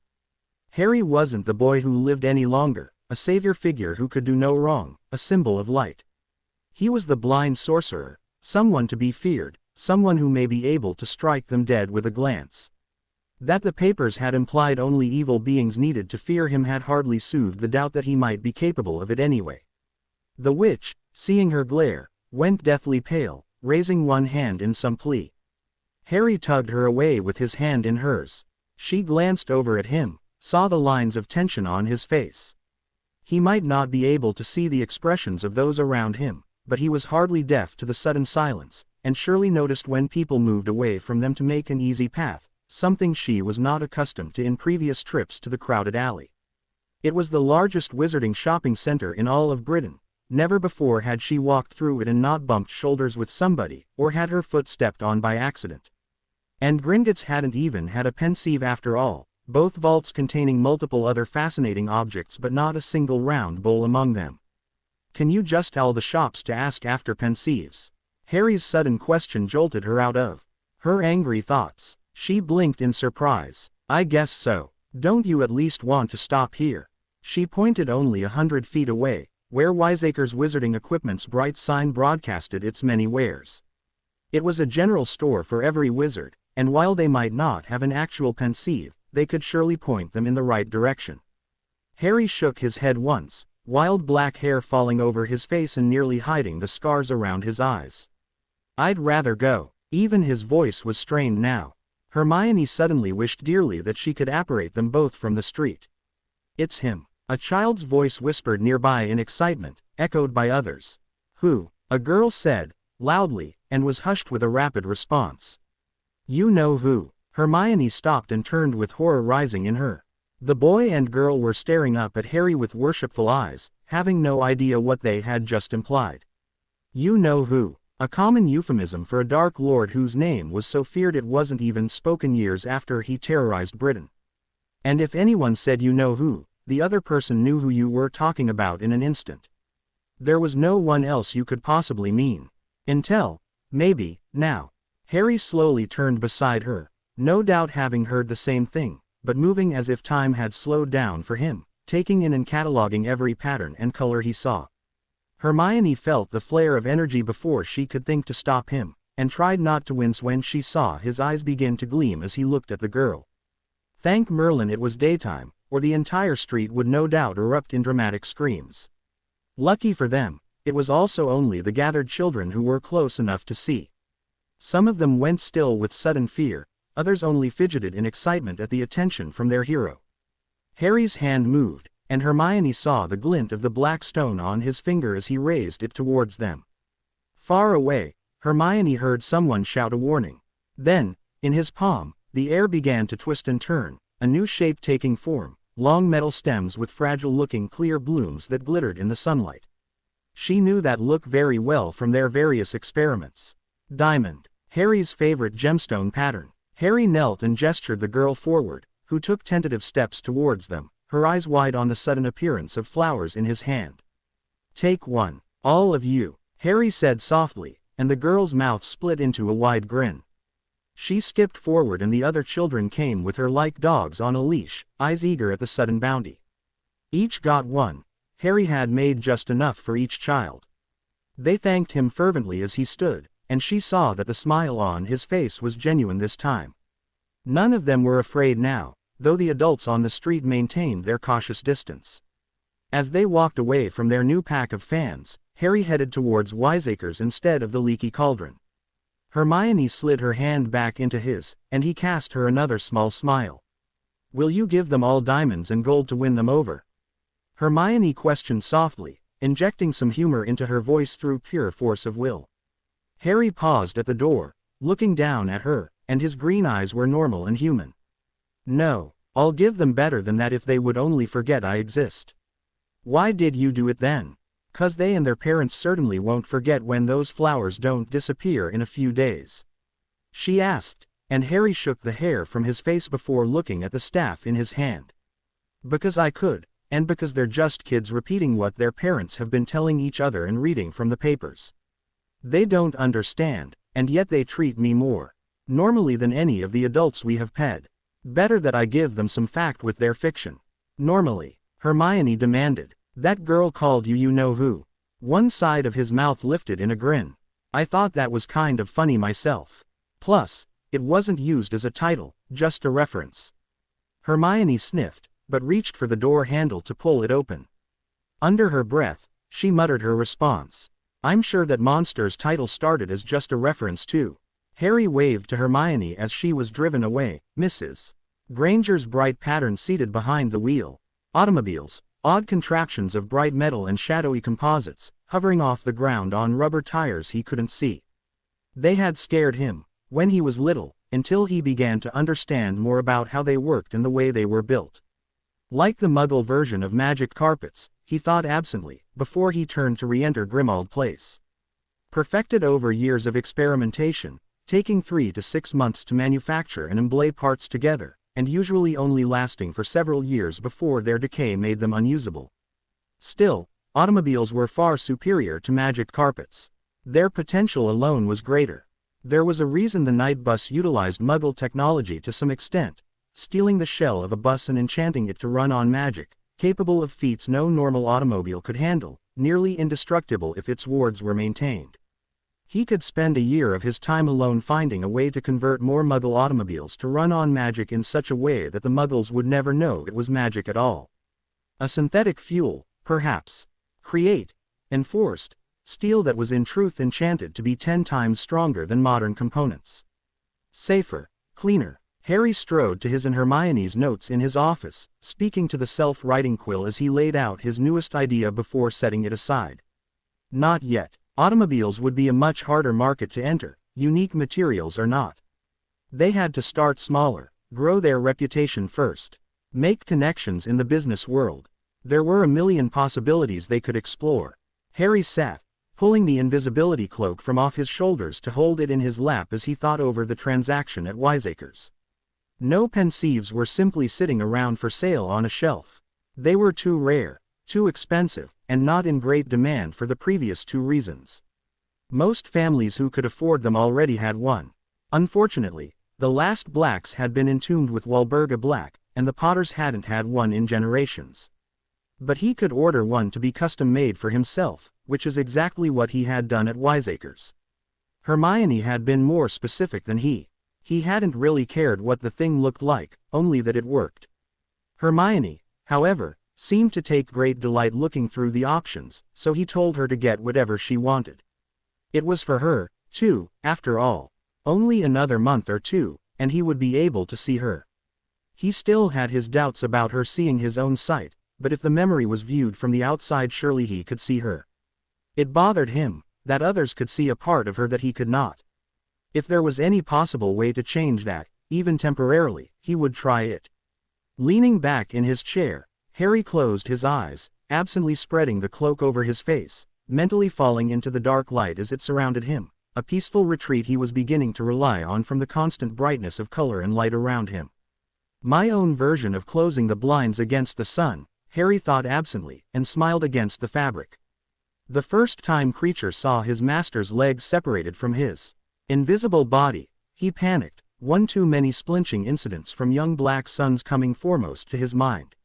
The second time, his heart leapt in sudden fear when he came upon the floating head of Master Potter as he walked down the hallway, his body occasionally becoming visible as the cloak he wore moved with each step. The third time, he only grumbled in disgust.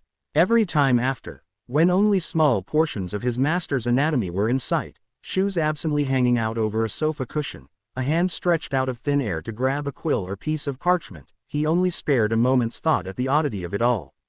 But he did insist, vehemently, that no Black ate at the dining table invisible, splinched, or otherwise missing some part of himself that was not lost in a worthy duel. And his master agreed with a look and a smile.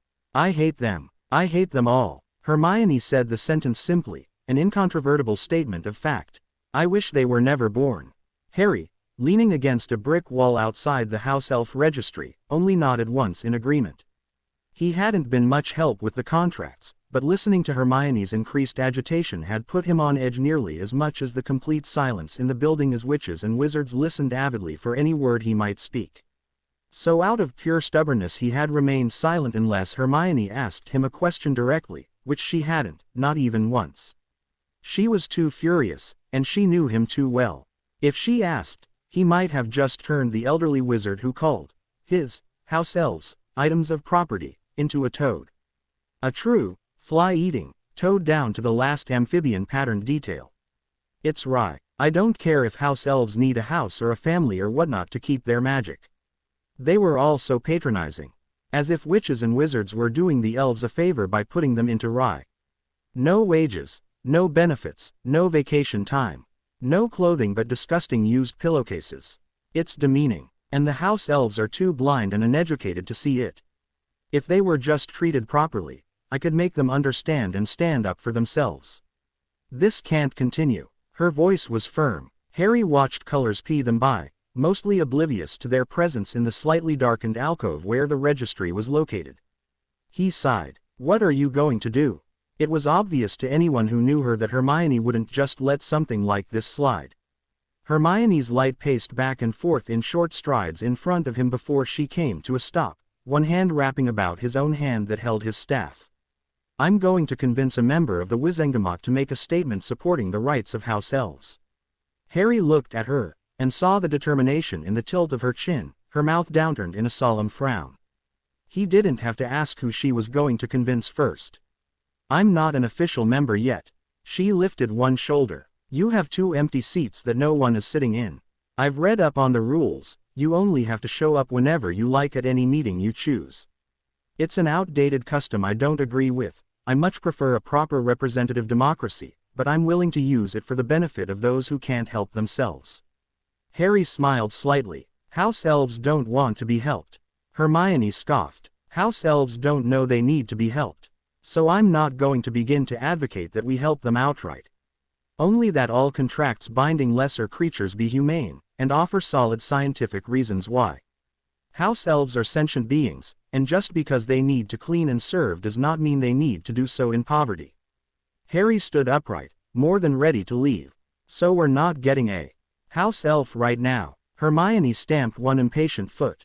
Not until we get rid of this ancient ministry standard and the contracts are written with a time limit, not for life, and can include basic amenities like a wage and proper clothing. And an exit clause. And the option to take vacation time. And Harry stopped her increasing tirade with a quick, smiling. You don't ask for much, do you? She sniffed, but wrapped her arm through his. I only ask what's reasonable. Harry began to walk them both back towards the main thoroughfare of Diagon Alley. And you have 3 months before the next quarterly meeting in September to find a way to convince the Wizengamot what's reasonable. Don't expect them to vote on it, though. Proposals are usually made at one meeting, and discussed and lobbied in the interim before being voted the following quarter. Hermione's voice was a low grumble in response. I'm not a politician. Your political weight is the only influence we have. Viola hasn't released a paper in over a year, and starting now might seem a little suspect, especially if you are the one to back it. I'm not sure I'm ready to be known as the Viola in Viola James, and it wouldn't take a genius to put 2 and 2 together and make 4. Harry observed the pattern stalling, drifting, and at times jerking out of their way. He didn't bother frowning. He had made that mistake on the walk-in, and 2 young witches had shrieked while another witch scolded them loudly for being ninnies. From then on, he maintained a pleasant, calm facade, and also considered never coming to Diagon Alley again and becoming a hermit. My political weight is not insignificant, based on the continuing reactions of others. Harry glanced at Hermione's light beside his own, feeling as if he was walking under an ocean of multicolored light, yet surrounded by a bubble of empty space. If I advocate for it now, it's likely we'll have people stumbling from the woodwork to get on my good side, while the opposition chews their nails to the quick at the thought of raising my ire. I suppose fame is good for something then. Hermione mumbled, voice low. If it can prevent a race from being end. Harry leaned slightly into her, drawing her closer until their shoulders brushed with each step. There's my optimist. I knew she would find the bright side of the general populace fearing the sight of me. She laughed. It's also nice to not get my feet stomped on. And I'm vastly relieved no one has yet asked us to pose for pictures. Harry grinned. Give it time. Master Potter. Harry opened his eyes to the dark light of the cloak, Dee over his body like a warm blanket, his house elf's testy voice in his ear. Master. Creature knows Master is under there. You has a visitor, sir. At that, Harry groaned. He had been up so late it was morning when he fell asleep, trying to work on his own hypothesis of integrating magic into general relativity. But attempting to put something as flexible as magic into a mathematical equation was a task that would not be solved in a night, a month, or even a year. But every hour still counted. Master. Creature's bony hands fiddled with the cloak, and Harry groaned again when it was flung off of him. He winced at the sudden influx of light, the bright neon yellow of his house elf competing with hues of green and brown and purple and red. It's not a school day.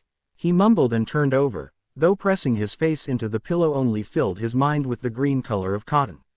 Creature knows this very well, Master. Your mundane college term has not yet began. Master has a visitor. The house elf refused to acknowledge that his master went to a muggle school, Muggles, he said, were idiotic people easily fooled, the exact opposite of anything worthy of his Lord Black. He had settled for the term mundane. Hermione had found that both amusing at first and sadly valid later once she researched the derogatory origin of the word, and vowed to renounce the term, Muggle, as well. Wait, visitor. Harry turned back over and sat up, the dark light pooling at his waist as he fixed his eyes on Creature.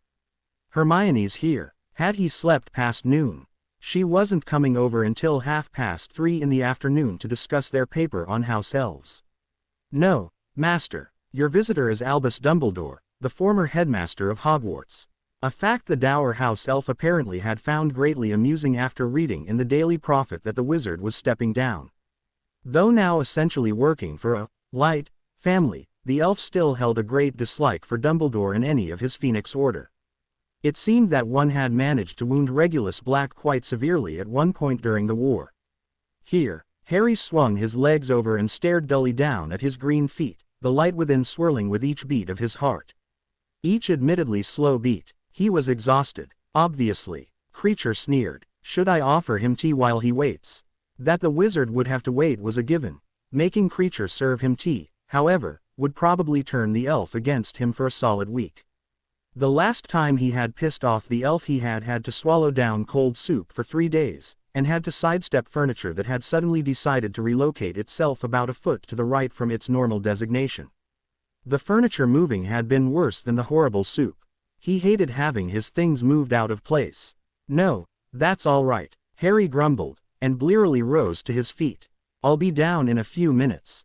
He pulled on fresh clothing and began to loop the invisibility cloak over one shoulder. As he did, a thought occurred to him. Maybe Dumbledore wanted the cloak back.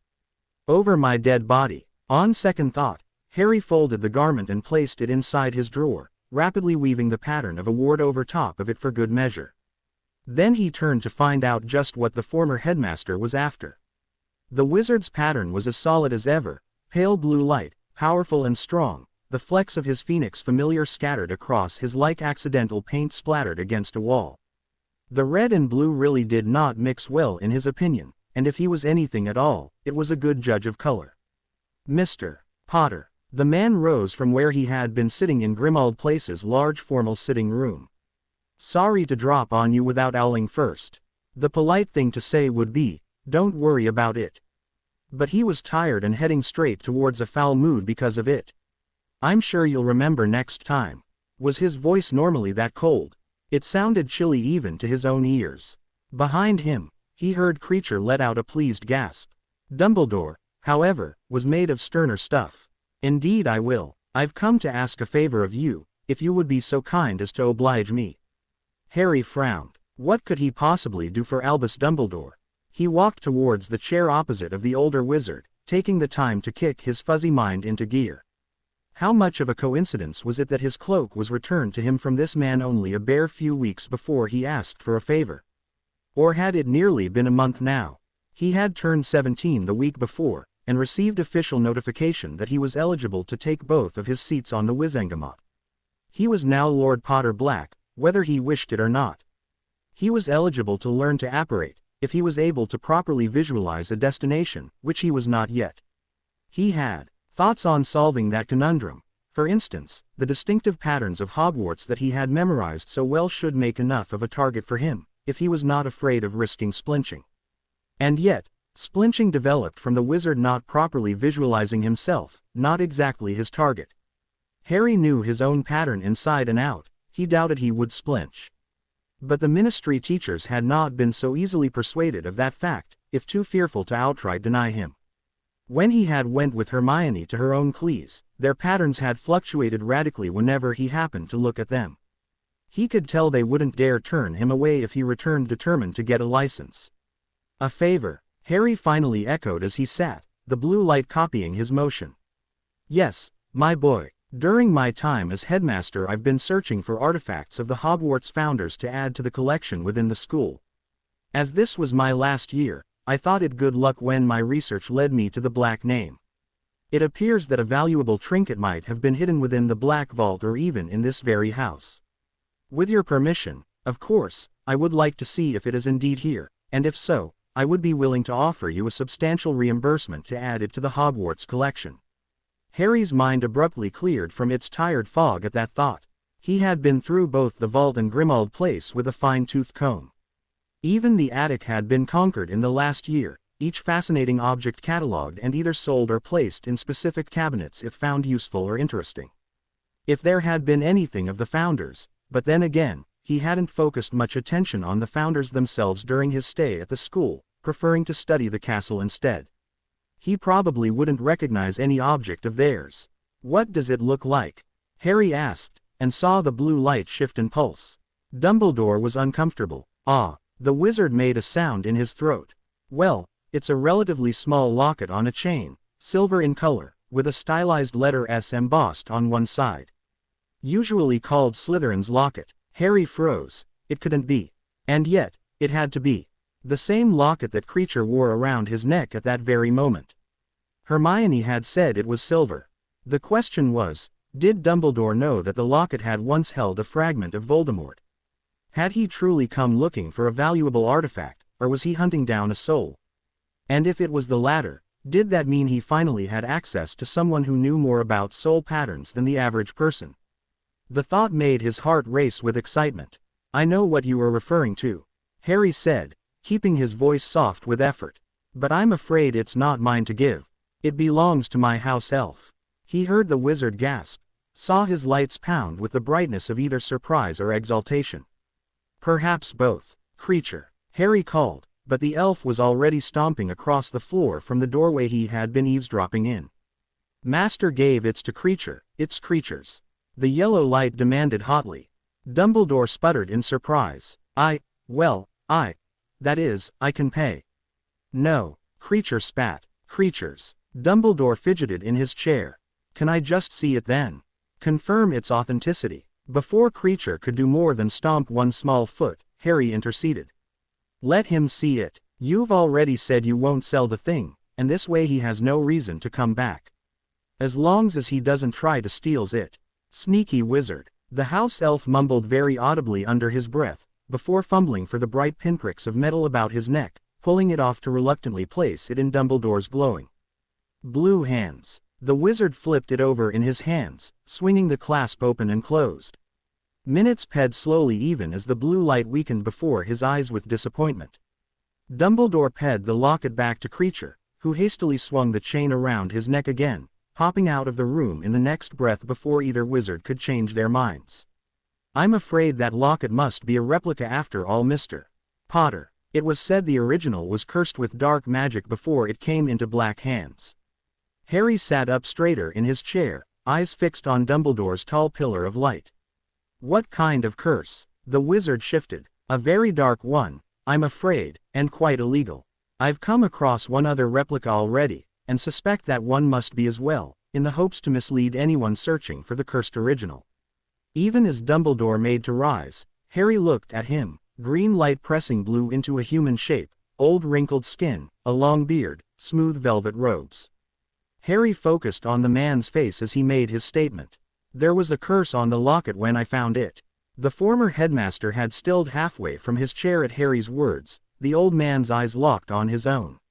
"I removed the dark magic of it before giving it to Kreacher as a memento from his former master, Regulus Black." Dumbledore sat, his face betraying shock, and Harry let his look fade away as he leaned back in his chair. It was answer enough. There was much more to this locket than a simple artifact for the Hogwarts collection. "That should not be possible, Mr. Potter. The particular curse that possessed it could only be destroyed with the destruction of the object. This is how I know that your elf's locket cannot be the correct one. It makes me wonder, though, why such a thing would be a keepsake of Mr. Black." Harry lifted a shoulder. "Because Regulus could not remove the curse himself before he died, and Kreacher could not remove the curse or destroy the locket either, though he tried very hard to do both. It seems Regulus thought the locket was something very important of Voldemort's and needed to be eradicated. When I was informed of this, I was happy to do him a service." Harry heard the man in a breath, his blue lights pulsing with growing power as it unconsciously rose in response to the wizard's unease. "How did you remove the curse?" Harry narrowed his eyes in response. "What kind of curse did you think was on it?" He had to know if Dumbledore knew it was a soul fragment, and if so, how Voldemort had broken his own soul and separated the pieces on purpose. Maybe his own gift of soul manipulation was not as unique as he feared. Dumbledore shifted in his chair, hands of light folding calmly in his lap as he finally spoke. A form of immortality, a curse that enabled Tom Riddle to reincarnate himself if he had possession of it. Not quite enough, Harry thought. I've only heard of the Philosopher's Stone being able to create a form of eternal life, and it is not reincarnation. Everything I know points to the fact that once a person dies, their soul is irrevocably gone. Anything brought back to life at that point is an inferior zombie, a dead husk. Ah, Dumbledore made a noise in his throat. Well, you see then the conundrum and how it must be solved. To prevent the soul from leaving this realm, Riddle did very dark, evil acts to tie his soul here. This locket was one such tie. Harry let out his breath, his eyes halfway closing as the other wizard continued.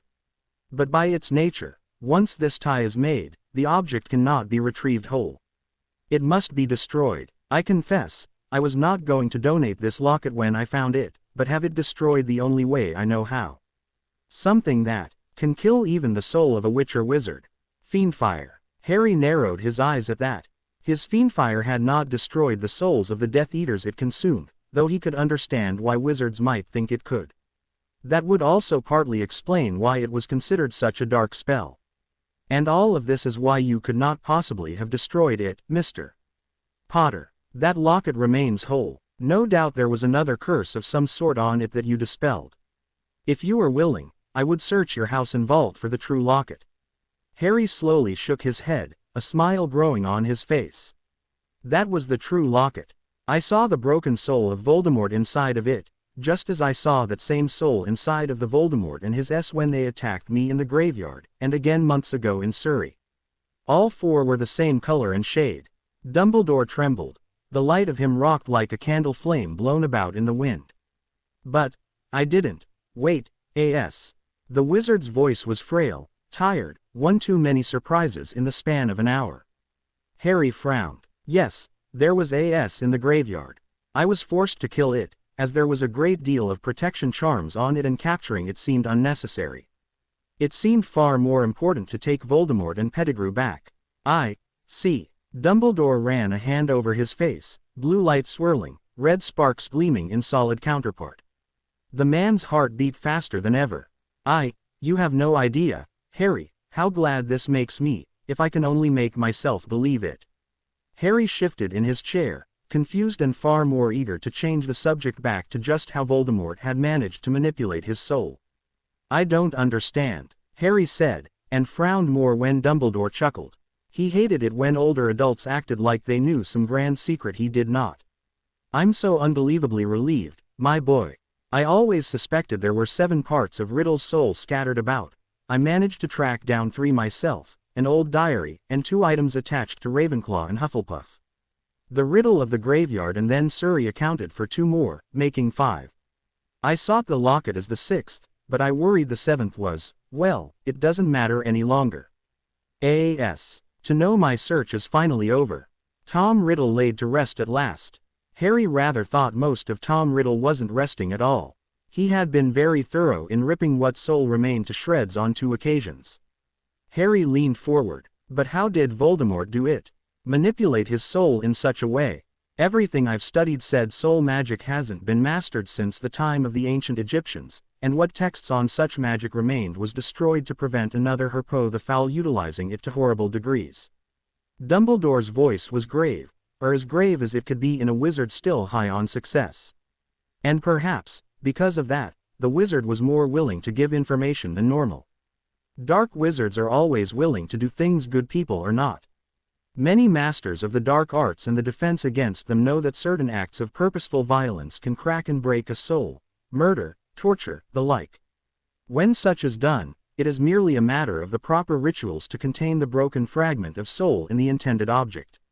There are downsides, of course. The soul inside only possessed the knowledge up until it was broken, and does not have as much magical or mental strength as the original.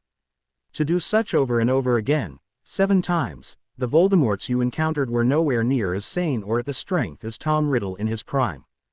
Fortunate enough for us. Harry blinked at that information. He knew well enough that souls could crack and break, and not merely the soul of the one doing the violence, but also the one who falls victim to it. But what kind of ritual? Did it allow the Dark Wizard to see his own soul, in order to capture it? Was it some means of creating temporary mage sight? Dumbledore spoke, disapproval in his tone. You do not need to know such details in the creation of Horcruxes, Mr. Potter. The ritual did not allow sight, but was more of a summons to the broken piece of soul. I won't say more. He didn't have to. Harry wilted slightly in his chair.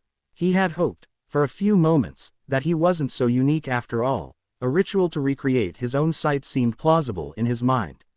And with his sight, every other advantage he had would also be gained, mainly the ability to permanently manipulate the patterns of an object or person. Dumbledore continued, probing. How did you remove the soul? I would like to know.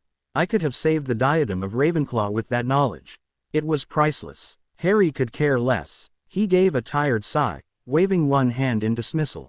I took the pattern of Voldemort and removed it from the locket's metal pattern. Then it was only a matter of killing the soul so it would not seek to possess anyone. While the fact that dark wizards might have been able to see and manipulate souls by killing people was disturbing, he would have preferred that fact than to continue to be a wizarding oddity. A superpowered sorcerer who could not only kill at a glance, but destroy another's soul, which was far worse than death. Killing the soul. Dumbledore's voice was idle in its curiosity. Harry looked down at the stone on his middle finger, the spark of dark light a roaring gleam of shadow. He might be able to kill a soul, but he still couldn't change whatever the ring was. Yes, Harry answered, twisting the metal against his skin, black white on emerald green. I made its light fade. He had also shattered it, too many pieces to even return to what afterlife souls went to. Just like the Voldemort in Surrey had shattered on the pavement when he had torn it in two. There was a point when a soul was so broken it was not a soul any longer, but merely fragments of wasted power and dying light. It made him wonder what happened to the pieces of Voldemort that had returned. Where did all souls go and why? Fade. The note in Dumbledore's voice brought Harry out of his reverie. His head whipped up, seeing blue light still seated before him. He had nearly forgotten the man was there, lost in his own thoughts. Perhaps he shouldn't have been quite so frank. Hermione would thrash him if she was here. People are alive, I can see it, Harry said. That fact was nothing the man hadn't known already. I also know what someone looks like when they are dead. It's a simple matter to know how to change one to the other. I hadn't credited much the rumors that you had a look that could kill. The media tends to make such exaggerated statements when the fervor takes them. But you are saying it's true. Hermione was definitely going to kill him. Harry straightened, running one hand through his wild hair in frustration. It's not, but it was true. The papers don't, but the papers were far more right than even they suspected. I don't understand why that is so important. It's no different than any spell capable of killing, or Muggle means for that matter. But it was important. A spell took time and knowledge and even practice to cast. A gun, at least time to pull the trigger. All required some sort of aim. He, if he wanted, need only look. All he needed was the will to stop a patterned light. And only himself, that he knew of, could harm the soul as well as the body.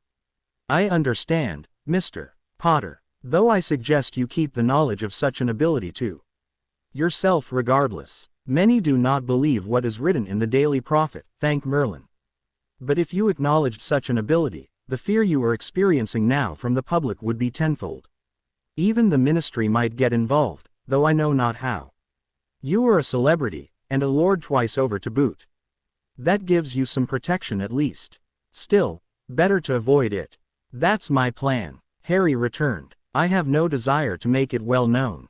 Good, very good. The wizard let out a breath and slowly stood. This has been a most enlightening day. Thank you. Harry looked away from the blue light, back down at the ring. Anytime. And when Dumbledore finally left, Harry trudged up the stairs to his room and fell onto the bed, dismantling the warded drawer and summoning the glowing shadowed pattern within to him, settling the cloak back over his body with a flex of green power. And he tried to convince himself he wasn't hiding before he fell back into dreamless sleep. Done. His task of over 2 decades was done. There would be no more Dark Lord Voldemort. The prophecy was completed after all. Harry Potter, with the knowledge the Dark Lord knew not, had managed to destroy what Horcruxes remained. It was over. Albus looked over his old family home in Godric's Hollow, a smile growing on his wrinkled face. The Order of the Phoenix could be disbanded for the final time. No more searching, worrying, waiting, guessing. It was time for an old man to enjoy his retirement. Time for the world to get along without Albus Dumbledore holding the reins. Though, of course, he wasn't quite ready to retreat entirely. There was still some work a wizard his age could do. With a grin, Albus sank into his chair by the fire, one hand absently going to the long slender wand on his forearm with a gentle touch. The pensieve came a week before term was to start, at the end of August. The bowl gleamed with magic, spells layered so thick that the base pattern of purple stone underneath was hardly visible.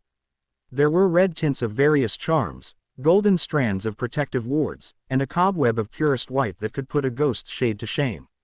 Hermione held it in her blue-violet hands and babbled about how beautiful it was and how excited she was, placing it on the living room table, running fingers over runes only she could see and telling him in her cheerful voice how she had read of the spells to retrieve strands of memory. He didn't even bother trying to tease her into waiting until after they had eaten the dinner Creature had prepared. He was excited too, so excited he felt himself trembling with it. "You first, like we agreed," he insisted, and Hermione huffed but held her wand to her head and withdrew silvery strands of memory. When they rested in the bowl, they both leaned over the pensieve and together touched entwined fingers to the memory. Harry felt it grab him, the magic in the basin rising to capture his mind, dragging green light down inside its web. Then, abruptly, color came, and Harry felt like he was falling again into confusion. It was flat, everything was dull, lifeless. The entire world was dead except for a gleam of light flooding in from one side. He stood in a dead world surrounded by colors that made no sense to him. "Harry," he heard Hermione's voice, saw movement. "This is my memory of the first time I saw Grimmauld Places Leary." Harry." He backed away from the movement, shaking his head roughly, unable to speak. She was brown, 4 shades of animal, cat upon horse upon otter upon dog, sheathed in the bright purple of hard granite stone that shouldn't be moving, and it was all so flat. Harry, her mouth, what had to be her mouth? He knew its shape, moved, but all he could think was that her lips resembled twisted fire. But there was no life in it. Dead hands reached for him, and he shuddered at the sight, backing another step away, eyes rolling across the room in the frenzied hope to find something that made sense.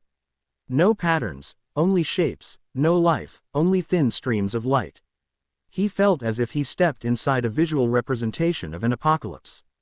"Harry, what's wrong?" Her voice was pleading. Against his will, his eyes whipped back to where she stood. Wrong, he thought hectically. Twisted, ugly, wrong. And worse, the room that should have been familiar, that one part of his mind knew was his own Leary, had no depth to it. He was not sure if he could take even a step and not slam into a painted wall. Nothing made sense. The colors were wrong. There was no movement, no flow of one object into another, no swirl of magic to guide him.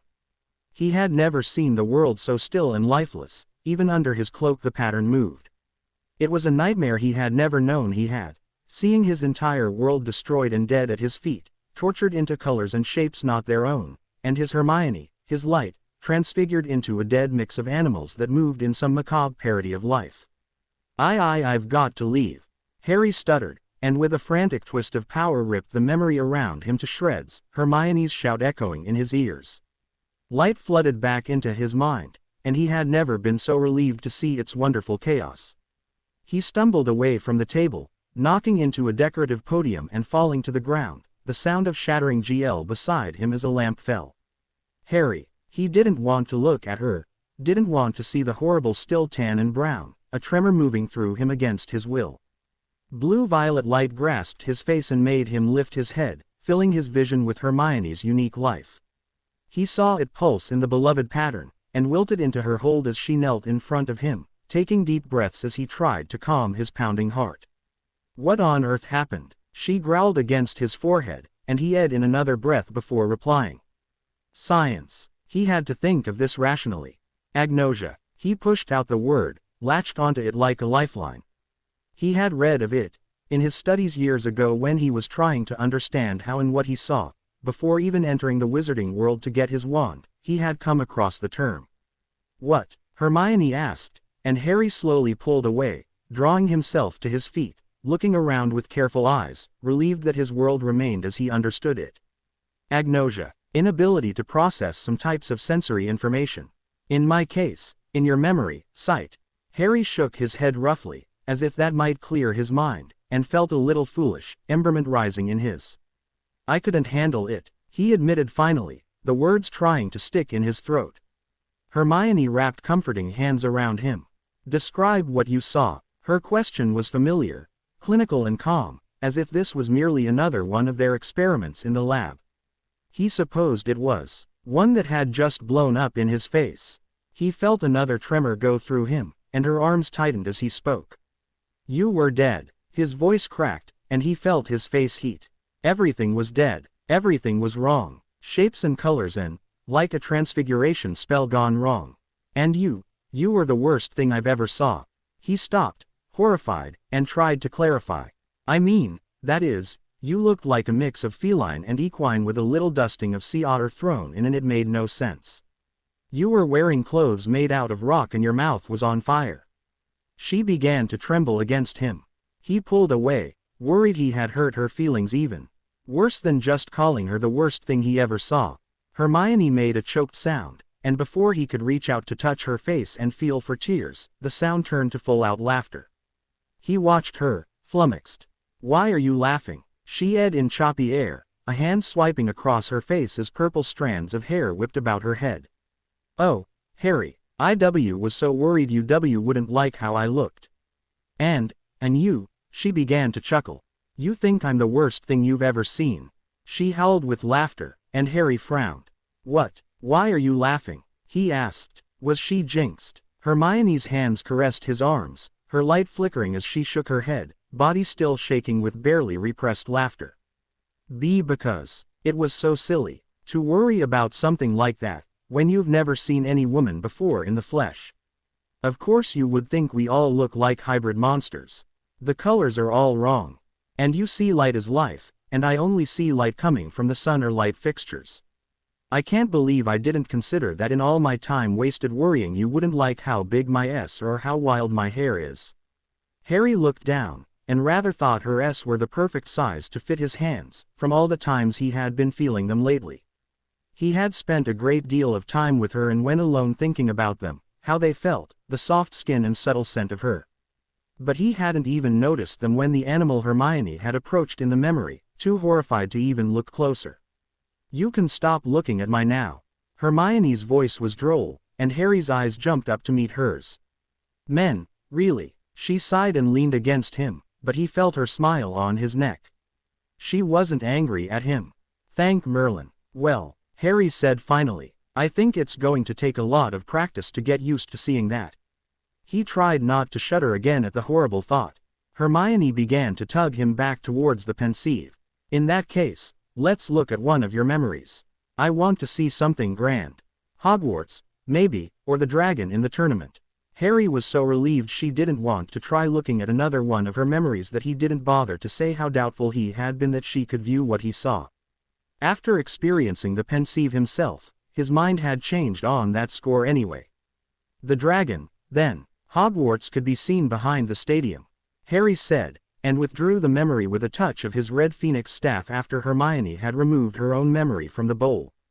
Hold my hand, he said, and took her light in his own.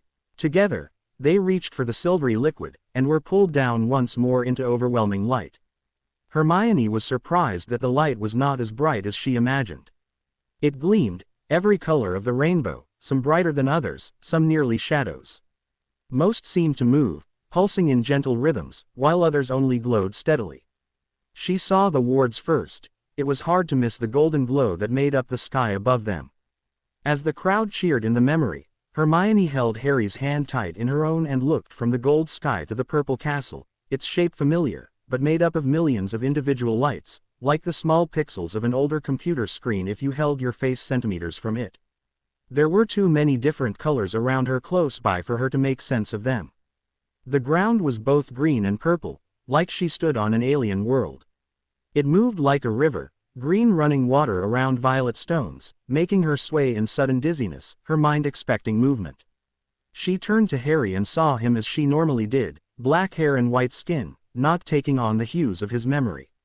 He pointed, and she followed its direction to see a hulking M of orange light, stretching wings of color to the golden sky. The dragon, she breathed, and could see something of ridges along its back, a pattern like fish scales running over its hue. It's beautiful. It moved gracefully, crouched over smaller orange globes, its eggs.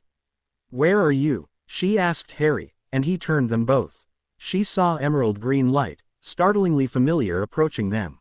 It was the shade his eyes gleamed with when he looked at her, a look that made her skin tingle with his energy and gave her the increasing desire to wrap him in her arms and feather S against his mouth. She frowned suddenly as the green light drew closer. There was something out of place, a different color, deep red, like blood. Harry hissed beside her, his hand tightening like a vice around hers, and she felt his power rising, rippling the memory and threatening to shred it as he had her own. What's going on? She asked him, turning away from the green vaguely human-shaped sphere to face him. His eyes were locked on himself as the green light ped them, following its progress to the dragon. They seemed to burn with intensity and anger. What's wrong? I've never seen myself before, he said, the words falling like stones. I've never seen myself entirely. My hands, my legs, but not. He waved towards himself. Not that, not that. What? She looked again, and her eyes snagged on the bloody red color that crouched upon emerald light. And she suddenly remembered their detailed notes, even as Harry answered her question. Voldemort. To be continued. I hope you enjoyed this story. Also remember to subscribe and like this video. See you in the next video.